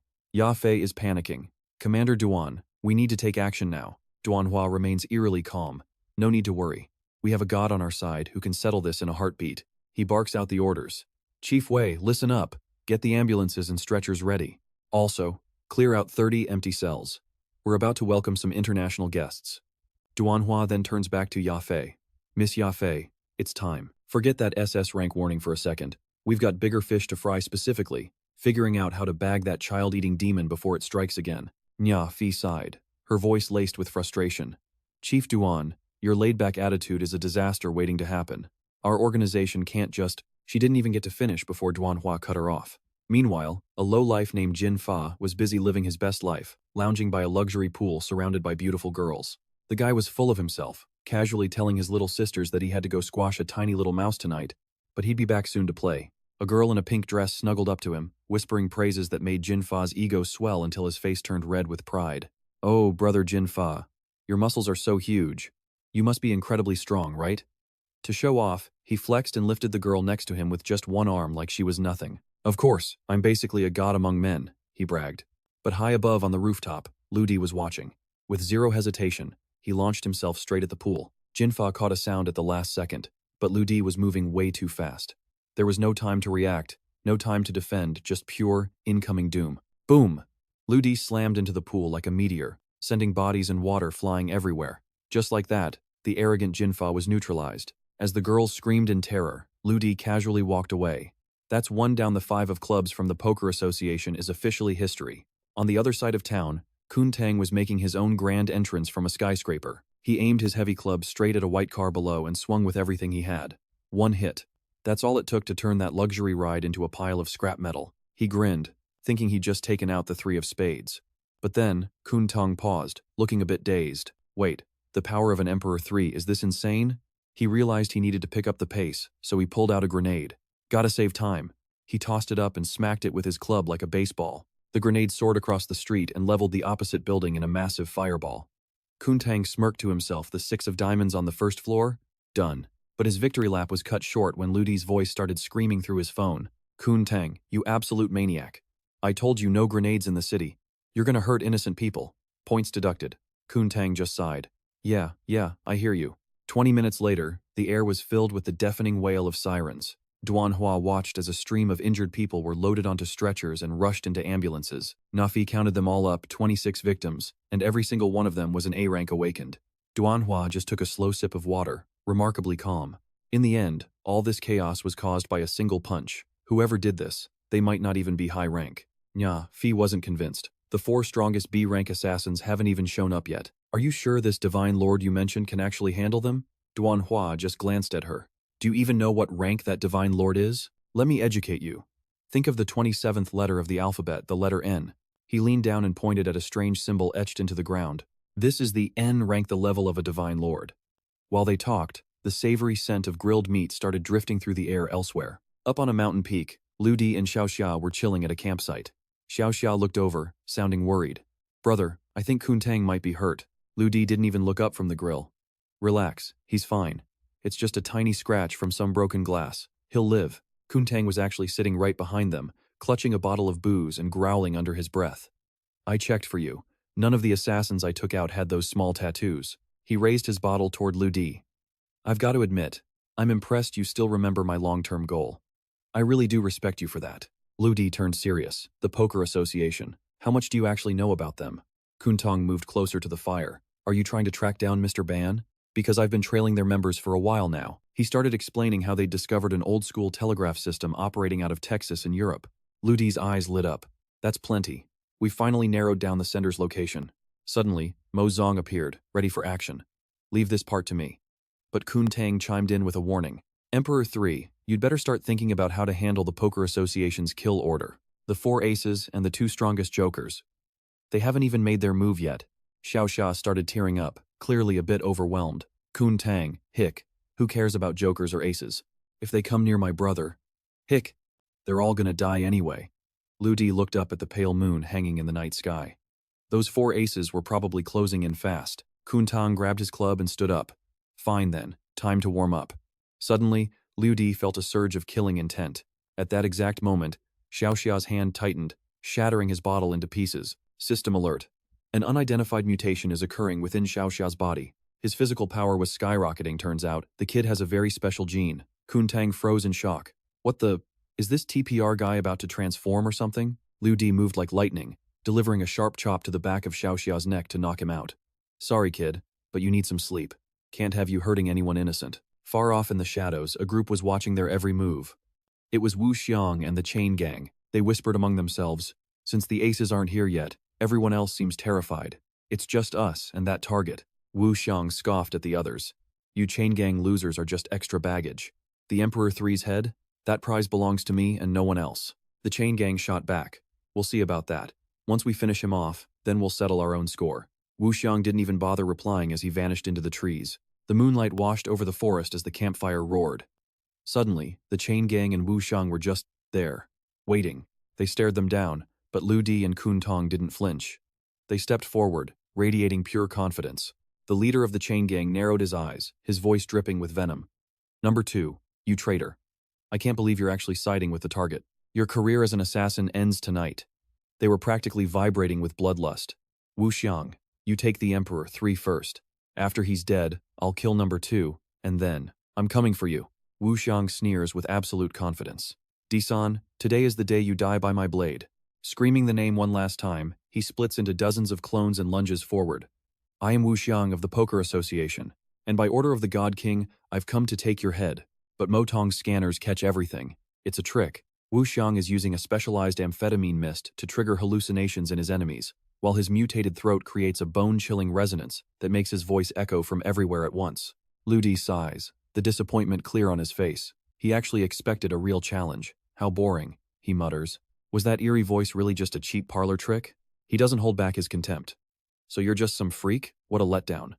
Turning his attention inward, he asks Motong, "What's the deal with these guys anyway?" Motong explains that they're all magnetically linked, allowing them to manipulate fields at will. Meanwhile, a swarm of deadly chains is locked in a brutal, high-speed clash with Kun Zhang. Kun Zhang is a beast, his strikes erupting in flames as he shatters every razor-sharp blade they throw at him. Gritting his teeth, he swings his staff with earth-shattering force to break their formation. "Drop dead," he roars. The chain wielders are forced to combine their strength, desperately manifesting a shield as they glare at him with pure hatred. "Let's see if you have the patience for this," they hiss.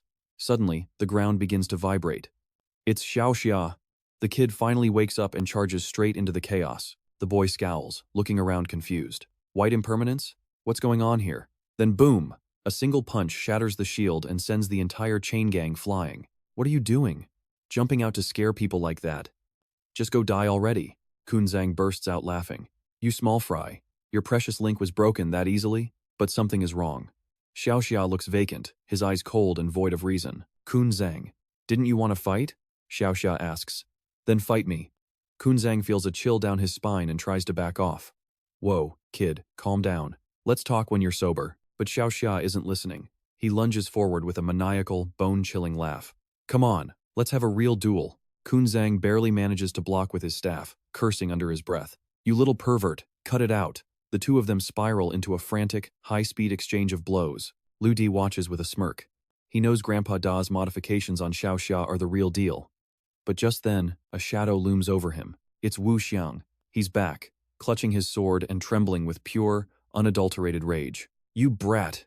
How dare you ignore me to watch someone else's fight? Look at me." Ultimate move. Shattered flower burial. Lu Di doesn't even flinch. He casually turns around and catches the glowing blade with his bare hand. "Oh, my bad. I totally forgot we were even fighting." With a slight squeeze, he crushes the tempered steel like it's dry glass. In a flash, Lu Di shoves a device into Wu Xiang's face.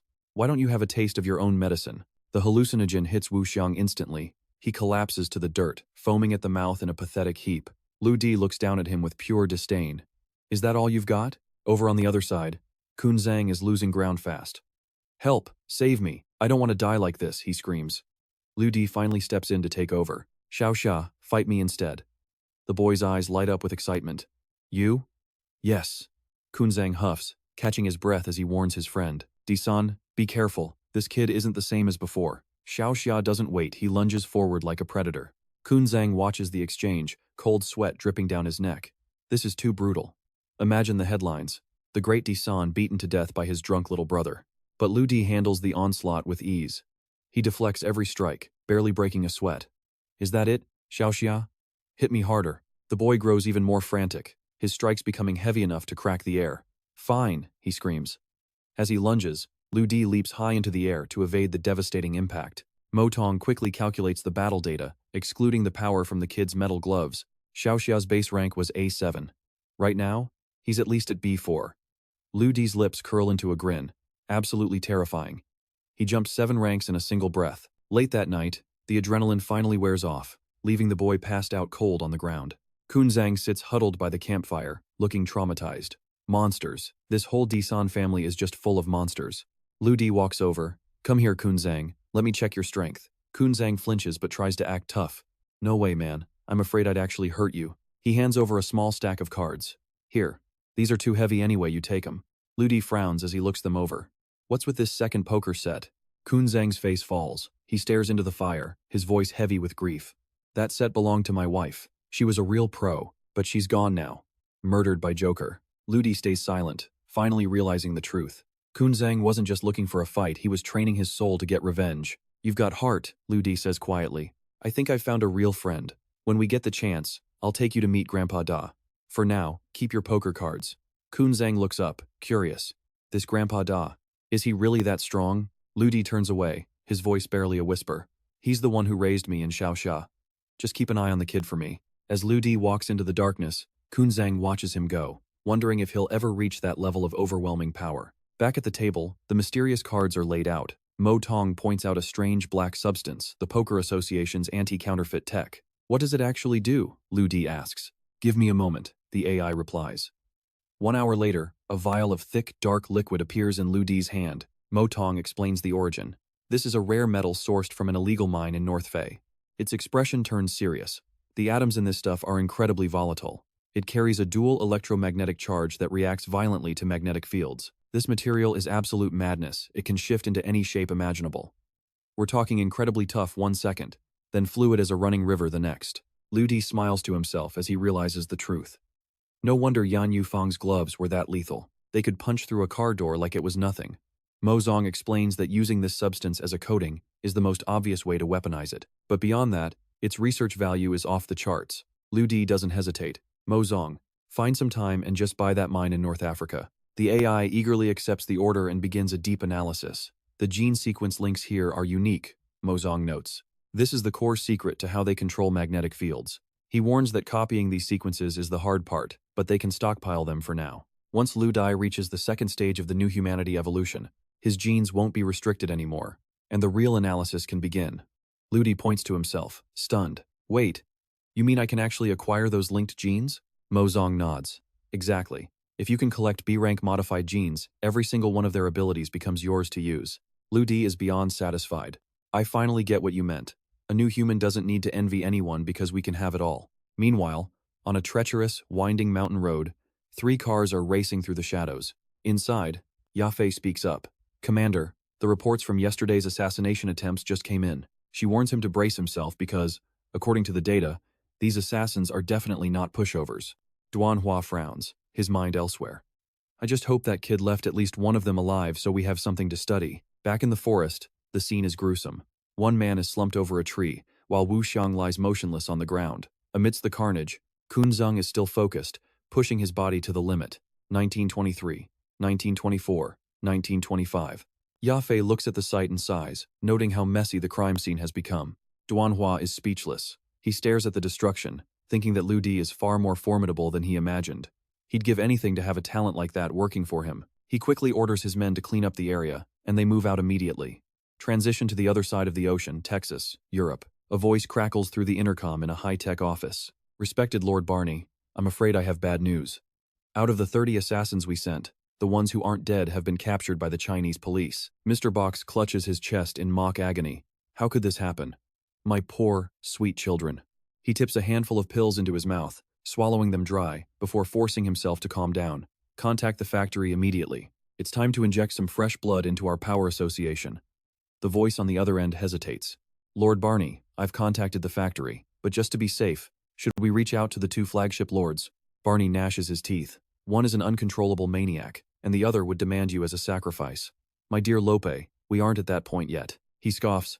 So what if that monster Emperor 3 is strong? He'll never find us. Time is on our side. We'll deal with him eventually. Suddenly, the scene shifts to Lope in Texas, who is shouting, What the hell is going on? An operator turns around, panicked. Commander, our entire system has been hijacked. We're locked out. Another staff member gasps, It's a hacker. Someone has bypassed their security and taken over the surveillance feed using a specific frequency. It's a wireless transmitter band. He frowns as he reads a message left by the intruder. Just borrowing the system for a bit, no need to panic. Lope roars at his team to track down this hacker DC. 5 minutes later, the lockout ends, and a single word flashes on the screen. Thanks. The technician reports, Commander, he's gone. Control of the system has been returned to us. Right then, the desk phone rings. Lope picks it up, his face pale. The voice on the other end is cold. Commander Lope, Consider yourself lucky this was just a scare. If it had been serious, your head would be on a platter by now. Lope stands at attention. I accept any punishment, sir. I'll find DC, no matter the cost. The voice on the phone explodes in rage. You idiot. That was Emperor 4, China's top hacker. You don't even know his real name, so how do you plan on finding him? Lope bows his head, trembling. Yes, sir. You're right. Please, tell me what I must do. I'll give it my all. The voice reveals the plan. I've gathered 168 elite hackers across Europe to launch an anonymous strike on the Chinese network. When that happens, if Emperor 4 has even a shred of nationalism, he won't be able to resist jumping in. Lope's eyes go cold as he makes a vow. If we pin down Emperor 4's location, give me one more chance. I will personally take him down. Back at Duanhua's office, the commander is full of praise. Li Gay, I'm impressed. You climbed the ranks to become a leader in Black Fox faster than I expected. Li Ge places a hand over her heart and smiles. Mission comes first, sir. With this identity, I can finally earn the trust of the child-eating ghost. Duanhua grows serious. That kid, Lu Di, still hasn't shown his face. Regardless, I'm sending a team to ensure your safety. With the meeting over, Yafei hops into her car and tears away into the night. Duanhua glanced up at the shadow perched on the rooftop, a satisfied smirk creeping onto his face. So this kid's been her secret guardian all along? Good. Now I can breathe. She pulled up to the Sunshine Orphanage, stepping out of the car with a heavy, restless feeling in her gut, using an orphanage as a front. Those bastards have no shame. Suddenly, Lu Di appeared right behind her, letting out a dry cough to announce his presence. Nafi jumped, spinning around in a flash. Lu Di, don't scare me like that. I'm coming with you, he said. She leaned in close, whispering urgently. Look, this isn't a game. I'm an actual special agent on a mission here, and things are about to get incredibly dangerous. Lu Di didn't even blink. I know, but with me around, danger has a way of disappearing. Nya Fi just rolled her eyes, clearly not buying it. Fine, whatever. Your hero complex is cute and all, but this is definitely not the time to play the protagonist. Hands on her hips, she got dead serious. Listen to me, leave now. Once I finish this mission, you can have whatever you want. Seriously. Right then, the doors swung wide. A man stepped out, bowing low. Boss Nafi, sorry for the poor welcome. He gestured toward Lu Di, his eyes narrowing. But wait. The deal was you'd come alone. Why the kid? Nya Fi froze, her mind racing as she stammered for an excuse. But before she could speak, the guy nodded to himself. Ah, I get it. A beauty like you should have a bodyguard. Makes sense. Come on in, boss. Nafi let out a nervous, awkward laugh. Right, let's go. He's one of us, totally trustworthy. Lu Di just went along with it, cool as a cucumber. Lead the way. They stepped into a massive, high-end office. Then, the sound of heels. Hongying walked in, greeting the child-eating ghost boss with a sharp gaze. Nafi's jaw nearly dropped. A woman? She wasn't expecting that. Hongying took a seat, her expression deceptively soft as she spoke. Doing business with the top gang in Haishi is a true honor for our organization. Nafi slid a folder across the desk. Here's the data on the merchandise. See for yourself. She flipped through it, a satisfied smirk on her lips. As expected of the Black Lake gang. Pulling top-tier intel like this out of thin air? Impressive. Suddenly, her gaze sharpened. Her entire vibe changed. So, who are you, really? Nafi felt her blood run cold. She tried to play it cool. Excuse me? What's that supposed to mean? Is there something wrong with the files? Hongying just smiled. A cold, terrifying smile. No, not the files. Actually, Special Agent Nafi. I'm dying to know what your rank is in the Haishi Special Ops Unit. Snap. In an instant, guns were drawn. Muzzles aimed straight at Nafi's head. Hongying leaned in, her voice like ice. I wouldn't move if I were you, not if you want to keep your head. We've got 4 Barrett M95s locked on this room. Even if you're a high-tier modified human, they'll turn you into Swiss cheese in seconds. Nafi glanced at Lu Di, her heart sinking. Damn it, I've dragged him into a death trap. But Liu Di? He was actually grinning. Finally, the big boss shows herself. Then, the impossible happened. Hongying dropped into a deep, respectful bow. I, Hongying, am honored to finally meet you. Lord Dai Nya Fi froze. Lord Deer? Lu Di just chuckled. Wow. Guess I'm more famous than I thought, huh? Even people from the capital recognize me now? Hongying's voice trembled with respect. Your reputation precedes you, my lord. Seeing you in person, it's truly an honor. Without a care in the world, he strolled over and took a seat right next to a stunned Nafi. Hongying narrowed her eyes at the girl. Lord Dier, tell me, is this little officer here a real cop, or is she playing both sides as a mole? Lu Di casually lit a cigarette, taking a slow, rhythmic drag. Let's skip the small talk. My merchandise, once it leaves your hands, where exactly is it going? She smiled, unfazed. I see how it is. But Lord Dai, you really are as impatient as they say.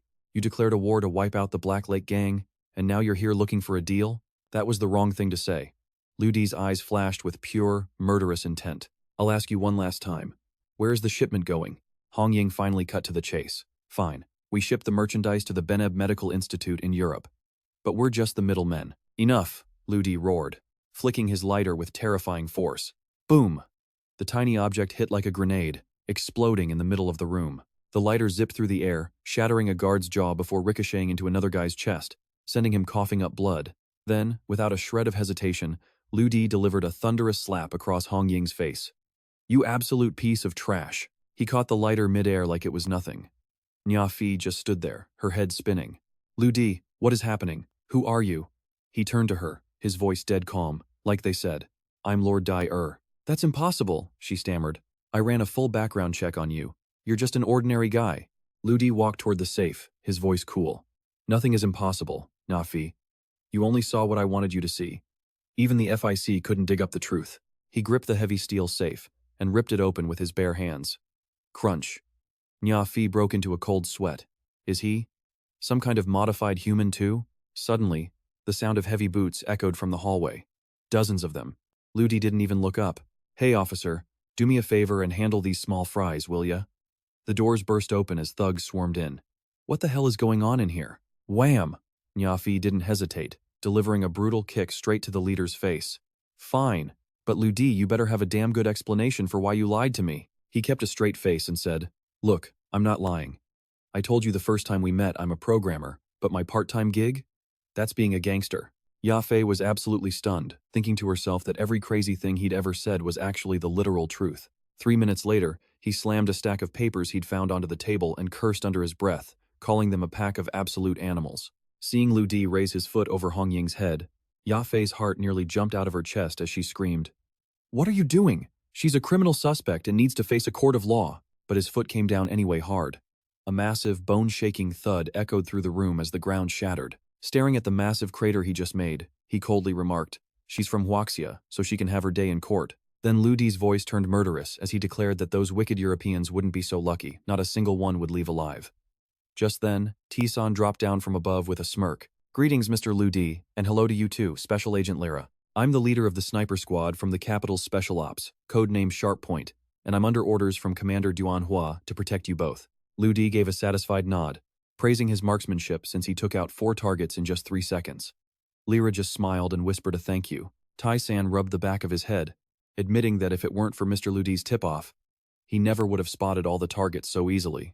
Yafei's jaw dropped. She couldn't believe it.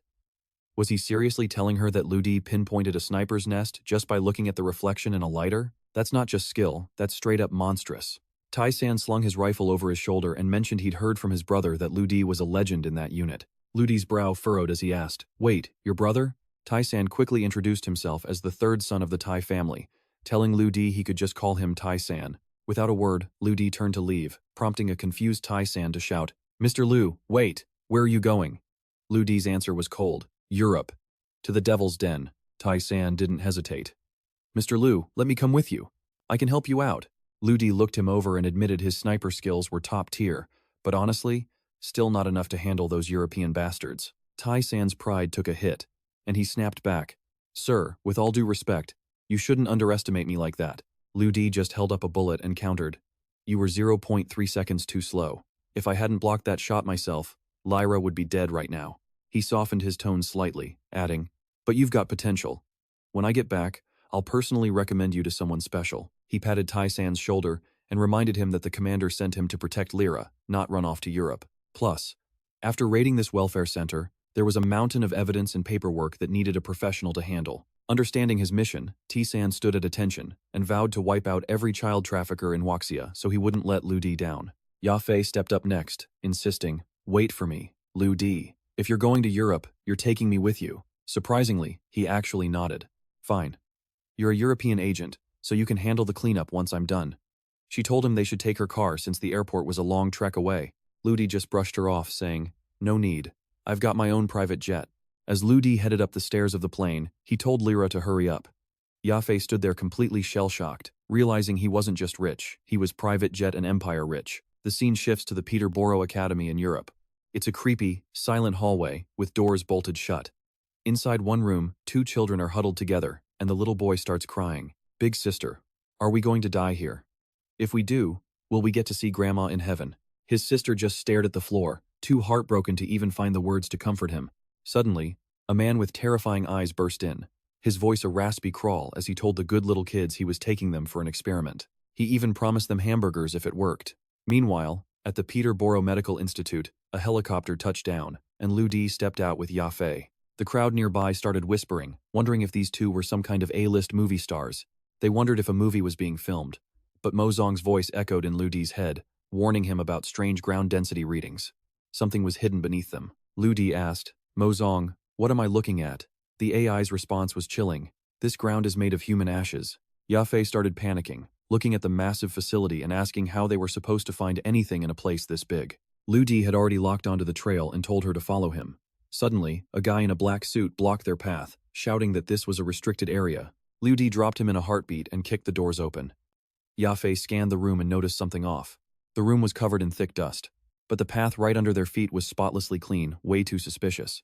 She praised his instincts and suggested they start searching for the entrance, but Lu Di just told her not to bother. He walked to a specific spot, shattered the reinforced glass floor with one kick, and jumped straight into the abyss. They started moving through a long, dark corridor. Ya Fei winced, complaining that the smell of fresh blood was becoming overwhelming. Lu Di threw open a final door, and his eyes widened in pure shock. Right there, 3 doctors were in the middle of a gruesome experiment. Mo Zong chimed in, noting that their success rate for these augmentations was disturbingly low. The enemy squad finally notices them and starts shouting questions. Who the hell are you? Before they can even process the situation, our boy sends one of them straight to the afterlife with a single, bone-crushing punch. One of the survivors scrambles to hit the alarm. But Lu Di, he's gone full demon mode now. You can see the pure, unadulterated rage burning in his eyes. None of you are getting away. You're all dead. He growls at these monsters in human skin before lunging forward, unleashing a chaotic storm of fists and kicks on the remaining guards. Ya Fei stands there, completely frozen by the carnage. She can't help but wonder, is this really the same polite, refined man she remembers? Meanwhile, inside his office, Professor Sach hears the muffled thuds and explosions from the hallway.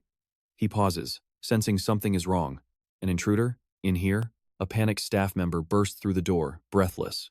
Professor Sach, it's a massacre. Someone broke in and is systematically slaughtering our entire research team. The old man's face turns grim as he stands up, radiating authority.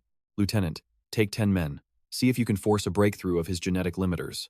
Heavy boots thunder down the long corridor as the lieutenant leads his squad forward, draped in an aura of pure killing intent. Suddenly, a cloud of toxic gas hissed from the vents above. Ya Fei collapses to her knees, coughing uncontrollably as the poison hits her lungs. Mo Tong quickly explains the situation.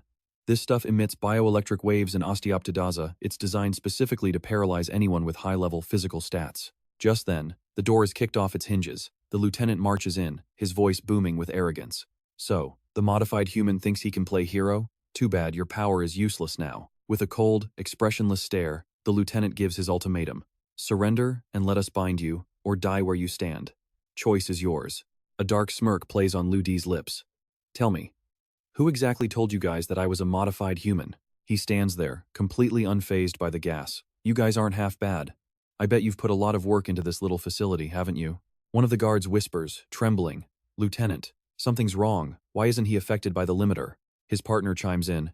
It's like the machine doesn't even see him. The lieutenant grits his teeth, his face twisting in denial. Impossible. He killed that many researchers. He has to be a modified human.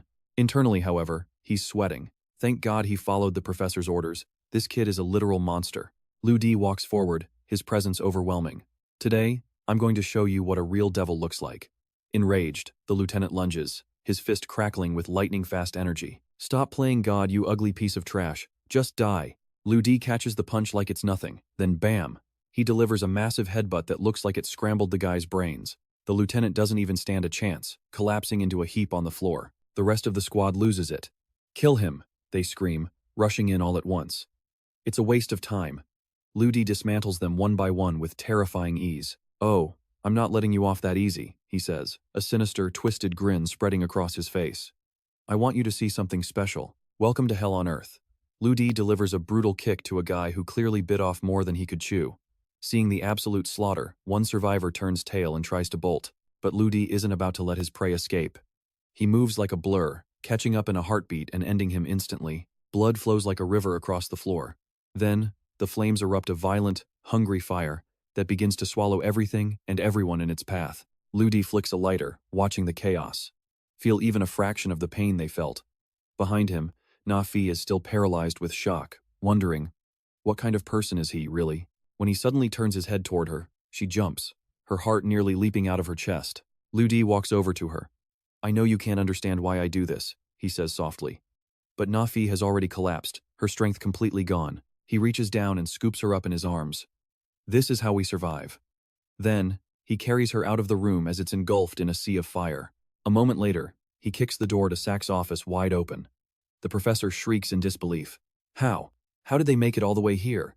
With eyes full of murderous intent, Lu Di declares, now, it's your turn. Sash, still trying to act tough, shouts to his remaining guards. What are you waiting for? Grab them. 2 elite bodyguards charge in like madmen. Lu Di doesn't even break a sweat, one swing of his fist, and they're both down for the count. The professor stumbles back, his bravado crumbling. What? What do you want? Lu Di keeps coming, his voice cold as ice. I want your life. Now, Sash is literally shaking, looking like he's about to wet himself. He falls to his knees, pathetically begging for mercy. Please, just let me go. I'll give you everything. My research, my results, it's all yours. Lu Di isn't hearing it. Stop the nonsense. It's time for you to feel true despair. With one final strike, he sends the old man flying straight into the inferno outside. Moton appears then, informing him that this base is called Hakwin, named after a Greek demigod legend. The reason they don't use the internet? To follow an ancient treaty from the final era. Lu Di's expression hardens.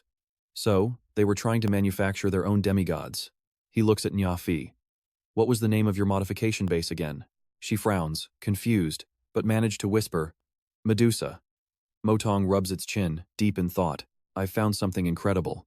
Before Yan Yufeng was modified, she was pregnant. She gave birth after the process. And the child? 0 genetic defects. A true, natural-born god. Lu Di's eyes widen. Is the boy in this room? Moton nods.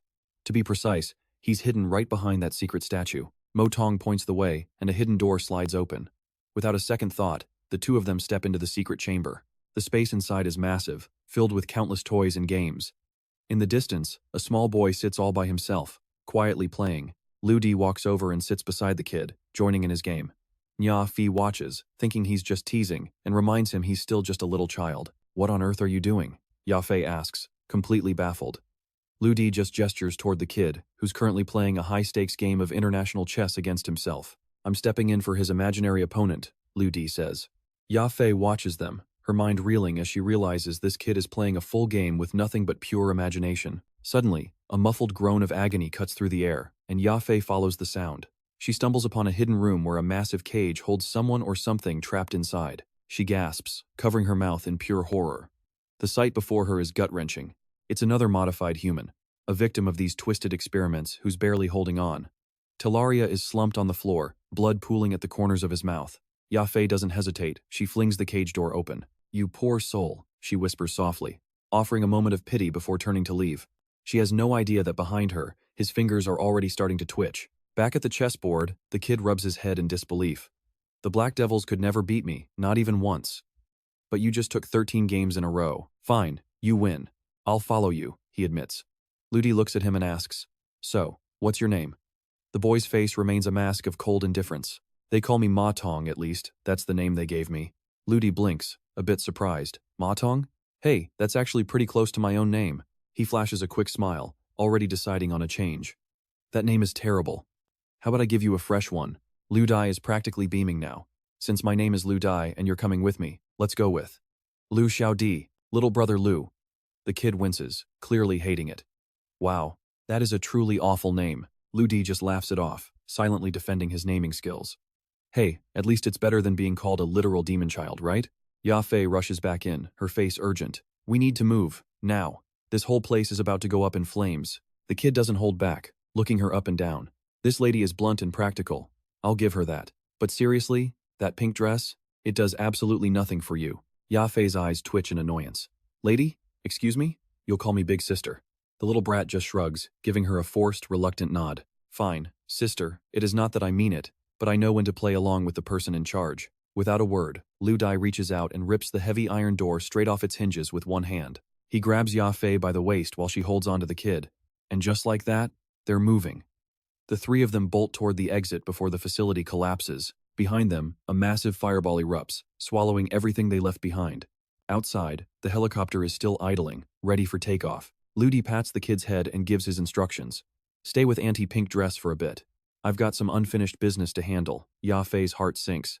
Ludi, wait! Don't you dare leave us behind, she shouts, her voice laced with panic. He looks back over his shoulder, a calm smile on his face. I'm just going to visit an old friend. Besides, you have work to do. Use your FIC connections to lock down the news and bury everything that happened here. As the helicopter lifts off, a single hand reaches out from the burning rubble below.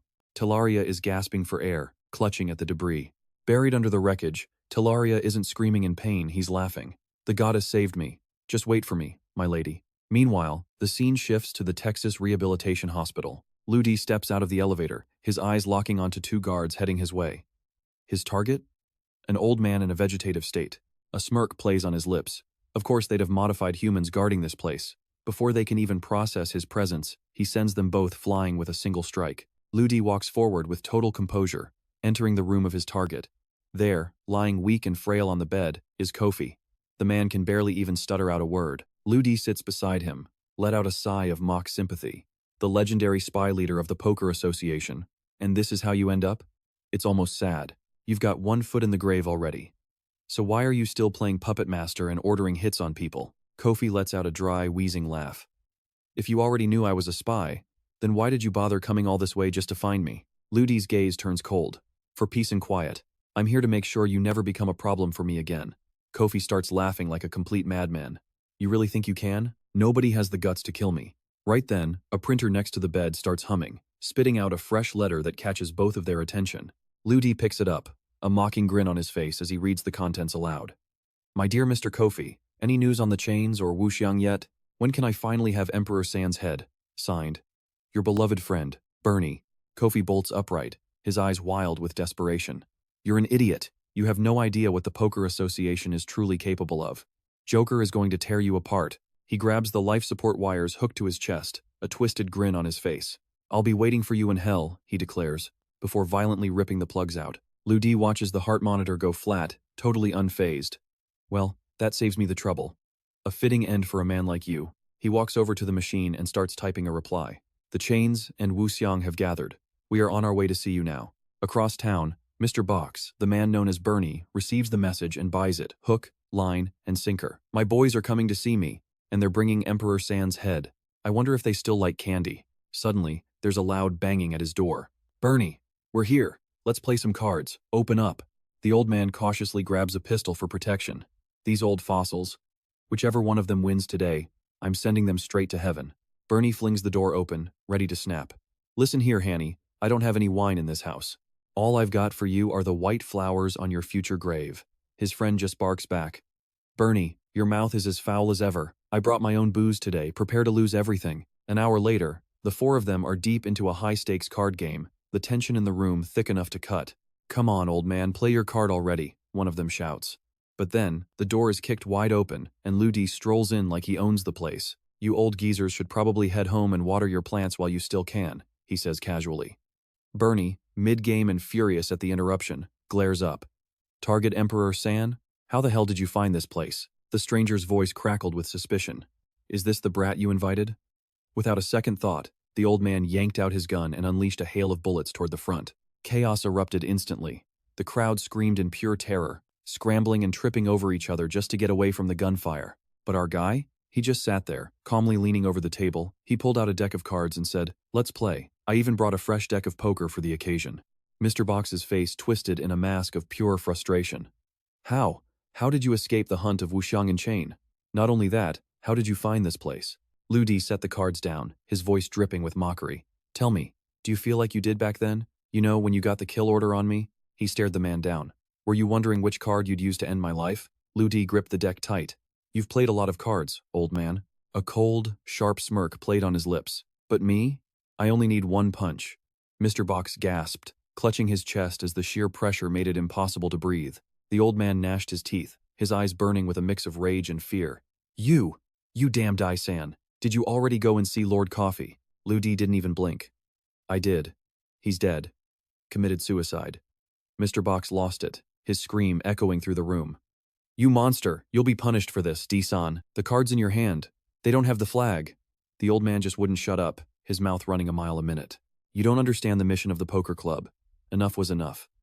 Lu Di delivered a sky-shattering punch straight to the man's face, sending him crashing to the floor. Standing over the wreckage, Lu Di held up 2 cards. Only 2 joker cards left. He glanced toward the others in the room. They were at least grade B modified humans decent enough to be used as pawns when things get messy. Meanwhile, back at the hospital, Kofi was struggling on his bed. Turns out, the guy wasn't dead yet. He actually managed to sit up and stumble his way out the door. Kofi crept into another room where a young man lay unconscious. He looked the body up and down with a creepy, satisfied grin. This vessel, not bad at all. The moment he grabbed the young man's arm, his old body collapsed like a puppet with cut strings. Then, in the new body, Kofi sat bolt upright and burst into a chilling laugh. Lin Nade, all right. From today on, my name is Lin Nade. A wicked smile spread across his face. They want me to kill, please. No. I went through way too much trouble to get here. It's time I had some real fun first. The scene shifts to the medical institute, still engulfed in a massive inferno. Suddenly, a flaming hand reached out of the smoke. It was Robbins walking out completely unscathed. Yafei rushed over, her voice frantic. Captain, is it confirmed? She hesitated for a second. Do you actually believe what I told you? His answer was blunt. Not a chance. A normal human, not even a modified one, killing 14 grade A modified humans in under an hour? Robbins rubbed his chin, looking at her like she'd lost her mind. Agent Yafei, are you on something? Maybe you're just hallucinating from some gas? Yafei didn't back down. She raised her voice, desperate to make him understand. Captain, let me be clear one more time. It wasn't an hour. It took him less than 10 minutes. She leaned in. And another thing, back in Huaxia, the military doesn't call him a man, they call him a god. Robin's expression went cold. He wasn't buying any of it. Enough. Don't mention that nonsense to me ever again. Look at the data you entered. Level 27? That's beyond ridiculous. Even faced with his doubt, Yafei didn't flinch. I'm not lying. Every word is the truth. If you don't believe me, go meet him yourself. Just then, a young soldier sprinted up to them, waiting for orders. Commander Robbins, what are our next steps for the cleanup? Robbins turned away, his voice flat. Cleanup? Just let it burn. Anything down there that can catch fire, let it turn to ash. Once it's leveled, tell the press it was a natural fire. Yafei frowned, but she knew the drill. Understood, sir. That's when Robbins noticed the little boy sitting further away. Agent Yafei. Who's the kid? She didn't hesitate. My son. I lost him years ago back in Huaxia. Hearing that, Robbins gave a sarcastic little huff. Agent Yafei, I didn't realize your private life was so undisciplined. Yafei just smiled.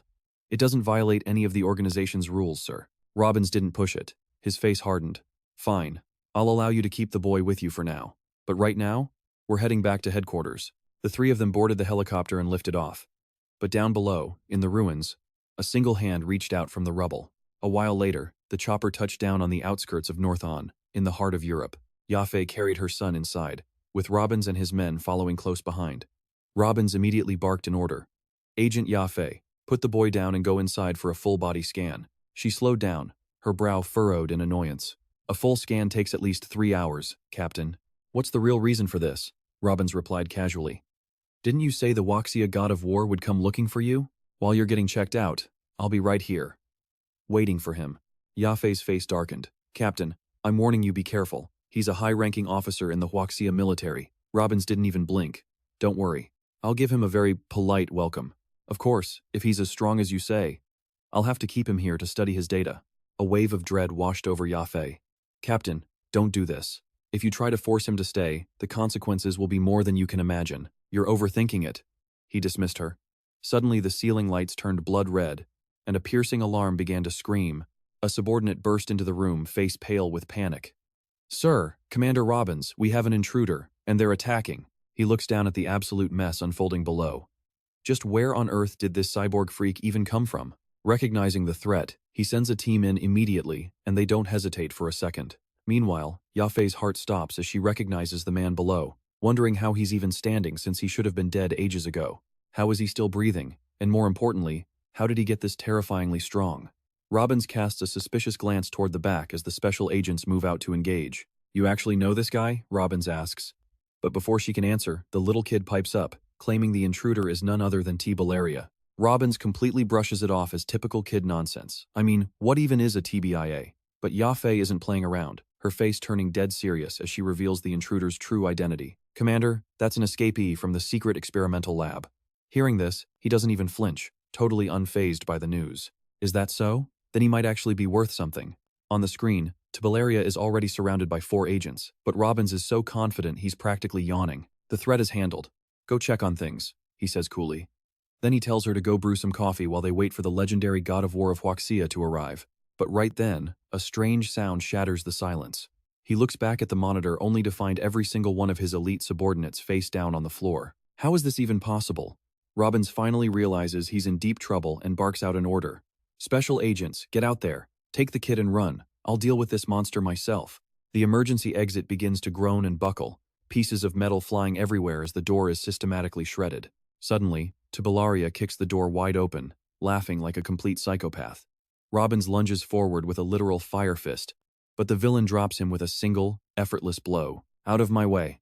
Yafei pulls the kid close, her voice trembling as she begs, "Don't hurt the boy. If you want someone, take me instead." T-Baleria's eyes glow with a terrifying, mindless hunger. "I came here specifically for you, my queen," he growls. But then, the kid shouts out TB, and the monster suddenly pauses, realizing who's standing there. "My little neighbor? Well, look at that, you're here too." The kid jumps down, standing his ground with a dead serious warning. "I'm telling you, you should leave right now. If you stay, Violence Bear is going to show up and beat you into a pulp." T-Baleria just laughs it off like it's some cute joke. "Violence Bear? My dear little neighbor, I told you to stop reading those violent comic books. See? Now you're seeing things," he mocks. But the boy doesn't blink, doubling down that this is no delusion. "If you keep this up, you won't be able to handle the consequences of what's coming next." T-Baleria's temper finally flares. "Only because we've been neighbors for 4 years. I won't kill you," he snarls. But the kid couldn't care less about the threat. "He's almost here," the boy mutters, making T-Baleria clench his fists in pure irritation. 4 years. And this is the most you've ever spoken, and it's incredibly annoying. Right on cue, Liu Di makes his grand entrance like a true hero, the glass doors exploding into a million shimmering shards across the floor. Yafei lets out a massive sigh of relief, crying out, "Liu Di, you finally made it." Meanwhile, the kid just scolds him, complaining that Violence Bear is way too slow. T-Baleria glares at the newcomer, shouting, "You really think you're going to swoop in and ruin my fun?" Liu Di just points a finger straight at him, declaring with absolute authority, "No, I'm just here to kill you and clear the board." Like a blur, Liu Di lunges forward and hammers a punch into T-Baleria's left arm, but wait, the guy doesn't even flinch. Yafei gasps, wondering if his body is actually immortal. Seeing the enemy's resilience, Liu Di's eyes light up like a predator who finally found a worthy meal. Now this actually gets me a little excited. T-Baleria is caught completely off guard. "What are you talking about? Who even are you?" But Liu Di just winds up for another massive strike. "Who I am doesn't matter. What matters is that I finally found someone who can actually handle a second punch." He unleashes a relentless barrage of fists, his mouth moving just as fast as his hands as he keeps up the commentary. "You're actually surprising me. I can't believe you're making me throw this many punches." Over on the sidelines, Robbins is watching the whole thing, completely stunned. His eyes are wide with pure shock as he asks himself, "This man, could he really be the legendary god of Huaxia everyone whispers about?" Liu Di finishes his assault and casually rolls his wrist while blood starts pooling on the floor like a fountain. The kid just looks on calmly. "Told you. You got wrecked." With the battle over, Robbins approaches with total respect. "I'm the commander of the North American Division. Your strength, it's honestly beyond anything I've ever seen." He offers a genuine smile and a desperate request. "On behalf of my organization, I'm begging you to join our group, a small team we call the Heroes." Robbins is determined not to let this genius slip away, so he starts laying out all the perks of joining. The hero organization comes with elite privileges, including an unlimited credit line. "Trust me, these modified humans are the future trend. You'll still have your total freedom. We won't force you to do anything you don't want to do." Liu Di looks a bit skeptical, asking, "So, what's the actual situation with this hero organization of yours right now?" Robbins slowly explains that every single member of the Heroes currently holds a B rank. They're stationed all over the globe to handle the world's most impossible missions, but our number 6 was just killed. If you're willing, you could take over that vacant spot immediately. The numbers don't represent rank or seniority. Liu Di rubs his chin for a moment before giving a nod. "Fine, I'm in. From today on, call me Emperor 6. Robbins looks like he just hit the jackpot, his entire mood flipping to pure joy. I thank you on behalf of all humanity, he says, handing over a gleaming gold badge. Emperor 6. This badge gives you full access to every single one of our resources. Suddenly, Mo Zong appears to update the system data, revealing that a high-tech communication module is built right into the badge. Identity and GPS modules? Ludi is stunned. How the hell do you know that? He turns to Yafei and the little kid, telling them it's finally time to head home. Robbins watches Agent Lyra walk away, totally confused. Where are you even going? She just gives him a playful wink in return. Half joking, she replies. After meeting a powerhouse like that, don't you think I should try to start some kind of romantic connection with him? And with that, she's gone. Back to Robbins, who's staring at his phone. He actually managed to get Ludi's contact info after all. But Robbins isn't celebrating. He looks dead serious. Did I just recruit a superpowered hero I can't even control? Scene shift. A helicopter touches down in the middle of a dense forest. The kid looks around, grinning from ear to ear with pure excitement. Over by the grill, Xiaoxia and Kunsong are busy cooking meat. Xiaoxia spots them and yells out for his brother, running over in a panic. What happened? Ludi calms him down. Relax, it's all handled. He glances back with a smile. Just brought home a new family member. That's all. Now it's time for the formal introductions to get everyone acquainted. Xiaoxia, this is Lu Xiaodi. He's had a rough life. Go on, say hi to big brother Xiaoxia. The kid is all smiles. Hi, big brother Xiaoxia. Xiaoxia melts instantly, patting the kid's head. Hey there, little man. Then, Ludi turns to the last member of the crew. This is Kun Song, the former baseball pro. He's currently stuffing his face with BBQ when he asks the most awkward question possible. Yo, great Emperor D. Tam. This isn't that pervert kid of yours, is it? Inside, Kun Sang's thinking maybe I can actually beat this kid in a fight now. The kid is not having it. He points a finger, totally annoyed. I'm not acknowledging this Kun Sang guy who just eats roasted chicken all day. Ludi can only sigh at the chaos. He reaches into his bag and tosses something over to Kun Sang. Kun Sang, this is for you. He catches a hand, a clown-themed hand. Kun Sang freezes. This belonged to the monster who murdered his wife. His voice trembles as the realization hits. He's really dead? The guy is completely overwhelmed with emotion. Great Emperor, I owe you everything. I'll give my life to repay this debt. Ludi just waves it off way too dramatic. He leads the kid into their base. The kid's jaw drops as he looks around. Violent Bear, your house is incredible. Ludi beams. It's not just mine anymore. This is your home now. Suddenly, a robotic dog trots up to the kid's feet. He picks it up, laughing. Violent Bear, I love it here. Ludi smiles, walking toward the storage shelves. Glad to hear it. But listen up if you're staying here. We've got some ground rules you need to follow. First, no climbing the shelves. Second, stay away from the water pipes. The kid's eyes light up. So when I get to use the pipes? Ludi hands him a broken robot, setting a challenge. Fix this first, then we'll talk about it. The kid is pumped. Deal. Just then, Yafei pokes her head through the door. Ludi is surprised to see her. Agent Lyra, you're supposed to be on a mission. What are you still doing here? She gets a bit shy, explaining herself. Look, Agent Ludi, I'm Fick now. I'm basically your combat partner, which means I'm responsible for protecting you. He scoffs. Do I look like someone who needs a bodyguard to you? Suddenly, a new voice echoes. Sir, are you in there? Ruo Yi walks in, staring at the high-tech robot displays in awe. She's thinking, unbelievable. This man is a straight-up genius. Ludi greets her. Ruo Yi, you're just in time. She bows respectfully. Yes, sir. Then she spots Yafei. The tension is instant. Who is this vixen, she wonders. But Ludi is already pointing at his latest invention. Ruo Yi, check this out. The machine actually speaks. Welcome, Miss Ruo Yi, to our bar. She's stunned. Ludi explains that everything here is powered by AI using a fully automated management system. Standing in the back, Yafei is swooning. An inventor too? This guy is literally perfect. Ludi moves on to business. The blueprints are finished. All I need now is a reliable factory to start production. Ruo Yi smiles, taking charge. Sir, leave that to me. I'll handle everything. I have plenty of tech industry connections. Don't worry about the price. I'll make it work for you. Ludi grins. Actually, give them a price they can't refuse.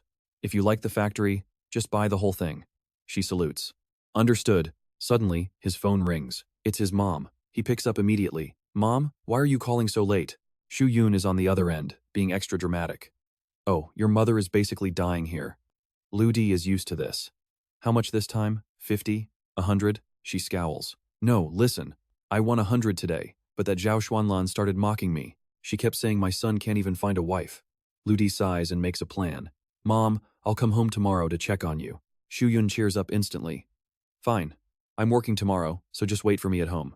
I'll cook you something amazing when I get back. He hangs up, finally breathing a sigh of relief. But Yafei is already bouncing with excitement. Agent Lu Di, you're going home? Take me with you. Ruo Yi isn't about to be left behind either. Sir, I want to go too.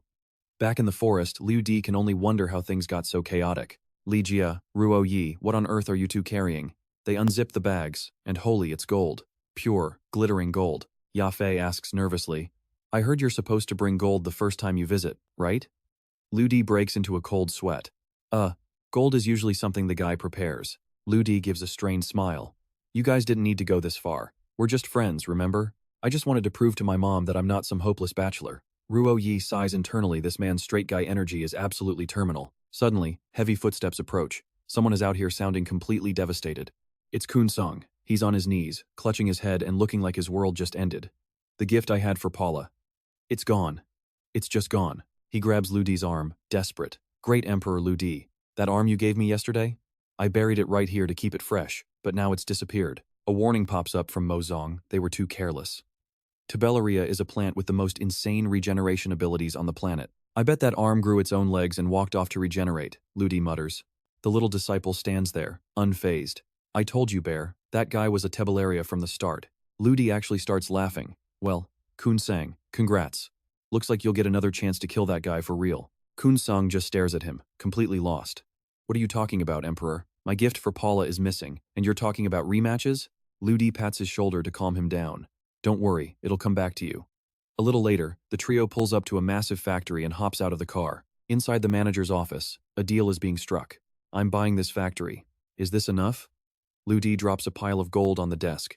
The manager's eyes nearly pop out of his head. Yes, more than enough. Transaction closed. As Liu Di walks out, he's already thinking this is the kind of business his mom needs to take over. Back outside, Yafei holds up her gift. What about the jewelry I brought? Liu Di doesn't even blink. What's the difference? This factory? This is the kind of gift my mother will actually love. Ruo Yi just shakes her head. He really is a total blockhead when it comes to women. By afternoon, the sky is painted in deep shades of orange. Yun steps off the bus, while Liu Di is still lost in thought. It was weird seeing that factory manager today felt like he was looking at his own mother. Talk about a strange coincidence. Mom walks into the yard and spots a car parked on the grass. Wait, did my son finally get a car? It looks a bit ancient, though. She opens the front door and steps inside. Liu Di immediately goes into full flattery mode. Mom, look at you. You've gotten even more beautiful. Yun laughs, pinching his cheeks. And you, my son, you've gotten even more handsome. 10 times better looking than Zhao Xuanla's kid. Liu Di grins. I've got a big surprise for you this time. She raises an eyebrow. A surprise? Don't tell me you actually brought home a daughter-in-law? She glances past him and sees two stunning girls standing there. Her jaw drops. Am I finally getting old? Am I hallucinating? Liu Di puts an arm around her, introducing them properly. Mom, meet my friends, Li Jia and Nam Ruo Yi. They both smile and greet her in unison. Hello, Auntie. Yun then points at the little boy. And who is this little one? Mom, this is the boy I adopted. Meet your grandson. Yun's head starts spinning. Good grief. She went from 0 to a full family in 5 minutes, but she recovers quickly and points to the mahjong table. Liu Di, stop talking and go set up the table for me. We've got work to do. Ruo Yi is confused. What's she doing? Liu Di explains instantly. She's getting ready to flex on the neighbors. Just watch. Liu Di whispers to the little disciple. Xiao Di, you better perform well today. The kid doesn't even look up. Fine, I'll give you some face today, big bro. 20 minutes later, the battle of the grandmas has officially begun at the mahjong table. Neighbor Xuanlan whispers, Yun, are those two girls and that kid really with Liu Di? Yun closes her eyes, smug as can be. If they aren't his, you think they'd be mine? I told you. My son is 1 in a million. He's got so many potential wives, he can't even count them. Little Xiao Di watches the game for a second and then pipes up. Grandma, you shouldn't play that card. The lady across from you is waiting for a 3, 6, or 9. The lady on the left is ready to win on a high tile. Yun is beaming, rubbing the kid's head. That's my grandson. Look at this little genius, he's just like his dad. The neighbors can only stare in pure envy. A while later, the table is covered in an absolute feast. Even Xuanlan has to admit she's impressed. This kid, his cooking is actually legendary. Suddenly, the door bursts open. Liu Di, Da Zhuang is here. A big, boisterous guy marches in, laughing his head off. You punk. You come back and don't even tell me?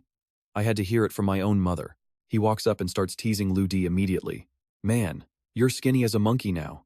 And what's with the glowing eye?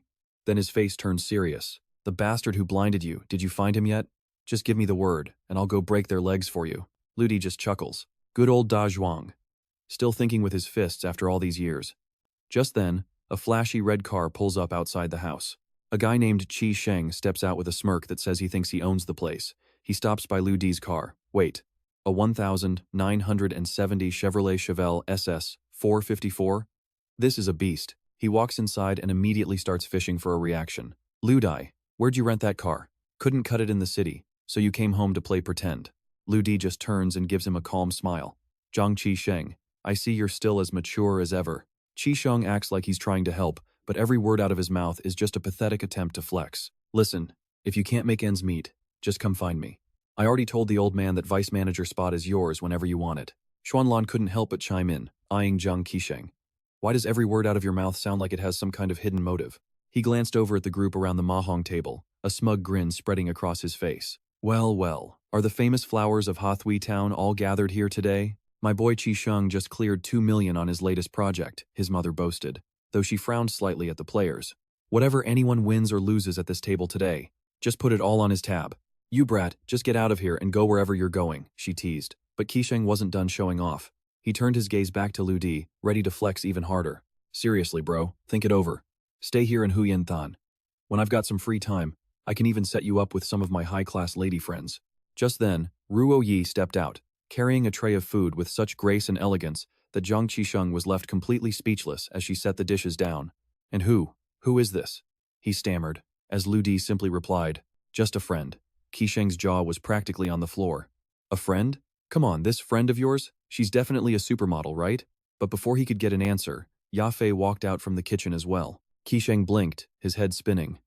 Wait, what about her? Don't tell me she's your friend too? She looks like a mixed-race beauty I've only ever seen on TV. You guessed it, Lu Di replied coolly. She's my friend too. That's when Qisheng finally noticed the little guy standing right there. Wait, where did this kid come from? Qisheng asked, totally confused. Lu Di's answer was short and sweet. Oh, he's my son. Qisheng nearly choked, breaking into a cold sweat while the little guy just giggled at him. Hey Qisheng, you're smoking the wrong end of that cigarette, buddy. Pure envy flared in Qisheng's chest as he hurled the cigarette to the ground and practically screamed. No way. How is this even possible? I'm handsome, I'm rich, I'm the whole package, and I don't even have a wife yet. How do you have all this? After the chaos died down, everyone settled at their tables to enjoy the feast and fine wine. Cheers echoed as they toasted together. Go ahead, dig in, Lu Di urged. I cooked this myself. Qisheng scoffed, unimpressed. You? Cooking? Is this even edible? But after a few bites, his eyes went wide. Okay, it's actually incredible, but I'm still not admitting defeat. Ugh. I'm so jealous I could die. Dai Zhuang, get over here. Make sure this guy drinks until he can't even see straight. Lu Di just smirked, totally confident. Dai Zhuang? Please, he can't keep up with me. Dai Zhuang heard that and immediately started bragging. Are you kidding me right now? I've been called the god of wine since I was 13 years old. Lu Di, you're not on my level. Qisheng didn't hesitate. Forget the talk, bring out more booze. 1 hour later. Turns out, all that big talk didn't mean much when they were all face down on the table. The only one still sitting perfectly upright? You guessed it, Lu Di. Lu Di walked over to his mother's table. Mom, just so you know, I've got a job now, and it pays pretty well. Shu Yun's heart finally settled. That's wonderful! Which company is it? I should come visit you sometime. Of course, Mom. But wait, do you remember Ajia? Shu Yun thought for a long moment before the memory finally clicked. Oh, I remember him. That kid used to climb our trees to steal plums every chance he got. I think he almost broke his backside falling off once, Lu Di chuckled. That's the one. Well, he's running a massive corporation now, and I'm one of his top-level managers. She beamed with pride while feeding the little one. My boy, I'm so proud of you. I always knew you'd make something of yourself. What does this company do, exactly? We're called Creator, Lu Di explained. We develop high-end software. Shu Yun just shook her head, having no clue what that even meant. Suddenly, Qisheng, who was supposed to be passed out, bolted upright. Wait, the Creator Group? The ones behind Z-Mini? Ajia started that? And you're a high-level manager there? That's right, Lu Di replied calmly. That's the place. Qisheng just sat there, mouth agape, completely losing his grip on reality and his own words. Shu Yun couldn't help but laugh at his expression. Zhang Qisheng, honestly, you've spent this entire day looking like you've seen a ghost. My little house can barely contain all your drama. What? Are you actually jealous that my Ludi landed a job at such a big company? Qisheng's face went dead serious. Auntie Yun, you don't understand. Creator isn't just big, they're legendary. Lu Dai ignored him and turned to his mom. Mom, I've saved up plenty. Let's build you a brand new house. She went silent for a long moment, lost in thought. Looking at her son, she realized this old house really couldn't keep up with him anymore. All right, she finally agreed. I've got a bit of savings put aside too. Don't worry about the money, Mom. Just tell me what you want and make it the best. Qisheng chimed in immediately. Auntie Yun has amazing taste.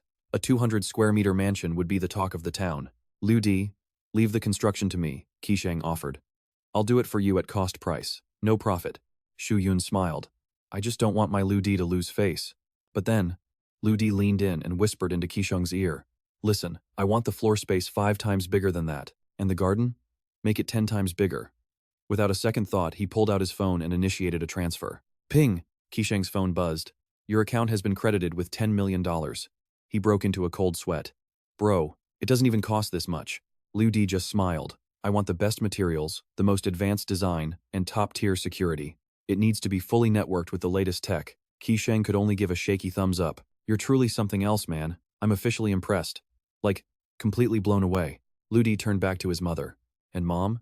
Starting next month, I'll be sending you 1 million every month, just for your pocket money. Meanwhile, halfway across the world, in the outskirts of a city in Europe, inside a packed high-security office, a man named Hoover stood with a grim expression. Liu Di. This time, you aren't getting away. Listen up, everyone, Hoover shouted, but the room remained a chaotic mess. Bang! He fired a shot into the ceiling, and suddenly, every head turned. Hoover glared at the crowd, his voice booming. Let's be real here, not a single one of you in this room has clean hands. I've got every single one of your criminal files right here. So for the next few days, you follow my orders to the letter. Or you can spend the rest of your lives rotting in a cell. Then he continued, his voice cold. Capture Emperor 4, and I'll wipe your records clean. Not only that, but you'll get a massive payday. Hoover gave a final, stern warning. Hide your identities. I'm not looking for a real war with them. One eager specialist smirked. Consider it done. Hiding is what we do best right after we shatter their entire network. Hoover turned his sharp gaze toward another operative. Skull, what about that IP address I gave you? Any leads? Skull's expression darkened as he delivered the news. Nothing. No one is stupid enough to use a real IP address in this game. But give me 10 hours, he added confidently, and I'll have Emperor 4 in a cage. Hoover nodded, satisfied. Good. What's the play? Skull lit a cigarette, a wicked glint in his eyes. To find a shadow, you have to drag it into the light. Step 1. Pure provocation. We're going to hijack the Wuxia hacker forum. We'll leave a message so insulting that Emperor 4 will be forced to strike back, and then, we trace him. Hoover considered the risks for a moment. And what if he just stays hidden like a coward? Skull let out a low, dangerous laugh. Then the real fun starts. We'll bypass their firewalls and tear through Wuxia's entire mobile network. Behind him, the team erupted into cheers like excited children. They couldn't wait to crush those they called internet primitives. Hoover remained cautious, his voice dropping an octave. Just remember, don't let any trail lead back to the European military, or you'll all become nameless corpses. Understood, Commander, they shouted in unison, the air thick with the scent of an impending digital massacre. Minutes later, a single, devastating post appeared on the Cyber Legion forum. Listen up, Wuxia hackers. You're nothing but primitives. Your technology smells like rotting meat, absolutely pathetic. Your firewalls are thin as wet paper. Emperor 4, show your face, you coward. I know you're dying to talk back. Bad news for you for the next 48 hours. We own this forum. Oh, and by the way, we're the Alien Geek Army. The insult hit the local hackers like a physical blow. These guys are way too arrogant, A shouted. B immediately backed him up. Exactly, we have to hit them back, H asked, looking confused. But who is Emperor 4? Is he really the one who crushed their organization before? M tried to keep the peace. Everyone, stay calm. Suddenly, D let out a shout of pure joy.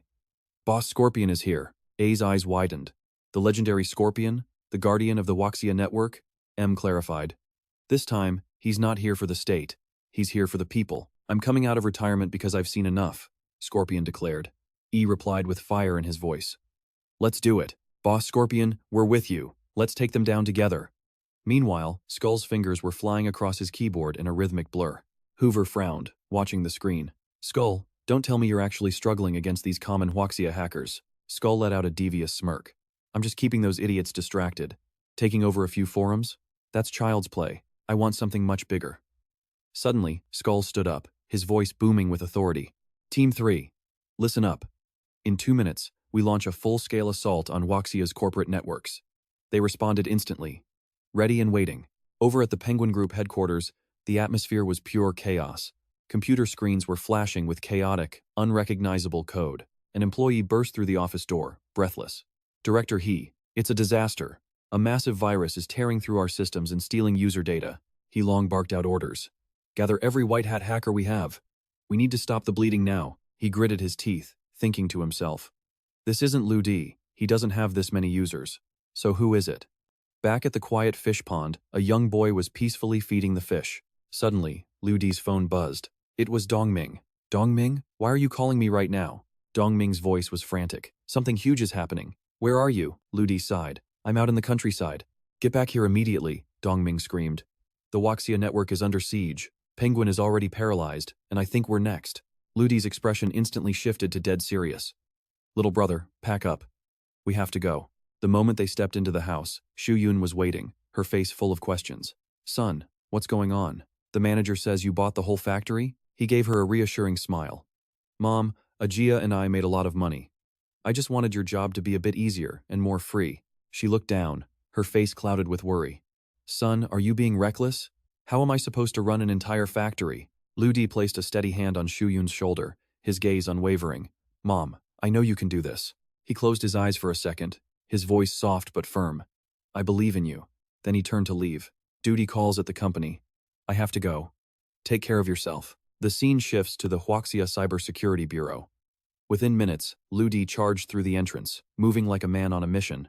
Dongming's face lit up when he saw him. Lu Di, you're finally back. He pointed toward a station. That computer is yours. Contact your company and get the defenses up immediately. Lu Di sat down and began to work, but his eyes caught a glimpse of a pink-haired woman sitting opposite him. He couldn't help but be impressed. The Bureau really has some heavy hitters, he thought.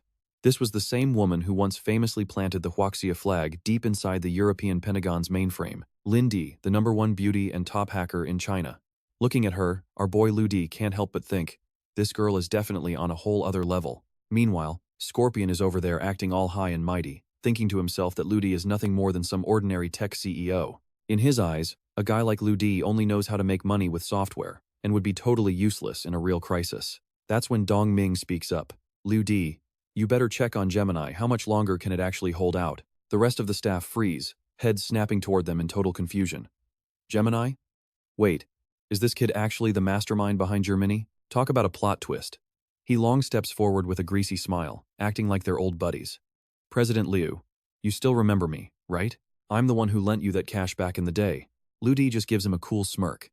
If I remember correctly, the ad algorithm I gave you boosted your company's shares by 12%. He long quickly switches gears. President Liu, for the sake of our history, you've got to save our Penguin Group. Lu Di remains completely unfazed, his voice steady and reassuring. Relax. Like I said, every business has its own mission, and I'm not about to just stand by and watch it all burn.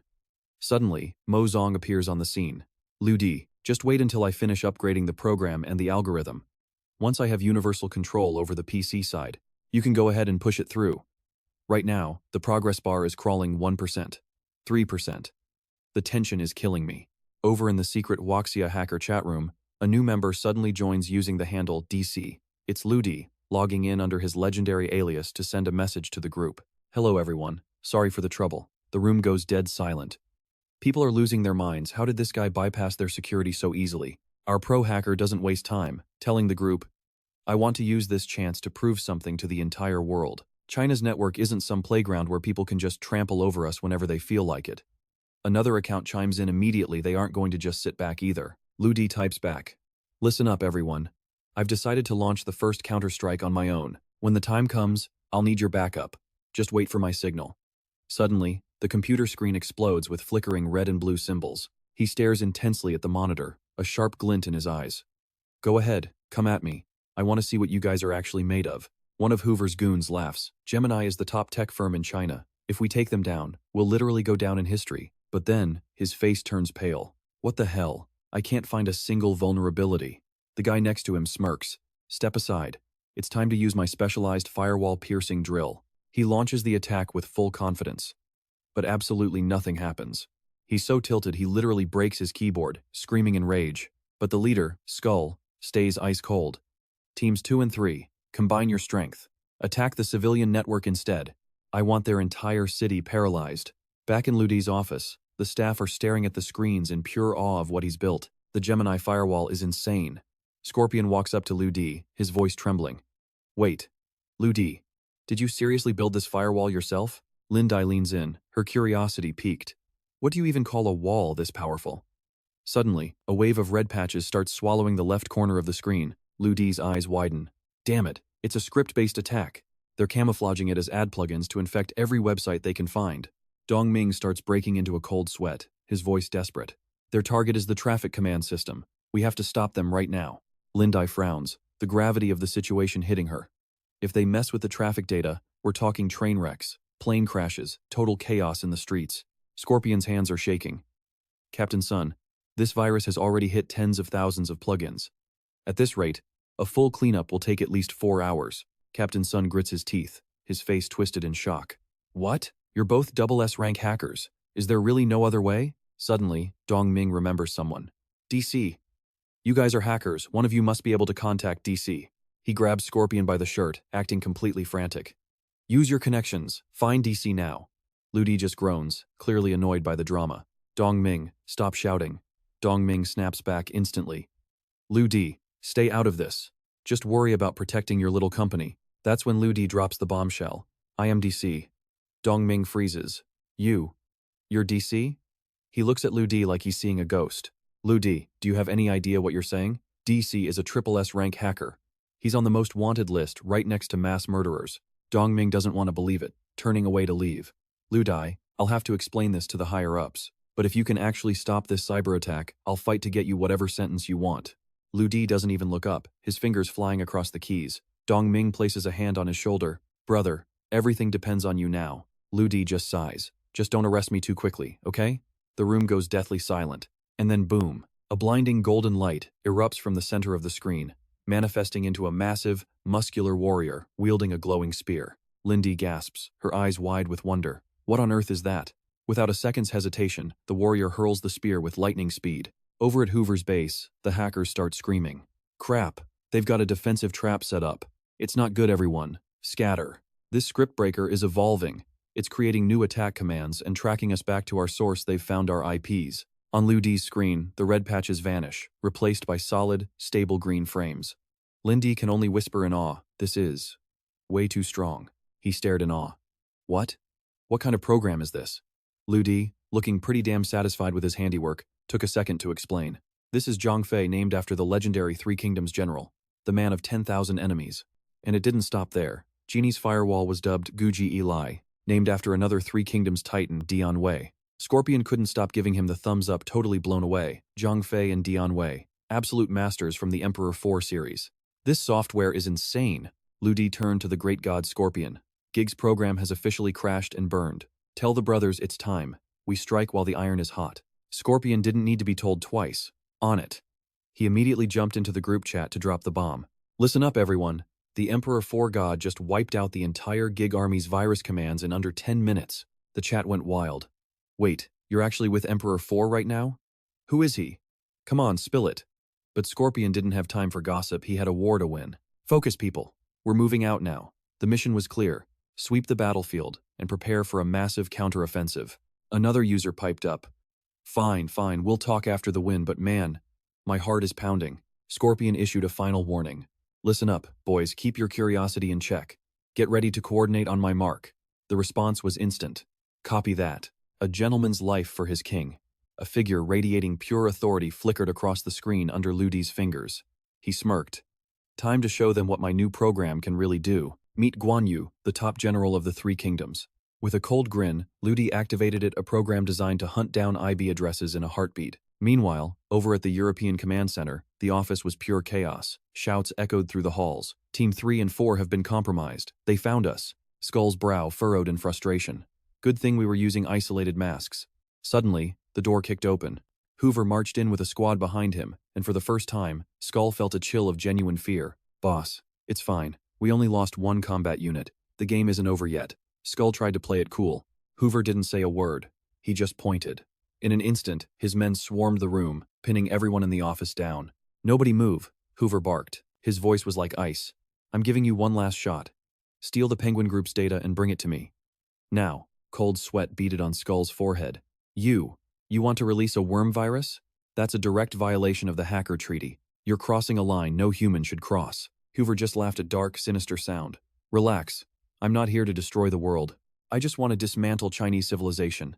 He leaned in, his threat crystal clear. "Do it, or you're a dead man." Skull hesitated, his mind racing. "But I can't guarantee the worm will hit the right targets." Hoover's expression turned grim. "I don't need you for that.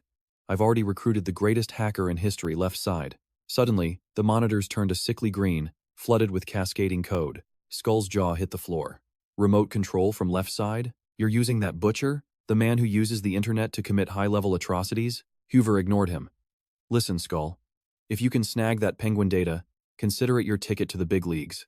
A legendary achievement. Greed finally won out." Skull thought about the massive payout, the legal immunity, the fact that he'd never have to work another day in his life. "Fine. Mission accepted. I'll get it done." Meanwhile, the scene shifts to the Haishi Network Security Bureau. Hualong was practically begging. "Director Liu, please, you have to save the Penguin Group. Their data was stolen by those bastards, and we have no idea where it's being sent." Liu Di stayed calm. Cool as a cucumber. "I know." The man was spiraling. "Director Liu, if that data leaks and you just stand by, I swear, I'll spend the rest of my life begging on your doorstep." Liu Di sighed. "I said, I know." Lin Yan stepped in to calm the situation. "Director Deng, don't lose your head. The Penguin dataset is massive. It'll take at least 10 hours for a successful transfer." Just as she finished speaking, Liu Di leaned back. He was done. "It's finished." Lin Yan blinked, confused. What kind of program did the great god Emperor 4 just cook up? Suddenly, Dongming threw open the main doors, revealing 3 strangers. Dongming introduced them with a heavy sense of gravity. "Meet our guests. First, the director of Haishi Network Security. Next, the chief commander of China's National Security Bureau. And finally, 3-star General Zhao from the National Defense Command." Liu Di gave them a respectful nod. Dongming leaned in and whispered, "Everything depends on what you do next. Don't blow it." Liu Di didn't hesitate. He raised his hand and shouted, "Release the program." He slammed a key. On the screen, purple light surged and gathered, instantly shattering every trap and decoy in its path. Lin Yan gasped. Those hackers. They were clever. They split the stolen data into 7 different fragments to hide the trail. Liu Di just smirked, leaning back in his chair like a king on a throne. "Allow me to introduce my pursuit program, Zhao Yun." Lin Yan was staring at the screen in pure worship. "Emperor 4. A program of this caliber. And you wrote it in 30 minutes? He didn't even look up. "No, 10 minutes. I spent the rest of the time writing counterattack protocols." Liu Di then turned to Scorpion. "Command the brothers to block every path Zhao Yun uncovers. We're going on the offensive. Next up, it's time for my Lu Bu to take the field." Scorpion's eyes lit up. Finally, the counterattack was here. "Copy that." The screen flared with a majestic message. "Our great China has 5,000 years of history. This isn't a place for sewer rats like you to play around. Cross us, and you die." Over in the enemy camp, Skull started to scream. The panic had finally set in. Figure out a way to break this trap, now. Restore the site and dig into the history of Huaxia, find out who these characters are. Their legends might be the only way to find a weakness. The staff scrambled to follow orders. "Boss, we're digging into it now. Wait, I've got some good news." The data theft from Penguin was going perfectly, and the files were already on their way back to headquarters. Hearing that, the tension in his shoulders finally started to ease. Good. At least something's going right. But the hits didn't stop there. Liu Di had just unleashed a new character. Wukong. Its target? The absolute heart of Europe's National Cybersecurity Center. Official Zhao couldn't help but ask, "Kid, what exactly are you doing? Are you trying to trigger a full-scale war here?" Liu Di didn't even flinch as he explained. "Don't worry, everyone. I'm just preparing a single strike, a way to show the world exactly what Huaxia's hackers are capable of." A cold, confident smirk played on Liu Di's lips. If we keep backing down, their greed is only going to grow. It's time they learned who they're messing with. The official put on a stern face and asked his men, "Missile? I don't see a single thing on these monitors.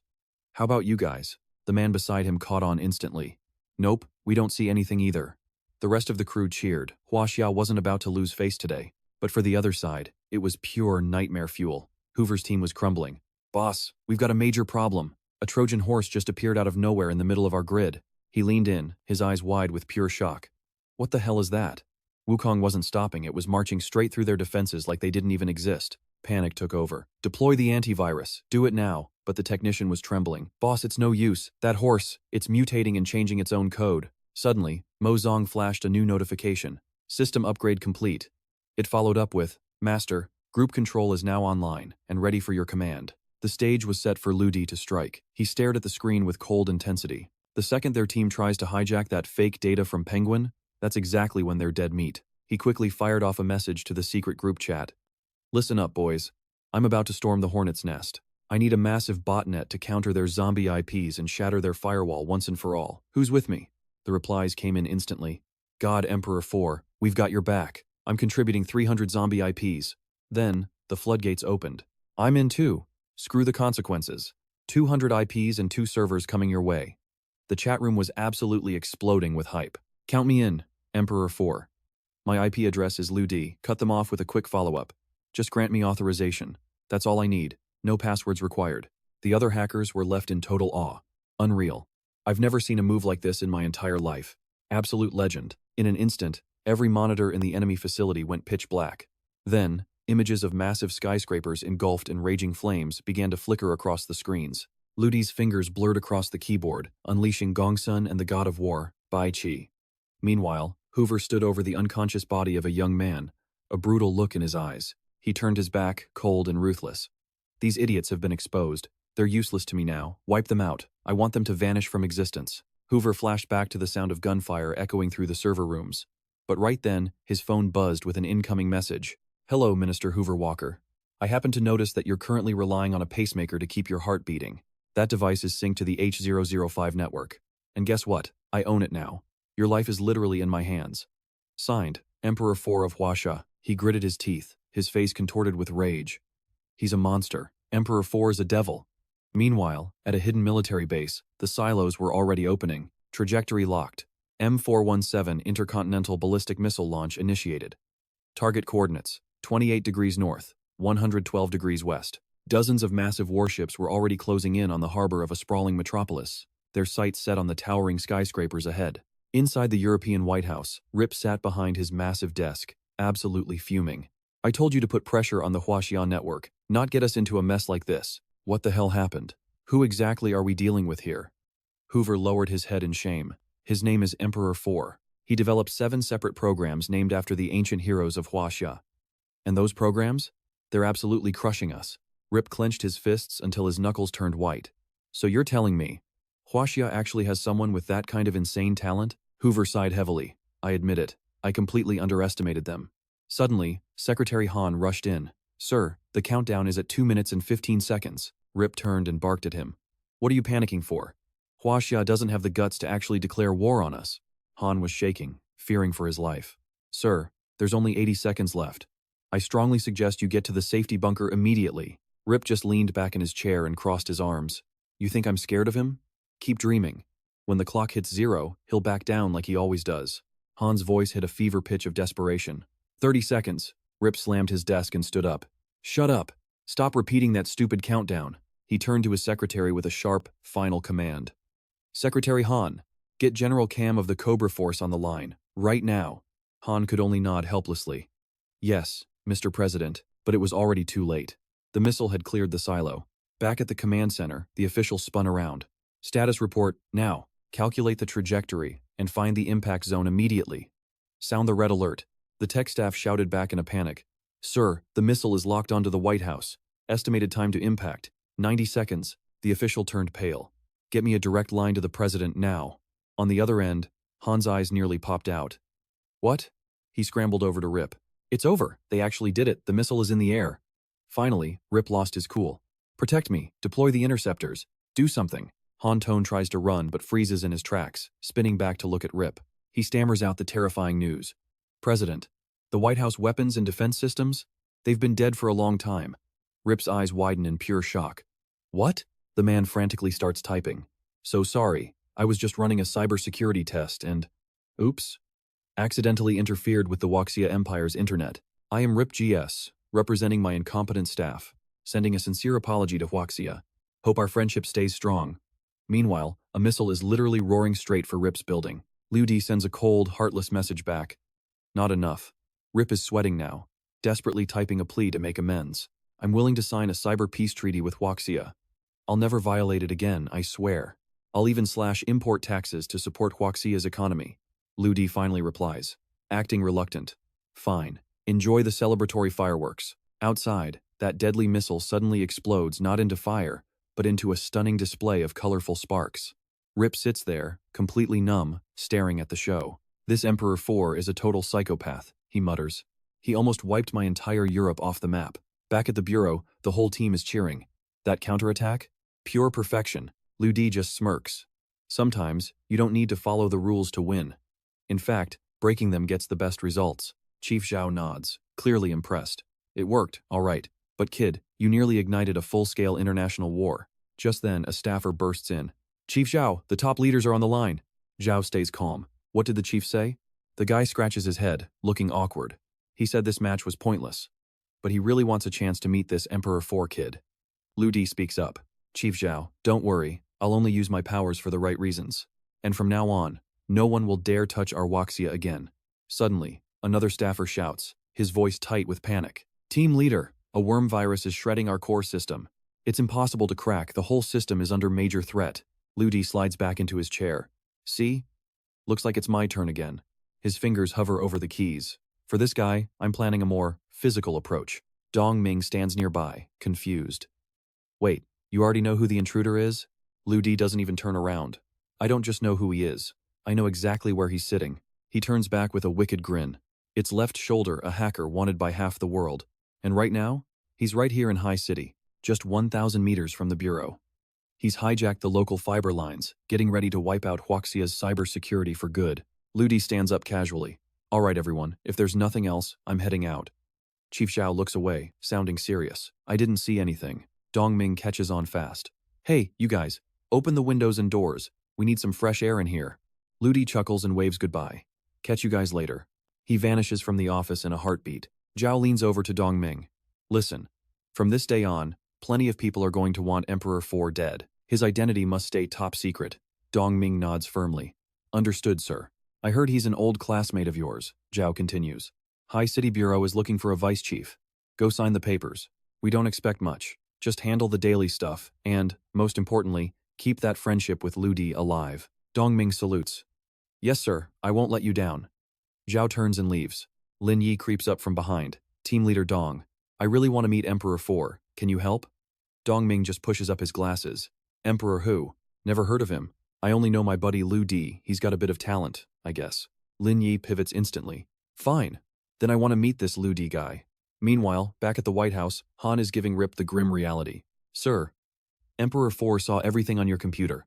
The truth about the last president's death, deep space secrets, royal scandals, and all the UFO files. Rip snaps. Get to the important stuff. Han stammers. The missiles, our jet deployments, naval defenses, and all heavy weapon locations. They've been leaked. He keeps going, each word a dagger to Rip's heart. Emperor 4 withdrew his program, but he left a back door behind. Our techs can't block it. Which means, he can come back whenever he wants. Rip explodes in a rage. Damn it. Call Huaxia immediately. Get that treaty ready for signing. And order the Genstar company to prepare. We're entering Huaxia legally now. Han is stunned. Sir, so this was your plan all along? Rip smirks, finally satisfied. Well, I did promise to invest in Huaxia, didn't I? Gene tech was just the beginning. Han listened, his respect for the man growing with every word. Sir, you really have prepared for everything, haven't you? Are you planning to bring the age of augmented humans ahead of schedule? Rip's voice was calm, but his words carried a heavy weight. In the digital realm of Huaxia, Emperor 4 reigned supreme. Rip knew he couldn't touch him there. His eyes flickered with a cunning light. But in the field of human evolution, that throne was still empty. Rip stood up, his gaze narrowing as he gave Han his orders regarding gene tech. Win over the hearts of the Huaxia people first. That is our priority. He spoke of grand heroism, but his next move was cold and calculated. Turning around, he ordered the Cobra Strike Force to infiltrate Huaxia and coordinate with their technical assets immediately. A mocking sneer curled on Rip's lips. So what if he's a legendary hacker? I'm going to show that brat who the true ruler of this world is. Han couldn't help but grin, caught up in the sheer scale of the vision. Sir, your plan is breathtaking. I'll go handle the arrangements right away. Rip paused, deep in thought, before adding one more crucial instruction. Wait. From now on, my augmented human project, and especially everything involving Project Yama, must be completely disconnected from the global network. Han bowed his head in instant obedience. Understood, Mr. President, but Rip wasn't done yet. One more thing. Bring me every book you can find on the history of Huaxia. I want to see exactly what makes them so formidable. Within moments, stacks of documents were piled on his desk, and Rip wasted no time diving in. He looked up at his assistant, his voice sharp. Han, are you absolutely sure there are no duplicates in these records? Han didn't blink. Positive, Mr. President. Rip grabbed his coat, glancing at Han. I need some air. Let's go. Han followed, a look of pure satisfaction on his face. Right behind you, sir. They stepped into the elevator together. Inside, Rip's mind was racing, fueled by bitterness. That damn Emperor 4, he gritted his teeth. This era wasn't just about the internet anymore. There were forces at play that the hacker couldn't even begin to imagine. The elevator plummeted, finally dinging as it reached level 150. The doors slid open, and the two men stepped out into the darkness. Rip stood before a mechanical nightmare, his voice filled with awe. My ultimate Yama. The massive robot was slowly taking its final shape, and Rip beamed at his creation. My trump card. This is enough to bring the entire world to its knees in absolute shock. Just then, Professor Percy rushed over, looking frantic. It's a good thing you haven't activated Yama yet, sir. If we started now, our only pilot would suffer a fatal backlash. Rip turned, his expression stern. Relax, Professor. I know the success rate for pilot augmentation is abysmal. I won't be reckless with our assets. But he wasn't about to slow down. He pressed Percy for results. I'll buy us enough time. You just make sure Yama is finished on schedule, and I want as many backup pilots as you can churn out.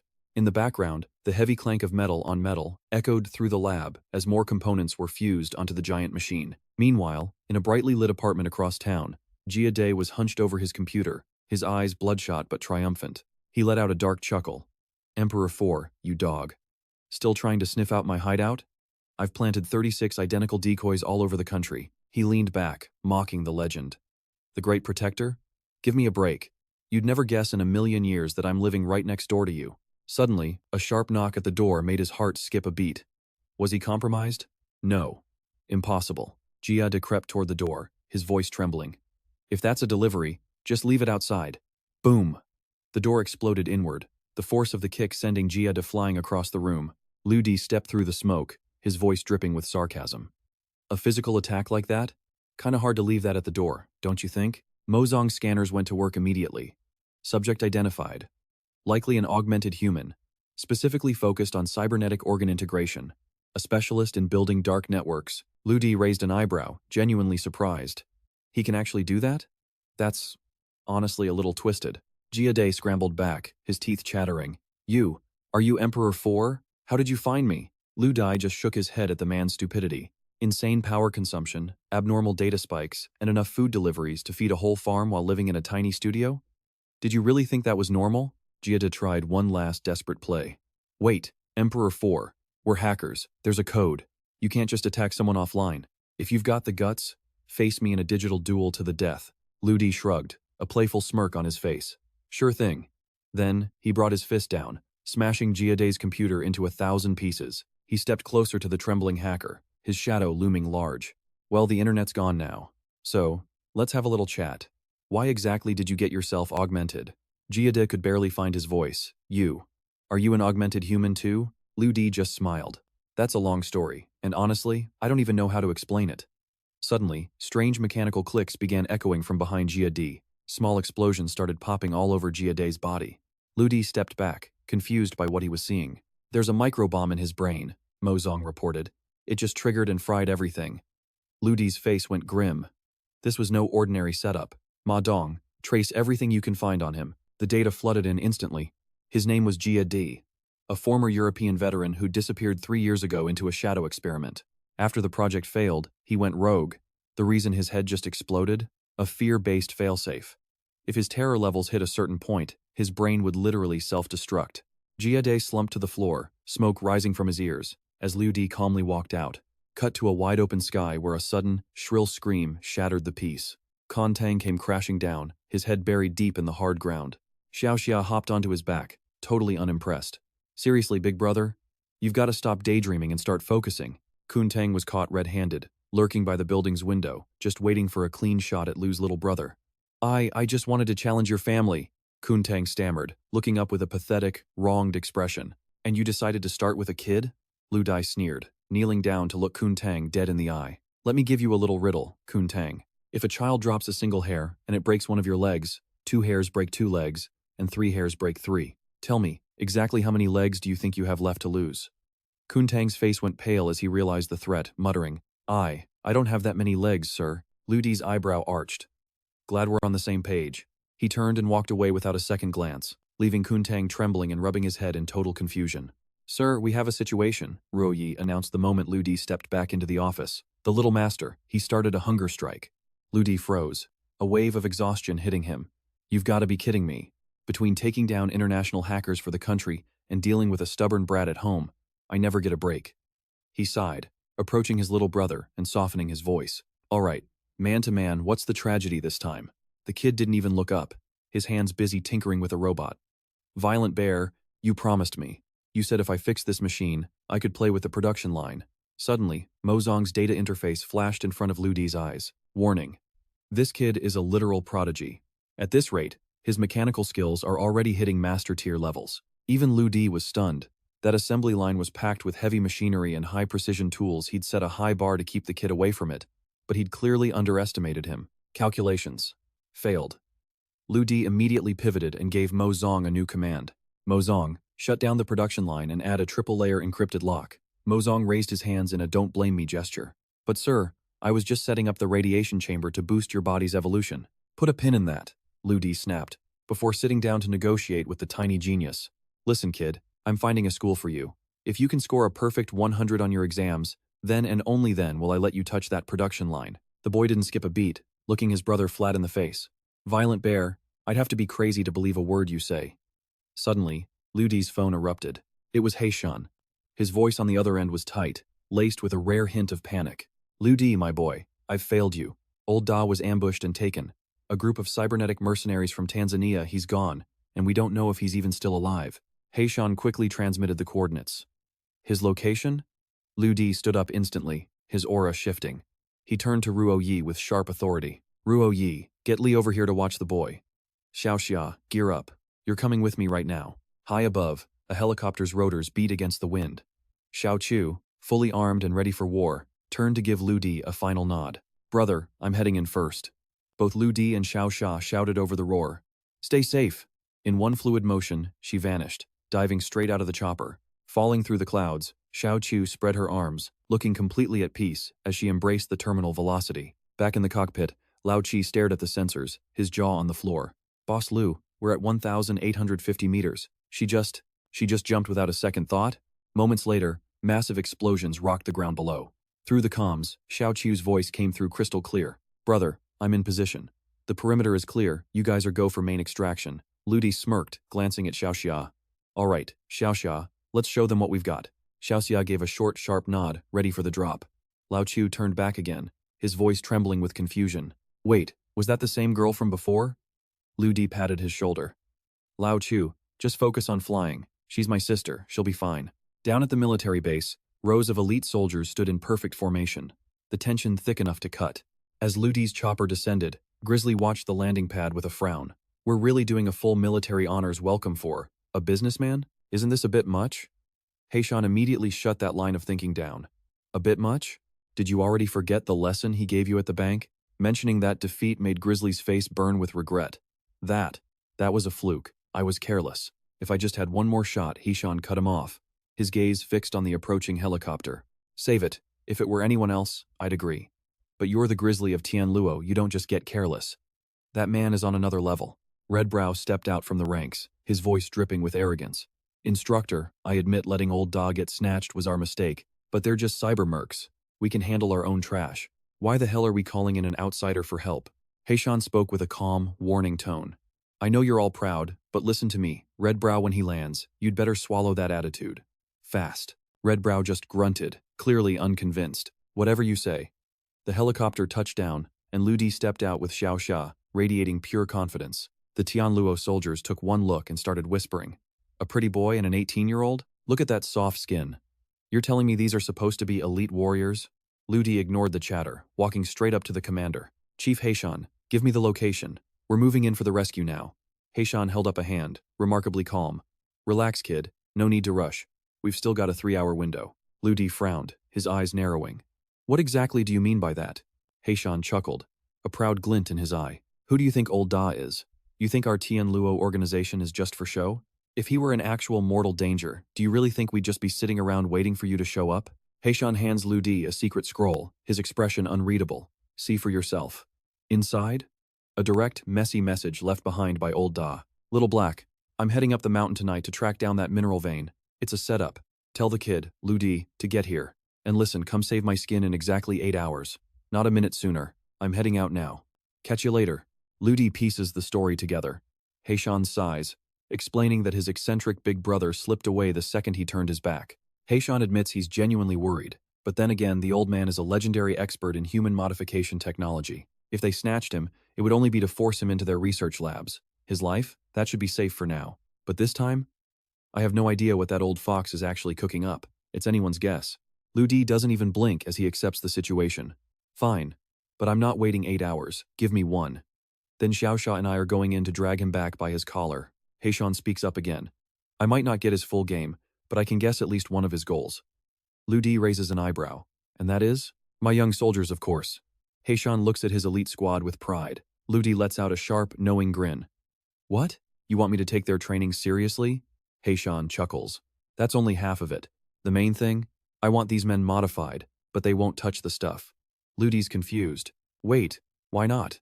Heishan leans back, confident. I believe in their strength, truly. They are the absolute peak of what a normal human can achieve. And because they're so good, they look down on genetic mods. Pure arrogance. Lu Di frowns. Have they even fought a modified human before? Oh, they have, Heishan continues. And they crushed them. Every single modified person they faced didn't make it out alive. Heishan looks at his elite squad. They're strong, sure, but he's still uneasy. Right now, they're top tier. But the future? That belongs to the modified. I won't stand by and watch my men get slaughtered by some super soldier later on. It all clicks for Lu Di. So, you want to use me to shatter their ego and change their minds. Is that it? Heishan exhales, relieved. Exactly. And I think that's what Big Brother had in mind too.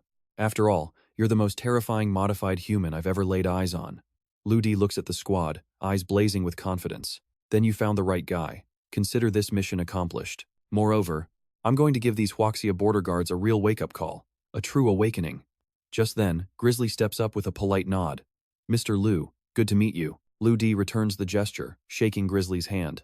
The commander smiles. I guess you could say we're old friends by now. Sid steps in with a loud, booming laugh. I'm here to test my strength against the famous Boss Lu. Welcome, Boss Lu. He grips Lu Di's hand tight. The honor is all mine. Lu Di keeps it cool. Good to meet you. Immediately, Sip feels it. The raw pressure coming from Lu Di's hand. It's insane. This guy is the real deal. He can't help himself. Boss Lu, your strength is no joke. How about a little match with us? Lu Di plays it humble. Not yet. Let me go save old Da first. Then, we'll see. Cut to the enemy military base, a fortress bristling with high-tech gear. Guards are posted at every corner. But inside? The floor is littered with empty liquor bottles. Old Da is completely wasted, swaying with a wine funnel in his hand. Hey, you lizard monster. What else are you hiding in this dump? Bring out the good booze. Don't be stingy with me. Aiden snaps, his face twisting in rage. I am not a lizard monster. I'm Aiden, Trap of Dead. I've got a $3 million bounty on my head. He shoves a gun right in old Da's face. You're rich, but you've almost drunk this entire base dry. When are you going to start working? Old Da just laughs it off. No rush, kid. Let's talk after I finish this bottle. Suddenly, boom! The door is kicked off its hinges. The lead kidnapper stomps in, fuming. Old man, don't you dare play games with us. We gave you everything you asked for. I'm giving you 3 days to finish the antidote for the modified humans. If you don't, old Da cuts him off. Hold on. A man needs his rest to do good work. You get me? The kidnapper loses it, grabbing old Da by the throat. Are you trying to stall for time with me? Old Da doesn't even flinch.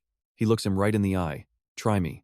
The kidnapper's claws come out, ready to rip the old man apart. He slams old Da into a chair instead, barking an order. Bring the other one in. Ma Li is dragged forward, looking like he's been through hell. They hurl him onto the hard floor. He groans in pain. The kidnapper grabs Ma Li by the hair, forcing his head up. Look closely, old man. If you don't start that research, this is exactly what's happening to you next. Old Da just closes his eyes, whispering a prayer for his broken friend. Safe travels to heaven, my old friend, Professor Ma Li. The kidnapper growls. Mark my words. 3 days. or you're leaving this room as a headless corpse.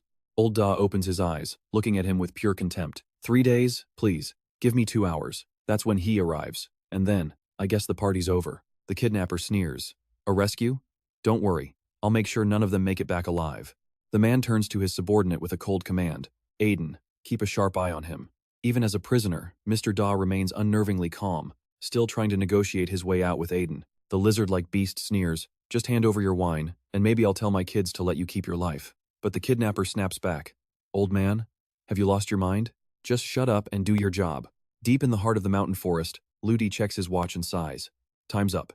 Based on my math, Mr. Da has waited long enough. It is time for him to come back and rest. Beside him, Xiaoxia immediately pouts. It has only been 10 minutes. You really have no sense of honor. Meanwhile, Black Mountain is already barking orders, commanding the entire squad to prepare for departure. The Dongthon team responds in perfect unison. One after another, they vanish into the trees, moving like a well-oiled machine. Ludi glares at his watch, tracking their progress. 1 minute and 50 seconds. Their speed is elite, and their fundamentals are solid. Move out, he commands. With that, Ludi and Xiaoxia lead the charge.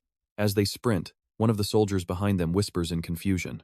Hey, Shichmi, do you get the feeling Ludi and Xiaoxia are just humoring us? Shichmi sneers with pure contempt for the city duo, but her arrogance is about to be shattered. Is this a joke? This is our territory. Those city folks think they wait. Where did they go? Ludi is already hitting the ground at the destination before they can even blink. The Tian Luo army finally catches up, gasping for air and completely blown away. They are left in awe. These guys are the real deal. To cross that distance in an instant. Is this a training exercise or an actual war zone? Ludi ignores the chatter, focusing his gaze on the enemy base. He whispers to Xiaoxia, "This is the first time I have sensed this many B-rank mutants in one place, at least 20 of them. These enemies are no pushovers." Grizzly Bear begins breaking down his tactical plan for Black Mountain. "Commander, here is the strategy for this operation. I will lead teams 1 and 2 in a direct frontal assault. Teams 3 and 4 will flank the sides, while Team 5 cuts off any escape. The rest will provide heavy cover fire." He turns back to look at his comrades, but the intensity in his eyes is too much. Nobody dares to meet his gaze. Suddenly, Mo Zong chimes in with some intel. "Ludi, this place is strange. The vegetation is abnormal. There must be a radiation chamber nearby causing their genes to mutate." Ludi turns to the group with a warning. "Everyone, stay put for now. Do not make a move until Xiaoxia and I scout the area." Sid hears this and explodes in anger. "What kind of nonsense are you talking now? You go in there alone and you will get sliced into cubes." Ludi just gives a calm wave over his shoulder. "Trust me." And just like that, he and Xiaoxia leap straight into the heart of the enemy military base. Watching from above, Grizzly Bear is sweating bullets. This guy is insane. "All units, prepare for cover fire." But Black Mountain stops him instantly. "Hold your horses." Sichmi is panicking now. "Instructor, if he dies in there, how is Tian Luo ever going to show its face again?" Black Mountain just smirks, defending his choice. Ludi is not ordinary. He knows exactly what he is doing. Down below, Ludi hits the ground and makes the call. "Clear the field. Xiaoqiu. Once you see the signal, open fire." The enemy guards never stood a chance. Under the cover of chaos, Liu Di and Xiaoxia tear right into the outer perimeter of the base. Xiaoqiu's rain of bullets is relentless, pinning the soldiers down before they can even realize they are under attack. Sit watches the carnage. Stunned. Incredible. So he actually has a massive sniper support team backing him up? Grizzly Bear, however, notices something even more shocking about the fire rate. Wait, that is not right. Based on the angle at 9 o'clock, there is definitely only one shooter. But with that speed, how is that even possible? Black Mountain knows exactly who is pulling the trigger. It looks like even Xiaoqiu is going all out this time. Suddenly, a massive, beast-like foot slams into the dirt. The kidnapper lunges out with a primal roar, but a sniper round is already screaming through the air. The bullet finds its mark instantly, and the brute lets out a guttural scream of agony. Before he can recover, several more rounds tear into him. He collapses in a heap, but as soon as he falls, a swarm of smaller monsters begins to emerge. Seeing the new threat, Lu Di signals his shooter. "Nice work, Xiaoqiu. That is enough. Reposition. When we get back, I will buy you a new rifle." As Xiaoqiu vanishes into the shadows, Lu Di turns to his partner. "Come on, Xiaoxia. Time for some target practice." Xiaoxia cracks his knuckles, his eyes gleaming with excitement. "You got it, boss." He vanishes into a blur. The kid is a force of nature, dropping monsters with every single strike. Lu Di watches with a satisfied nod. He is improving. He can actually hold his own for a while now. Black Mountain looks at his own team and asks a pointed question. "Well, do you see the gap between you and them yet?" Shichmi's pride is stung, and she is not about to back down. "I do not see anything." Instructor, give me the order. I am going in. Inside the base, Mr. Da senses the shift in the air. It is over. Xiao Chu is here, Lu Di is here, and likely Xiao Xia too. He looks at his captor with total confidence. Just give me that wine. We are out of time. Aiden feels completely insulted. He grinds his teeth, his face contorting in rage. You old fossil, shut your mouth. Your pathetic rescuers are going to be slaughtered by our mercenary regiment in seconds. Mr. Da just laughs in his face. You are already dead. You just do not know it yet. Enraged, Aiden's hands transform into razor-sharp claws. That is it. I am sending you to sleep forever, you annoying old man. Suddenly, the ceiling erupts in a violent explosion, sending debris flying everywhere. Out of the smoke, a boot slams directly into Aiden's jaw, nearly ripping it off his face. Lu Di stands there with a playful smirk. Hey, old man. Looks like you've been living the high life while waiting for us. The old man let out a raspy cough, prompting Lu Di to tease him with a smirk. Come on, Gramps, tell me the truth. What kind of trouble did you stir up this time? Old man Da just frowned. Trouble? Me? Not a chance. Wait, did Xiao Xia and the rest of the crew make it here too? The old man asked. Lu Di shot him a look. Old man, don't tell me you came all this way just because you were thirsty for a drink. Do you have any idea? If you'd stayed hidden much longer, they would have flipped this entire border upside down looking for you. The old man just waved a hand in dismissal. As if they wouldn't dare. Suddenly, Xiao Xia dropped out of nowhere like a sack of bricks. Thud.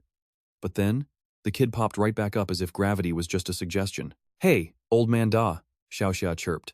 The old man smiled back. Good boy, Xiao Xia. Just then, a swarm of monsters started pouring through a rift. Lu Di reached out his hand. All right, Gramps.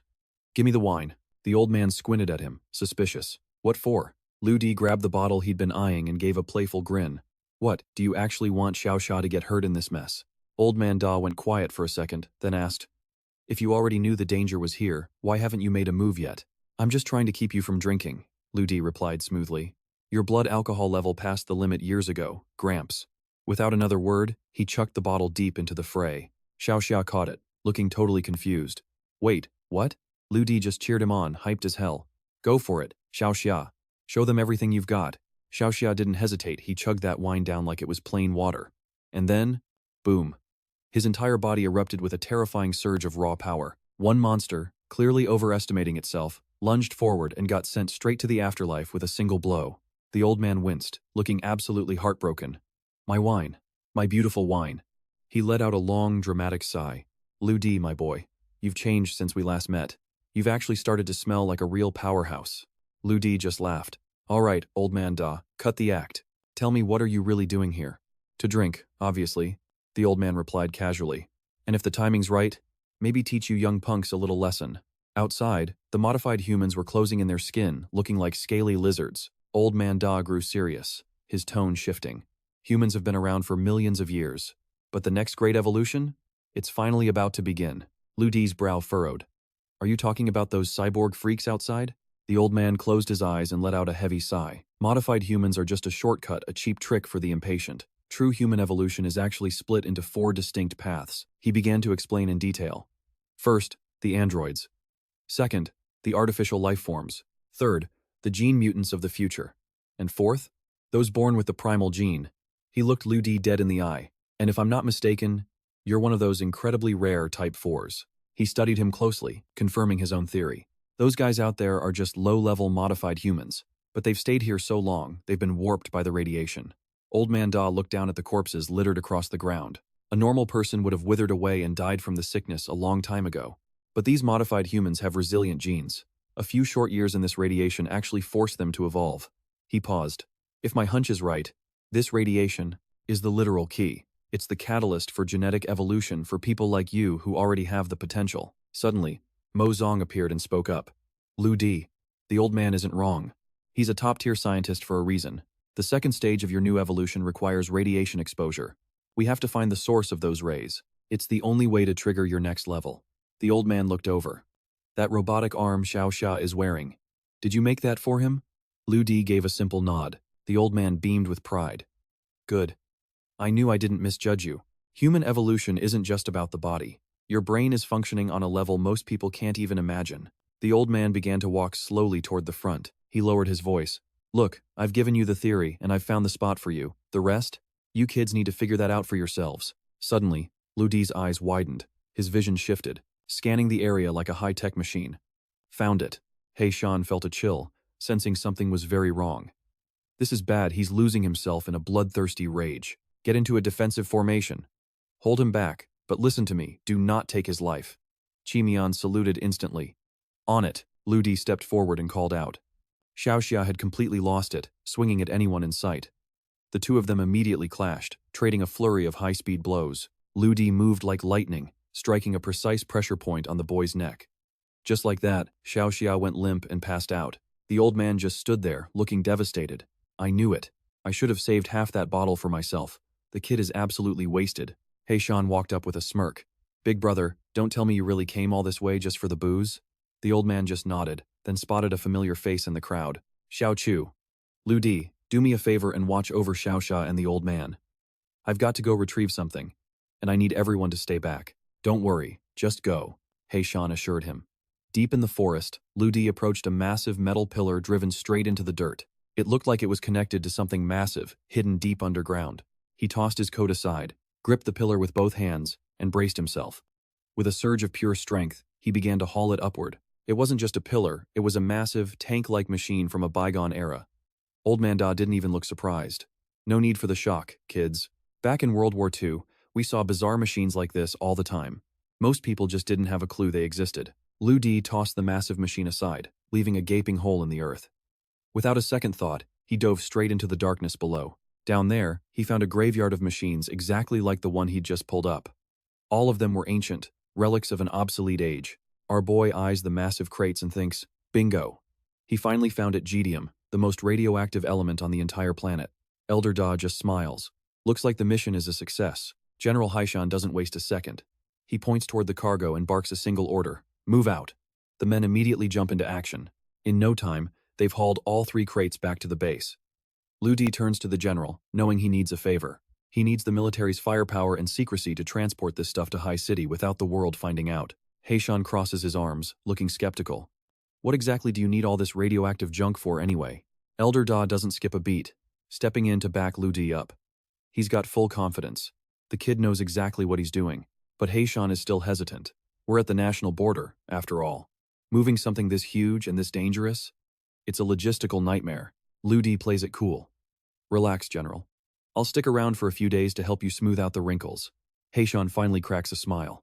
All right then, that works for me. Cut to the barracks later that night. Everyone's cooling their heels, and Elder Da is finally taking a well-deserved breather in his chair. Meanwhile, Lu Di is already back to work, injecting monster blood into test tubes. He stares at the samples, knowing he's got to dive deep into this research the second he gets home. Early next morning, the sun barely up, He Shan assembles his entire legion. The atmosphere is electric as he shouts for them to prepare. Lu Di watches them, genuinely impressed. Not bad at all. If you take the modified humans out of the equation, these guys are the absolute peak of humanity. He Shan leans over. Listen, kid. You promised to show these brats what real fear looks like. I hope you haven't forgotten. Lu Di just smirks. Don't you worry, General. I'm going to give it everything I've got. The general turns to his elite squad. Weren't you guys itching to challenge Lu Di? Well, today's your lucky day. No more excuses. Suddenly, Grey Bear grabs one of the guys trying to step forward. Steady, he mutters. Don't be a fool. He Shan looks around. Is there anyone left who still looks down on the modified? One soldier grits his teeth. Liu Di's at the top of the food chain for modified humans, he argues. We're just soldiers who rely on raw sweat and training. How are we supposed to compete with a monster like him? Liu Di steps forward, his voice calm but heavy. Listen up. The era we're living in, it's changed. Grey Bear scoffs. Yeah, we've heard that speech 1,000 times before. Liu Di just closes his eyes and starts a story. There's always a bigger fish, guys. I once met a high-level modified who knocked me out in a single move. He was 10 times stronger than me. Easy. Xiaoxia, standing off to the side, looks totally confused. She's thinking, wait, who the hell is he talking about? Liu Di keeps going, describing a handsome Thai expert in a tracksuit wielding a metal staff. He's dead serious. Our fight lasted 5 seconds before it was over. And the crazy part? He was ranked dead last in the International Assassin Organization. That's when the light bulb finally goes off for the kid. He realizes who Liu Di is talking about. Kun Tang. The guy Liu Di actually crushed, but Liu Di is leaning into the lie. That's right. The legendary Kun Tang. An absolute beast. The soldiers are whispering, totally shook. Is he really that strong? Are we that far behind? He Shan is listening, and something starts to click. Wait a minute. Kun Tang? Why does that name sound familiar? Then it hits him. Duanhua mentioned some loser who showed up at Lu Di's house, got totally destroyed, and lost all his confidence. That guy's name was Kun Tang. The soldiers are all in their heads now. Is the international stage really that terrifying? Are we just big fish in a tiny pond? Heishan is just standing there, mentally face-palming. Holy hell, this kid is actually gaslighting my entire squad with a straight face. Is this his big plan? To make the Heavenly Net organization terrified by telling a bunch of fairy tales? Lu Di is still acting his heart out, hand on his forehead. There are so many monsters out there. Honestly, I'm scared one of them will just show up and end me one day. Elder Da adds more fuel to the fire. He's right. The international situation is more dangerous than ever. Now for the hook. Lu Di gives them some encouragement. You guys reached A3 level on pure talent. I respect that, seriously. But imagine if you had the modifications. Your future? It would be limitless. He clenches his fist, his voice turning steel cold. So, stay sharp. Keep pushing your limits. But ask yourself, are you really okay with being left behind by this new era? Are you okay with being obsolete? It's like a switch flipped. The soldiers are fired up, 100% in. Sign me up for the modification. Me too, I'm in. Heishan watches from the sidelines, impressed despite himself. Lu Di, you're a crafty little devil. Suddenly, Chi M steps forward with his hand high. I still have a problem. Lu Di is strong, fine. But the Heavenly Net's true power hasn't been shown yet. He points a finger straight at Xiao Chu, a direct challenge.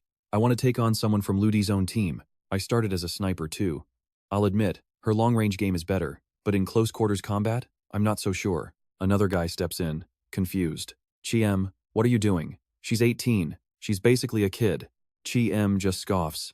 Hey, I'm only 20. I'm just a bit more rugged, that's all. Someone else mutters under their breath. Real brave, man. A grown guy challenging a young girl. Classy. Furious. Chi Mei roared. Nonsense. I'm here to prove the true might of our Tianluo organization. We won't let anyone look down on us. Heishan could only watch helplessly, thinking to himself that this brat Chi Mei was clearly just trying to show off in front of the girl. So much for class, Xiao Qi muttered, unfazed. But Chi Mei wasn't wrong. A top-tier sniper should be a monster in close-quarters combat too. A young man shouted a warning.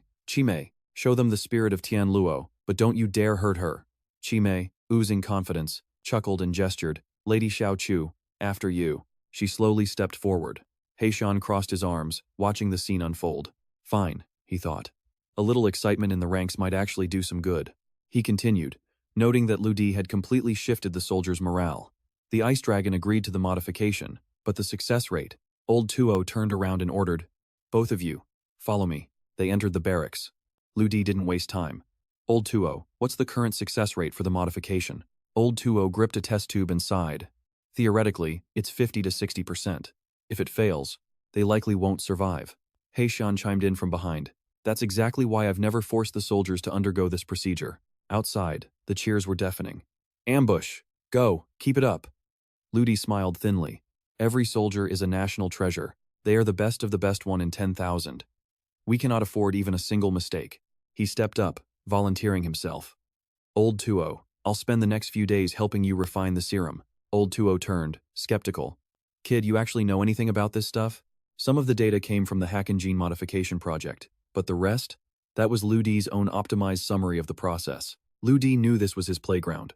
He spoke with absolute certainty about DNA sequencing and achieving immortality by consuming cancer cells. Old Tuo was impressed. Impressive. But these methods, they bring endless complications. Don't worry, Old Tuo. I've already figured out a way to fix that. Suddenly, bam! Chi Mei came flying into the room, crashing onto the floor. Drenched in sweat and desperate to save face, he stammered.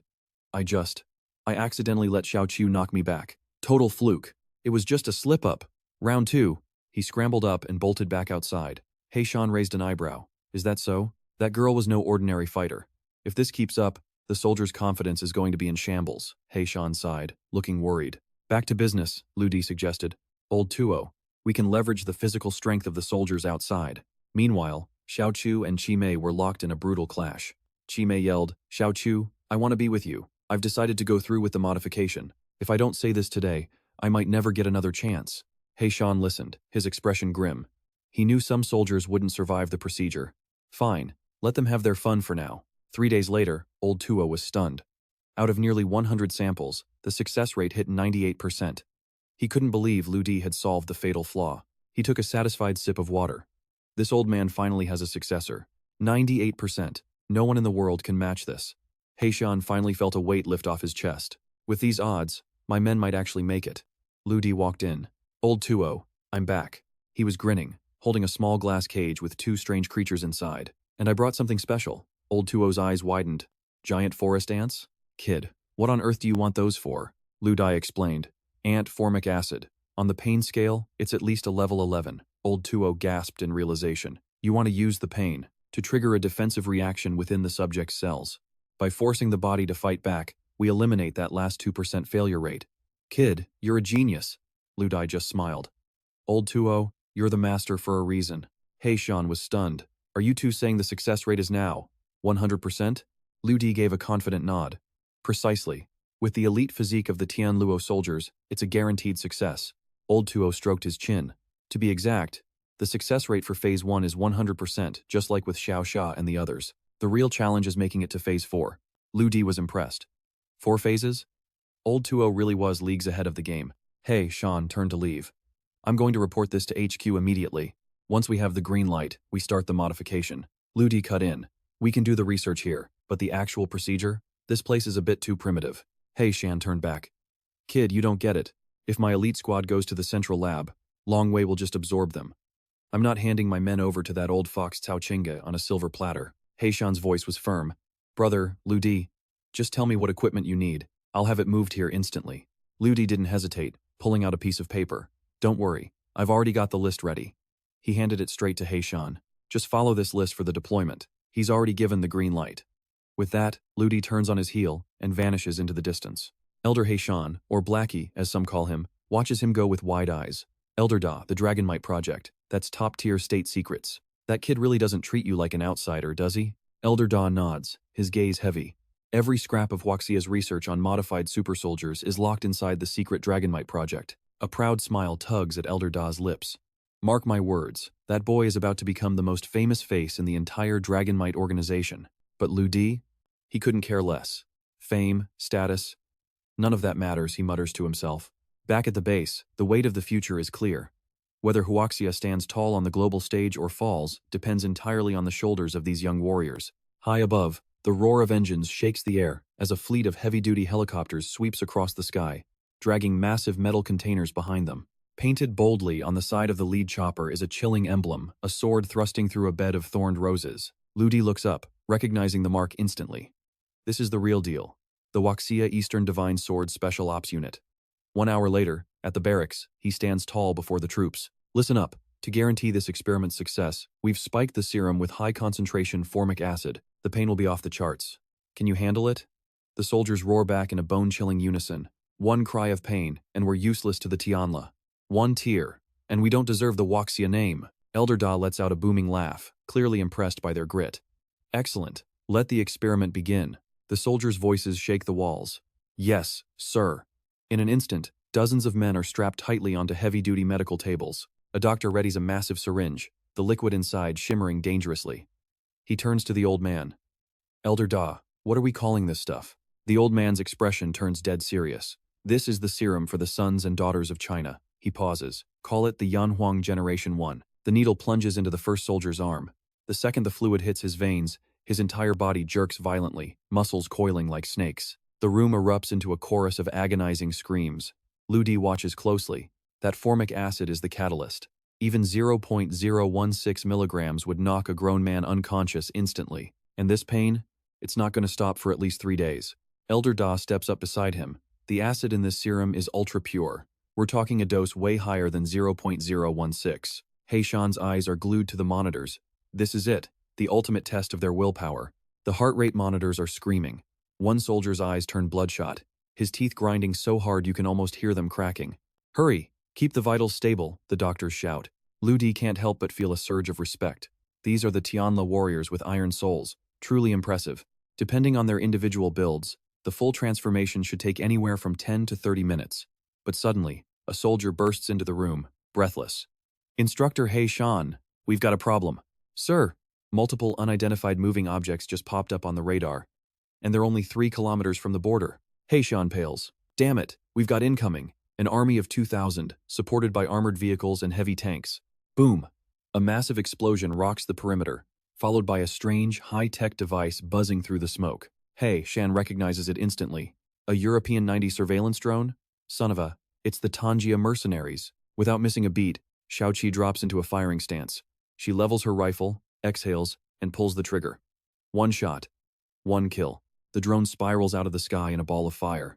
Heishan is livid. They dare cross into my huaxia? They dare open fire on my turf? They've got some nerve. He turns to the soldiers on the tables. Don't you worry about a thing, boys. Focus on your transformation. This old man is going to personally welcome them. Suddenly, the sky turns black with a barrage of incoming missiles. Elder Da sees it immediately. The enemy wants to level the entire base. Down below, Xiaochu's rifle never stops barking. Heishan shouts over the noise. With Xiaochu on the guns, this base is like an iron fortress. But we can't just let Lu Di handle everything on his own. Lu Di starts rolling up his sleeves, his eyes glowing with a cold light. I'm here now. Nobody needs to worry. He starts barking orders to his siblings. Xiaochu, keep the skies clear. Xiaoxia, stay at the base and watch for any sneak attacks. Heishan grabs his shoulder, worried. Kid, don't get cocky. They've got heavy hardware and over 2,000 men out there. Lu Di just smirks. Old man, you're getting up there in years. Why don't you sit this one out? Hey, Shan's brows furrow in anger. Don't play games. This isn't the time to. Before he can finish, Lu Di ignites. He blasts into the air like a human missile, shattering the sound barrier. Hey, Shan stands frozen, staring at the empty air. Is he even human? That kid. He's becoming a total monster. He shakes himself out of it and turns to his men. We can't just sit here and watch. Everyone, move out. But Elder Da stops him. Little Blackie, stay put. Don't go out there and just get in Lu Di's way. Deep in the forest, a line of tanks sits like silent predators, waiting for the signal. A soldier pops his head out of a hatch, looking toward the border. Captain Shu, are you sure about this? Crossing the White Death Line is a one-way trip. Captain Shu snarls, his face twisting with rage. Death Line my ass, they murdered my brothers. I'm going to grind every last one of them into dust. Shu's voice booms over the comms. Listen up, you mangy dogs. Charge. Kill the Huaxia commanders. One head is worth 100,000 yuan. Move. The invasion begins. Hundreds of soldiers and heavy tanks roll out, their war cries of kill, kill, echoing through the air as they charge forward. Suddenly, a soldier points a trembling finger at the sky. Captain Hugh, look, they've launched a missile. It's heading straight for us. Hugh doesn't skip a beat. He grabs his heavy weapon and barks out an order. Use the machine guns. I want that thing shredded before it even touches the ground. He starts spraying lead into the sky like a madman, laughing with pure arrogance. Typical trash from China, he sneers, completely unimpressed by their so-called missile. But then, the soldier's face goes pale. Captain, that's not a missile. It's a man in white. Hugh just scoffs. A man flying? Yeah, right. He's not buying that fairy tale. Stop talking nonsense. You've just let those Chinese weaklings get inside your head, haven't you? He turns around, squinting to see whatever it is, ready to blow it away with one shot. But then, his heart nearly stops. Hugh's eyes bulge out in pure terror, like he's just seen a ghost. Before he can even process the situation, Lu Di drops from the sky like a meteor, delivering a brutal blow right to Hugh's head. The surrounding soldiers? They're completely frozen, literally paralyzed with shock at what they just witnessed. Is the captain dead? Damn it. Snapping out of their daze, they aim their rifles and unleash a hail of bullets directly at Lu Di. Bullets pepper the tank Lu Di is using for cover. But here's the insane part. With one massive surge of strength, he literally rips the entire tank in half like it was made of paper. The soldiers are losing it now. Drenched in cold sweat, they whisper in horror, this guy has to be one of China's super soldiers. Ripping a tank apart with his bare hands? Unheard of. Without saying a single word, Lu Di hurls the massive hunk of metal straight at them. The European mercenaries stand there, utterly lost now that their leader is down. What on earth is going on? Can a modified human really be this terrifyingly powerful? Mozong pops up with a quick warning. Careful, Lu Di. Your body isn't quite ready to tank heavy artillery point blank just yet. Suddenly, a tank in the distance fires a devastating shot. It's an armor-piercing shell. The ground beneath Lu Di erupts in a massive, fiery explosion. Luckily, Lu Di's reflexes are top tier, and he narrowly avoids the blast. He wipes the sweat from his face, thinking to himself, okay, this is actually getting a bit tricky. Mozong just laughs and shrugs. Hey, don't blame me. In a place with internet this bad, hacking into these tanks is a total nightmare. I had to hijack a few satellites just to shut down their weapon systems, Mozong explains. A small smirk plays on Lu Di's lips as he hears this. Thank God for those satellites, or that last hit would have been hard to handle. But Mozong isn't done giving advice yet. Lu Di, as soon as we're back, we need to push your upgrades to the next stage. If you can master liquid metal control, fights like this will be a total walk in the park. Just then, another shell comes screaming toward him. He leaps out of the way, deciding to finish this once and for all. Suddenly, arcs of electricity surge out, completely seizing control of the enemy tanks. Seizing the moment, Liu Di charges in and starts dismantling them one by one. The mercenaries are screaming in agony, but Liu Di doesn't care. To him, they're just nameless thugs, time to wrap this up. But then, Liu Di senses a shift in the air. He sharply turns his head around. There, standing in perfect formation, is a group of shirtless men. He recognizes them immediately. These are the latest, top-tier super soldiers. 283 members of the Tianluo organization. Liu Di is impressed. Tianluo, huh? Nice. He steps back, giving them the stage to show what they can really do. A grin spreads across his face.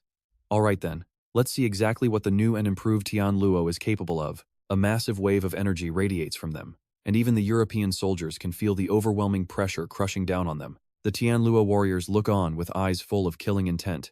Anyone who dares to step foot on Chinese soil will leave their corpse behind right here. Both sides charge at each other with a roar that shakes the heavens. Kill them! Move out! The battlefield turns into absolute chaos. These Tianluo warriors aren't just strong, they're elite-trained killing machines. Even though they're outnumbered, they quickly start dominating the fight, tearing through the enemy lines. Liu Di watches from the sidelines, nodding in approval. C-class modified humans. Now this is what the Tianluo organization should look like. 10 minutes later, and it's all over. The European forces have been completely wiped out, leaving nothing but a sea of bodies scattered across the ground. Redbrow frantically searches through the carnage, his voice trembling. Boss Liu, where are you? He starts digging through the piles of bodies, desperate to find him. Boss Liu, please don't be dead. If anything happened to you, I'll never be able to look Xiao Thu in the eye again. Meanwhile, high up on a cliffside, Liu Di is lost in thought. These C-class soldiers are good, but he can't help feeling like they're still missing that one final spark. Just then, Old Da and Black Mountain arrive on the scene. Black Mountain is beaming with pride at the Tianluo warriors. Excellent work. The results of this field test are better than I ever imagined. Liu Di glides down to join them. Seeing him completely unharmed, Redbrow lets out a massive sigh of relief. Thank goodness, his future brother-in-law is safe. Black Mountain turns to Liu Di, his face full of genuine gratitude. Liu Di, we owe you everything. You didn't just clear out this hidden threat and help us perfect the Tianluo upgrades, you saved our lives. Redbrow steps forward as well, speaking on behalf of the entire organization. On behalf of Tianluo, I give you my word. If you ever need us, just say the word. All 283 of us will be there, no matter the distance. We'll be there in a heartbeat, he vows. On his signal, every single Tianluo warrior bows deeply to Liu Di in a show of ultimate respect. Liu Di just smiles back. You're too kind. Seeing the true spirit of the Chinese military today, it made this whole trip worth it. Just then, Liu Di's helicopter descends. Looking at him go, Black Mountain can't help but feel a twinge of regret. It's hard to say goodbye to a legend. What's the word? You leaving already? Liu Di nodded slowly. That Vedium we found? It's still back at the camp. It's too dangerous for a normal person to handle, so I'm going to need Commander He Shan to authorize a military-grade anti-radiation transport to get it back to Hai Shi. He Shan didn't hesitate for a second. Consider it done. Small fry stuff. Liu Di then turned to Old Man Da. You coming with me? The old man just waved him off, a stubborn look on his face. I'm not like you, kid. I can't just pat my butt and walk away whenever I feel like it. Old Man Da rubbed his chin, looking toward the horizon. Those Tianluo kids? They haven't shown their true potential yet. I need to stick around and keep an eye on them. He looked at Liu Di seriously. Listen, the Huaxia authorities want to confirm who's behind this research. An old fossil like me doesn't need the spotlight, so I'm putting your name on the credits. Liu Di shook his head. Only if it goes after yours, old man. Then, Liu Di leaned in and whispered something into his ear. As he spoke, the old man's eyes went wide, pure, unadulterated shock written all over his face. 1, 2, 3. Seriously, kid? You've got more titles than a library. With everything settled, the helicopter rotors roared to life, and Liu Di was gone. Back on the ground, He Shan surveyed the absolute carnage of the battlefield, turning his gaze toward the Tianluo warriors. You guys were up against an army of 2,000 men and heavy artillery. I got here as fast as I could. Did you really wipe them all out? One of the soldiers looked down, his voice shaking. Instructor, by the time we arrived, there were less than 1,000 left. Every single piece of heavy armor? Already scrap metal. Chimei stepped up, adding to the disbelief. The enemy was completely broken, terrified. They'd lost the will to fight before we even drew our blades. He Shan stood there, stunned. If that was true, Liu Di had taken out 1,000 men and an entire tank division. Solo? Finally, the chopper touched down back in Huaxia. Liu Di stepped off the ramp, Xiao Thu and Xiao Xia following close behind. Ya Fei and Ruo Ye were already there waiting, little brother in tow. The moment they met, Ruo Ye smirked. Boss, The kid's been trying to restart the production lines a dozen times already. I had to personally shut him down. Mo Zong, the AI, chimed in with his report. 3 days, 10 total attempts, 6 system hacks and 4 firewall breaches. All neutralized. Ludi looked down and gave the little guy a gentle pat on the head. Sorry, buddy. Looks like school's going to have to wait a bit longer. I've got some experiments to run in this graveyard, and the radiation won't be good for you. He knelt down. How about you stay at Ruoye's place for a few days? The kid crossed his arms, stubborn as a mule. No way. I'm staying right here to watch the experiment. Ludi leaned in, dropping his voice to a playful whisper. Come on. Ruoye is a literal underworld boss. Gangsters, secret hideouts, high-stakes action. It's a blast, trust me. The kid's eyes lit up. Wait. For real? Done deal, Ludi said, standing up. Yafei, however, was less than amused. She grumbled, Your brother's been going wild lately, rebuilding labs and not even trying to hide the existence of refined humans anymore. The FIC is buried in paperwork because of him. Don't expect me to stick around and help. Just then, Mo Zong alerted Ludi news about refined humans was officially blowing up all over the internet. Ludi stared at the screen. This wasn't just a leak. Someone was pulling the strings, pushing this narrative into the public eye on purpose. This kind of news, it's meant to cause chaos. And the military? They're just sitting back and letting it happen. Why? A few days later, deep inside his lab, Ludi reached for a test tube. 3 tubes were already lined up on the rack, neatly labeled and ready. Lizardman's radiation, Chain Link's metal manipulation, Black and White's regenerative properties, the ingredients for something godlike. Next step, Ludi muttered. We build the radiation chamber. Mo Zong's voice echoed in the room, sounding cautious. This is high-level engineering, Ludi. Beyond the precision equipment, we're talking about containing volatile radiation. One slip and it's over. 4 days passed in a blur of sweat and grease. Ludi was covered in grime, a screwdriver in one hand while he wiped his forehead with the other. Finally, it was ready. 90% radiation shielding, with the VDM core perfectly positioned at the center. Even Mo Zong was impressed. Using decay inhibitors to choke the radiation spread? Genius. Truly impressive work. Ludi placed the final tube into the slot. The heavy blast doors hissed shut, sealing him inside. Mo Zong began the scan immediately. Stage 2 of the new humanity evolution. Breaking the limits. Unlocking soft traits. Ludi took a breath. I can feel it. The power is right there. Stay focused, Mo Zong commanded. Now, use the DNA ionization effect against the high-intensity radiation source. We're going to use your own Stage 2 DNA as a template to rebuild your entire sequence from the ground up. If this works, you'll be able to mimic the genetic structures of the Mitch group. You'll have their power. A sharp, confident smile crossed Ludi's face. The footage we have, is it enough to trigger the evolution?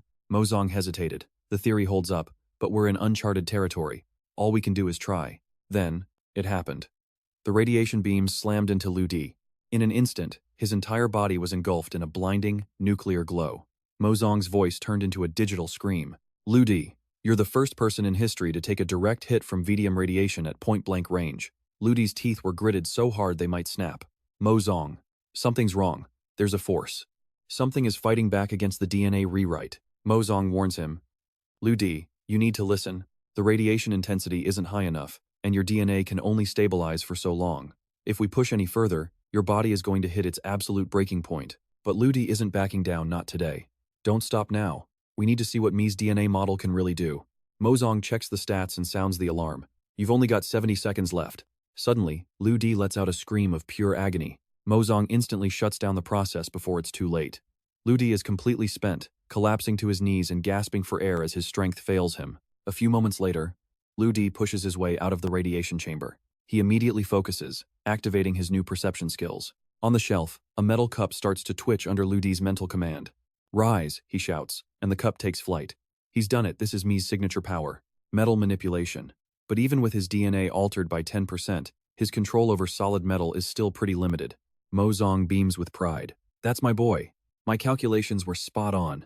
Ludi, you've just evolved to a whole new level. Ludi clenches his fist, glancing at his small bracelet. If he uses this right, the sheer power of it would be absolutely mind-blowing. Mo Zong offers a final piece of advice. Don't forget that metal is incredibly tough, razor-sharp, and has perfect flexibility. Ludi rubs his chin, deep in thought. If I can use this to craft machinery, weapons, or even robots, it would be like having the power of a god. Mo Zong shrugs with a smirk. And even if your weapons get smashed to pieces, they'll just repair themselves instantly. Eager to test it out, Ludi uses his bracelet to crush a nearby iron shelf. The results are clear. Controlling solid iron is barely half as effective as manipulating liquid metal. Ludi points to the metallic ring. Mozong. I've got a name for it. I'm calling it Vu, the Void, because it has no fixed shape and can change into anything. Mozong nods, liking the sound of that. Perfect name. Not bad at all, Ludi agrees. Then he turns to Mozong. So, what's the plan to upgrade my DNA sequence even further? I need to master this metal control. Mozong fires up the system monitor as he answers. Next step, we need to hunt down more radioactive metals. Ideally, stuff that's been through natural decay. You see, constant explosions have been dumping massive amounts of high-level radiation into the atmosphere. He points to the screen, showing an industrial park marked as a total dead zone. Mozong gestures to the map. We find our fortune in the heart of danger. If we want the perfect radioactive material, we're going to have to dive right into the belly of the beast and explore this place. But before the big mission, Mozong tells Ludi he needs to use a serum fused with lizard genes to build up a high resistance to radiation. Ludi makes a suggestion. While we're at it, let's head to the mines in Africa to collect more liquid metals. Mozong agrees instantly. Deal. Besides, that stuff is non-renewable now. He tells Ludi to get some rest first. Your metabolism is working overtime again. Old Mozong here will handle the food. I'll order something good. Ludi takes a seat, but just then, a golden retriever wanders out from the radiation room.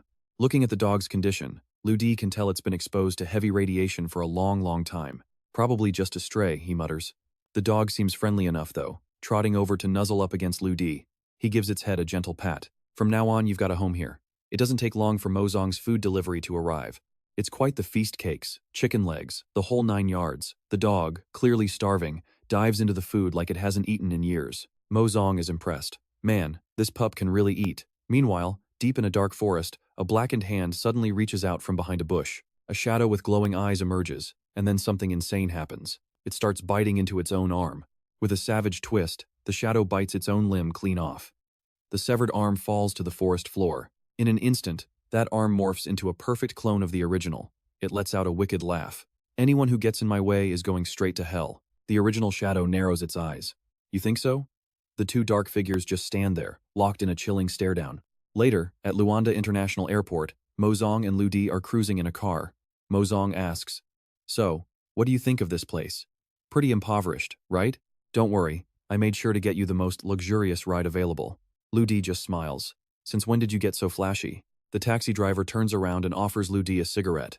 In his head, he's thinking one thing. This guy's a big spender. This one trip alone is going to feed my entire family for the next 6 months.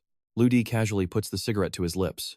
He notices the driver is fervently praying to a photo hanging from the rearview mirror. It's a picture of a beautiful young woman with flowing blonde hair. After finishing his prayer, the driver explains who she is in his native tongue. Mozong steps in to translate. He says this is the Saint of Africa, Jube. Her power is limitless. She's the one who saved them from the locust plague. Mozong analyzes the data. She's a new superhuman who recently surfaced here in Africa. 50% chance she's a modified human. Ludi looks up, lost in thought. Modified humans are popping up all over the world lately, so this isn't exactly a shock. Before long, the taxi pulls up, dropping Ludi off in a remote, quiet village. Right in the heart of the village sat a massive, ancient Bagua symbol. Ludi stepped out of the car, taking a moment to just soak in the strange energy of the place. Standing right there was a young woman in a striking red dress, clearly waiting for him. She was elegant, poised, and honestly, absolutely stunning. Without skipping a beat, she stepped forward to introduce herself to our protagonist. "Mr. Liu, I'm Misa," she said with a polite smile. "Welcome. I'll be your guide while you search for the mineral deposits here." Seeing the sun dip below the horizon, Misa added, "It's getting late, so I've already arranged a place for you to stay." Ludi just smiled. "No rush. Tell me, Misa, do you know where I can find a black metal that flows like water?" Her brow furrowed instantly. "Wait, are you here for the devil's blood?" She looked at him with a serious warning in her eyes. "Mr. Liu, that liquid is dangerous. The elders say it's a cursed omen that brings nothing but ruin. But hey, I'm a believer in science," she continued. "To me, it's just some kind of rare mineral or liquid metal that hasn't been studied yet." A faint, mysterious smile played on Misa's lips as she leaned in closer. She told him stories of people seeing shadowy figures trapped inside the metal, even hearing bone-chilling screams. Monsters, supposedly. Ludi just raised an eyebrow. Now, this was getting interesting. He gave her a reassuring look. "Don't worry, Misa. Trust me, I'm not exactly ordinary. I can handle myself just fine." "So, where's the mine?" Misa rubbed her chin thoughtfully. "It's on my family's land. But there's a catch. You'll have to get my father's permission first, and he's difficult." Ludi couldn't help but feel a bit lucky. "Perfect. If he could play this right, he wouldn't have to break a sweat to get what he came for. Your father, huh? Take me to him, he said directly. Without another word, Misa led him straight toward her family home. As they approached, Lu Di's gaze locked onto a strange mound of earth nearby. He whispered to Mozong, I can feel the void energy pulsing right beneath this burial site. This was definitely the spot. Misa pushed the door open, finding her father, Muda, deep in prayer while clutching his meditation beads. Misa hesitated for a second before speaking up. Father, we have a guest. He wants to see the minerals in our fields. Muda's face twisted in an instant. He stood up, practically hissing in rage. That cursed devil's blood isn't something anyone should ever touch. He turned his fury on Misa, pointing a finger right in her face. You useless girl! All you do is read those books, you don't know a thing about the land. I'll beat some sense into you. He lunged for a heavy piece of wood, ready to strike his own daughter. But Lu Di was faster. Way faster. He caught Muda's arm mid-swing, freezing him in place. Listen, Lu Di said calmly. I'm not looking for a handout. I'll pay for the access. Muda just screamed louder, his eyes wild. Money! You're just like the rest of those vultures. Selling the devil's blood will bring the wrath of the gods upon us all. Misa knew her father was a lost cause at this point and pulled on Lu Di's sleeve. Mr. Lu, I'm so sorry. Let's just go, please. They walked away from the house in silence for a while until Lu Di finally broke the ice. Misa, you're not like the others in this village, are you? Misa sighed, finally opening up about her real dreams. I want to go to university to study agriculture and actually help the farmers here. But honestly, it feels impossible. Her voice trailed off, filled with a quiet sadness. In this place, girls don't have a voice. My future is already written. Get married, have kids, and that's it. Lu Di looked at her and shook his head firmly. No. I won't let that be your story. Suddenly, they spotted a massive bonfire roaring in the distance. Misa's face lit up. Mr. Lu, talk about timing. Today is the village sacrifice festival. Come on, I'll show you around. They headed toward the flames, where a huge crowd had already gathered. Standing at the center was a blond man dressed in all black, looking incredibly stern. Misa leaned in to whisper his background. That's Grandmaster Depp. He's been traveling around lately, preaching and performing rituals for the villagers. He says he's here to save us. Lu Di narrowed his eyes, wondering if this guy was some kind of modified human, but he couldn't sense a single drop of energy coming from him. Meanwhile, the villagers were all lost in prayer, their hands pressed together in pure devotion. Depp raised his voice, commanding the crowd's attention. Children of the gods, your crops fail because this land is stained by a curse. His expression turned dark and ominous. Someone has offended the evil god. He is walking among us right now, on this very soil. Today, I will show you his true face. He raised his hands high, chanting a bizarre, rhythmic spell. Lu Di watched with a skeptical smirk. What is he even trying to do? Depp grabbed a wooden stake and shouted at the top of his lungs, Messenger of the evil god, show yourself. He hurled the wood into the fire, and suddenly, boom! A terrifying black shadow erupted from the flames. The villagers lost it, screaming, Grandmaster, save us! Depp gave a sinister grin and reached out, grabbing the shadow with his bare hands. I have used my divine power to slay the beast. Lu Di couldn't help but let out a cold laugh. An evil god? Please, that was nothing but a basic chemical reaction. It was a total scam. This guy was just a fraud using parlor tricks to play on the fears of the uneducated villagers. Depp kept the act going, shouting to the crowd. To purge the evil from this entire land, I need more power. Bring me your jades and your precious metals to fuel my magic. The brainwashed crowd fell to their knees, bowing frantically. We obey. Long live the messenger of God. That's when Depp finally noticed Lu Di and Misa just standing there. He glared at them, his voice dripping with malice. You've seen the messenger. Why aren't you kneeling? Lu Di let out a cold, mocking laugh. This guy was a total piece of work. Depp studied Lu Di, carefully judging by his looks and skin tone. He was clearly an outsider. He didn't look like the brainless locals, and Depp started worrying this guy might actually see through his little scam. Fearing he might be exposed, Depp let out a fake little cough to regain control. Look, traveler, he said, acting all high and mighty. It's fine if you don't share our faith. We're generous people, so we'll overlook your blatant disrespect, but you need to leave this village. Immediately, the brainwashed villagers started whispering among themselves, and the mood turned sour fast. This outsider has no respect for our gods. He's ruining the holy sacrifice. Throw him out. Misa didn't hesitate for a second, stepping right in front of Lu Di to shield him. What do you think you're doing? Show some respect to my guest. Right then, the village chief's phone started screaming in his pocket. He scrambled to answer it. Hello? Oh, Lord Foe. Yes, he's right here. Yes, sir, understood. Right away. Hanging up, the chief turned to the crowd and barked out an order. Everyone, stand down. Stop right now. He rushed over, practically beaming, and grabbed Lu Di's hand. Mr. Lu, my apologies. From this moment on, you are the official owner of all our land." The entire village froze. Jaws hit the floor as everyone gasped in pure shock. Wait, what? Does that mean we're all working for him now? Just how filthy rich is this guy anyway? Depp, desperate to keep his holy man act alive, jumped back in. The evil spirits aren't gone yet. Until they're destroyed, the crops will never grow. It's all a waste of time. Ludi looked at him, totally unfazed. So, you're coming here tomorrow to drive out the demons for everyone, right? I think I'll join the party. Let's show these people what a real miracle looks like. Depp smirked inwardly. Is this clueless outsider really trying to compete with me? Ludi didn't care and turned back to the chief. Forget him. Take me to go see my land. The chief bowed respectfully and cleared a path. Right this way, sir.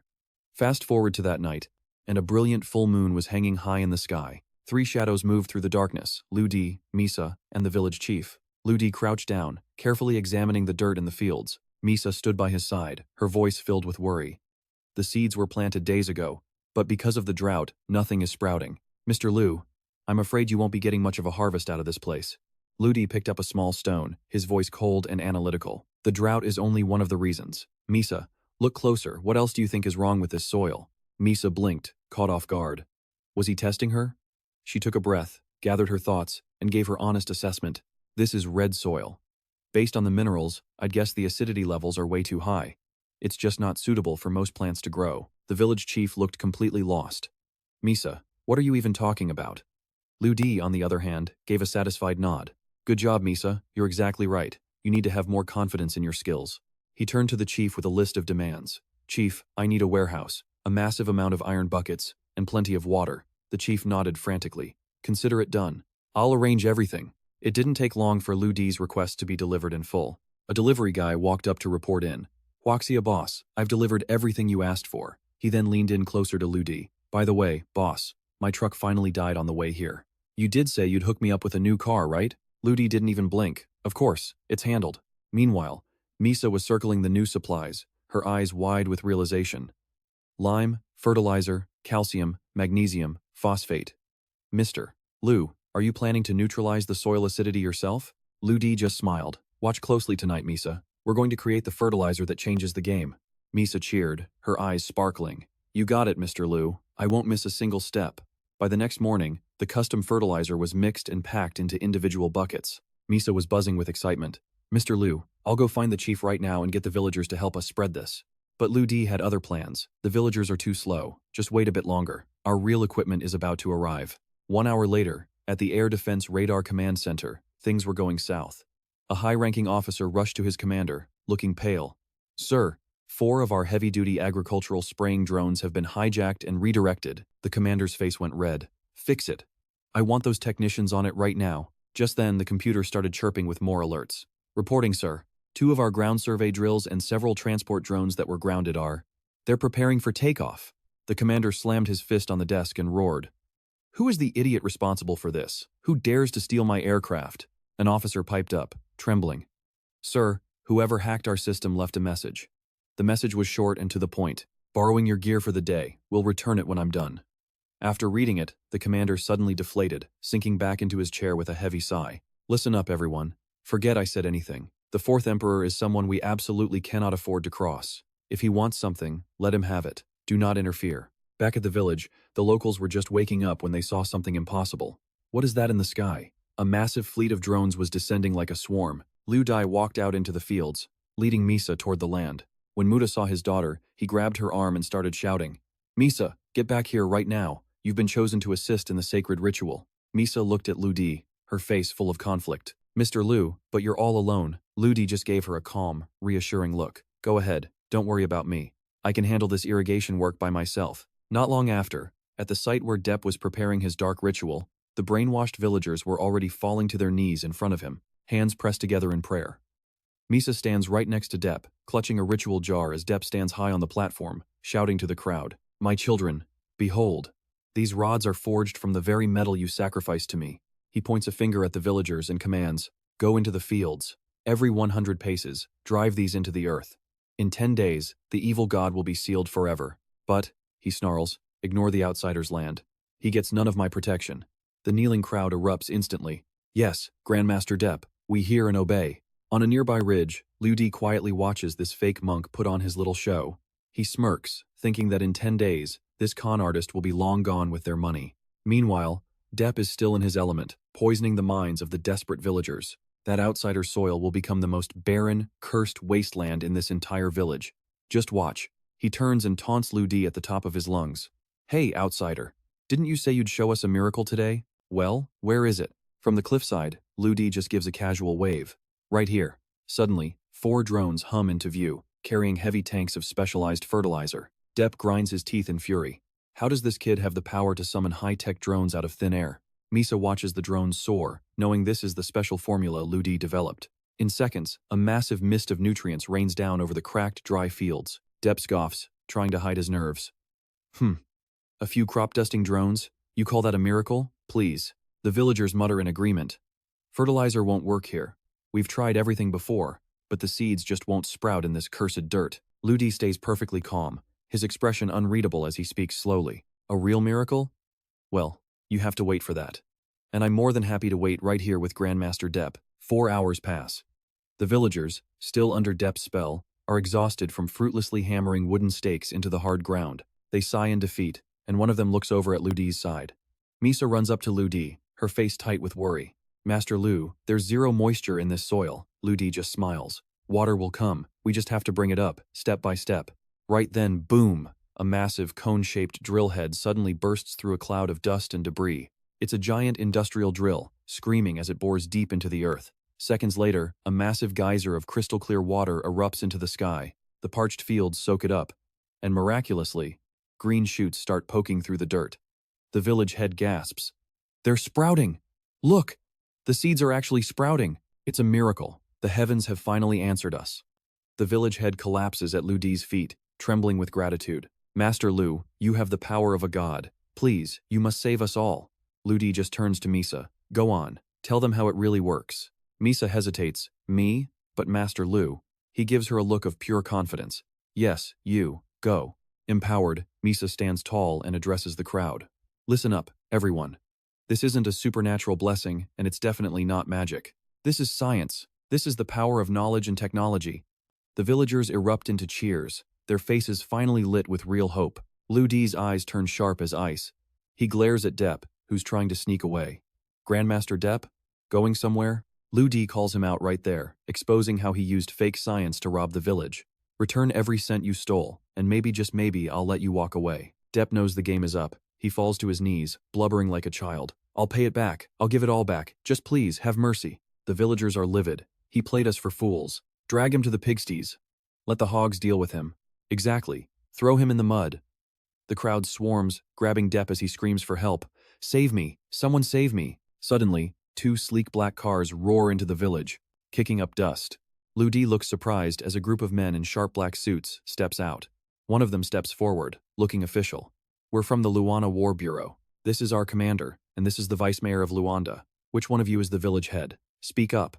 The commander steps forward, his voice booming. Our sensors picked up unidentified aircraft in this airspace. Spy drones from the Arab region? He demands. Lu Di steps up, totally unfazed. Not quite. The drones were for fertilizer, and the sensors were for finding water. It was all for this land. The vice mayor looks at the lush, green sprouts and is absolutely floored. These plants. Are you a scientist from the Huaxia region? Misa beams with pride as she confirms it. That's right. This is all Master Lu's work. He formulated the fertilizer and mapped the irrigation. That's why the seeds actually sprouted. Lu Di adds, I'll be handing over the coordinates for the water table to Misa. As the vice mayor takes the documents from Misa, he looks at Lu Di like he's a savior. This is a godsend. You've solved a crisis that's been killing our country, Master Lu. Lu Di just shrugs it off. It was nothing. Actually, I only came here to survey the mineral veins. He turns to the old landowner, Muda. Mr. Muda, about that mineral mine on your land. Would you be willing to sell it to me? Muda doesn't even hesitate. Master Lu, from this day on, science is the only thing I believe in. That mine? It's yours. Consider it a gift. Everyone stands in awe as the man who once mocked Lu Di now bows in respect. Talk about a total turnaround. Believe it or not, this young man from Huaxia actually managed to snap those superstitious villagers back to their senses. Right after that, Lu Di turned to the survivors of the Luanda conflict and said, If you guys need help with farming techniques, just ask Misa. I've got a mission of my own to finish. The vice mayor of Luanda was all in, telling him enthusiastically, Mr. Lu, what do you need from our side? I'll do whatever it takes to help you out. Lu Dai didn't hesitate with his request. Help me seal off that mine. Do not let any of the villagers get anywhere near it. The vice mayor agreed instantly. Consider it done. I'll even arrange for some bodyguards to go with you. Once everything was settled, the vice mayor watched Lu Di disappear into the distance. At the very entrance of the mine, Lu Di turned to the guards with a final order. You guys stay right here and wait for me. Got it? Yes, sir. Misa hesitated for a second, her voice trembling. Mr. Lu, this mine, it's still way too mysterious. Going in alone, but Lu Di cut her off before she could finish the thought. Relax, Misa. Trust me on this. As he stepped inside, Lu Di realized this wasn't just some ordinary mining site. A strange, chilling sensation crawled up his spine as he entered a massive, pitch-black fissure hidden deep underground. This wasn't a tunnel carved by men, it was a raw, subterranean rift splitting the earth itself. Lu Di reached out, channeling his inner power for a massive strike. The impact was insane, making the entire cave shudder as rocks went flying in every direction. He raised his hand to shield his face, while the heavy darkness seemed to swallow every sound. Then a low, guttural hiss echoed from the deep abyss. Lu Di whispered to Mozong, his heart racing as the mysterious noise bounced off the walls. Is there actually a monster down here? Mozong just laughed it off. He was trying to find a scientific explanation for the creepy sounds echoing through the dark. Don't be scared, Lu Di. It's just the air currents moving through the rift. That's what's making all that noise. Lu Di let out a long breath, but he didn't drop his guard for a second. He knew exactly how dangerous this spot was. And here I thought someone was about to jump me. Mozong chimed in again. We're currently 60 meters below the surface. Lu Di could feel that something was waiting for him just ahead. Something impossible to define. A terrifying, invisible void that seemed to suck the air out of the room. I can feel it. Nothingness. Lu Di moved forward slowly, every single step calculated and incredibly cautious. Suddenly, a bizarre space appeared before him. A transparent membrane stood there, separating him from a figure that looked exactly like him. Lu Di reached out, his fingers brushing the transparent wall. The person on the other side stood perfectly still, no movement, no words, just a mirror image in a frozen void. The confusion was hitting him hard now. Mozong, what the hell is this? What am I looking at? Mozong replied, he's real, and he doesn't mean any harm. But the moment he said that, the figure in the space vanished into thin air. The magnetic field around them started twisting, warping the entire area as if different realities were overlapping. Mozong tried to describe the chaos. The second he left, the magnetic field shifted. Space is literally collapsing, and three-dimensional spaces are even starting to overlap. Lu Di was stunned by what he was hearing and had to ask, are you saying he's from another dimension? Like he traveled through time? Mozong didn't miss a beat. Exactly. He just shattered the fifth dimension. Mozong's entire logic system was basically being shredded at this point. Lu Di muttered to himself, feeling a bizarre connection to what was coming. I've got this weird feeling.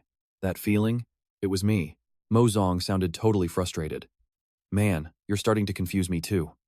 Then, his face went dead serious as he raised a finger in warning. Lu Di, according to my calculations, this entire mine is going to collapse in 10 minutes. Lu Di had a sudden realization. His eyes sparked with confidence and a touch of mystery. Mozong, I think. I'm the one who left this here for myself. They both turned around to see a block of glowing, high-tech information floating right in the middle of the air. Let's just hope we stay alive long enough to study it. Suddenly, a blinding golden vortex of energy erupted. Light and shadows blurred around the vortex, spinning with intense speed. Then, a golden necklace with a glowing, diamond-shaped red crystal began to emerge from the center of the energy. Lu Di stared at the crystal necklace, his eyes filled with pure fascination. Mozong analyzed it. The programming on this thing was terrifying. Its power was massive, and its design was light years ahead of current technology. This object has absorbed at least 1,000 tons of liquid metal. The sheer quality of its code, it's enough to make anyone's skin crawl. Lu Di closed his eyes, trying to move it with his inner power, but he realized it was completely immovable. As Lu Di reached for the glowing necklace, Mozong screamed a warning. Stop. The power is too much, you'll break your bones if you touch it. But Lu Di didn't listen. He reached out and grabbed the necklace with both hands anyway. His face was set in stone. It's heavy, really heavy. But it's not something I can't handle. Mozong sounded totally defeated. I seriously need an upgrade. My current systems can't even begin to understand how something like this exists. The moment he finished speaking, the space around them gave a sharp, violent shudder. A string of glowing blue characters flashed through the air, spiraling together before freezing in front of Lu Di. It was a countdown. 864 hours, 59 minutes, and 59 seconds. Moto speaks up immediately. This is a countdown.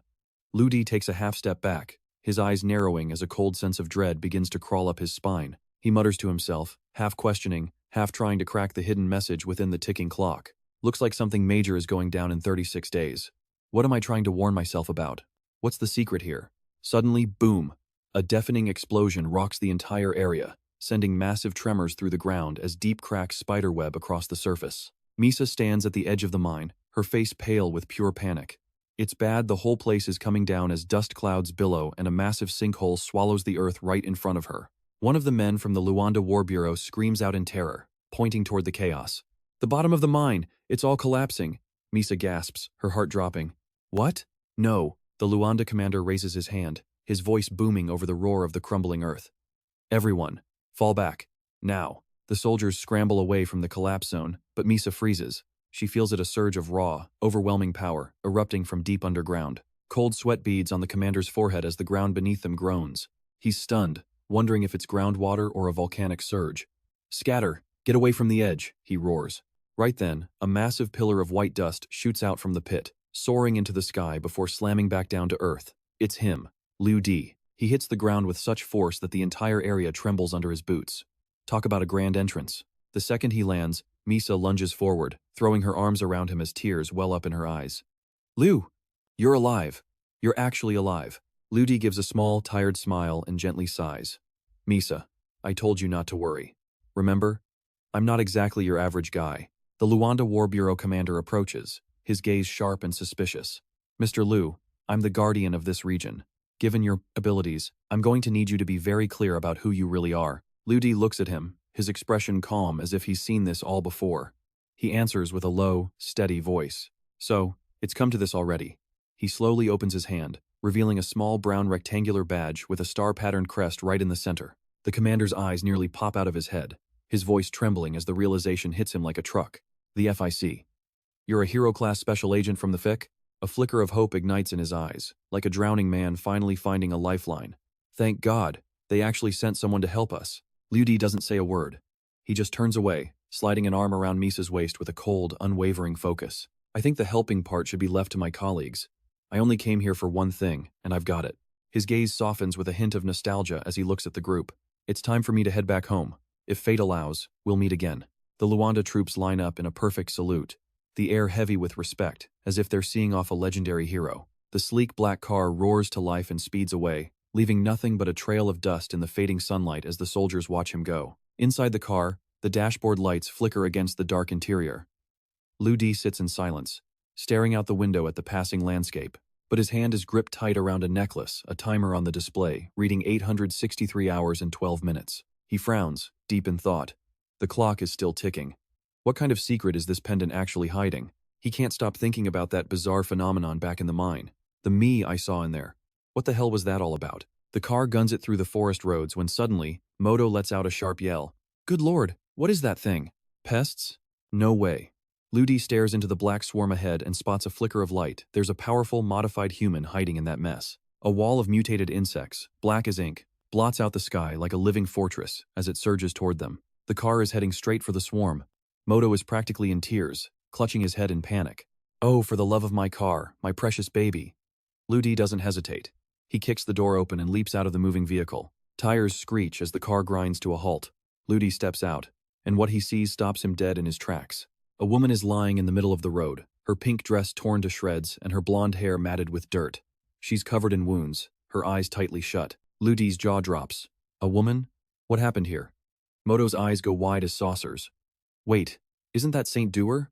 Liu Di leans in, sniffing the air.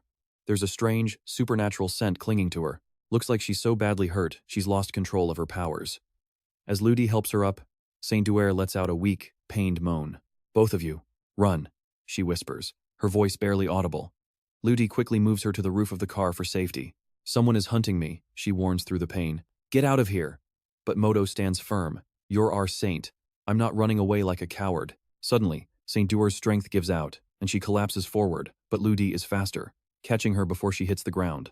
A thick, eerie mist begins to roll in, swallowing the road. Moto grits his teeth, his eyes scanning the trees. Stay sharp, Liu Di. The bastard is close. Just then, a sharp whistle of wind cuts through the forest. An enemy warrior has arrived. Look at that speed, absolutely terrifying. Hound 32 lunges forward like a hurricane, his eyes rolled back to a ghastly, milky white. Liu Di narrows his eyes, scanning his opponent. He can feel it, the pure, unfiltered killing intent radiating off this guy. This isn't just any regular fighter. He's a modified human with some serious power. But Lu Di isn't about to let himself get cornered. Not today. Thinking on his feet, Lu Di pulls a fast one.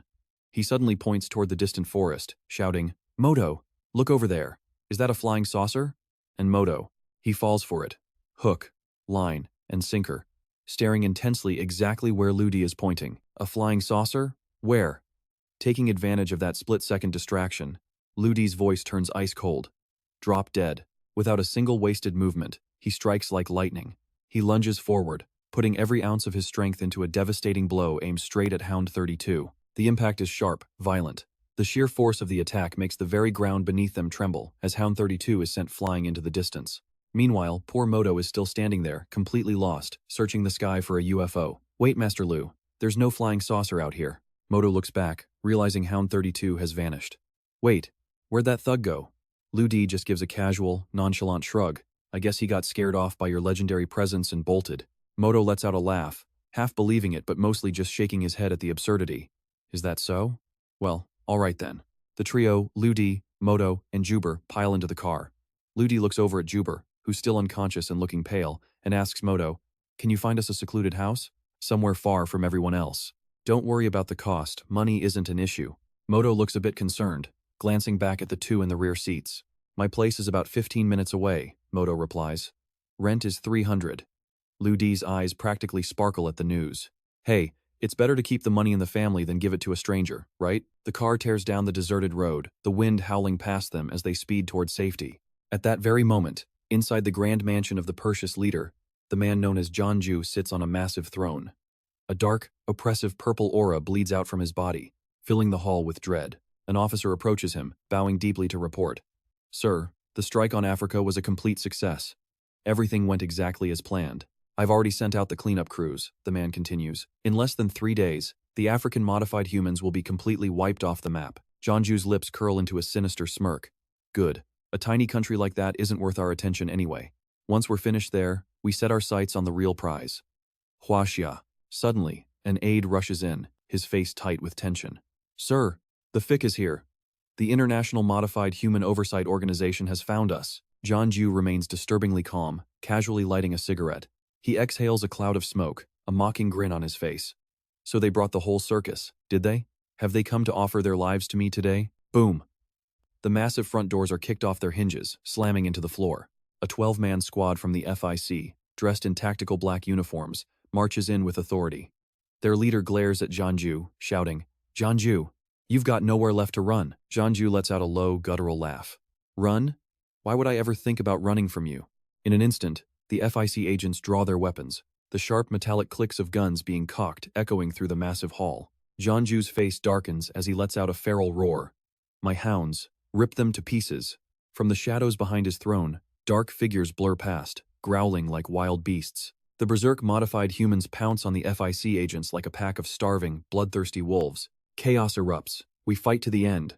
An FIC agent screams over the thunder of gunfire and the spray of blood. But it's a massacre. Screams echo through the hall as the battle reaches its brutal conclusion. The floor of the grand lobby stained a deep, visceral crimson. Janju growls, his eyes gleaming with triumph. No one can stop Perseus. No one. A man steps up from behind him, whispering urgently into his ear. "Lord Janju, Hound 32 is late. He should have been back by now. It's possible that..." Janju frowns, his sharp gaze cutting through the room. His voice drops to a low, self-deprecating tone. "It seems I was careless. I should have sent more hounds from the start." He nods slowly, a sinister glint in his eyes. "That beautiful woman. Her scent is far too distinct. She can't hide from us." They walk out to the balcony, looking down at the courtyard where the mad dogs are snarling like demons from hell. They had just finished tearing through the FIC team, and Janju looks down at them with a cold, satisfied smile. Meanwhile, they arrive at Moto's place, a modest, simple house. The atmosphere is quiet, the midday sun peeking through the curtains and falling over the slender figure lying on a wooden bed. Juber is still out cold, her face pale and her eyes tightly shut. Lu Di sits on the edge of the bed, resting his chin on his hand as he thinks. "I need to treat these wounds immediately," he mutters to himself. "The heat will cause an infection if I don't act now." He leans down gently, reaching out to move her clothes aside so he can disinfect the injuries. Click! The door suddenly swings wide open. A girl in a purple dress stands there, letting out a glass-shattering scream, her eyes wide with horror. Before he can even say a word, she grabs a nearby vase and charges at him. "You pervert," she screams in a rage. "How dare you disrespect our saint?" Ludi panics, holding his hands up. Wait, let me explain. Too late. Crack. The vase shatters right against Ludi's head, shards of porcelain raining down on the floor. "Explain what?" she snarls. "Get your hands off the saint right now." Just then, the door opens again. Moto walks in, and his heart nearly stops at the sight of the carnage. "Oh, good heavens. I only went out to buy some medicine. What on earth happened here?" Seeing the total chaos in the room, Moto rushes in to play peacemaker. "Please, let the saint rest first. We can settle this misunderstanding downstairs." Down in the living room, Ludi is sitting on the sofa, nursing the bump on his head where he just got smacked. The girl stands over him with her arms crossed and a look that says she's still totally on guard, while Moto plays the middleman trying to keep the peace. She's still fuming, though I mean, who wouldn't be after catching a guy unhooking a girl's bra at the exact moment they walked in? Ludi just lets out a heavy, frustrated sigh. Thanks to that misunderstanding, everyone thinks our boy is a total creep instead of the hero. Moto starts explaining the whole situation from start to finish so she finally gets the picture. "Look, this young man, Ludi, is a benefactor. He's actually the one who gave me this car as a gift," Moto insists. That makes her freeze. Her eyes waver for a second before she grabs the first aid kit and mutters, "I'll go into the room and bandage our saintess first." A few minutes later, the steady click-clack of boots starts echoing across the floor. The door swings open, and in walks a young man with chestnut hair and a gaze as cold as ice. He's got holsters strapped to his thighs, clearly a cop, and he is not happy. This is Sheng, and he immediately starts barking questions. "The saintess went missing, so why is she suddenly showing up at your house? And who's the guy dreaming of laying a finger on her?" The girl just wipes her hands and gives him a quick update. "I've already taken care of the saintess's wounds," she says, before immediately pointing the finger at Ludi. "Sheng, that Waxia kid over there had some really bad intentions toward her," she tells him. "You're his brother, you need to punish him." Without a second thought, Sheng tosses a pair of handcuffs right at Ludi and growls, "Put them on yourself. You're coming with me in a bit." Ludi catches the cuffs, his brow furrowing as the cop's voice turns sharp as a razor. "Don't even think about playing smart with me." Sheng turns back to the girl and tells her to show him the saintess's injuries, promising that his colleagues will surround the place in no time, so there's no need to worry. As they walk out of the room and the door clicks shut, Ludi is left all alone. He sits there quietly, turning the handcuffs over in his hand with a thoughtful look in his eyes. Suddenly, a faint rustling sound drifts in from the trees outside the window. Outside, hidden in the shadows of the forest, grotesque shapes are creeping low to the ground with mouths full of saw-like teeth. These are the Mad Dog's monstrous, modified beasts sent by the shepherd, and they're snarling like they just crawled out of hell. The girl looks out the window, her jaw dropping in shock. She asks Sheng if his police officers are wearing some kind of insane costumes, but he just looks confused. "What costumes? What are you talking about?" "Wait, your people haven't arrived yet?" she stammers. They both look down through the window and see the pack of modified hounds circling. Suddenly, Ludi's voice rings out through the house, warning them that the place is surrounded and they need to get out fast. He eyes the creatures, sizing them up. "Seriously? They're all B-rank modified humans," he mutters. He stands by the door, quietly analyzing the shepherd's twisted pack.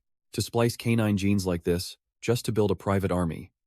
Who knows how many human test subjects were sacrificed to make this happen? Ludi clenches his fists tight.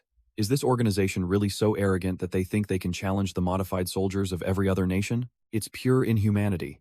Suddenly, the Mad Dogs charge Ludi all at once, their footsteps sounding like thunder as their claws rip into the dirt. Moto grabs his head in pure terror, yelling that Ludi is about to be torn to pieces. Sheng racks his pistol and shouts, "Huaxia kid, those things aren't human. Get back in the room now." The girl helps Juber to her feet as they stumble backward away from the door. Juber tries to force her eyes open, her voice weak but steady. "Nobody do anything. Let me handle this." She's gasping for air, but her gaze is sharp. She warns Ludi that in the eyes of those monsters, he's the biggest threat, which is why they're swarming him as a pack. Hearing that, Ludi just gets a mischievous look on his face and lets out a defiant laugh. "Well then, let's see if these mutts actually have what it takes." Juber mumbles weakly, telling him not to be scared because she's coming to save him. Then boom, one of the modified dogs gets kicked so hard it flies straight into the wall, leaving the masonry cracked and crumbling. Ludi charges in like a whirlwind, and in a heartbeat, 5 of the hounds are already down for the count. Ludi stands there in the middle of the dust cloud, hands casually tucked in his pockets like he's just taking a stroll. He raises one hand and throws a single punch. Now, anyone who knows his real strength already knows how this ends. A massive thump echoes out a punch that sounds like a lightning strike hitting the modified pack. The hounds fly off like tattered scarecrows, crashing deep into the woods or slamming into trees. One of them gets sent flying onto the roof, tiles raining down like a localized storm. Others are smashed against the walls, their backs hitting the hard stone with a sickening crunch. Lu Di walks slowly toward the one survivor left, hands still in his pockets. "I'm letting you keep your pathetic life," he says. "Go back and tell your master to come here himself." The mad dog tucks its tail and bolts on all fours, not even daring to look back. Witnessing the absolute destruction, Juber is left completely speechless. This man's power is at least 30 times greater than her own.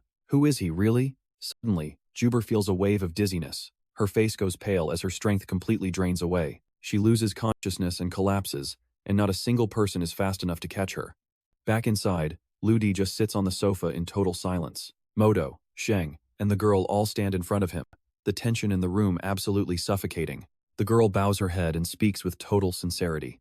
"Huaxia Saint, the disrespect toward our Saintess Juber was just a misunderstanding. I hope you won't hold a grudge." Lu Di just gives a calm, flat reply. "It's fine. But there's probably more fighting coming, and I'll take responsibility for any damage I cause to your place." Sheng isn't having it, though. He yells out, "Compensation? There were 30 lives involved here. You're coming back with me for a full investigation." Lu Di slowly holds up the pair of handcuffs and asks, "You really want me to go back with you?" Sheng stutters, suddenly realizing who he's dealing with. "Please. Sir, we're just asking for your cooperation." Lu Di thinks to himself that this guy at least knows how to read the room. He smiles at the cop. "Don't worry, I won't make things difficult for you." 15 minutes later, a man in full military uniform approaches and shakes hands with Lu Di. "Young Master Lu, thank you for stepping in to help us out. This is Commander Maluo himself," he continues, thanking our hero for saving their Saintess, Duer, while Lu Di just gives a humble nod. Commander Maluo insists there is no need for formalities, but looking at the carnage, he promises the scene will be handled. "Don't you worry about this mess. Young Master Lu, relax. This is a small matter, and I'll get my best people on the cleanup." Suddenly, Lu Di's voice drops to a low, serious tone. With a cold, sharp gaze, he tells the commander, "Once you're done here, get everyone out of this area immediately except for me." Maluo is stunned. "Wait, you mean there are still more assassins coming for us?" Lu Di replies chillingly, "Exactly." Inside the room, bathed in a soft, warm glow, Duer lies quietly on the bed. Lu Di stands by her side, looking down at her with a gentle sigh. He reaches out to carefully pull the blanket over her, but suddenly, a slender, pale hand reaches out and grips his wrist tight. Duer's voice is as soft as a whisper. "Powerhouse of Huaxia, I want to raise the next generation with you." Lu Di flinches in shock and forces a laugh. "Duer, are you sure your brain has fully recovered yet?" But her eyes are sparkling, her face flushed but determined. "No, my mind has never been clearer." She places her hand directly over Lu Di's heart, her gaze burning with intensity. "Combining with a true warrior to birth a powerful new generation is our duty." Lu Di panics internally, calling out to Mozong in his head. "Mozong, help. I think I'm facing an attack unlike anything I've ever seen before." Mozong just laughs. "Relax. That's just a stress response to a very awkward situation." Meanwhile, a black limousine streaks down the road like a bullet. Inside, the man known as Zhen Cho sits with a cold face, radiating pure killing intent. Before him, a modified dog soldier kneels, trembling at his feet. The driver speaks up with a serious vow. "Sir, please don't be angry. Within 3 months, I will create a brand new army of dogs for you." Zhen Chu's voice sounds like a low, feral growl. "He wasted my time. That man, he has to die." As the car flies down the road, two strangers suddenly step out, blocking their path. A one-eyed man introduces himself as a member of India's Pharaoh organization. His partner barks out, "We were sent here to take your life today." Zhen Chu opens the door and sneers with utter contempt. "More clowns coming here to entertain me?" Screech. The tires scream as the car grinds to a halt. Zhen Chu lunges out like a bolt of lightning, slamming both their heads into the pavement. Two bodies, instantly lifeless. In the distance, the forest looks incredibly peaceful, as if the brutal slaughter moments ago never even happened. From a nearby hilltop, Commander Maluo watches through his binoculars. He's shaken by what he sees. Is that the leader of Perseus? The man is a literal beast. Suddenly, Zhen Chu lets out a crazed roar and sprints into the woods at impossible speeds. Maluo blinks, and the man is gone from his lens. Damn it. Where did he go? He turns to his men and barks an order. "Everyone, move forward 1 kilometer. Find an opening and take him down." Back in the room, Duer stands up and lets the blanket fall. "Warrior of Huaxia, it's fine if you don't agree right now." She presses a finger to her lips, her face flushed and seductive. "But I've made up my mind. No matter where you go, I'm following you until we combine." Lu Di breaks into a cold sweat, thinking to himself, "Great, I've accidentally picked up a permanent clinger." Suddenly, Lu Di stops. He senses something. His eyes turn sharp as he glares toward the window. He grabs the Saintess by her shoulders. Wait, the enemy is attacking. I have to go fight. I might even lose my life out there. Boom! A massive explosion rocks the entire forest. Dust clouds billow as the walls of the building are blown wide open. Zhenqiu emerges, draped in a terrifying aura, his eyes glowing blood red. Who killed my dogs? Step out and face your death. Lu Di charges out, the light at his back making him look like a god of war descending from the heavens. The villain grinds his teeth, his killing intent surging. I never expected Wuxia to have a master like you, but today's the day you die. Inside Lu Di's mind, Mo Zong's voice rings out with an analysis. He has the speed of a leopard, the strength of an elephant, the rage of a bear, and a dog's sense of smell. Lu Di thinks to himself, so, he's basically a walking chimera of beasts. Mo Zong urges him on. You have to collect his blood. It'll be perfect for fusing his abilities into our own system. Lu Di gives a mocking laugh. Is your organization so pathetic that they don't have anyone else left to send? Zhenqiu doesn't answer, he just smashes the wall beside him. He lunges like a bolt of lightning, throwing a massive punch. Die, you arrogant worm. Lu Di shifts his weight and dodges perfectly. His movements are fluid, like the wind. Whoa, you're strong. I might not be able to handle this. One attacks, the other dodges, a continuous dance of high-speed combat. Zhenqiu frowns. How? He avoids every single one of my strikes with ease. Is he just playing weak? What the hell is he planning? Lu Di's back hits a wall, and his eyes flash. The duel reaches a fever pitch, every strike shattering the landscape around them. Lu Di pants heavily, his gaze turning deadly serious. You're too much for me. I have no choice but to use my final, desperate move. Zhenqiu roars, throwing everything into one last earth-shattering punch. Both fighters launch their final strikes. Boom! The impact is cataclysmic, shattering the earth and kicking up a massive shroud of dust that swallows the battlefield. Through the thick haze, the shepherd roars in pure fury. You fake. You think you can just flex and run? Not a chance, there is no way out for you. Suddenly, a golden ring streaks through the air at impossible speeds. It is a blur of lethal light. Spinning so fast it whistles as it grazes right past him. Clang! The ring tears across the shepherd's chest, leaving a jagged, deep gash. Lu Di stands tall in front, hand raised, as the golden weapon flies back to its master. The shepherd collapses onto the dirt, eyes wide with shock. How? What happened? He gasps his final breath as life fades away. Behind Lu Di, the smoldering ruins frame him like a god of war. Only then does Commander Maluo finally arrive with his troops, quickly surrounding the area. Maluo is stunned but lets out a breath of relief. Seeing such a terrifying opponent dead, he assumes Lu Di must be gravely injured as well. From the shadows, Zuber watches intently, her mind racing. Something is off. The battle was strange, it felt like Lu Di was hiding his true power the entire time. Zuber kneels by the shepherd's corpse, her eyes narrowing in suspicion. He is just gone? Just like that? There are no visible wounds, which is beyond eerie. She carefully peels back his clothes and her breath suddenly hitches. This wound, there is definitely something wrong here. Zuber gently touches his chest. The skin is slightly caved in, and she realizes with a shudder his heart has been completely liquefied inside his body. This was the true killing blow. Zuber looks over at Lu Di, who is standing amidst the wreckage in the distance. Could he have some kind of spatial attack ability? She whispers. To strike from within, that's terrifyingly strong. She stands up and turns to Commander Maluo with burning resolve. Commander, I've changed my mind. I'll join that international cyborg tournament you mentioned earlier. Maluo is floored. What? She was totally against this kind of fighting before.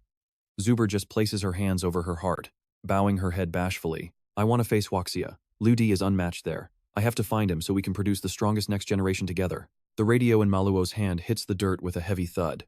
The commander stares at her, his face turning to stone. Holy Saintus. What on earth are you talking about right now? Breaking news. The first international cyborg organization, the FIC, has supposedly crushed Perseus, the biggest threat to global security. Chief Robbins is baffled in his office. Who actually took Perseus down, and why haven't they come forward? Suddenly, his desk phone starts ringing incessantly. It's Commander Maluo on the line. Chief Robbins, Africa will never forget the help your people provided. We'll keep your kindness in our hearts forever. Robbins frowns, confused. Commander Maluo, are you absolutely sure it was one of our guys? Maluo laughs heartily, confirming with total certainty. Of course, I saw him with my own eyes. He's an FIC member, but he said he has another mission and told me not to blow his cover.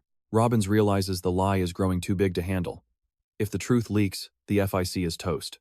He needs to explain, but his team bursts in, cheering. Chief, that was a masterstroke. You really are a genius, they shout, praising his tactical brilliance. Another FIC member chimes in, blacking out all the news and sending a secret agent to delete Perseus. Pure brilliance. Was it assassin number 5 from the hero squad? Did you send him? Another member asks excitedly. Only he could pull off a ghost stop like that without anyone noticing a thing. Robbins mumbles to himself. I thought about him, but that coward refused. The second he heard the last leader ended up paralyzed. He just forces a pained smile. Just then, a team member speaks up. Oh, by the way, the chairman said you did an amazing job this time. He's already announced your reward. Robbins starts calculating his next move.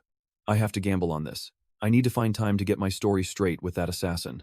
A notification pings on his computer, and Robbins quickly sits down to check it. The screen flashes. This is simply the duty we were meant to perform. Then, the internal broadcast system booms. The high-level leaders of the FIC have been pressured by the International Cyborg Alliance to judge the upcoming tournament. We will definitely send our ace assassin to the stage to win glory for the Great Eagle Empire. Robbins is sweating bullets now. With his actual strength, assassin number 5 isn't nearly enough to step onto a world-class stage. I guess I'll just have to cross that bridge when I get to it. Meanwhile, at Luana International Airport, planes are lining up for takeoff. Ludi leans back in his seat, eyes closed. Who would have thought this trip to Africa would end with him fleeing in total terror? Mozong cackles loudly. According to my data, when a terminal stage straight man gets pursued by a girl, his brain literally turns to mush. Ludi snaps his eyes open and glares at Mozong, his face darkening as he points a finger. Mozong, what do you know? Who exactly is being pursued here? Mozong just grins, clearly enjoying the reaction. See? Brain mush. Case closed. Ludi sighs in total defeat. Fine, at least he escaped, right? He pulls a crystal necklace from his pocket, the soft orange glow reflecting in his palm. This was an unexpected haul. Mozong leans in, his mechanical eyes narrowing as he studies the piece, the liquid metal inside. It was injected using an incredibly unique method. He pauses thoughtfully. If that's the case, then this little necklace isn't just jewelry. It's a key. A gateway. The clock is ticking. On the tiny screen attached to the chain, the countdown is relentless, 852 hours, 59 minutes, and 3 seconds left. Ludi whispers to himself, wondering what madness awaits when that timer hits 0. Meanwhile, his flight finally touches down at the Haishi International Airport. He stares at the crystal in his hand, lost in thought. 20 hours have already slipped away. If he has to spend his life scouring the globe for radiation zones like this, who knows how much time he'll waste. It's a needle in a haystack. Ping! A system notification interrupts his thoughts. Secret White House files from 1997 and 2007. 2 UFOs officially breached European airspace. The chassis completion has reached 94%, currently held at a black site in Florida. Moton rubs his nose, clearly enjoying the thrill of the hunt. This is top-tier intel, snatched straight from the White House's old floppy disk drives during their last system breach. So, we actually got our hands on this? Ludi snaps, his voice turning sharp. Moton, do you have any idea how much of a mess this could start? But then, he flips the script faster than a lightning bolt. He strokes his chin, a mischievous glint in his eyes as he looks at Moton. But hey, maybe we should go check it out sometime. What's the harm, right? Moton grins. Now that's the spirit. It's a date. Suddenly, the plane jerks. An alarm blares, followed by the terrifying sounds of passengers screaming in pure panic. The flight attendant rushes to the aisle, trying to keep everyone calm. Please, stay in your seats. We've had a minor emergency during our landing sequence. We'll circle back and try again once the situation is under control. Ludi opens his eyes, scanning the cabin. This might be an accident, but it's an accident he can't just ignore. Boom! An explosion rocks the area, smoke billowing everywhere. The damage is massive, this isn't just a glitch. Thud.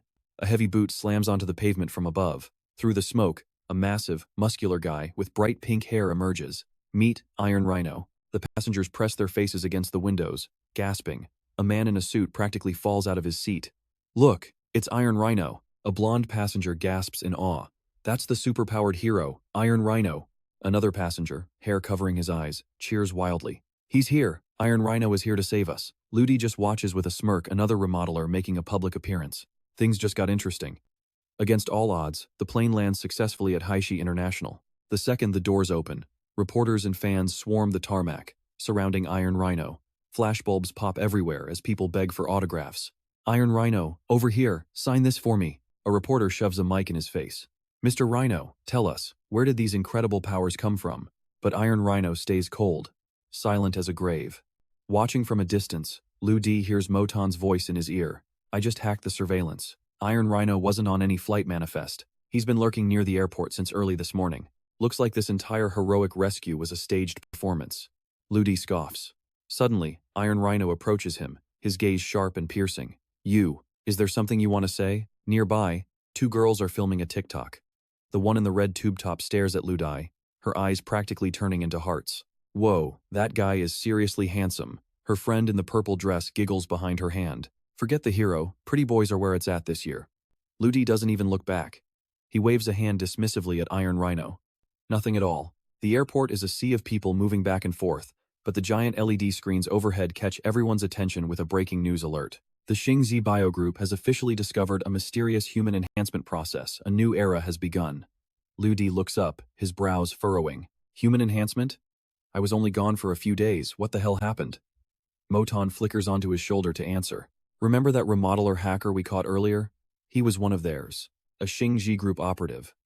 Ludi lets out a heavy sigh. Are they really going to expose the existence of remodelers to the world? That kid Braun. I just hope the European side doesn't cross the line. If they do, I'm not sitting this one out. The scene shifts to a desolate wasteland on the outskirts of the city. Ludi's car pulls up behind two luxury vehicles where a group of men in black suits are waiting. He steps out, walking toward the suits and a blonde-haired guy standing his ground. It's Kun Tong. He glares at the group, his voice cold as ice. My boss already said it. You guys don't fit the 3 reasons to live rule. Get out before I kill you. Just a reminder, Kun Tang is a member of the Poker Alliance from chapter 153. Seeing Ludi arrive, Xiaoxia's face lights up. He runs over immediately, looking relieved.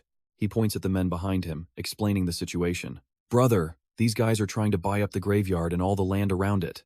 Right then, the Xingzi rep steps forward. His voice is arrogant and robotic. We are from the Xingji Group. We're buying this land to build a top-secret remodeler research center. Name your price. Money is no object for us. Ludi stuffs his hands in his pockets and chuckles. Well, it's been a while since I met someone this rich. The rep puffs out his chest, looking down his nose at them. Naturally, Xingji is going to be the brightest company on the planet. We'll make all of Waxia tremble beneath us. Ludi holds up a single finger and smiles. 80 million. Per unit. The rep sneers. You poor ignorant brat. 80 million for this dirt? Ludi's smile turns dangerous. In Waxia, we measure land by the square meter. This plot is about 50,000 square meters. My price? 100 million per meter. That's 5 trillion total. Pay up now, or get the hell off my land. The StarCorp representative narrowed his eyes, signaling to the rugged SUV behind him. If you're going to be this stubborn, I'll let our hero, Iron Rhino, talk some sense into you personally. Ludi just stood there, thinking to himself. StarCorp really was a piece of work. If they couldn't buy you out, they'd try to crush you. He brushed past the rep, his gaze sharp and piercing like a bolt of lightning. Oh, so the big-shot hero Iron Rhino is actually here? Crack. Ludi cracked his knuckles, a dangerous smirk playing on his lips. Actually, I think I'll be the one to give him a proper welcome.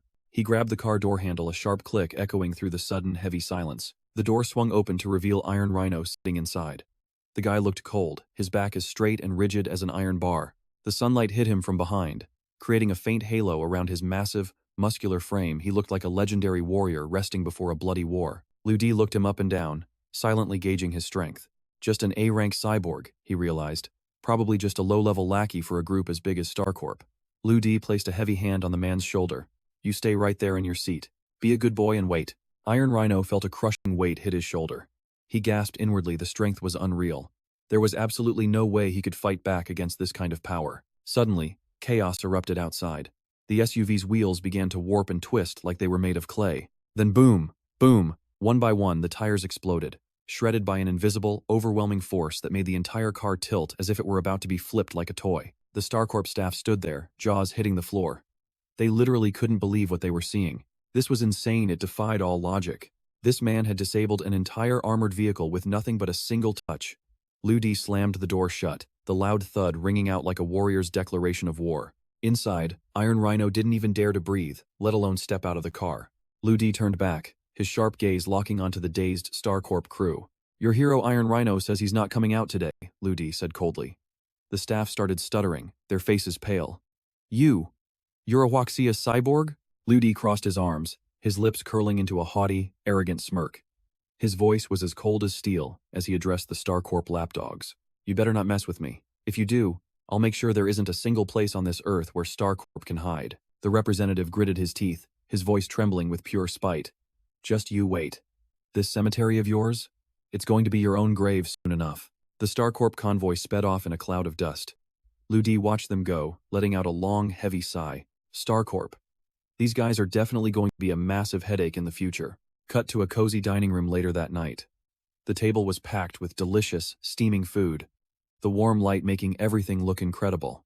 Liu Di, Kun Tang, and Liu Di's younger brother were all gathered for dinner, but their eyes were glued to a screen showing a live broadcast of a StarCorp press conference. On screen, a sophisticated middle-aged man stood under the bright spotlights. His voice was deep and commanding. "I am the CEO of StarCorp, B. Ramguri." The applause from the hall was deafening. It sounded like literal thunder. Clap, clap, clap, B. Ramguri's voice grew even more serious.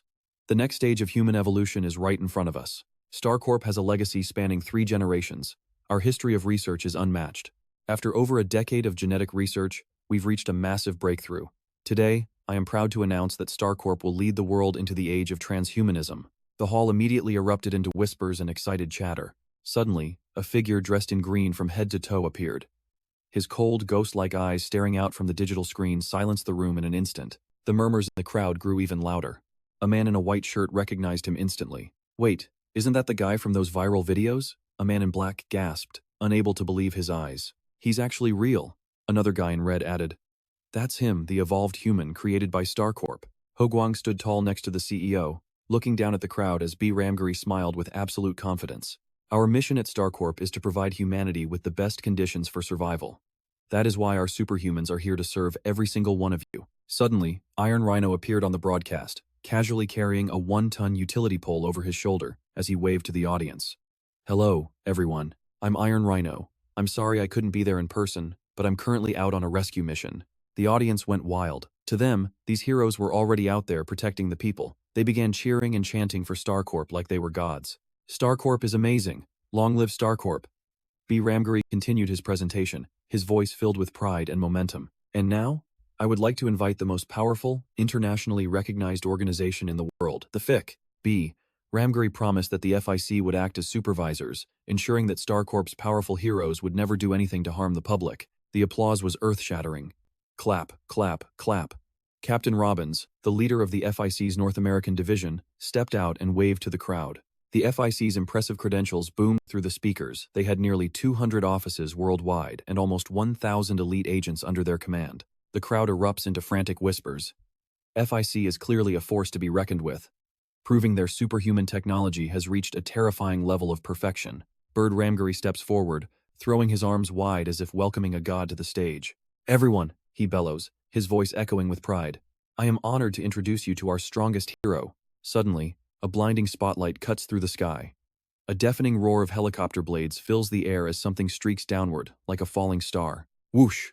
A figure plunges from the heavens, massive mechanical wings unfurling behind him as he clocks a staggering speed of several hundred kilometers per hour. "It's the Skywalker," someone screams from the stands. The hero executes a sharp mid-air twist before touching down gracefully beside Bird Ramguri and Robbins. He pulls off his helmet, revealing a striking face framed by golden hair and a sharp, arrogant smile. The audience loses it. This is pure, unadulterated showmanship. A girl in a sleek black dress gasps. "Oh my god, he's absolutely incredible." Her friend in pink is practically leaping out of her seat, screaming at the top of her lungs. "He's so handsome I can't breathe." Back in the private room, our 3 watchers aren't nearly as impressed. Kun Tang is mid-bite on a massive fried chicken leg, chewing lazily as he scoffs at the screen. "Sheesh," he mutters, turning to Liu Di with a teasing smirk. "Listen to those girls, they're gonna scream their lungs right out of their chests. You're officially the second strongest man on the planet, so where are all your fangirls?" Liu Di just shrugs, his expression calm. That's just cheap theatrics to win over the masses. Just then, Liu Di's phone buzzes on the table with a very familiar ringtone. "Hey kid, congrats on the big win. Got time for a chat?" Liu Di raises an eyebrow. Duanhua is looking for him, likely because of this StarCraft situation. Perfect timing. He taps out a quick reply. "Sure thing. See you there." The scene shifts to a quiet, old-school restaurant. Liu Di sits across from a middle-aged man in a loose-fitting shirt. His hair is streaked with silver, but his eyes are sharp as a hawk's. This is Duanhua, a legendary veteran instructor for the Heavenly Net Intelligence Organization. "I heard you and Liafai trashed that human trafficking ring," he starts, a grin playing on his lips, "and burned their little rat's nest to the ground, too." Duanhua chuckles, pulling a thick envelope of cash from his pocket and sliding it across the table. "Good work, kid. This is the official reward for an outstanding citizen straight from my pocket. 2,000 yuan. He catches Liu Di's disappointed look and scoffs. "Don't pout. This is the highest reward the officials allow." Liu Di nods, taking the cash with a respectful thanks. Suddenly, Duanhua's smile fades into a heavy sigh. I'm worried I won't have many more chances to hand out rewards like this. With these modified supers appearing out of nowhere, our special ops teams are becoming obsolete. Ludi's face turns serious. StarCraft is being incredibly flashy, Ludi observes. What's the Huaxia government's actual stance on this? Duanhua gestures for him to lean in close. I'll be blunt with you, he whispers. Right now, the nation is pouring everything into our own enhancement technology. He looks down at his phone, his voice tinged with frustration. But let's be real, Huaxia's current tech is lagging behind. We're being forced to import foreign modifications just to keep pace. Ludi's eyes sharpen as he realizes the truth. The government is keeping the Heavenly Net's true power hidden from the world. But it burns me up, Duanhua continues, his voice strained. If this goes on, our people will start worshipping anything foreign. That makes our job nearly impossible. He locks eyes with Ludi, his voice like iron. You don't plan on stepping up? Just to give Huaxia a little something to be proud of? Ludi stays silent.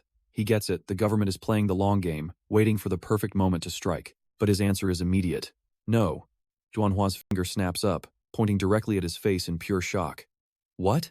You little brat, where's your patriotism? Didn't you tell me you'd help me research our enhancement tech? When does that actually start? Ludi rubs his head with a forced laugh. It's been less than a month, give me a break. Suddenly ring ring ring ring. A phone call shatters the tension. Ludi stands up and gives a polite nod. Instructor Duanhua. Something's come up. Let's finish this another day. He stuffs the 2,000 yuan into his pocket and heads for the exit. Behind him, Duanhua just shakes his head with a knowing smirk. Like I don't know you, kid. You look calm on the outside, but you never sit still for long. Outside the restaurant, Ludi answers his phone. He stands by the door, watching the bustling city streets as a very familiar voice blares through the receiver. Ludi, my superhero friend. A bunch of companies just contacted me. They're dying to talk to you about brand endorsements. Ludi raises an eyebrow, genuinely surprised. Has this superhero craze already reached his doorstep? The caller is Zhang Tianjia, his college best friend and now the CEO of a company Ludi funded. Listen, a jiap, Ludi sighs. I'm not really interested. But I get it, every other business is scrambling for a hero to represent them. We have to protect our brand image. Ludi thinks for a second. Forget the contracts. If the company needs it, I'll just create a few heroes for you myself. Ludi, stop talking nonsense, Tianjia shouts. Just be there. We have one more person to negotiate with and then we're done. The scene cuts away, moving toward the most powerful gang in Sea City, located in the ominous Pentagon building of the Church of God. Inside a massive hall, a young boy stands before a mountain of a man and a sleek, high-tech machine, surrounded by a wall of elite bodyguards. This little guy? That's Lu Xiaodi. And he's definitely not your average kid. He sits on the machine, legs swinging casually as he looks up at the giant. Hey, New Dion, did you finally wrap your head around how this thing works? The big man just scratches his head and gives a sheepish grin. Hey, no problem at all, little boss. Just then, the heavy doors swing open, and Ludi strides into the room. The guards immediately snap to attention, shouting in unison, Second Master. Ludi walks toward his younger brother, his brow furrowing as he spots a fresh tattoo on the kid's arm. What's this now? Xiaodi mischievously holds up his arm to show off the ink, while New Dion starts nervously rubbing the back of his neck. The little boss said he wanted to fit into the underworld culture, New Dion stammers. It's just a sticker, I swear. Ludi sighs and reaches out, ruffling Xiaodi's hair. His voice is dripping with sarcasm. Fitting in, huh? I leave you alone for a few days and you've already turned into a pint-sized mob boss. Xiaodi just spreads his arms wide, pride written all over his face, his eyes gleaming with pure mischief. Hey, I was born into the life. If the higher-ups are crooked, you can't blame the kid for being a rebel. Ludi is actually stunned for a second by the kid's sharp tongue before letting out a dry laugh. Ha! At that moment, a woman with long, fiery red hair approaches, her expression serious yet strangely gentle. Sir, the factory has already pumped out the first batch of service kiosks. This is Nam Ruoyi, and she means business. She continues, her voice steady and radiating confidence as they walk. We've been running tests for days. She pauses to pat Xiaodi's head, her eyes full of genuine admiration. Your brother is a straight-up genius. He's the only reason we even know how to run this advanced equipment. Ludi watches his brother, lost in thought for a moment. This kid's talent for electronics isn't just a fluke anymore, he's a prodigy, and his potential for the future is honestly terrifying. Suddenly, Ludi's tone turns cold. You've got 3 minutes to scrub those tattoos off. Xiaodi just points at his arm and gives a cheeky, defiant grin. Not happening. This ink is super high quality, it's stuck on there good. 3 minutes won't even leave a scratch. Ludi just raises an eyebrow, perfectly calm. Fine. You're not coming home until they're gone. He turns his back, looking straight at the bodyguard. New Dion, take him away. Without a second thought, New Dion hoists the kid onto his shoulder while Xiaodi kicks and screams, Let me down! Put me down right now! A short while later, Ludi convened a massive meeting in the internal boardroom. His voice carries across the room with absolute authority. Today's agenda is simple. Master the tech, then execute the rollout. No mistakes. He clicks a remote, and the massive screen behind him hums to life, displaying a flurry of data and documents. Beep. The screen glows bright, revealing blueprints for high-end smart machinery across dozens of different industries. Ludi points to the display. Behind every single one of these machines is a central nervous system we're calling the waiter. His eyes sparkle with a rare sense of pride. Think of it as a digital servant, an AI that tracks, analyzes, and catalogs every bit of user data in real time. The staff below are speechless.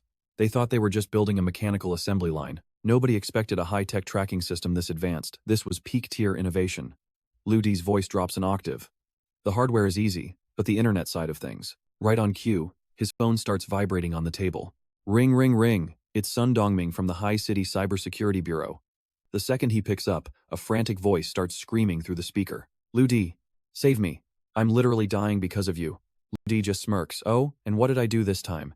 Don't play dumb, Sun Dongming snaps. It's about Lin Yi. Remember her? Then, his voice turns into a frustrated groan. The #1 beauty hacker in the country is breathing down my neck every single day just because she wants an intro to you. He's practically shouting now. Please, just meet her already before I lose my mind. Ludi smiles to himself. Talk about perfect timing. He needed a world-class internet expert, and she just fell into his lap. With Lin Yi's skills, his project would be unstoppable. Dongming's voice rushes through again. The Pentagon Building, Heaven's Gate Lounge. Be there, now. 20 minutes later, a girl with short, bubblegum pink hair pushes the door open, radiating an aura that's equal parts adorable and razor-sharp. Ludi stands up immediately. Ever the gentleman. Miss Lin, please, have a seat. We were just discussing our new software. Your expertise is exactly what we need. Lin Yi sits down, but her eyes are darting around the room, clearly feeling a bit overwhelmed. Looking at Ludi's crew, she thinks they look more like a specialized hit squad than a tech company. She gives a small, shaky nod. The meeting resumes, with Ludi breaking down the waiter system. As Lin Yi listens, her initial fear is replaced by pure, unadulterated shock. This is insane. It's borderline god-tier tech, she thinks. The sheer scale of the waiter system is unlike anything she's ever seen in the hacking world. Suddenly, she stands up, her face flushed with nerves but her eyes full of determination. Mr. Liu, is your company still hiring? It was the exact question Ludi was waiting for. He doesn't skip a beat. We would be honored to have you on the team, Miss Lin.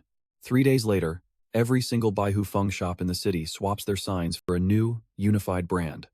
Overnight, the slogan "The future is now" blankets High City, sending shockwaves through the entire region. Inside the meeting room, Ludi is dead serious as he officially appoints Nam Ruoy. From now on, Nam Ruoya is the lead supervisor. Meeting adjourned. Just as he's about to leave, he spots a familiar figure huffing provocatively at young Lu Xiaodi. The little guy instantly feels the danger. Before he can even react, Ludi snatches him by the collar and drags him away. The poor kid starts panicking. Hey, let me go, you violent bear. Put me down. Moments later, they're in a private office where Ludi tosses the kid onto a chair. Ow. The boy's face is a complete mess of frustration. Ludi points to the computer screen showing several elite schools and says firmly, "Pick one." Lu Xiaodi snaps back. "No way, violent bear. I'm not going to school." Ludi just lights a cigarette, takes a slow drag, and says calmly, "You have to choose." The kid raises both hands in defiance. "I want to stay here and study machinery. I'll even be your free research assistant." Ludi's response is ice cold. "That's not an option." Lu Xiaodi jumps off the chair and stands right in front of Ludi, his eyes welled up with tears. "But I'm a genius. I already know all that stuff. I can even understand quantum mechanics papers. Don't make me go. I'll literally lose my mind." Ludi sighs, leaning down to pat the kid's head gently. "I know you're a little genius, but you need to learn how to interact with kids your age so you can actually function in society later." Lu Xiaodi goes quiet for a second, then slowly points at the screen. His eyes light up at the words, "Haishi Elite Primary School." Fine, this one looks peaceful and safe. But then, he collapses onto the cold floor, tears streaming down his face as he screams internally. "No! You violent bear, you're absolutely heartless." He crosses his arms, pouting like his world is ending. Then, with a sudden sharp tone, he lays out his master plan. "Just so you know, I'm going to cause so much trouble that I'll get expelled on the very first day." Ludi just raises an eyebrow, completely unbothered. He replies with a calm but terrifyingly firm voice. "Well, then I should probably tell you I'm on the school board. No one will ever dare to expel you. Game over." Lu Xiaodi falls into total despair, rolling around on the floor like a miserable little caterpillar. Suddenly, a phone rings, cutting through the chaos. Ludi answers. "Mom?" he says softly. A woman's voice comes through, sounding both stern and worried. "My bratty son. Is my precious grandson doing okay? Ludi glances at the sobbing kid and nods. He's fine. He'll be making friends very soon. On the other end, his mother, Shuyun, turns serious. Good. Now, I need to ask you something. Do you know about that hero academy started by the Xingzi organization? Ludi's eyes flicker as data streams through his high-tech vision. They're moving faster than he expected. Yeah, I know it. Shuyun lets out a soft laugh. Listen, I'm going to tell you a secret. Your long-lost father. He was once a legendary expert in genetics. The news hits Ludi like a thunderclap. His mother had never mentioned his father before, not even his name. Wait, what? Instantly, Moto activates the search protocols, scrolling through mountains of data. Lu Zhengqing, an internationally renowned expert in genetics and neuroscience. In 1998, he claimed to have mapped the mysteries of the human brain, then vanished without a trace. Shuyun continues, her voice steady and determined. My son, I want you to go and become a hero too. Lu Di grips the phone tight. His face is a mask, but his eyes grow dark. Mom, I don't really fit in with those people. Your son is way better than any of them. Shuyun sighs, her voice quiet but full of absolute faith. It's not about ego. Your father always said you were his most perfect masterpiece. A small, faint smile tugs at Ludi's lips. He said that with your potential, you were never meant to be ordinary. Moto's robotic voice chimes in with an update. From 1999 to 2004, Lu Zhengqing served as a lead consultant for the Xingzi Group in Europe. After a moment of silence, Ludi finally speaks. Fine, Mom. I'll go. I'll pay the Xingzi Group a little visit. It's like a weight has been lifted from Shuyun's heart as she laughs heartily. Ha ha ha, that's my boy. Go make us proud, but don't overwork yourself. Ludi gives a short reply, got it and hangs up. Moto's deep voice warns him. Xingzi is just like the other modification groups. Their core data isn't anywhere on the network. Ludi nods. He already knew. To find the truth, he has to infiltrate them from the inside. Ludi gently carries the kid out of the massive, pentagon-like building. But the moment they step into the lobby, they see something shocking. A massive screen displays a boy with brilliant, golden hair. It's none other than the Skywalker, the man who's currently taking the media by storm and dominating every single headline. It was surreal. Every skyscraper in the area seemed to be broadcasting his image simultaneously, creating a massive, glowing spectacle that you just couldn't ignore. Little Lu Xiaodi squinted up at the giant screen looming over them. He clicked his tongue in mock admiration before turning to Lu Di with a smirk. Dong, he's actually pretty handsome. Violent bear. You could learn a thing or two from him. Lu Di just sighed internally. Typical. Another guy just trying to buy the public's affection. Right then, a sleek, white luxury car pulled up directly in front of them. Xiaodi's eyes went wide with curiosity as he asked, Whoa, Violent Bear, where are we going now? Lu Di kept it mysterious. You'll see in a second. The car dropped them off at a small, humble-looking shop with a simple sign. As soon as they stepped inside, a middle-aged shopkeeper rushed over with a huge grin. Looking for school supplies, kid? You've come to the right place. He pulled out a pencil case plastered with the Skywalker's face and pitched it with pure hype. Check this out. This right here? Our absolute #1 bestseller. Both brothers felt a collective wave of exhaustion wash over them. Seriously? This guy was everywhere. Xiaodi walked up to the counter, looking at the owner with those big, innocent eyes and a mischievous tone. Actually, Uncle, just give me the SpongeBob set. If I get the other one, someone here might get a little jealous. Ludi stepped up next, playing it cool. Just give us the full Skywalker set pencils, erasers, the backpack, the whole deal. The shopkeeper nodded quickly. You got it. Ludi turned to the kid, trying to save face. I told you, I don't care about stuff like this. Xiaodi just turned around and muttered under his breath. Sure. But you know what they say. A long explanation is just a cover-up for the truth. A short while later, they were led into a professional-looking reception room. Waiting for them was Li Andi, a young, sharp-looking woman who was set to be Xiaodi's new teacher. She looked at Lu Di and noted, Mr. Lu, the standard enrollment age is usually 7 years old. She shifted her gaze to Xiaodi, her eyes filled with a bit of concern.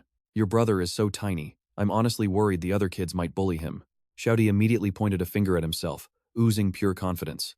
Don't you worry about that, teacher. I'll hold back and try to protect their self-esteem. After all, they're just kids. Ludi sat there watching the little guy, his expression a mix of, are you kidding me? And genuine disbelief. Li Andi let out a small cough, trying to hide her shock. This kid spoke with so much conviction, it was like he actually believed he was the one in charge. She turned back to Ludi politely. Mr. Lu, let's exchange contact info so I can keep you updated on how he's doing. Ludi nodded. Thanks, Miss Li. I might be bothering you quite a bit, this kid of mine. He's definitely not easy to handle. Li Andi gave a shy, reassuring smile.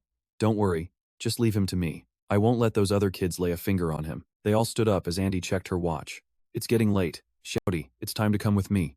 Lu Di watched them walk away, a strange sense of unease bubbling up in his chest. He whispered to himself, I really hope things go as planned. Suddenly, Lu Di's phone buzzed. A friend request popped up from an account named Genie, Lee Andi. He hit accept, and the screen immediately jumped into a group chat where the first message was already waiting, bursting with energy. Welcome to the group, Shouty's dad. Welcome. Welcome. Lu Di quickly typed out a polite response. Thanks everyone. If my son causes any trouble, I hope you can all find it in your hearts to be patient with him. The reply came instantly. Oh, stop. You're being way too modest. Lu Di stared off into the distance, murmuring to himself. Shouty is in. Now, it's my turn. Soon, the massive hero academy began to emerge from behind a row of lush green trees. He parked, stepped out, and looked up at the towering, majestic architecture of the school. The scene was pure chaos. An absolute sea of people was gathered at the gates, making it look more like a crowded festival than a school. Lu Di thought to himself, man, I didn't realize the Hero Academy was this hyped. Just then, a guy in a deep purple shirt walked up and gave him a friendly slap on the shoulder. Hey man, you're here for the trial too, right? The guy started talking like he knew all the secrets. The first test is a power check. You gotta land a punch weighing at least 180 kilograms. Did you know that? Lu Di acted surprised, his mouth forming a perfect O. Oh? I think I saw something about that online. Suddenly, the guy in the purple shirt started looking around suspiciously, acting all cloak and dagger. He reached into his pocket, pulled out a small pill, and whispered right into Lu Di's ear. This pill? It'll give your strength a massive boost for a short time. 50,000 for one. How many do you want? Instantly, a mechanical voice the system echoed in Lu Di's head. Scan complete. Ingredients, starch, illegal stimulants, and food coloring. Total trash. The guy kept pushing. Hey brother, we can talk about the price. Before he could finish, Lu Di just shook his head and walked away. He thought to himself, is anyone actually stupid enough to fall for a scam that obvious? He'd only gone a few steps when a chubby guy in dark shades blocked his path with a smug grin. 50,000. And I can get you to the front of the line for the test right now. Lu Di just shook his head again. These brokers were popping up everywhere. But before they could even finish their standoff, the screech of tires cut through the noise of the crowd. A sleek brown suit, a luxury car, and an ego the size of a skyscraper. This guy steps out and immediately starts throwing his weight around. Doesn't matter what he offers, he sneers. I'll double it. This place is mine. The fat merchant narrows his eyes, clearly skeptical. Listen, young master, that kid just bid 1 million. You sure you've got that kind of cash? Meet Lance Warren, he's got money to burn. He just scoffs at the merchant, his face full of arrogance. Only 2 million? Consider it done. Watching from the sidelines, Lu Di realizes this clown needs a reality check. He casually bids 30,000. Lance Warren doesn't even blink before doubling down. Fine, I'll make it 60,000 then. The fat merchant practically glows with greed, turning to Lu Di. Hey brother, you gonna go any higher? Lu Di acts defeated, playing it cool. Nah, I'm out. He can have it. Right then, Moto pings his brain. Lu Di, the registration system is back online. You're up in 5 minutes. Lu Di realizes he's on a clock. Time to move. He starts weaving through the massive, suffocating crowd, desperate to reach the registration booth before his window closes. Suddenly, an announcer's voice booms over the speakers, drowning out the chaos. Attention! The minimum requirement for punch impact has just been raised to 230 kilograms. The official scans his list, his voice echoing through the megaphone. Next up, Lu Di. From deep in the crowd, Lu Di shoots his hand up. Right here. He mutters to himself. This is Huaxia. Privatizing spirit essence here isn't going to be easy. Way in the back, Lance Warren is absolutely fuming. He's realized he got played. That little brat. Next time I see him, I'm breaking his legs. At the medical station, a nurse looks up at Lu Di. All right, Mr. Lu. First step, a blood sample for the lab. Lu Di narrows his eyes. Wait, the notice said this part was optional. I'm skipping it. The nurse just shrugs. Suit yourself. Just a friendly warning, having HL blood usually gets you some pretty elite perks. When Lu Di doesn't budge, the nurse's tone turns cold. Fine. If you won't cooperate, I'm marking this as a forfeit for the bonus. Lu Di looks him dead in the eye. I'm not doing it. The nurse grits his teeth, thinking, another one of those Huaxia nationalists, huh? He aggressively marks a big X in the file and shoots Lu Di, a fake, condescending smile. Smart move, kid. Though let's be real, the ending's always the same for people like you. Lu Di ignores the shade and heads straight for the power testing area. He looks at the equipment and thinks, man, this looks exactly like Old Cheese Underground Lab. A proctor points to the side. Lu Di, testing's here. There's grape juice over there if you're thirsty, and the controls are on the right. You've got 5 minutes to prep. Lu Di just shakes his head. Thanks, but I'm ready now. Moto's mechanical voice rings in his ears. Lu Di, here's the plan. You need to keep your power output strictly between 0.35 and 0.38%. Ludi cracks his wrists, feeling the pressure. Who knew hiding your true strength was actually this much work? Up in the observation deck, a stunning woman with purple hair and a skin-tight red dress is watching the field like a hawk. That's Lee Baiwei, one of the elite instructors from the Hero Academy. She sighs, looking bored out of her mind.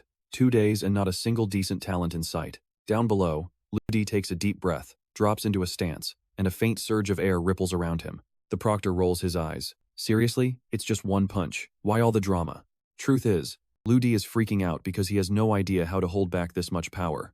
He lets it fly, his fist smashing into the sensor. The digital display goes haywire, numbers skyrocketing instantly. From above, Ziyue's eyes widen in shock. This guy's got some real power. But then the screen settles on the final number, 223. The crowd starts whispering, full of pity. So close. If he'd just shown up earlier when the limit was lower, he would have cruised through. Ludi is breaking a sweat, but for a totally different reason. Crap, I messed up the control. How am I supposed to explain this to Mom? Is my little brother gonna laugh at me? No way. He prepares for another strike, thinking, alright, guess I'll have to cheat a little. Boom. His next punch hits with a shockwave so intense it rattles the entire machine.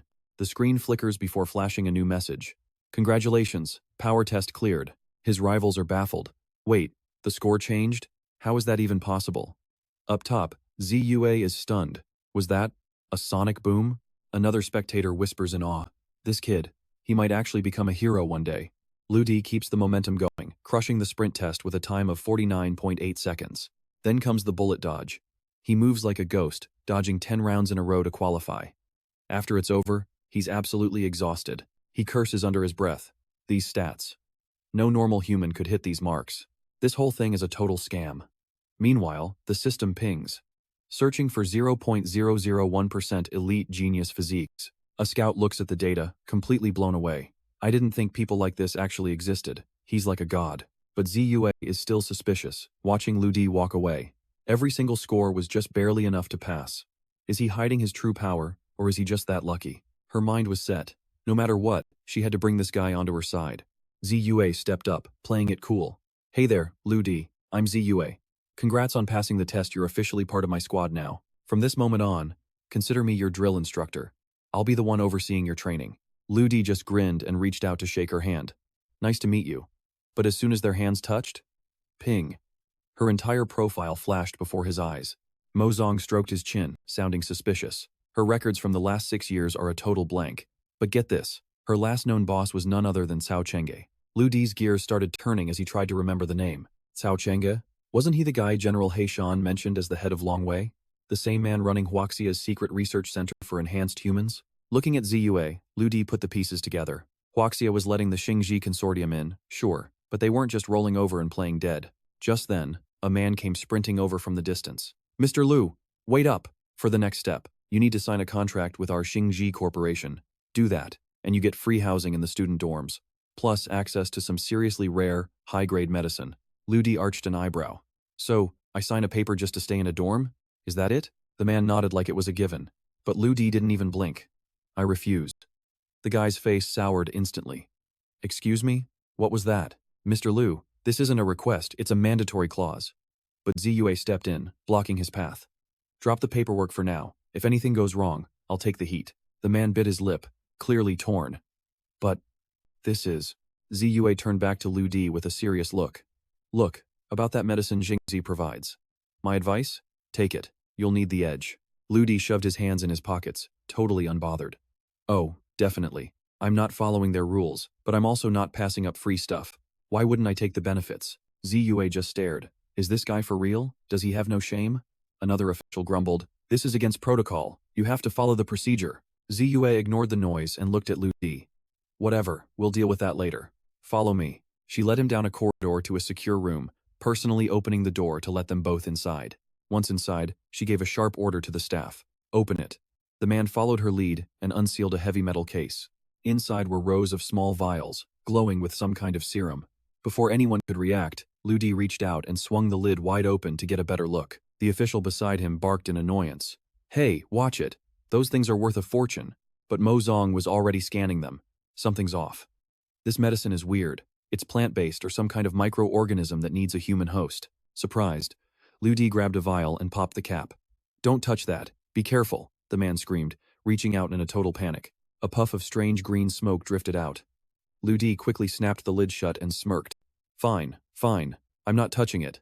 "Happy?" Then, he whispered to himself, "Man, that color definitely doesn't look appetizing." Turning to Ziyue, he dropped a bombshell. "I'm not using this stuff."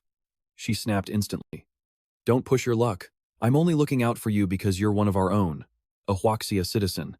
Lu Di just waved her off. "Don't be like that. You're the model instructor here, right? You should have a little more faith in your students. Who knows? I might actually end up surprising you." He headed for the exit, tossing a hand up. "Call me when your squad is actually ready to move. Peace." Ziyue gritted her teeth. Great. Another high-level pain in the neck. As Lu Di stepped out of the building, he saw a massive crowd waiting outside. "Wait, that kid in the white shirt? He actually passed?" Someone whispered in shock. Another guy nodded, impressed. "That's actually insane." Lu Di ignored the chatter, wearing a mysterious smirk. But from the shadows, an enemy watched. So, the brat passed the entry exam after all. He clenched his fist, his face darkening with rage. "Fine. Go ahead. I'll be waiting at the Hero Academy. I'm going to make you regret the day you ever crossed me." Inside a strange, circular lab under the harsh glare of the sun, microscopic cells were moving frantically. They glowed with a deep blue hue, identical to the medicine from before. Lu Di peered through a microscope, baffled by their erratic behavior. Mozong chimed in. "Those are enzymes designed to soften DNA strands. It makes the subject easier to remodel later on." He sounded genuinely worried as he explained the drug's mechanism. If that softening process isn't stopped, the subject's DNA will be completely rewritten. They'll either die, or mutate into a mindless monster. The truth hit Lu Di like a ton of bricks. Xingzi wasn't trying to help, they were using this to keep the people of Huaxia under their thumb. Knowing their real endgame, his gaze hardened. If this was their plan, he wasn't about to just sit back and let it happen. "I'll see if I can find a way to neutralize the enzyme," Mozong offered. Lu Di checked his watch. "Shoot, little Lu is about to finish school. I gotta go pick him up." Over at the school, the bell echoed with a loud ring. Outside, a sea of parents waited to pick up their kids. There was little Lu, surrounded by a bunch of other kids.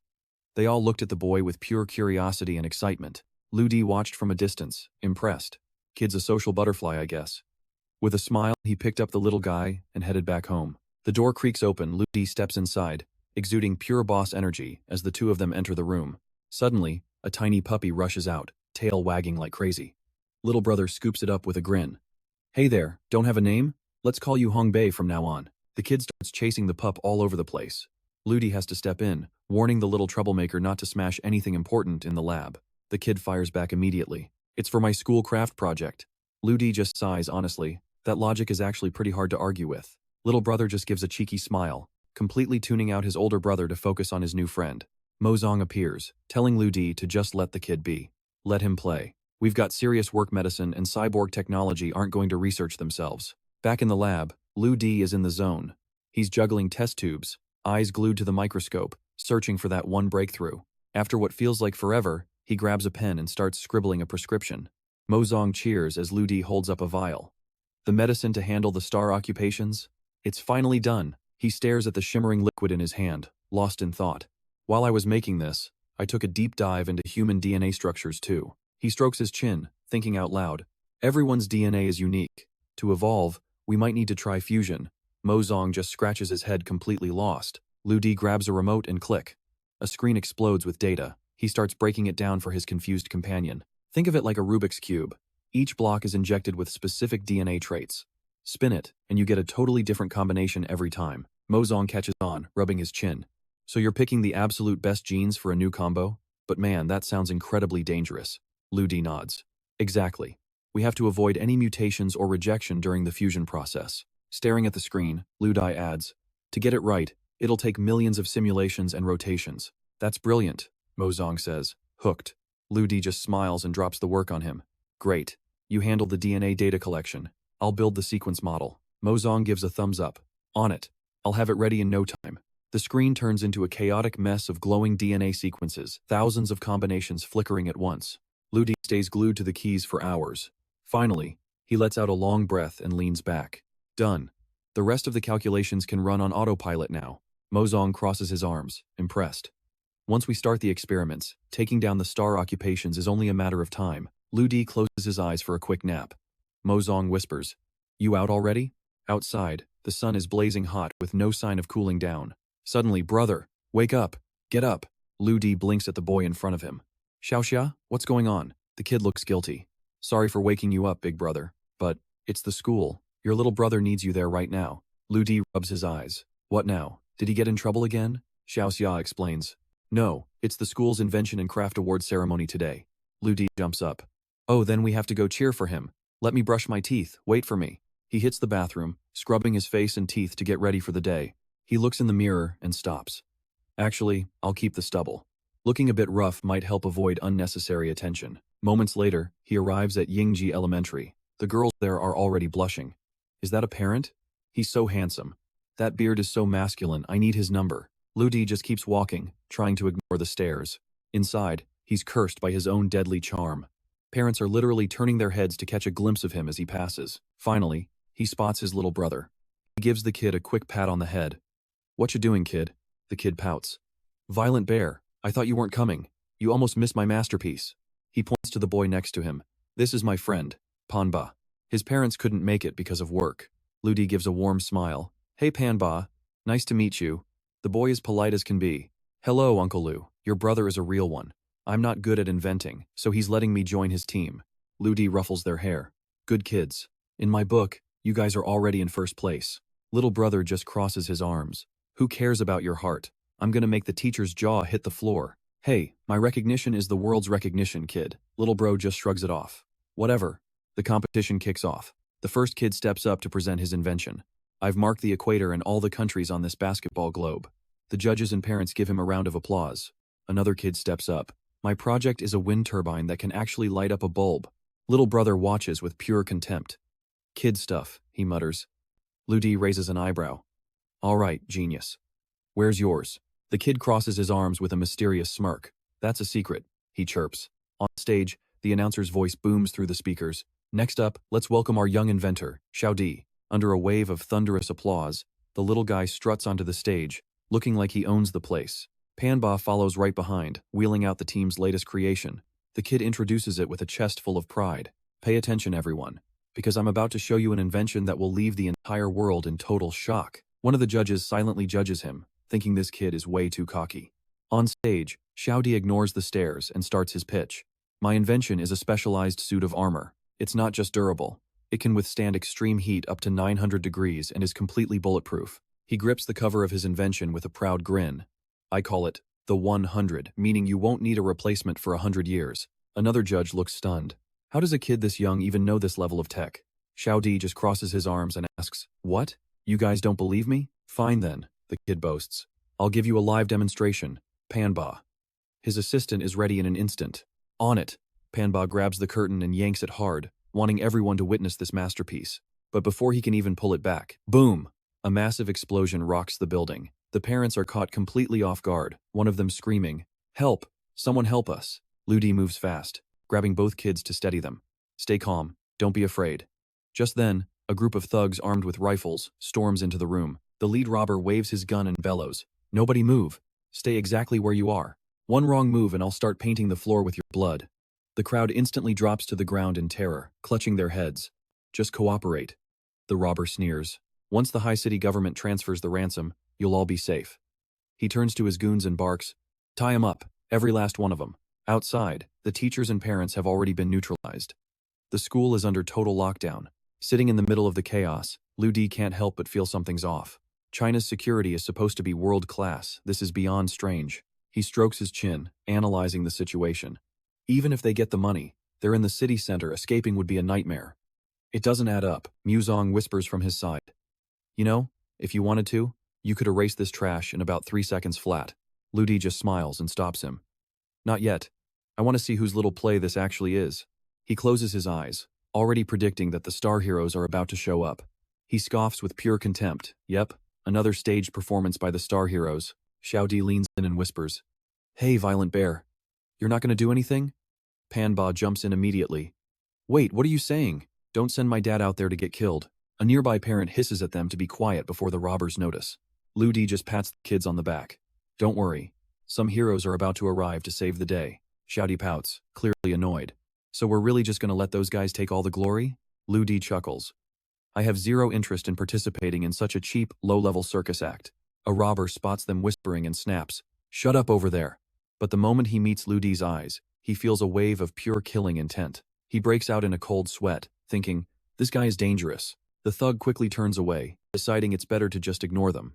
Meanwhile, outside NG Elementary, a massive crowd has gathered. A reporter clutches her mic, broadcasting live. The criminals have set up a perfect perimeter. There are no openings. The SWAT teams are stuck. They can't find a way to move in. It's a total stalemate. She looks at the camera with desperation, wondering if their star heroes will arrive to save them. Suddenly, a silhouette drops from the sky like a meteor. It's the Voyager. Without a word, he delivers a bone-shattering kick that sends two robbers flying. "The heroes are here!" a parent cries out in relief. At the same time, Iron Rhino smashes through the entrance, tearing through the goons like a wrecking ball. The robbers are left dazed and broken before they can even react. A girl watches with stars in her eyes. Oh my god, they actually came. Everyone else watches in awe. These superhumans are monsters breaking through a fortified defense in just a few hits. The lead robber is flattened in seconds. The three-star heroes stand in the center of the room, looking absolutely legendary. The parents are practically weeping with gratitude. "The kids are safe. Thank God for these heroes." The Voyager steps forward. "Stay calm, everyone. Maintaining order and protecting the peace is simply our duty as star heroes." Lu Di watches the crowd worship these guys and can't hide his disgust. Xiao Di looks at him, knowing exactly what's up. "I see you, Violent Bear. You just don't want to blow your cover, do you?" Lu Di sighs and looks at the kid. "You're too young to get it. They're playing with people's hearts. I'm just waiting for them to climb high enough so that when they fall, it really hurts." Panba waves from a distance. "Hey, the exhibition's ruined, so we're packing up. Want to hitch a ride home with my dad?" Xiao Di nods immediately, taking one last jab at Lu Di. "Sure." Since the great Violent Bear is clearly only good for being a driver now anyway.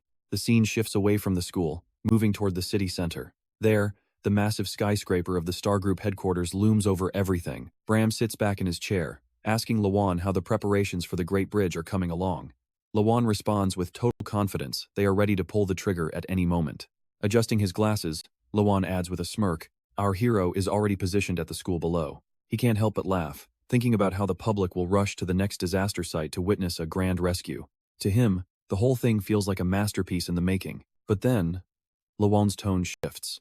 He admits the scale of this plan is massive, and without a concrete backup, he's worried the team might not be able to handle the fallout. Bram's grip tightens, crushing the paper on his desk. He is clearly not a fan of hearing about potential failure. His temper flares instantly. "What do you mean they can't handle it? Is someone actually going to die? I mean, log out or something?" He then turns chillingly cold. "If we don't lose a few people, how will the citizens of Waxia ever realize the true greatness of our Star Soul heroes?" Lawan immediately switches back to kiss-up mode, praising the plan as a masterstroke. Bram just lets out a sinister, twisted laugh. Meanwhile, Lu Di's car is quickly leaving the elementary school. Inside, little Panba and Xiao Di are happily munching on ice cream, totally oblivious to the looming danger. Young Panba gives Lu Di his address. "Uncle Lu, I live in the Begonia district. Thanks for the ride." Lu Di nods while steering the wheel. He knows the route involves crossing the massive bridge over the Huihai River. Before long, the car merges onto the bridge, surrounded by hundreds of vehicles zooming past in a never-ending rush. Suddenly snap, a support beam shatters. A strange, humming vibration fills the air, as if some invisible force is tearing the bridge apart from the inside. Then comes the sound of twisting metal. Massive cracks spiderweb across the asphalt in seconds. It's a nightmare. Tires screech as drivers slam on their brakes, desperate to avoid the growing chasms in the road. Someone leaps from their car, screaming a warning. "The bridge is collapsing!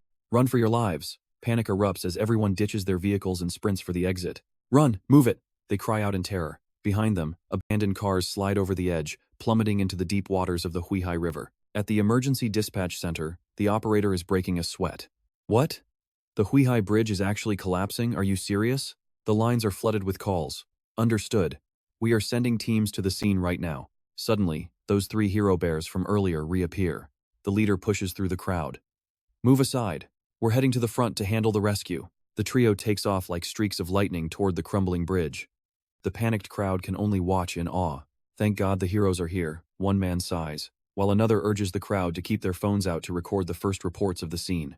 Lu Di stares at the chaos unfolding before him, his brow furrowed. Another disaster? Already? He watches the heroes soaring overhead like birds, but his mind is full of questions. Is it really just a coincidence that they showed up exactly on time? The bridge snaps completely. One of the heroes dives down, catching him just in time. "Easy now," he says. Playing the part. We've got you. Nearby, Iron Rhino rips open a mangled car door. Inside, a young girl sits motionless, looking weak and trapped. The crowd cheers, thinking they're saved.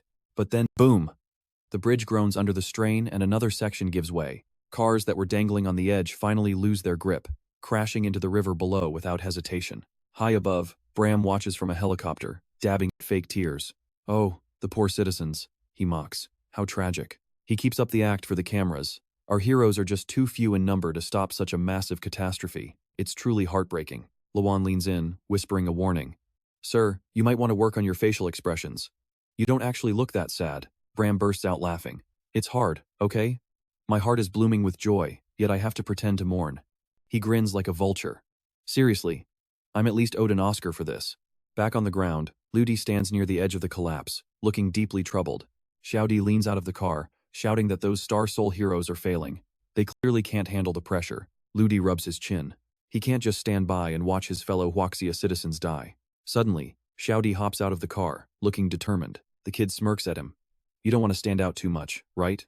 Violent Bear? Don't worry, I've got you covered. Xiaodi heads for the trunk. Ludi is confused. What are you up to now, kid? Xiaodi pulls out a mysterious invention he hasn't shown off yet. Don't thank me yet. Just doing my job, the boy says, pulling back a curtain to reveal his masterpiece. Ludi's eyes widen. The kid actually planned this far ahead? I designed this specifically based on your combat data. Xiaodi explains. Ludi slides into the suit, testing the fit. Not bad, he admits. This definitely solves our identity problem for now. Panba cheers from the car.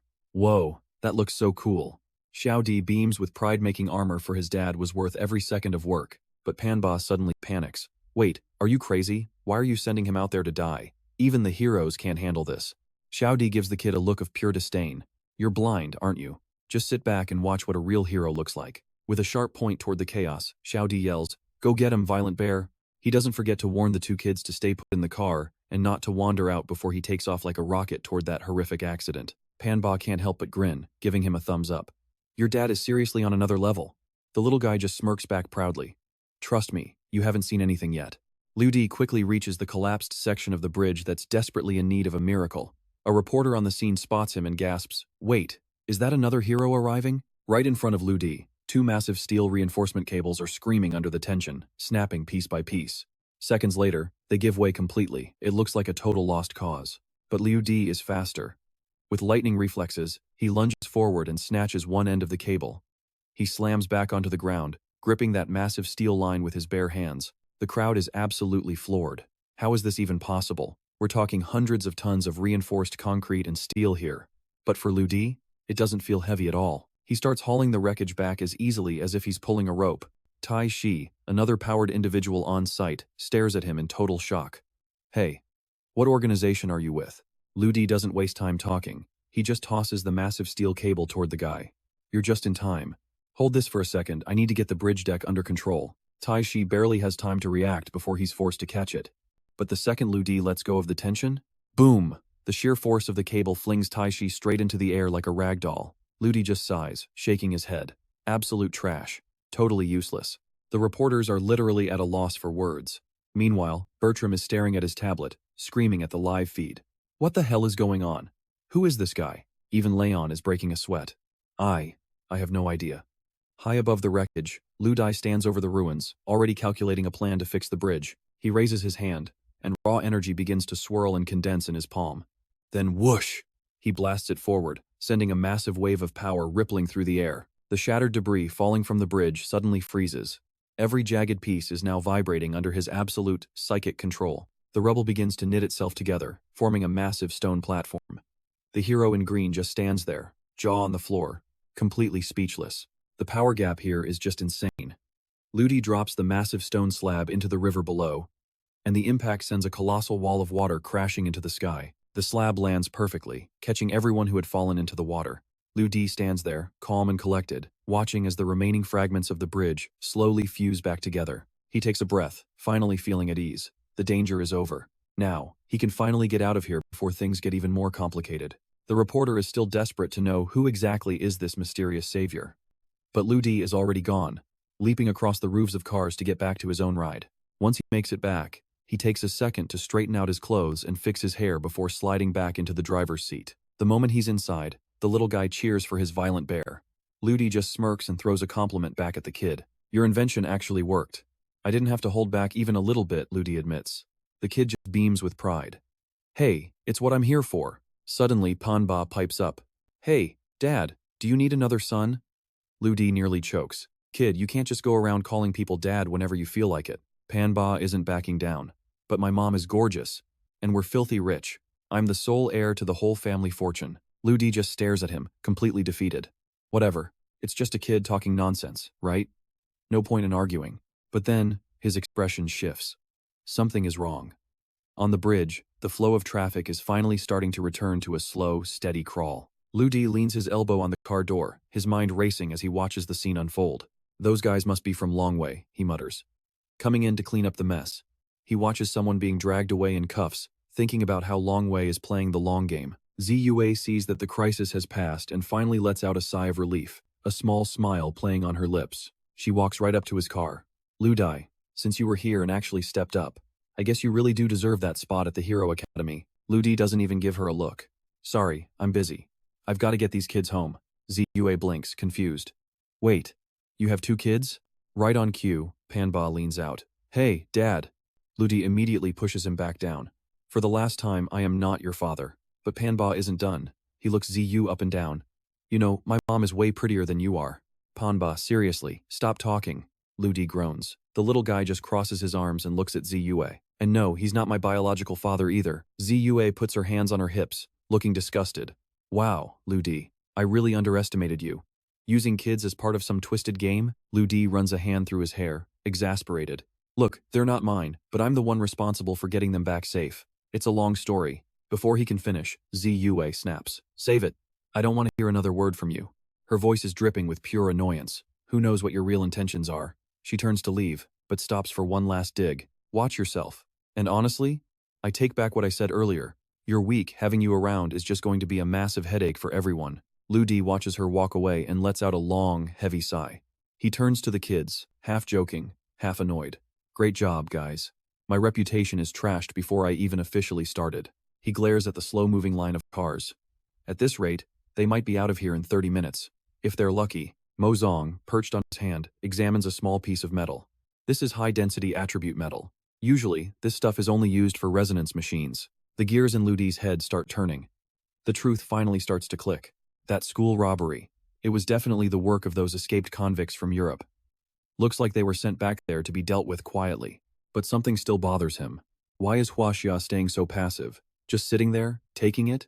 Honestly, even he's starting to lose his patience. Inside the towering headquarters of the Star Corporation, Bram is absolutely losing it. He slams his fist onto the desk, the impact echoing through the room. It's clear he's reached his breaking point. His composure is completely gone.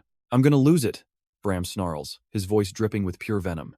His perfect plan was ruined by some nameless guy in a black suit, and now everyone knows the Star Heroes are useless. He barks out a frantic order.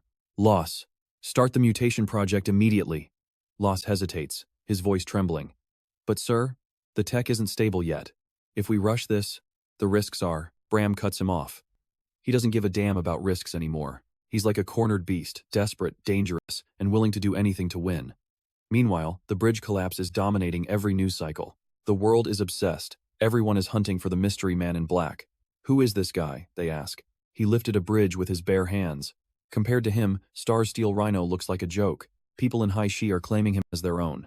They want this guy to take the center spot, forget those overhyped foreign heroes. This is the real deal. Because of the hype, the Forder rankings are in total chaos. A staff member nervously reports to the chairman. Sir, the man in black is everywhere. Nobody's buying his rank yet, but his popularity is through the roof. The employee gulps, looking at the data. If we don't list him, the public will call it a scam. The chairman rubs his temples, looking exhausted. It's a headache. He can't just chase the money. He has to navigate the power plays too. Another staffer chimes in, sounding worried. Sir, he already has 500 million supporters. He's basically crushing every other hero on the board. After a long pause, the chairman makes the call. Put him at rank 4. We can't touch the Heavenly Walker at rank 2. He's untouchable. Plus, StarCorp is our biggest client. We can't offend them. The staffer sighs, his face falling. Well, there goes my bonus for the month, he mutters. The Forder rankings go live, and there he is, the black-clad hero, sitting at number 4. The internet? They're not having it. The comment section is a war zone. Rank 4? Are you kidding me? This is a total fix. Is the Heavenly Walker really better than the guy who held up a bridge? While the web burns, a car pulls up to the massive Cheng Manor. Panba hops out, waving. I'm back. Thanks, Uncle Lu. Cheng Long sees the kid and practically teleports over, shouting, You little brat. You nearly gave your old man a heart attack. He scoops the boy up, checking him for injuries. The school was raided, the bridge collapsed. Thank the heavens you're okay. I would have been lost without you. Panba giggles and points at Lu Di. Dad, I'm fine. Uncle Lu saved me and brought me home.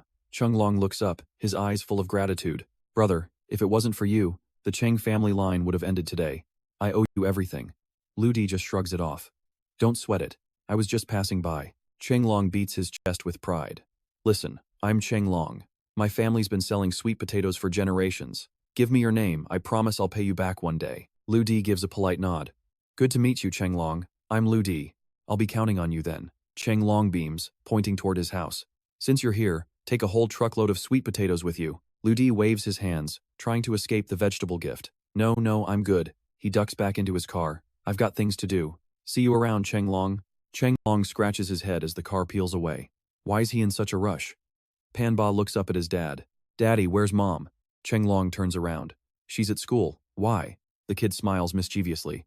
Can she take me to school tomorrow instead? The scene shifts back to Lu Di's place. He walks in with his little disciple. The kid is clutching a device, looking determined. Don't bother me. I'm busy planning my revenge. Lu Di just smiles. Sure thing, kid. Whatever you need. Lu Di heads to his lab, staring at the machinery in front of him, calculating his next move. Halfway there, he mutters. But man, I really need better equipment. He looks at his current setup and sighs. This stuff is ancient. It's not going to cut it for the Ruby project. Muzong steps up, full of confidence. Leave it to me. I'll source the best high-precision gear from across the globe. Though for now, it'll just be the basic components. Lu Di's eyes light up. That's enough. I'll build the Ruby machine myself. Suddenly, his phone buzzes with a message. The Star Academy's first squad is ready. Assembly is tomorrow at 9 a.m. sharp. The location? An old basketball court that's been converted into a high-tech base. Lu Di arrives and scans the crowd. You can feel the tension in the air. It's a clear split on one side, the Wuxia locals. On the other, the international elites. Then, Ziyue walks in, commanding the room. She looks at the recruits and says, Everyone's here. Good. First, let's get to know each other. I'm Ziyue. I'm in charge of both teams, and I'll be the primary instructor for the Wuxia squad. One guy immediately starts grumbling. Damn it, so the foreigners get their own team? Since when is this not Wuxia territory? Ziyue ignores the chatter and continues. It's simple. From now on, you'll be competing against each other. Only the strong survive. Only the winners get the modification rights. A punk in a green shirt smirks, eyeing her up and down. Hey instructor, with a body like that, you got a boyfriend yet? Ziyue doesn't say a word. She just starts walking toward him. Before he can blink, her hand is clamped around his throat like a vice. Ziyue lifts him off the ground with one hand, effortless and terrifying. The room goes dead silent. Everyone is sweating. Message received. The instructor is a total beast. The guy was gasping, his lungs burning as he struggled for a single breath. Finally, Ziyue showed some mercy and slammed him hard onto the dirt. She stood over him like a cold queen. Lesson 1. Respect is mandatory here. Without another look at the mess on the ground, she addressed the group. All right, time for intros. The students didn't need to be told twice. They scrambled to their seats on the basketball court, suddenly on their best behavior. A chubby, soft-looking kid was the first to stand up, looking a bit self-conscious. I'm Tu Yuan, just a country boy from Huaxia. I've worked the fields every day of my life, so I've got a bit of muscle to share. Zuo Ren sneered, leaning over to whisper to the person next to him. Tu Yuan, that's literally the name of a dung beetle, a bug that spends its life buried in the mud. The guy next to him burst into a loud laugh. Seriously? But before the joke could go any further, a sharp voice cut through the air. Is something funny? A blonde girl with a serious don't mess with me vibe stepped up next. You don't need my real name. Just call me Pickpocket. She casually popped a lollipop into her mouth, totally unbothered. Then came a guy who stood as straight as a spear. My name is Tai 33, former military. Short, sharp, and professional. He took his seat next to Tu Yuan without wasting a single movement. Lu Di watched him closely. Was this guy a high-level bodyguard from the legendary Tai family? Then came two guys in traditional robes named Luo Long and Jian Hu. The foreign students in the back just rolled their eyes, calling them a bunch of freaks. Ziyue walked straight over to Lu Di. You're up. Zuo Ren leaned in, whispering loud enough for people to hear. Watch this. This is the kid who barely scraped by on every single entrance exam. He didn't even let Ludi speak. Hey kid, don't bother. I already picked a nickname for you. Let's go with the borderline passer. The international students lost it, laughing their heads off, but Ludi stayed calm. A sellout like you? You think you're in any position to judge me? Zuo Ren's face twisted with rage. Listen up, I've got HL-type blood. I'm the only one here with the potential to become a top-tier modified human. He looked at everyone else like they were beneath him. Liu Di just turned to Ziyue. Are we allowed to spar against each other? She thought about it for a second. Sure, but not until your basic training is officially over. Liu Di nodded. Fine. My name is Liu Di as an emperor. Zuo Ren just laughed again, thinking the kid was acting like a delusional brat. Ziyue's eyes flashed with a terrifying glare. In an instant, Zuo Ren's laughter died in his throat, his face turning pale as sweat poured down his neck. Suddenly, a blue-haired guy stood up, and the air around him began to crackle with an eerie, humming energy. He clenched his fist, effortlessly taming a surge of raw electricity. Tu Yuan's jaw dropped. Wait, is that a real superpower? Even Pickpocket looked surprised the guy hadn't even been modified yet. I was born with this, he bragged. Plus, my brother is the superhero arc. Luo Long's eyes narrowed. A natural-born hero bloodline? That meant this guy had an incredible future ahead of him. Jianhu thought the same. With a family like that, he probably had someone high-level watching his back through the whole exam process. My turn, Zuo Ren shouted, leaping from his seat and landing right in the center of the court where everyone could see him. He started showing off a series of complex martial arts moves, while he introduced himself. I'm Lam Zuo Ren, born into a legendary martial arts family in Huaxia. Tai 33 watched him. Sweating a bit, the guy's form was actually impressive. Tu Yuan had the same thought. Once this jerk got modified, he was going to be an absolute monster in a fight. But Liu Di? He wasn't buying the hype. To him, Lam Zuo Ren was just as trashy as his attitude suggested. You were lucky enough to be born into a family that represents our culture, Liu Di said coldly, and yet you ran to join the international team. Pathetic. Zuo Ren snapped, pointing a finger right at Liu Di. Keep talking, kid. When we spar, I'm going to snap every bone in your body in seconds. Liu Di didn't hesitate. He stood up, his voice dripping with challenge. Why wait? Let's do this right now. Tu Yuan stepped in, trying to be the peacemaker. Brother, stay calm. If we start trouble now, we're the ones who'll get kicked out. Liu Di took a breath and sat back down. Fine. I'll listen to you. For now. A massive boxer named Jack and a guy called Skateboard introduced themselves for the other side. Tu Yuan noticed something off. Wait, Coach Ziyu. Why does the international team have 7 people, but we only have 6? A proud smile crossed her face. Because our 7th member is on a whole other level. She's too strong for basic training. Suddenly, a massive guy in black armor stepped into the circle, cutting the conversation short. Don't forget about me. I'm the international coach from the Trust Group. He stepped toward Liu Di, extending a hand. The name is Lanat. I've been looking forward to meeting all of you. The moment their hands touched, it felt like a bomb went off. A surge of raw power erupted between them. Liu Di's eyes widened in shock. He could feel it something was probing his mind. Mo Zong, he's trying to get into my head. The AI responded instantly, detecting the mental interference. Liu Di didn't hold back. Mo Zong, counter-hack. Find out everything about this guy. Mo Zong crossed its arms, a smirk in its straight to find Robbins. Robbins is instantly on edge. Did Lord Dilu send orders? Ya Fei hands over the paper. Lord Dilu wants you to handle some business. Robbins starts doing the math. If he pulls this off, the great Dailu will owe him a favor, the perfect start to a powerful alliance. He flashes Ya Fei a friendly grin.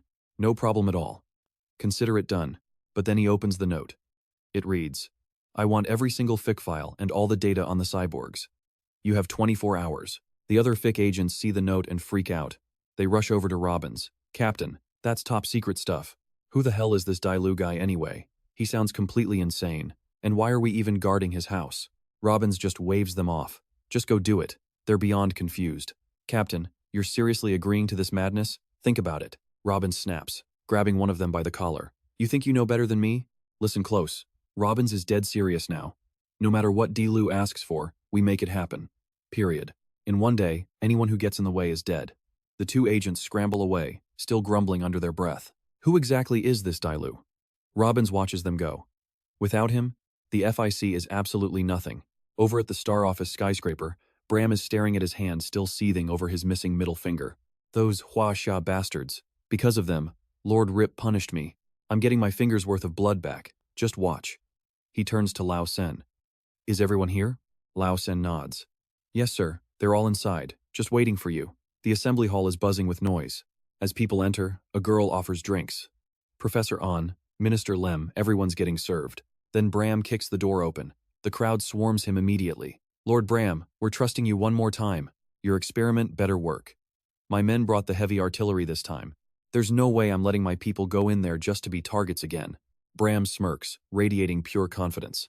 Commander Cao Chenghe, I wouldn't have called you here if I didn't have everything under control. He scans the room, making eye contact with every single person in the hall. He claps his hands, a sharp, echoing sound. Eyes open, everyone. You're about to witness the absolute pinnacle of our stellar office research. The crowd isn't buying it. Brows furrow. Murmurs of, "Where is it?"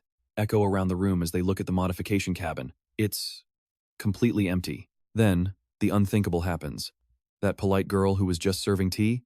She steps forward with a cold smile. Hello, everyone. My alias is Witch. Current power level, C6. Jaws. Hit.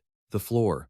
This girl was just pouring tea, being all gentle and respectful, and now she's claiming to be a high-tier powerhouse? Bram steps up beside her, looking like a proud parent.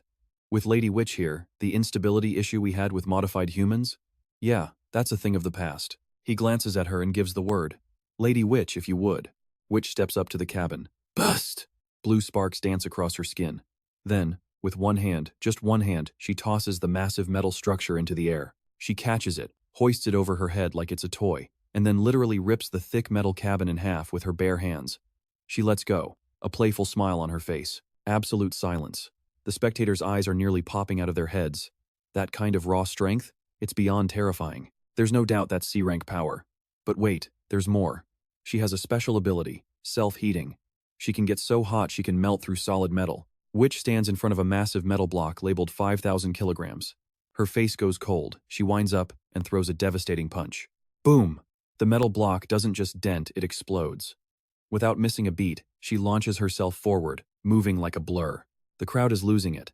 They've never seen a C-rank this fast or this strong. Bram speaks up over the noise.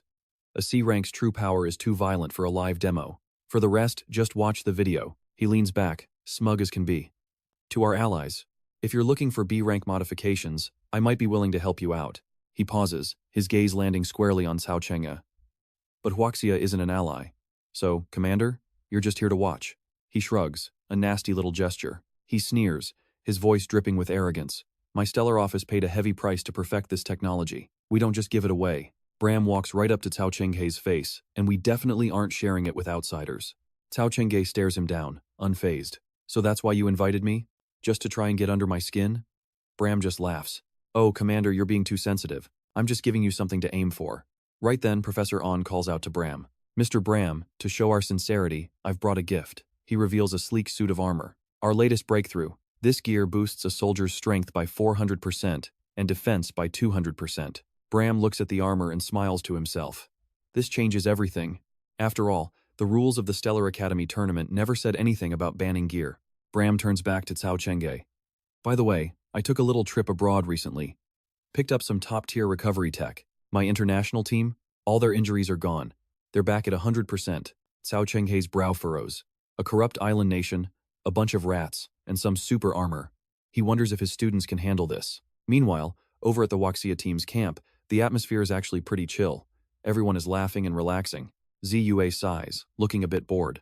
Without any opponents to train with, this feels more like a picnic than a tournament. But the peace doesn't last. A group of fighters approaches, and they're all decked out in that shiny new armor the allies gave to Bram. The international team leader sneers. Hey, you Huaxia clowns, we're back. And this time, we've got the gear to suppress every single one of you. Jianhu doesn't even look up.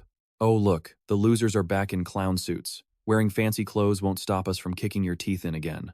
He locks eyes with the guy he absolutely trashed in their last fight. Hey Goldie, you healed up fast. But I see your hair hasn't grown back yet. Still bald from the shame? The blonde fighter's face turns purple with rage. They all snap their high-tech helmets shut. Laugh while you can, idiots. This armor is heat-resistant, immune to electricity, and quadruples our strength. He gives Jianhu the middle finger, his ego inflated by the suit. Stellar Academy is no place for country bumpkins like you. Jianhu just rolls his eyes. Wow, you guys really are just a bunch of cowards. Luolong watches them, noting how arrogant they've become with a little gear. Zua frowns. Looks like this might actually be a challenge, and it's all because Ludi set such a bad example at the start, she mutters. Jianhu suddenly charges forward. Nuandong, protect Han Dong. The rest of us are going in. The international fighter throws a heavy punch right into Jianhu's gut. Useless. Feel the power of this suit. Take this. Kukai lashes out with a massive surge of electricity. She freezes. What the? They aren't even flinching? Over on the other side, Tu Yuan is locked in a power struggle with another armored opponent. With the suit's buff, the guy is actually overpowering him. Nuandong folds his umbrella and steps toward the attacker. Attacking girls? That's not very manly, is it? He beckons the blonde guy over. Come on. Hit me. The guy bites the bait instantly. You wanna die? Fine. He lunges, aiming a killing blow at Nuandong. He swings. Hard. But Nuandong is already gone, nothing but a shadow. Where'd he go? Then, something bright flashes right in front of his eyes. Crack! Handong delivers a brutal, lightning-fast kick to the guy's head. He hits the dirt instantly, mask shattered, eye swollen shut, and ego destroyed. Game on. The international squad is in a total panic. Their elite just got wrecked. Who is this guy, and how is he this dangerous? Yulong is absolutely floored by the display of power. Nuandong and the others are playing on a different level, treating that heavy armor like it's made of paper. Even Ziyue, watching from the sidelines, is stunned by the carnage. This sibling duo is straight up invincible when they link up. But then a flash of light. Some international coward pulls a cheap move and grabs Nuandong by the throat. Suddenly, Hu Guang appears out of nowhere. Each team is strictly limited to 7 people, he sneers. Who gave you guys permission to let 2 people fight under the 7th slot? Only one of you is allowed on the field, period. Ziyue shouts from the sidelines. Wait, stop. One of our members didn't show up. Hu Guang just glares at her. That sounds like a you problem, doesn't it? Across the field, Handong sees her brother in danger and completely loses it. Nuandong, my brother. She drops her umbrella, collapsing to her knees in a desperate scream. It's a disaster. 2 international elites see her down and decide to finish her off. Now's our chance. Take her out.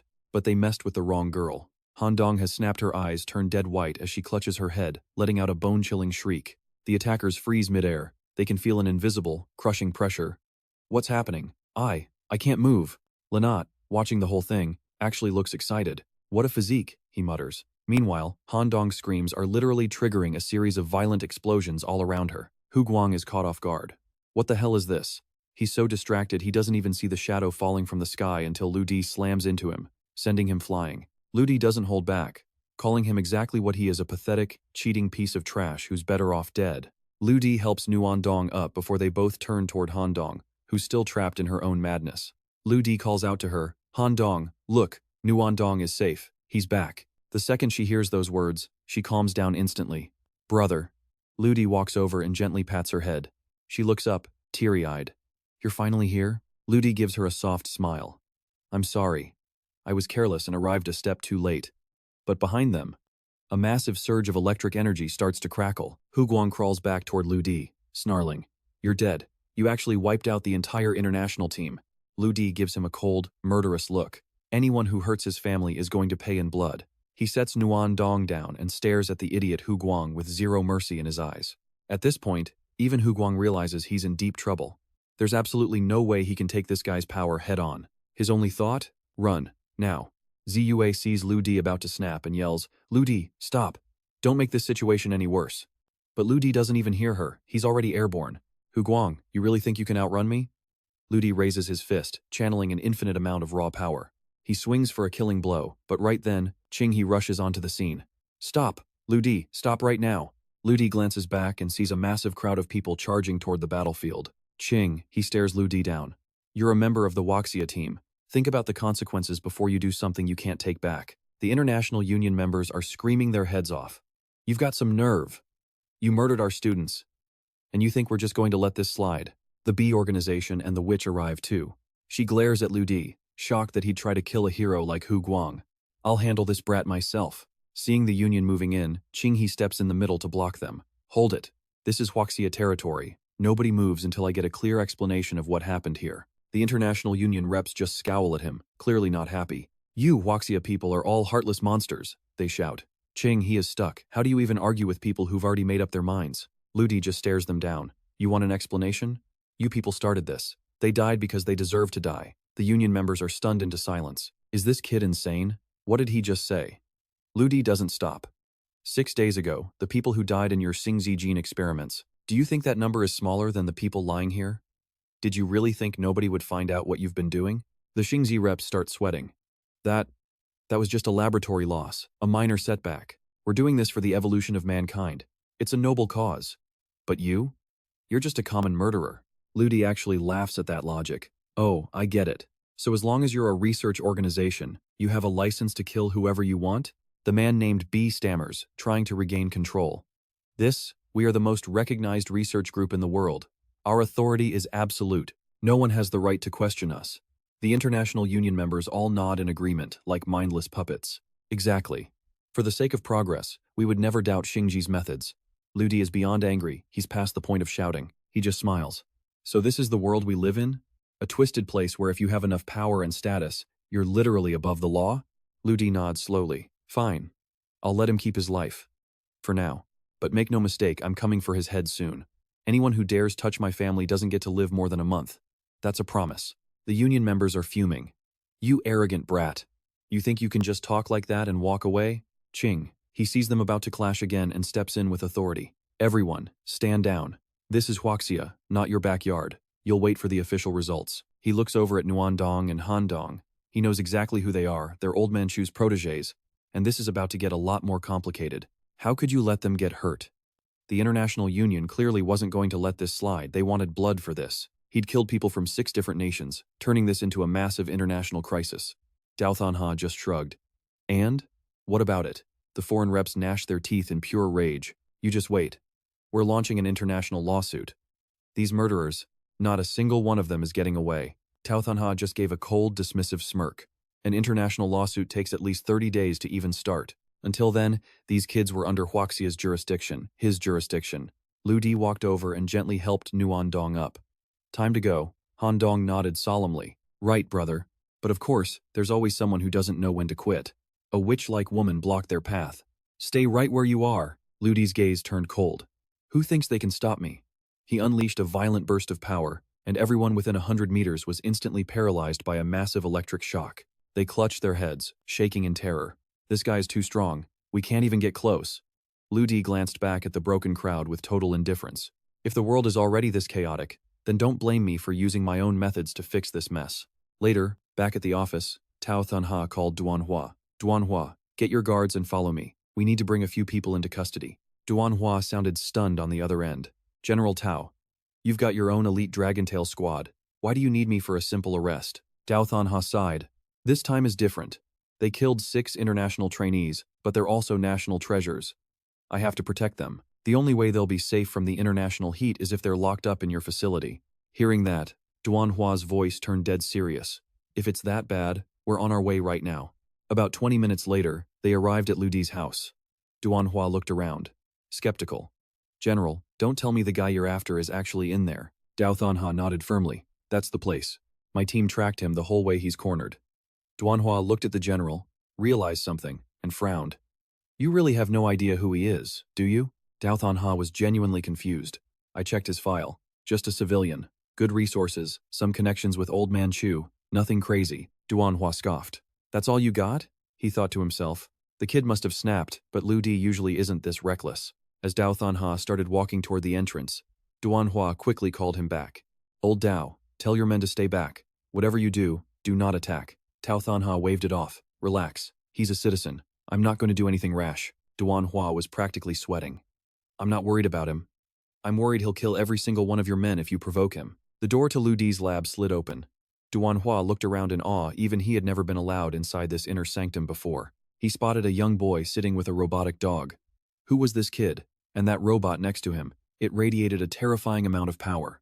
Handong was sitting by the bed, keeping watch over Nuandong. Xiaoxia looked up at the uninvited guests. What do you people want? Duanhua was shocked. Wait, I know Xiaoxia. Are these Tara's 4 children? Is one of them injured? This is bad. This is really bad. He leaned in and whispered to Dao Thanha. General, these people, their strength is off the charts. Dao Thanha whispered back. Call in more units.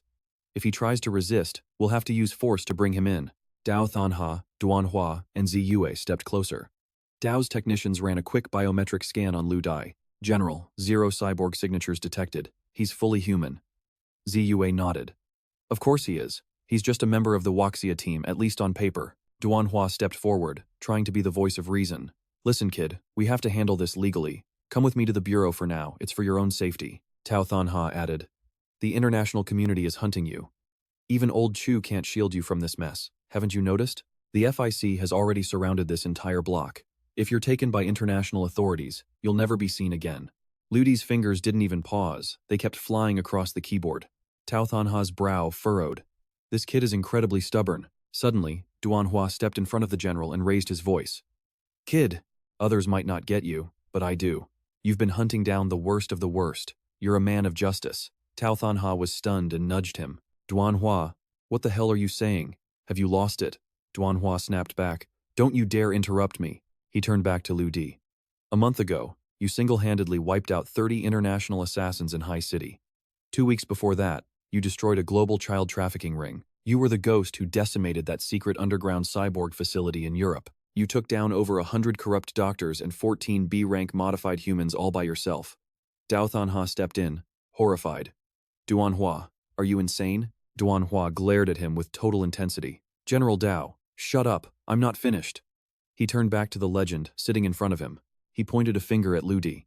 5 days ago, a class target, a monster with a god-tier healing factor, tried to assassinate our FIC soldiers. You stepped in and turned that nightmare into literal ash with a single black storm strike. One move, and he was gone.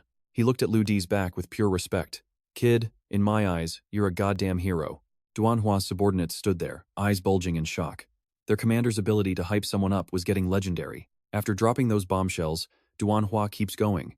But this time, he's really putting General Cao in an impossible position. Does he seriously think General Cao is going to wipe the slate clean just because he took out some local thugs and saved those kids? That's not how this works. The man sighs.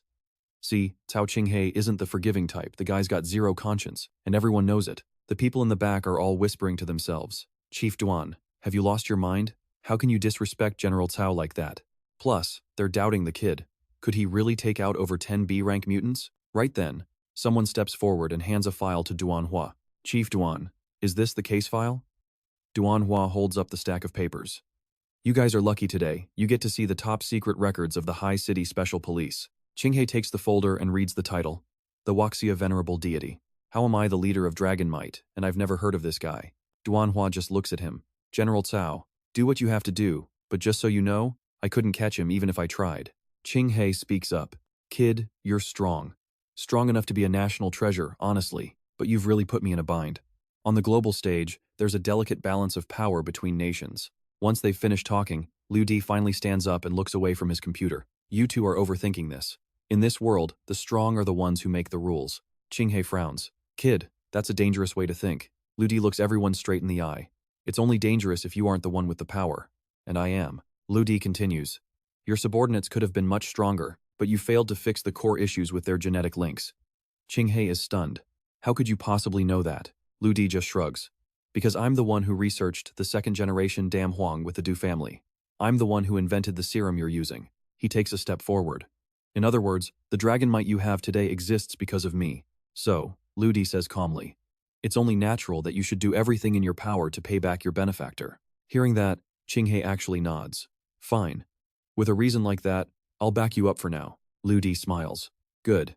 Now for the next step of my plan, building a mutation research base. He looks at Qinghe.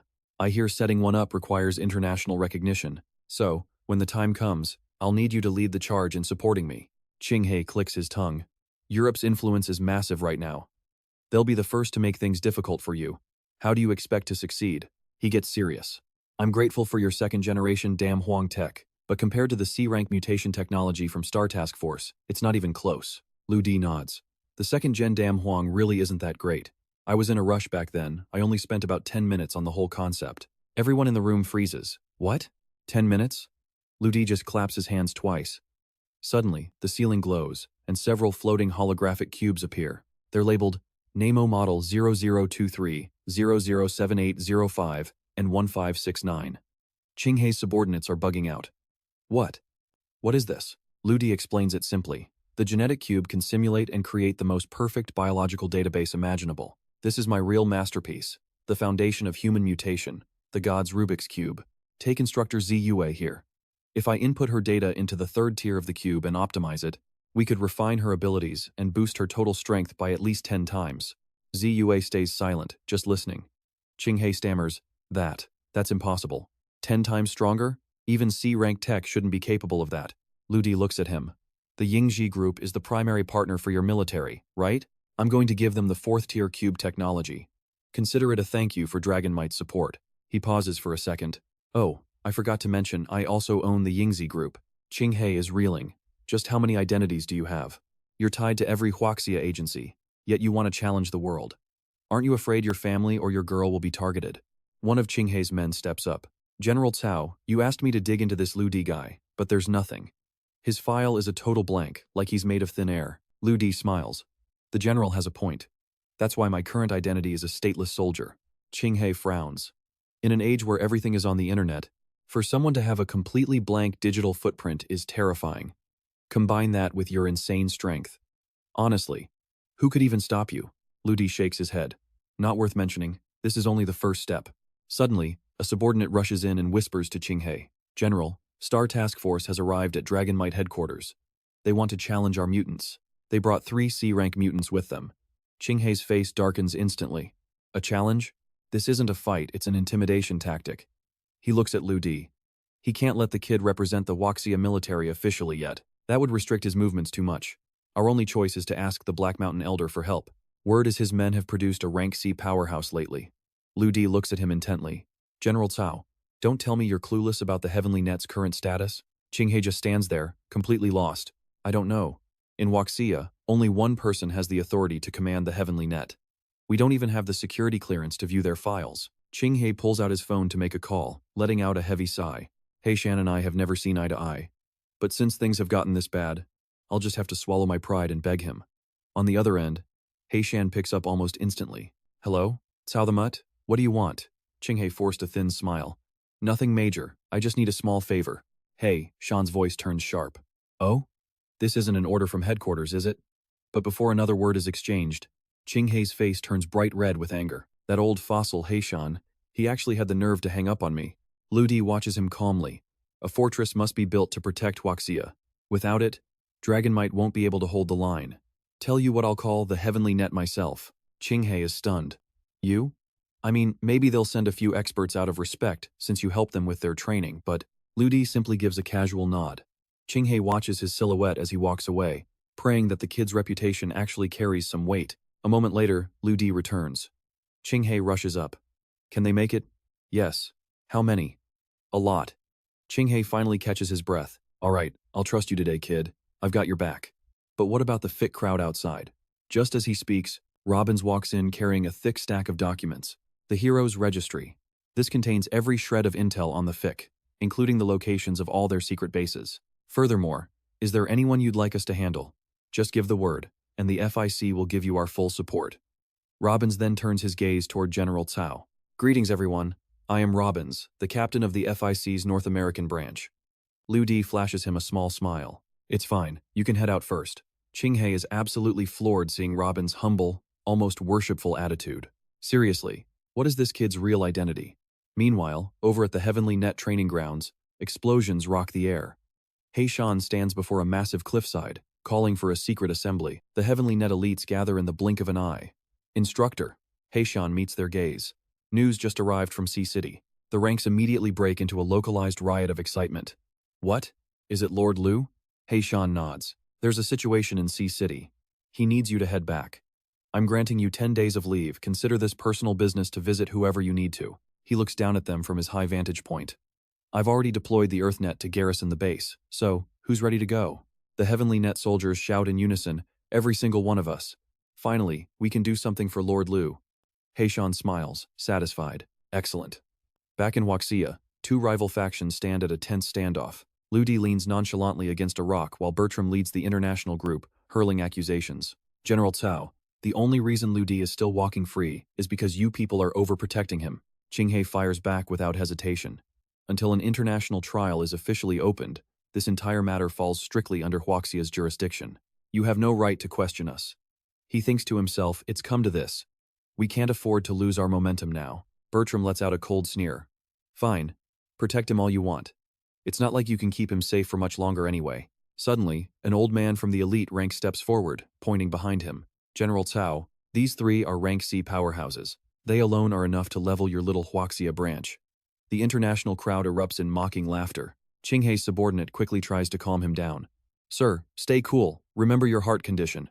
Qinghe clenches his fists. Don't worry. Even if I die, I won't do it in front of these bastards. Qinghe glares straight at Bertram. Bertram, you just wait. Our Wuxia experts are on their way. When they get here, they're going to knock the literal piss out of you. Bertram laughs hysterically. On their way? Oh, I can't wait. The international group jeers, mocking them. Wuxia is probably just scraping together a few rank Bs to act as meat shields. Bertram grins.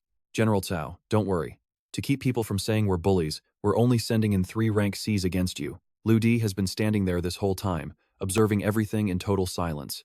Bertram turns his venomous gaze toward him. I can't believe a pathetic little student like you is being shielded by the state. His eyes flash with disdain. But you're just a coward hiding behind the broken shell of dragon might. Lu Di flashes a friendly, almost pitying smile at Bertram. You should actually be happy, because you aren't worth my time. If I were the one to make a move, you wouldn't be able to survive the impact. Bertram's pupils shrink before he lets out an even louder, crazed laugh. I'm starting to like you, kid. Such arrogant words. Suddenly, the rhythmic thumping of helicopter rotors echoes from the clouds. The international group looks up first. Why are there so many choppers heading toward Wuxia?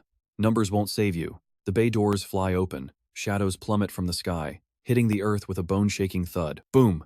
As the dust settles, the Heavenly Net soldiers stand perfectly unharmed before the stunned crowd. The international group is speechless, falling from over 100 meters without a scratch. From the sheer physical presence and aura of these men, it's clear their strength is on a completely different level. Bertram's subordinate checks his scanner, his voice trembling. Sir, he's a rank C6. Bertram's jaw drops. Wuxia actually has a rank C? He grits his teeth. I underestimated you, but so what? It's just one man. On the other side, Qinghe is also staring in absolute disbelief. This old guy Heishan is something else sneaky as hell. Turns out he's been hiding a high-level C-rank expert this entire time. But just as the words left his mouth, boom! Another body slammed into the pavement right in front of them, hitting the ground so hard it started to crack. Bram's subordinate turned pale, shouting, Sir, it's another C6. Bram just stood there, completely stunned. What? Wuxia has almost as many experts as we do? But then, a voice cut through the tension. Don't be so sure about that. Bram and his man snapped their heads toward the sky, and what they saw made their hearts drop. The sky was crawling with helicopters. Hundreds of fighters were diving straight down into the chaos, and the ground was literally erupting with explosions everywhere they landed. Once the dust settled, a massive army stood there in perfect formation. Bram's subordinate swallowed hard, his voice trembling as he gave the report. Sir, 283 people, and every single one of them is at level C6. The international observers just shook their heads in defeat. Lord Bram, give it up. This world belongs to Wuxia, now there's absolutely no stopping them. He finally let out a breath he didn't know he was holding. He looked at the scene with a proud grin and said, Now this is the true power of Wuxia. The soldiers of the Tianluo squad spoke up in perfect unison. Lord Lu, we got the news and raced across 1,000 miles to get here. Lu Di stood tall, greeting his men before turning a cold gaze back to Bram. All right, I'm standing right here. You wanted to move against me? Go ahead, try it. Bram didn't even hesitate. He scrambled back, terrified. Wait, don't hit me. I surrender. But Lu Di wasn't in a forgiving mood. He just smirked. Sorry about that, but you're a little late to the party, sweetheart. Bram and his goons collapsed into the dirt. The Tianluo squad surged forward like a tidal wave. Anyone not involved, clear out. If you get caught in the crossfire, that's on you. The modified humans from the Star Organization looked absolutely sick, their faces turning a shade of pale blue. Lu Di gave his orders. Don't kill everyone. Just make sure to snag a blood sample from that modified witch girl for me. The soldiers barked back. Understood. And then, pure chaos as they launched a massive, wide-range assault. Lu Di watched it all unfold with a satisfied smile. That witch's blood carried a special high-temperature ability, the kind of rare DNA that had limitless potential for his research. Time flew by, and just 2 minutes later, a soldier stepped forward and handed Lu Di a blood-stained scrap of cloth. Lord Lu, things were a bit messy, but we managed to get this much. Lu Di nodded. It was enough. Meanwhile, the Star Organization survivors were busy running for their lives. But Lu Di wasn't done yet. Hold it right there. The modified humans froze, shaking like leaves as they slowly turned around. Lu Di's voice was casual, almost bored. Listen up, everyone. In 24 hours, I'm opening a brand new facility of my own. I expect you all to show up and cooperate. They nodded frantically, and he just waved them off. Now, get lost. Once the troublemakers cleared out, Qinghe approached him, completely stunned. Kid, how did you pull this off? Every single one of these Tianluo warriors is at the peak of level C. A soldier answered for him. Everything we are today is thanks to Lord Lu. We all owe him our lives. Ching, he broke into a cold sweat. Owe him your lives, he thought. You guys are the elite Tian Luo who on earth could even threaten you? Ludi just shrugged it off, looking at his men with a serious expression. Come on, brothers, it's not even worth mentioning. Seriously, but I truly appreciate you all having my back today. The soldiers, however, weren't ready to go home just yet. They looked at him eagerly. Actually, Lord Lu, we didn't really get to cut loose back there. We want to challenge the strongest man in Huaxia. Where is this Con Tang guy? We want to fight him. Ludi's heart skipped a beat. Oh, crap. He'd totally forgotten about the rumors he'd started. Con Tang was supposed to be dead. He was sweating now. What am I supposed to tell them? That the legend is a lie? Suddenly, one of the squad members stepped forward. Shimi, stop bothering Lord Lu. My intel just sent over a report. Con Tang is currently staying at a white building. I've got the coordinates right here. The squad was hyped. Perfect. Let's go. Thinking fast, Ludi spoke up. Tell you what, guys, since you're in the city, let me be a proper host. Why don't you come to my place? Funny enough, my house happens to be that white building. Shimi nodded, taking the bait. Well, if Lord Lu is offering, we can't exactly say no. All right, brothers, let's head to Lord Lu's place as guests.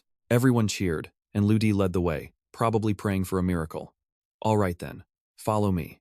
Back at the house, the legendary Con Tang was sitting in a wheelchair with his arm in a cast, happily munching on some ice cream. He saw the crowd and whistled. Man, the boss's power is no joke. These kids look like total beasts.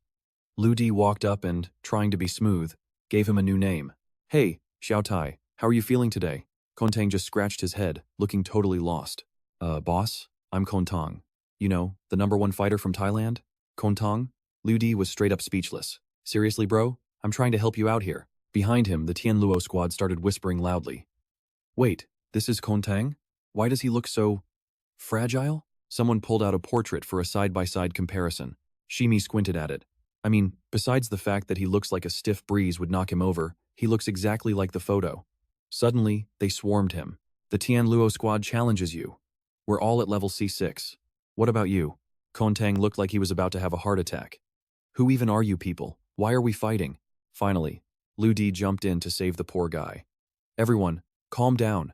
Con Tang is way too weak right now. Look at him. He's a literal patient. Destroying a weakling like this would only stain the reputation of such elite warriors. Shichimi looked over, curious. Mr. Lu, what exactly are you suggesting? Ludi let out a calm smile. I'll give him a simple treatment. 1 night is all I need.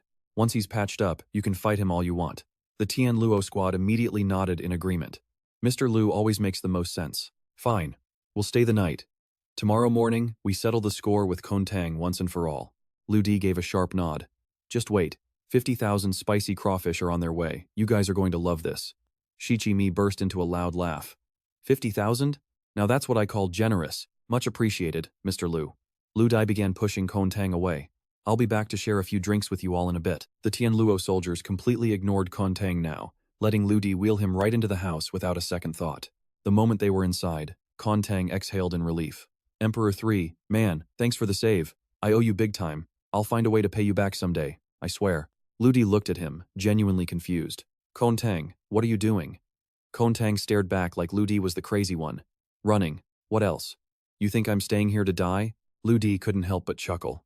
Listen, my modification tech has come a long way recently. I can actually turn you into a real powerhouse. Con Tang's eyes practically lit up. Wait, for real? Ludi reached out, and a surge of raw energy condensed in the palm of his hand. The cast on Con Tang's left arm shattered instantly. Follow me, Ludi commanded. He led him to a wide-open space. This is my modification lab. Con Tang stood there, completely floored. Whoa, this looks like some high-end sci-fi stuff. Con Tang stepped into the chamber, and the heavy doors hissed shut. Mozong immediately flashed the data onto Ludi's interface. Turns out, Con Tang's natural talent wasn't half bad. He could reach at least 6% of Ludi's own power level. Ludi smirked. Honestly, that's more than enough. Before long, the chamber lights dimmed. Con Tang stepped out, radiating a completely different pressure. Emperor 3.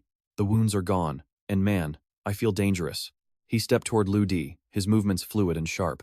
I can feel it. My abilities. They've reached a whole new level. He expected a nod of approval, maybe a compliment. Con Tang pounded his chest with a grin. I'm a beast. So, what rank am I now? Level S? Ludi took a quick look and gave an honest estimate. Maybe rank D, E, or maybe just an F. Con Tang froze. Wait, what? Seriously? Whatever. I still feel invincible. Ludi turned to walk out. Go ahead then. Go test that invincibility against the Tianluo guys. Kontang hesitated, his old cowardice kicking in. Can I still run if I start losing? But as he stepped outside, the yard was dead silent. Not a soul in sight. Where did everybody go? Ludi reached down and swiped a note off the ground. It read, Mr. Liu, apologies for the sudden exit. General Haishan just issued an emergency recall. Military orders are absolute. We'll have to finish our business another day. It was signed. The 280, 3 soldiers of Tianluo. Kontang immediately puffed out his chest. See? They probably felt my new aura and ran away screaming. Liu Di was already used to his nonsense and quickly changed the subject. Since the soldiers are gone, you're going to do something for me. Kontang nodded, cracking his knuckles. No problem at all. But first, how about we have a little sparring match? Liu Di sighed. You really think you're on my level now, don't you? Liu Di balled his fist, barely using any effort. One punch. Just one. Boom! Kontang was sent flying like a rocket, traveling miles through the air before slamming into a massive tree deep in the forest. He slumped against the trunk, coughing and clutching his chest. Liu Di appeared in front of him instantly.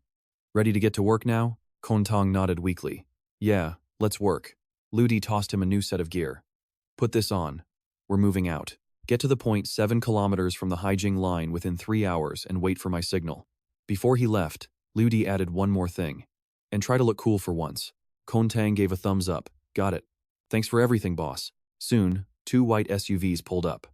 General Cao Chenghe stepped out with his entourage, looking incredibly stern and professional. Liu Di greeted him calmly. General Cao, the chairman has everything ready. All the guests have been invited. Chenghe let out a heavy sigh. Kid, I admire your guts wanting to build an international organization for modified humans, but getting the approval of 27 world superpowers? That's nearly impossible. Liu Di gave a slow nod. I know. Once they agree, it's like letting a tiger back into the mountains. My rules will be the only rules they are forced to respect. Chenghe shook his head. You're oversimplifying it. You think they're idiots? And look at your resources. What do you actually have to offer? Liu Di looked him dead in the eye, radiating pure confidence. General, don't worry. I've already taken care of everything. The general was stunned. When? Since when? How did I miss this? Liu Di leaned in and whispered a few words. Later that night, inside a massive skyscraper, a giant screen flickered to life. Chenghe stood before the camera to open the event. Let's begin. Bird Ram was the first to spark the fire. General Cao, you know Liu Di is a wanted man. Why are you publicly backing him to start this modification facility? Liu Di's gaze turned cold as he stepped forward. My organization belongs to no nation. No one has the right to interfere. But let this be a warning. If anyone tries to cross me, I will shut them down without hesitation. His eyes flashed with a dangerous light. If you make me your enemy, I will return the favor 100 times over. The international delegates on the screen immediately broke into mocking laughter. Look at this golden-haired brat, talking like he actually owns the world. One of the old men just scoffs. Think you've got the cash for this, kid? You think you can just talk a reform center into existence with nothing but a big mouth? Liu Di just steps forward, nudging Chenghe aside. Chief Tao, mind if I borrow your screen for a second? A massive document flashes onto the display. And honestly, it was a total bombshell. The military officially announces that the Creator Group is putting its full weight behind the new Punisher facility, starting with a fund of over 1,000 trillion. Liu Di gives a cold smirk. Oh, did I forget to mention? My facility is called the Punisher. He looks at the International Alliance members with a mock-innocent expression. So, is this enough pocket change for you guys? Can we get those signatures now? Bram's jaw literally hit the floor. How the hell did this brat get the Creator Group in his back pocket? Then he starts screaming like a madman. So what if you've got money? Your facility doesn't belong to any country, which means you've got 0 land to build it on. The old man nods along aggressively. Exactly. No physical base, no deal. We aren't signing anything. Liu Di just stands up, cool as ice. Don't get your pants in a twist. It's right there. He pans the camera to a stretch of open sea. Hold on, it's almost here. The Alliance guys just snort in derision. Kid, what kind of nonsense are you spouting now? There's nothing there but water. But right then, massive silhouettes began to break the horizon, giant, high-tech ships appearing out of the mist. The international reps are stunned to see the lead ship is the Sea God, literally the largest cargo vessel on the entire planet. One of the aides whispers, the 2 ships behind it. They're just as legendary. The old man's eyes nearly pop out of his head. How did this kid manage to summon a fleet this massive? Bram looks like he's losing his mind as he grabs the computer screen, searching for any kind of flaw. You little brat, you think you can use these ships as a base? Impossible. That sea territory doesn't belong to you. Liu Di just grins, tossing out a few words for everyone to see clearly. Those massive ships weren't just floating, they were converging on an island, and Ludi's expression suddenly turns deadly serious. Bram is shaking so hard he can't even speak. The rest of the Alliance just watches the screen in dead silence, trying to process the absolute madness unfolding. Bram frantically pulls out his phone to call for backup, but the voice on the other end just shuts him down. This is the divine decree of the fifth silver deity. No one, and I mean no one, has the authority to stop this. Bram just stands there, completely paralyzed. A divine decree? What the hell is a deity doing in a board meeting? You're talking crazy. But the caller just snaps back. You're just a mere mortal. How could you possibly comprehend the will of our God? The line goes dead. Bram grinds his teeth, glaring at Ludi. You used some dirty tricks for this, didn't you? Ludi just smiles, a mysterious glint in his eye. Maybe. But that's just the power of faith for you. The ships start belching thick smoke as they hit the shoreline. Ramps drop, anchoring into the ground, and an army of workers starts swarming out. Cheng, he is just standing there, blinking in shock. Well, I'll be. Nice move, kid. At this rate, with this much manpower and tech, that facility will be standing in 10 days flat. Bram slams his phone onto the table, seething. Fine, you have a base. So what? The most important part of a reform company is the tech. Do you even have any? Where are your heroes? This is just a scam. I refuse to support this garbage. Chung, he starts to frown, ready to step in. What do you know? The tech behind the heavenly net came from this kid. But Ludi stops him before he can say more. Chief Tao, let me borrow that screen one more time. He switches the feed to the outskirts of High City, about 7 kilometers from the main rail line. Bram narrows his eyes. What's the play here? Does this kid actually know about our secret plan? On the screen, a train is screaming down the tracks at a terrifying speed. Inside the cab, the driver is desperately pulling the emergency brake. Metal screeches against metal, sparks flying everywhere, but it's not slowing down. The driver panics. Why aren't the brakes working? The international observers start sweating. If that thing crashes, it's going to be a bloodbath. Suddenly, the feed cuts to a reporter interviewing a hero named Thousand Faces. Sir, do you have a message for your fans? Thousand Faces looks directly into the lens with a smug grin. I am the avatar of justice. I will always be here to protect the people. Right as he finishes his sentence, a massive explosion rocks the background. He lets out a tiny, hidden smirk before switching back to a serious, heroic face. Everyone get back, I'll handle this. The reporter watches in awe as Thousand Faces takes flight. Viewers, we have a major emergency on the Jingdong line. A train is out of control. But look, our superhero Thousand Faces has already leaped into action. The crowd is absolutely mesmerized by his bravery. He's so handsome. And look at that speed, he's moving like a literal bullet. Thousand Faces flies toward the disaster without a hint of fear. But just as his feet touch a rooftop, something streaks past him, something way faster. The people below gasp in disbelief. Who was that black shadow? That speed was on a whole different level. Kuntang, draped in a black cloak, zips right past Thousand Faces. What are you staring at? Never seen a good-looking guy before? Thousand Faces is frozen in shock. What the hell was that? Someone actually faster than him? The reporter's voice gets even more frantic. That shadow, he's incredible. He completely outclassed Thousand Faces. On the other side, Kuntang lands gracefully, his cloak fluttering in the wind. The crowd witnesses the scene and immediately lets out a collective curse. Damn, is this some kind of new hero in black or what? Back in the meeting room, the officials of Chung are just as stunned. Could it be? Ludi remains calm, crossing his arms as he tells them to keep watching. On the screen, the footage shows Thien Dien pulling 2 people out of the wreckage. He successfully saved the drivers, they're finally safe. The nearby citizens are still on edge, because that train is completely out of control.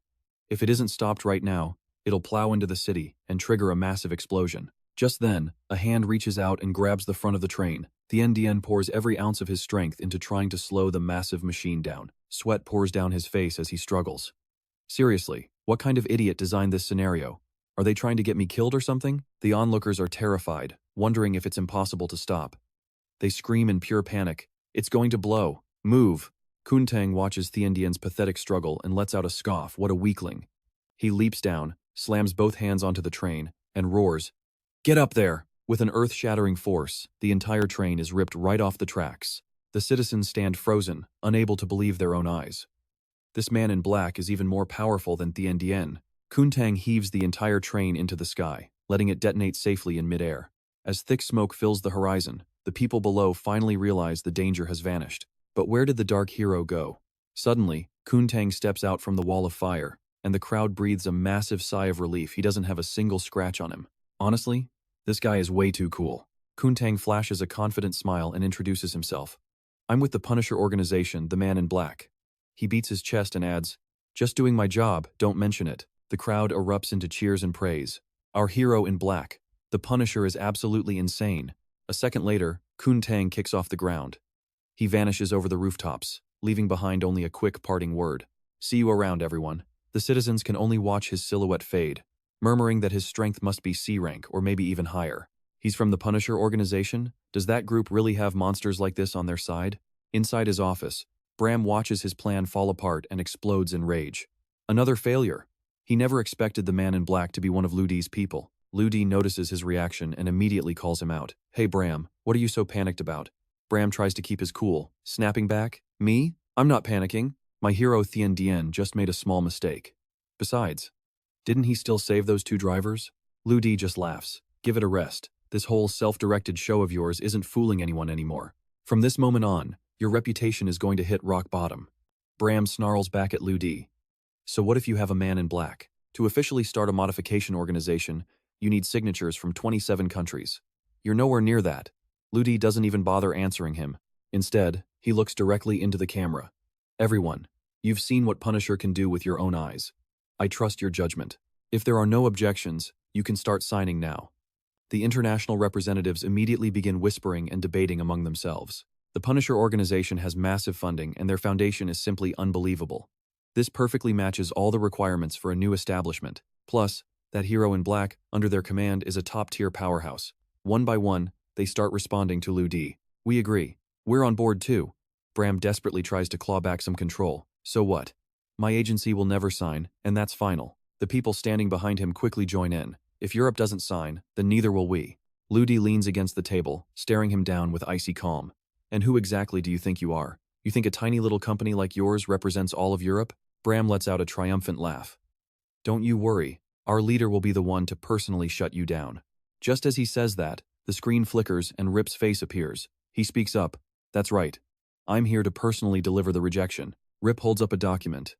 "I'm not signing off on such a ridiculous farce. Just give it up already." But suddenly, a line of text appears on the screen that only Rip can see. It shows a picture of Ludi holding a broom with a terrifying message. "If you dare refuse, I'll turn your White House into a wasteland in 10 minutes flat." The moment he reads it, Rip's attitude flips a full 180 degrees. He forces a nervous laugh and says, "Actually, everyone, there's been a slight change. I've decided to sign immediately." He then barks an order at everyone in the meeting. "Every single one of you better sign that paper right now. Anyone who refuses is officially my enemy. I'll make sure to crush you for the rest of my term." The international reps are completely baffled, looking at each other in confusion. They'd heard rumors that Rip was a bit unstable. Is he actually crazy? Bram collapses into his chair, defeated. It's over. This time, it's really over. They've all agreed. After finishing the task, Rip shifts the focus back to Ludi. "Sir, who exactly are you?" Ludi just scoffs, knowing this old man is trying to dig for info. He gives a cold, 2-word reply. "Emperor 5. The second Rip hears those words, sweat starts pouring down his face like rain. Emperor 4 dominates hacking, and Emperor 5 rules modification. He realizes with horror that this man could suppress him for the rest of his life. Rip immediately turns to Bram and snaps a final command. "Bram, you better play nice and develop this modification business with Ludi, and don't you dare bother me again." Bram hesitates, his voice trembling. Behind him, Lao Sen mutters under his breath, "The 5th immortal essence. It's real." Ludi glares at him. Chu Beaming is playing a dangerous game. He's so smart he even managed to brainwash the StarTech CEO's personal assistant.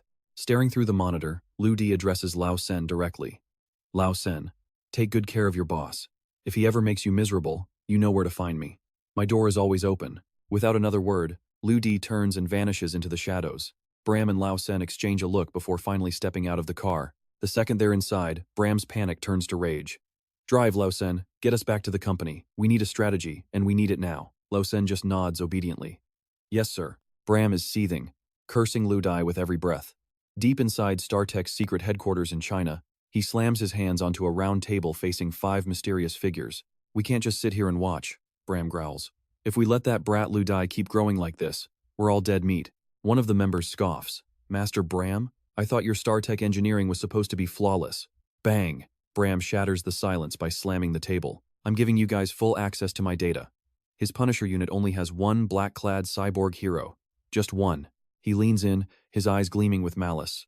We need to mass-produce a C-rank assassination squad to hunt that black-clad freak down. If we can't beat him one-on-one, we'll bury him under a mountain of bodies. The others hesitate, but Bram just crosses his arms and stares them down. Stop stalling. Every second we waste is a second he gets stronger. Look at yourselves, Bram sneers. Is there a single person at this table whose hands aren't stained with blood? Someone finally speaks up. True, but if his base is fully operational, he'll be upgrading soldiers faster than we can track. Another voice cuts through the tension from the shadows. I have a B-rank Starwater cyborg. He moves like a shark in the deep and can hold his breath for 10 minutes straight. A hand goes up. What if we ship in some underwater C4 explosives? Bram's face finally breaks into a grin. Now you're talking. A few people in the room look visibly shaken. You're actually going to blow it up? Bram just lets out a cold laugh. Why not? That island is in the middle of nowhere. It's not like anyone's going to miss it. No witnesses, no problems, right? After a few more cold-blooded calculations, the deal is sealed. The hit is on. Do it Bram's way, they agree.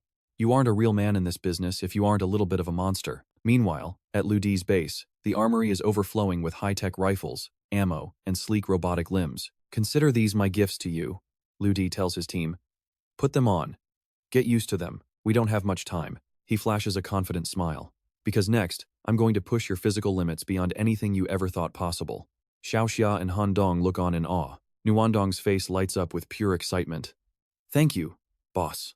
Ludi then looks down at his little brother. Weren't you always begging to visit the tech island? Well, today's your lucky day. Permission granted. The kid nearly jumps out of his skin. Seriously? Yes, this is awesome. As Ludi finishes talking to the boy, he turns to find a new group waiting for him. 3 men step forward to introduce themselves. Master Lu.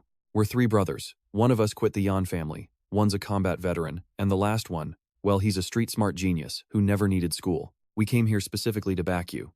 Even the Sword Tiger Squad and 2 Yuan show up at the door. Big Brother Lu, we already wiped out the StarTech Hero Academy. We're here to officially join the Punishers. Yafei appears from the back, complaining as usual. Ugh, being an FIC agent is so boring lately. All we do is handle small-time thugs. I'm dying for some real action. Jiruo steps forward, her eyes sharp. If you give the command, I will move instantly, no hesitation. Then there's Kun Tong, casually leaning on a baseball bat. Look, I'll do whatever you want, Kun Tang says with a smirk. Just make sure my face stays this handsome during the fight, alright? Ludi's smile fades into something more serious. Listen up. Once you join my Punishers, you lose your nationality, you lose your identity, you become ghosts. They answer in perfect unison. We don't care about that, boss. We're in. Ludi nods. Good. Talk is cheap. Welcome to the team. Suddenly, the roar of helicopter blades cuts through the air. Thump, thump, thump. The mission is officially a go. Inside the transport, the new squad stands tall. Ludi looks each of them in the eye. Do you truly trust me? Orders received.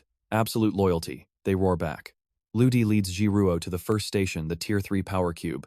It's the perfect match for her first major upgrade. Next up is Yafei. He sets her up with the Tier 2 Cube, specifically calibrated to boost a B-rank cyborg to the next level. He glances at the remaining pods. And the Tier 5, that's for special cases like the seasonal squad spring, summer, autumn, and winter. That one is for a true awakening. Under Ludi's careful direction, everyone steps into their designated pods, the machines humming to life. Kuntong calls out, Hey, Emperor 3, what about me? Where's my pod? Ludi just gives him a confused look. You just finished your last upgrade. Your DNA hasn't even stabilized yet. If you go back in now, it'll literally kill you. Kuntang just scoffs. Please, I've been through worse. Just then, a girl rushes into the room, her face pale with worry. Boss. Emperor 3, are you really going to start the sequence now? Ludi gives her a reassuring smile. Don't worry, you'll understand how this tech works soon enough. Right now, your only job is to record every single detail. She looks confused. Record what? What's there to see yet? Liu Di gestures toward the glowing pods. The birth of the real Punishers, obviously. Don't miss a thing. Got it, boss. Time ticks by. 3 hours later, Ludi steps out onto a jagged cliff overlooking the crashing waves. He spots his little brother sitting by the edge. He shakes his head. When did that kid even manage to sneak out here? Back inside, Kun Tang is leaning against a wall, nearly nodding off. Suddenly, beep, beep, beep! A piercing alarm screams through the base. He bolts upright, heart racing. Something's wrong. What's going on here? An evolution chamber just hissed open, and Xiaoxia is stepping out. That girl nearby is already narrowing her eyes, giving the kid a serious once-over. Talk about breaking the scale. The scanner is capped at rank E, but his power level? It's completely off the charts. We are looking at some seriously explosive combat strength. Checking the phone feed, The Punisher Chronicles are blowing up with the latest updates. The headline? A rank test that just revealed some absolutely insane power levels. The girl can't help but be impressed. This latest round of modifications is honestly mind-blowing. Every single one of them is a top-tier powerhouse. Meanwhile, the sun is high, and the heat is getting intense. The peace in the city is officially over. Out in the high city suburbs, a massive gas explosion just ripped through a 20-story building. The 18th floor is a total scorched nightmare, buried under thick, black smoke. Even worse? Over a dozen civilians are trapped on the 19th and 20th floors with no way out. The Punisher Chronicles are posting non-stop updates on the situation. The man in black, our hero, is already racing toward the disaster zone. The comments are flooding in. Where are the official heroes from the organization? Who cares? The man in black is so good, he's all we need. But look down at the base of the burning building. A group of modified humans is just standing there, waiting. They're playing the long game, waiting for the bait to hit the hook. The netizens watching the live stream are starting to realize something is wrong. What exactly are these guys planning to do? It looks like they actually started the fire themselves. That is beyond evil. Just then, Kuntang arrives right on cue.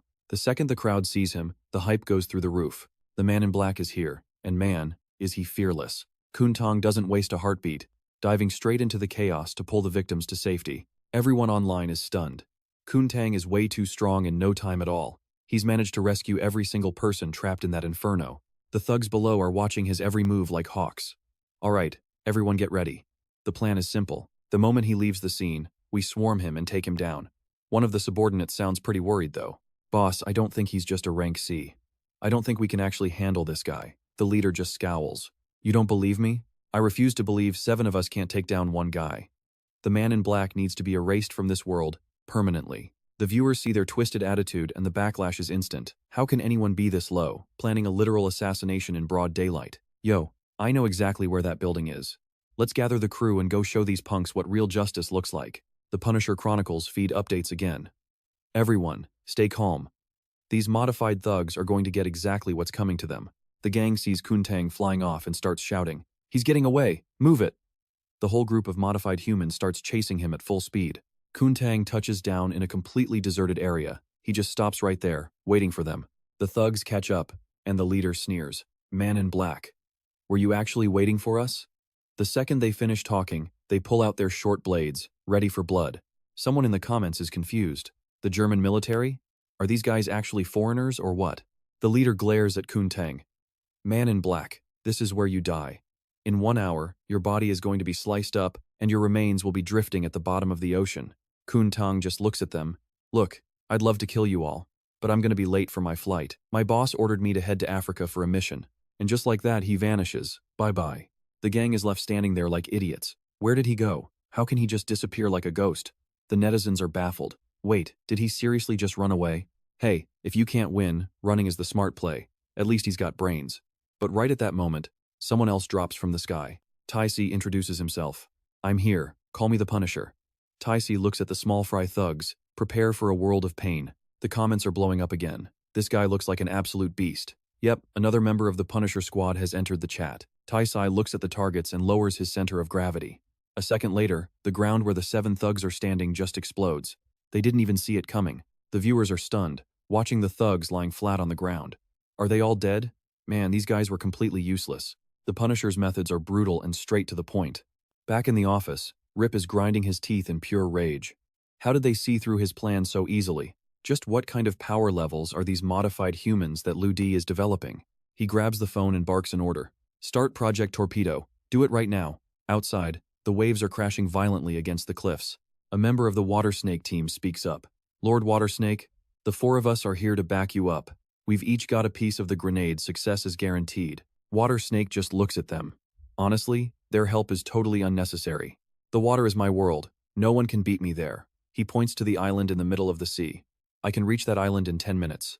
15 minutes after that, it'll be completely submerged. The Water Snake crew is busy plotting their attack, but they haven't noticed the high-tech drone hovering right over their heads. Every single thing they're doing is being recorded. Not a single detail is missed, and the netizens are going wild. Wait, are they planning to blow up the Punisher base? That Water Snake guy. He looks like a local, doesn't he? Who are these people anyway? Why are they so obsessed with killing the man in black? And wait, did he really leave for Africa? Punisher team, you better protect your base. Meanwhile, Water Snake moves forward, giving his men final orders.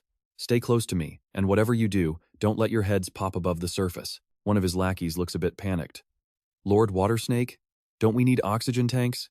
It's a 12-mile swim to the target. Water Snake sneers with pure contempt. Hilarious. You think this is something? I can hold my breath for 30 minutes straight. You guys just sit back and watch the show.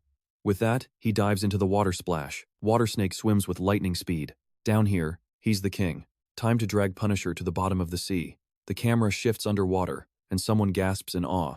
Impressive. His underwater maneuvers are top tier. Water Snake's skills are no joke, but he's so focused, he doesn't even notice what's ahead. Yuan is already there, waiting in the depths. As soon as he sees Water Snake, he lets out a sigh of relief. Finally, you're here. I was about to suffocate. Netizens are losing it. Wait, what's up with this chubby guy? How long has he been waiting down there? Yuan kicks off, flying through the water like a torpedo. He mutters something about planting rice before grabbing Water Snake. A massive shockwave ripples through the water. Water Snake's upper body is literally planted into the seabed. Yuan introduces himself calmly. I'm Yuan, a Punisher. Back on the surface, Tishu is already waiting with his weapon ready. Suddenly, dark shadows emerge from beneath the waves. It's Water Snake's goons, all suited up in camouflage. These cold-blooded killers and their dirty assassinations, they're exactly where they belong. Taishu rests his gun on his shoulder. You can call me Taishu, or just Tai-san. Either way, you're done. The internet is buzzing. Amidst the chaos, someone asks, is the Punisher really not afraid of the consequences for doing this? Inside a high-rise building, Boss Bram watches his team get dismantled and he's fuming. These Punishers. Just how many heroes do they have? Every single one of them has terrifyingly deep power. It's unreal. He grits his teeth. Ludi is too ruthless. He's leaving no room to breathe. Bram realizes he needs to hide. No more moves for now. But Ludi already knows exactly what Bram is thinking. Going into hiding? Not that easy. The netizens are hyped. The punishment begins. A Punisher live stream starts, welcoming everyone to watch. Finally, it's actually happening. Who's the target this time? Definitely some high-level scumbag. The scene cuts to a massive factory complex. This is the warehouse of the Shiguo Island Biochemical Company. Officially, they're researching gas bacteria for the public good, but over 100 researchers have died here. This is the infamous Unit 730. During the war, they invaded Huasha to wage biological warfare. My god, that's pure evil. The factory workers are stunned. How did anyone even dig up these secrets? Tai-33 drops down from a helicopter. The moment he lands, several factory guards are already waiting for him. Tai-33 punches a nearby poison gas canister. For these horrific acts, the Punisher must deliver justice. I am Tai-33, a Punisher. Poison gas erupts from his strike. The guards waiting to ambush him are instantly overcome by their own toxins. After dealing with them, Tai-33 calmly walks out. Meanwhile, at the European Gene Research Institute, the halls are filled with the remains of lab animals. Ja is busy dealing out justice inside. I'm Ja, a cute Punisher, nice to meet you. But this girl absolutely hates animal abusers. She reaches for the iron bars and bends them like they're made of paper. The lions trapped inside let out a thunderous roar before lunging out of their cages. They begin tearing into the very people who tortured them. Snorts. Karma's a bitch. The Punisher Chronicles update again, next stop. Star Intel Europe. The lab lights flicker on. Someone steps inside, and just a second later, an explosion rocks the area. Sky Eye, the God's Eye view, and the mysterious men in black. The Punisher Chronicles prove you don't need to panic. The Punisher's methods are reserved strictly for those who truly deserve it. The scene shifts to Professor Honorable. The internet finally figures it out. Star Intel was behind everything, staging disasters just so their modified humans could play the hero. What a disgusting scheme. Did they really think we were all idiots? The online outrage explodes. People gather outside the Star Intel building, protesting loudly with banners. They're shouting for the crooked merchants to get out of Huasha. Star Intel, get out of Huasha. Star Intel, get out. The chant is deafening. Boss Bram sits silently in his office, pushed to the brink. He lets out a defiant, crazy laugh. So what if the secret is out? What can the Punisher even do? Bram holds up a disc. This is E-rank modification tech. Strengthen our heroes now. Destroy the Punishers for me. Bram strides into the lab, his eyes gleaming with desperation. He looks at the people inside the modification chambers. It's not just one person, it's an army. Bram smirks. Ludi, you talk about punishment? I want to see you try and find me. Suddenly, a red light flashes. A piercing alarm blares as the first modified human steps out. Bram laughs hysterically. It's a success. From now on, no one can stand against my Star Intel. The other staff in the lab are trembling. This is terrifying. There's a sheer, unadulterated madness hidden in the eyes of these heroes. Taishi looks directly at Bram. Boss Bram, I feel so restless. I need to find somewhere to blow off some steam. Another modified soldier agrees, his voice cold. The air in this room, it's way too suffocating. I need to get some air, I muttered. Bram just nodded, he got it. Lately, we'd been catching nothing but losses, and the pressure was starting to feel like a chokehold. Go on. Once the celestial travelers finish their little experiment, we're all going to hunt down the Punisher together. Right then, the internet exploded with a global announcement. Jingji had done it. They officially revealed the first E-class modified human, with reporters broadcasting live from the scene. A hostage situation was going down right in the middle of the street. A man in a hat had snatched 3 people, and High City's special forces already had the place surrounded. The man, Tian Mian, screamed at the crowd, "The man in black! Find him and bring him here right now. I'm going to tear him apart in a duel." People in the crowd started whispering, "Is this Tian Mian guy losing it?" Did the public pressure finally snap his mind? Tian Mian glared at the phones filming him. "I don't give a damn about your channels or your streams. I want to rip that man in black to pieces. They've pushed me too far." He gritted his teeth, his voice dropping to a low snarl. "Listen up. 10 minutes. If he doesn't show, everyone here dies." The crowd erupted into a panicked chatter. People couldn't believe how ruthless he'd become. Still holding a grudge over that old train accident, Duanhua stood in the shadows, his phone pressed to his ear. "Evidence is clear. No more guessing, this guy's a monster. Snipers, take the shot. Kill him now." The reply was instant. "Understood." High above on a rooftop, a sniper pulled the trigger. But Tian Mian moved like a blur, dodging the bullet with impossible speed. "I'm E-class now. You think a pathetic little sniper can take me out? Dream on." Duanhua's heart skipped a beat. He actually dodged it. Tian Mian's arm muscles flexed, pulsing with raw power. "I don't care if all of High City comes at me." 8 minutes left. After that, the man in black is a dead man. The bystanders were frozen in shock. E-class? They'd never even heard of it. The guy was a ticking time bomb, and nobody seemed strong enough to stop the blast. Suddenly, every eye in the area shifted to a newcomer. Who was this? He didn't look like someone you'd want to mess with. Out of nowhere, young Xiaoxia stepped into the light. Tian Mian sneered at the kid. "What the hell are you?"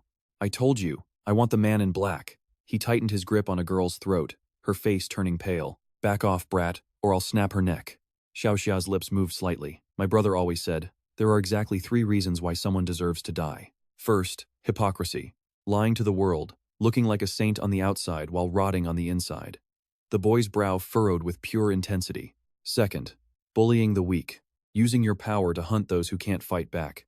Tian Mian roared. "Shut your mouth, I'll kill you first." Xiaoxia didn't wait for him to finish. He lunged forward, his fist cutting through the air like a meteor. The impact sent Tian Mian's head spinning. His eyes rolled back into his head, nearly white, leaving the crowd in a state of total disbelief. Wait, isn't Tian Mian supposed to be E-class? How did he not even get a chance to swing back? Just how strong is this kid? Is he a Punisher? Tian Mian collapsed onto the pavement, gasping for air as he looked up. "Wait! Stop! I only broke 2 of your rules. That's not enough of a reason to kill me." Xiaoxia knelt down, almost gently patting the man's head. "Your third sin? It's the fact that you're still breathing." A second later, Tian Mian's arm went limp as blood began to pool on the ground. Xiaoxia stood up, his voice cold and clear. "Punisher Xia." Meanwhile, across the city, Xiao Xuan was on the move. She arrived at the gates of a massive, secluded villa. Inside, a sleazy voice echoed through the halls. "Come on, little girl, stop hiding. Aren't you my biggest fan? I finally have some free time. Why don't you show your favorite hero some love?" The girl, wrapped in nothing but a bath towel, backed away, trembling with terror. "Stay away from me. I was blind. I never realized what a disgusting animal you really were." Tai Zi, known as the Iron Rhino, just let out a filthy laugh. "Too late for that. You're just a little canary in a cage now. You serve me, or you get broken. Those are your only options." Boom! The door flew off its hinges as Xiao Xuan kicked it straight in. Taize and the girl spun around, and suddenly, the entire internet was watching. This was the hero Taize from Jingzi, the powerhouse warrior who supposedly saved everyone during that plane hijacking. But the comments were flooded with the ugly truth. Taize wasn't a hero, he was a predator. He'd been using his fame to trick young girls, dragging them back here to keep them as his personal prisoners. People were calling him a beast. Nobody could believe that the noble hero they saw on TV was actually this much of a monster. Taizi was a dead man walking in the court of public opinion. The girl scrambled toward Zhao Xuan the moment she saw her. As Zhao Xuan reached out to check the girl's arm, the viewers noticed something horrific. Taize hadn't just been threatening her, he had brutally dislocated her arm with his bare hands. If the Punisher hadn't arrived at that exact moment, things would have turned out much worse. Ignoring the digital chaos, Xiao Xuan calmly snapped the girl's arm back into its socket. Taizé looked at them, his eyes landing on the camera. "Oh? You're filming this? Go ahead. I don't give a damn. As long as I get what I want, you can stream my performance to the whole world for all I care." Taizé crouched, looking like he was ready to pounce. The netizens realized the truth. Tian Mian wasn't the only one who'd lost his mind. This guy was fueled by pure, unadulterated lust and ego. Taizé had completely lost his humanity. His eyes glowed with a sick light as he stared at Xiao Xuan. "Little sister, since you're already here, why don't you stay a while?" Suddenly, Taizé's muscles surged and expanded, shredding his shirt to pieces. He grinned at Xiao Xuan. "You're facing a hero who's reached E-class. You're out of your league. He's mastered total muscle density control to the point where even high-caliber bullets can't pierce his skin." He looms over Xiao Chun, a wicked grin on his face. "So, you're the big bad Punisher? Let's see if you can even scratch me." The girl trembling next to Xiao Chun whispers, "Iron Rhino is a monster. He's unstoppable. This little girl doesn't stand a chance." But then click! A hidden blade snaps out from the tip of Xiao Chun's boot. Without a word, she launches a lethal high kick straight for Iron Rhino's throat. He just laughs, mocking her. "That just tickles, sweetheart." But before the words even leave his mouth, his throat is sliced clean open. Xiao Chun lands gracefully, shielding the girl's eyes. "Don't look. Trust me. I'm Punisher Xiao Chun." The internet is absolutely losing it over these Punishers. One for spring, one for summer. They're like cold-blooded reapers of justice. Meanwhile, back at the command center, Bram is staring at the screens in pure disbelief. This doesn't make sense. Thousand Faces and Iron Rhino were both E-rank powerhouses, so how are they getting wiped out like fodder? Just then, another experimental chamber starts to glow. A system notification pings across the room. Bram turns, his eyes glued to the pod. This has to be it. This has to be enough to finally put the Punishers down, right? The heavy doors hiss open, and a literal wall of fire pours out. The witch steps out from the inferno, wreathed in flames. Bram screams over the roar, "Witch, get out there!" The lab techs scramble with fire extinguishers to dampen the heat. But the second they get close, the witch reaches out and crushes their throats with her bare hands. Absolute chaos. Bram panics and barks an order at Skywalker, who's standing nearby. "Skywalker, get in there and get the witch under control, now." But Skywalker? He's frozen solid, paralyzed by what he's seeing. How are the Punishers this strong? Has the witch completely lost her mind? This is suicide. They're all insane. He doesn't say a word to Bram, he just smashes through the ceiling and bolts at top speed. Bram's left screaming at the ceiling, "Hey, Skywalker, get back here!" He's standing there in total shock. He never expected his own man to tuck tail and run. What the hell is actually happening here? Suddenly, the ceiling shatters again as Warm Winter and Cold Winter drop down like twin gods of destruction. Punisher Warm Winter. Punisher Cold Winter. Bram's blood boils. You bastards." He's shaking with rage, pointing at the Punishers like a cornered animal. "You're all demons." "You," he shouts, gesturing toward the witch, "get her under control. She's going to burn everything. If you don't stop her, this entire building is going up in flames." Everyone watching the live feed from a God's Eye perspective is on the edge of their seats, heart rate skyrocketing. The witch's dark side is legendary for its cruelty. To even get selected for the experiment, she murdered 3 of her own teammates just to eliminate the competition. It makes you wonder, is there a single hero in the association who isn't a total psychopath? The fires in the lab are spreading fast, and Bram is finally tasting total despair. It's over. Everything is gone. He glares at the 2 Punishers. "Fine, you 2 can rot in hell with the rest of us." Cold Winter just closes his eyes as a massive magnetic field of fire erupts from his body. Bram's jaw drops, the power is off the charts. Before he can even process the scale of it, Cold Winter raises a hand. A violent, stone-shattering gale sweeps through the room. What kind of move is this? It's terrifying. The unstoppable witch, who was just moments ago in a mindless rage, is instantly crushed flat under a massive pile of rubble. Cold Winter narrows his eyes and clenches his fist. The rocks burying the witch instantly detonate. The netizens watching can only comment on how fragile life is. A powerhouse like that just erased. Gone in a second. What kind of monstrous strength is this? Cold Winter reaches out again, and a second, even larger explosion rocks the foundation. The entire Hero Association building groans and shakes, the wind whipping the flames into a frenzy. Cold Winter turns to his brother. "Mission complete. Let's go." The viewers watch in awe as the massive HQ collapses into dust. It's brutal. Just like that, the Hero Association is wiped off the map in Huaxia. Permanently. People are already digging up the dirty laundry. Turns out, Skywalker was nothing more than a street thug, obsessed with hallucinogenic drugs. During a past mission, he actually caused a civilian plane to crash. The association covered it all up, hiding the wreckage and the bodies like they never existed. Nobody knew Skywalker was such a pathetic coward. A person like that doesn't deserve to breathe. He managed to slip away for now, but everyone's hoping his luck runs out soon. Back in the ruins of the HQ, a sudden arc of electricity flickers, and Ark miraculously pulls Bram out of the rubble. The audience is stunned by the twist. They can't believe these two scumbags actually survived that catastrophe. Evil like that shouldn't be allowed to stay in this world. Ark vanishes with Bram in a flash, but the netizens are calling for blood. They know the Punishers won't stop until they're finished. Cut to the border of the wasteland. Skywalker is on the run, hijacking a plane in the dead of night. He's even killing people along the way just to use them as materials to keep going. Right now, he's hunkered down in the snowy mountains, but he's being hunted.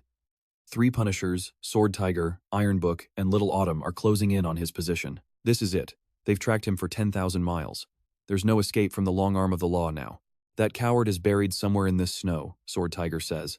Think we can't find you? Everyone, stay calm. As soon as he speaks, a helicopter overhead releases hundreds of mystical talismans that rain down like snow. It's like a god descending from the heavens. Sword Tiger draws his blade, performing a series of intricate strikes.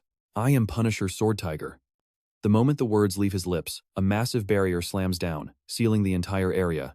The internet is collectively losing its mind. This mix of ancient sorcery and high-tech combat? Absolutely insane. I've been alive for 70 years and I've never seen anything this epic. Skywalker finally scrambles out of the snow, but the second he shows his face, he hears the cold click of a gun being cocked. Now that is what I call a pro move. Little Autumn is standing right there, barrel leveled straight at his head. Game over. Boom! Wenshu lands a perfect shot, piercing right through the Skywalker. Netizens are absolutely losing it. This god-tier technique is just on another level. A moment later, the group makes it back to the cliffside. Suddenly, a sharp explosion rocks the sky above. Sword Tiger tenses up behind Lu Di, his voice low. Your aura is far too violent. You're definitely not one of the good guys. Lu Di just smirks. This guy hurt Nuan Dong. I'm going to kill him with my own 2 hands. High above, Hu Guang raises his hand, the air crackling with electricity. Suddenly, a massive long spear manifests in his grip. Lu Di raises an eyebrow, impressed. Crafting weapons now, are we? Not bad. Let's see who's really on top. Lu Di raises his right hand, and in a flash of light, his own sword appears. He examines it for a second. It's a bit too short for his liking. Then, he spots several long iron rods discarded nearby. Perfect. With a flick of his wrist, he pulls them in, fusing them into his blade to create a massive, extended sword. Lu Di nods, satisfied. It'll do for now. Tishu stands there, jaw on the floor. What kind of insane move is that? High above, Hu Guang dives down, spear ready. Lu Di, you little brats, prepare to die. Lu Di just smiles, shifting his weight as he prepares to meet the attack head-on, but then something no one saw coming. A tank hidden on a rocky ledge swivels its barrel. Bam! A shell rips through the air, heading straight for the shadow in the sky. Lu Di looks up just as Hu Guang's position erupts in a massive fireball. Sword Tiger is stunned, and Tishu is completely lost, like, what just happened? Lu Di immediately spins around and sprints toward the tank. Of course. His little subordinate is behind the controls. He reaches out and pinches the kid's ear. You little brat, do you have any idea how dangerous that thing is? The boy just gives him a cheeky grin. It's still a bit flawed, honestly. If we can optimize the quantum efficiency, we could easily triple the firepower. Lu Di is speechless. I limited it on purpose, you little genius. Are you trying to destroy the entire world? He turns to Yafei waiting below. Yafei, take him back to the graveyard lab for testing later. The kid starts wailing in protest. That's not fair. Lu Di just shrugs. Life isn't fair. I'm the boss. Right then, a chopper descends, and Kuntang leaps out. He hits the ground running with a loud greeting. Long time no see, everyone. The handsome man in black has arrived. Lu Di calls out from the tank. Kuntang. The man hops over instantly. Lu Di pats his shoulder. You did a hell of a job undercover in Africa. Kuntang beams with pride, soaking in the praise. But Lu Di isn't done. He's got that mysterious look again. Actually, let me tell you the real reason for your trip this time. Kuntang leans in, curious. Is there some even more evil villain I need to take out? Lu Di shakes his head. Better. An international friend is coming, a real beauty. Kuntang's eyes practically light up. And then? Lu Di grins. If my math is right, she's already head over heels for you. Just then, a ship pulls into the harbor. Commander Ma Luo and Duer are standing on the deck. As they step ashore, Ma Luo greets him warmly. Sage Lu Di. Lu Di nods back politely. Commander Ma Luo. Kuntang, meanwhile, is staring at Duer like she's a goddess. She's gorgeous. Ma Luo bows deeply to Lu Di. The honor is all mine, really. To think I'm the first international representative granted a permit to visit your ghost island. Lu Di smiles. You're too kind. Your nation is one of the few that hasn't touched those evil modifications yet. Doer steps forward, scanning the area. Lord Lu, where is the black-clad hero? Lu Di glances at her, then back at Kun Tang. Well, that would be this guy. Kun Tang steps up behind Lu Di, clearing his throat. Miss. He flashes a heroic smile. Were you looking for a man of mystery, power, and impeccable fashion sense in black? Doer nods. Yes, that's him. Lu Di slips away, smirking to himself. Looks like the plan is a success. Later, in the meeting room, Ma Luo places a heavy box on the table. We came here to express our deepest gratitude. He opens the lid to reveal 3 stunning, vibrant blue gems. These are for you, sir. Lu Di picks one up, and Mo Zong instantly feeds him the data. These are rare gems recently discovered in Africa, capable of boosting a modified human's strength. Mo Zong adds a side note. They're useless for you directly, however, but we can repurpose them into high-efficiency radiation shields to help you absorb energy way faster. Ma Luo continues. Lord Lu, this is our national treasure.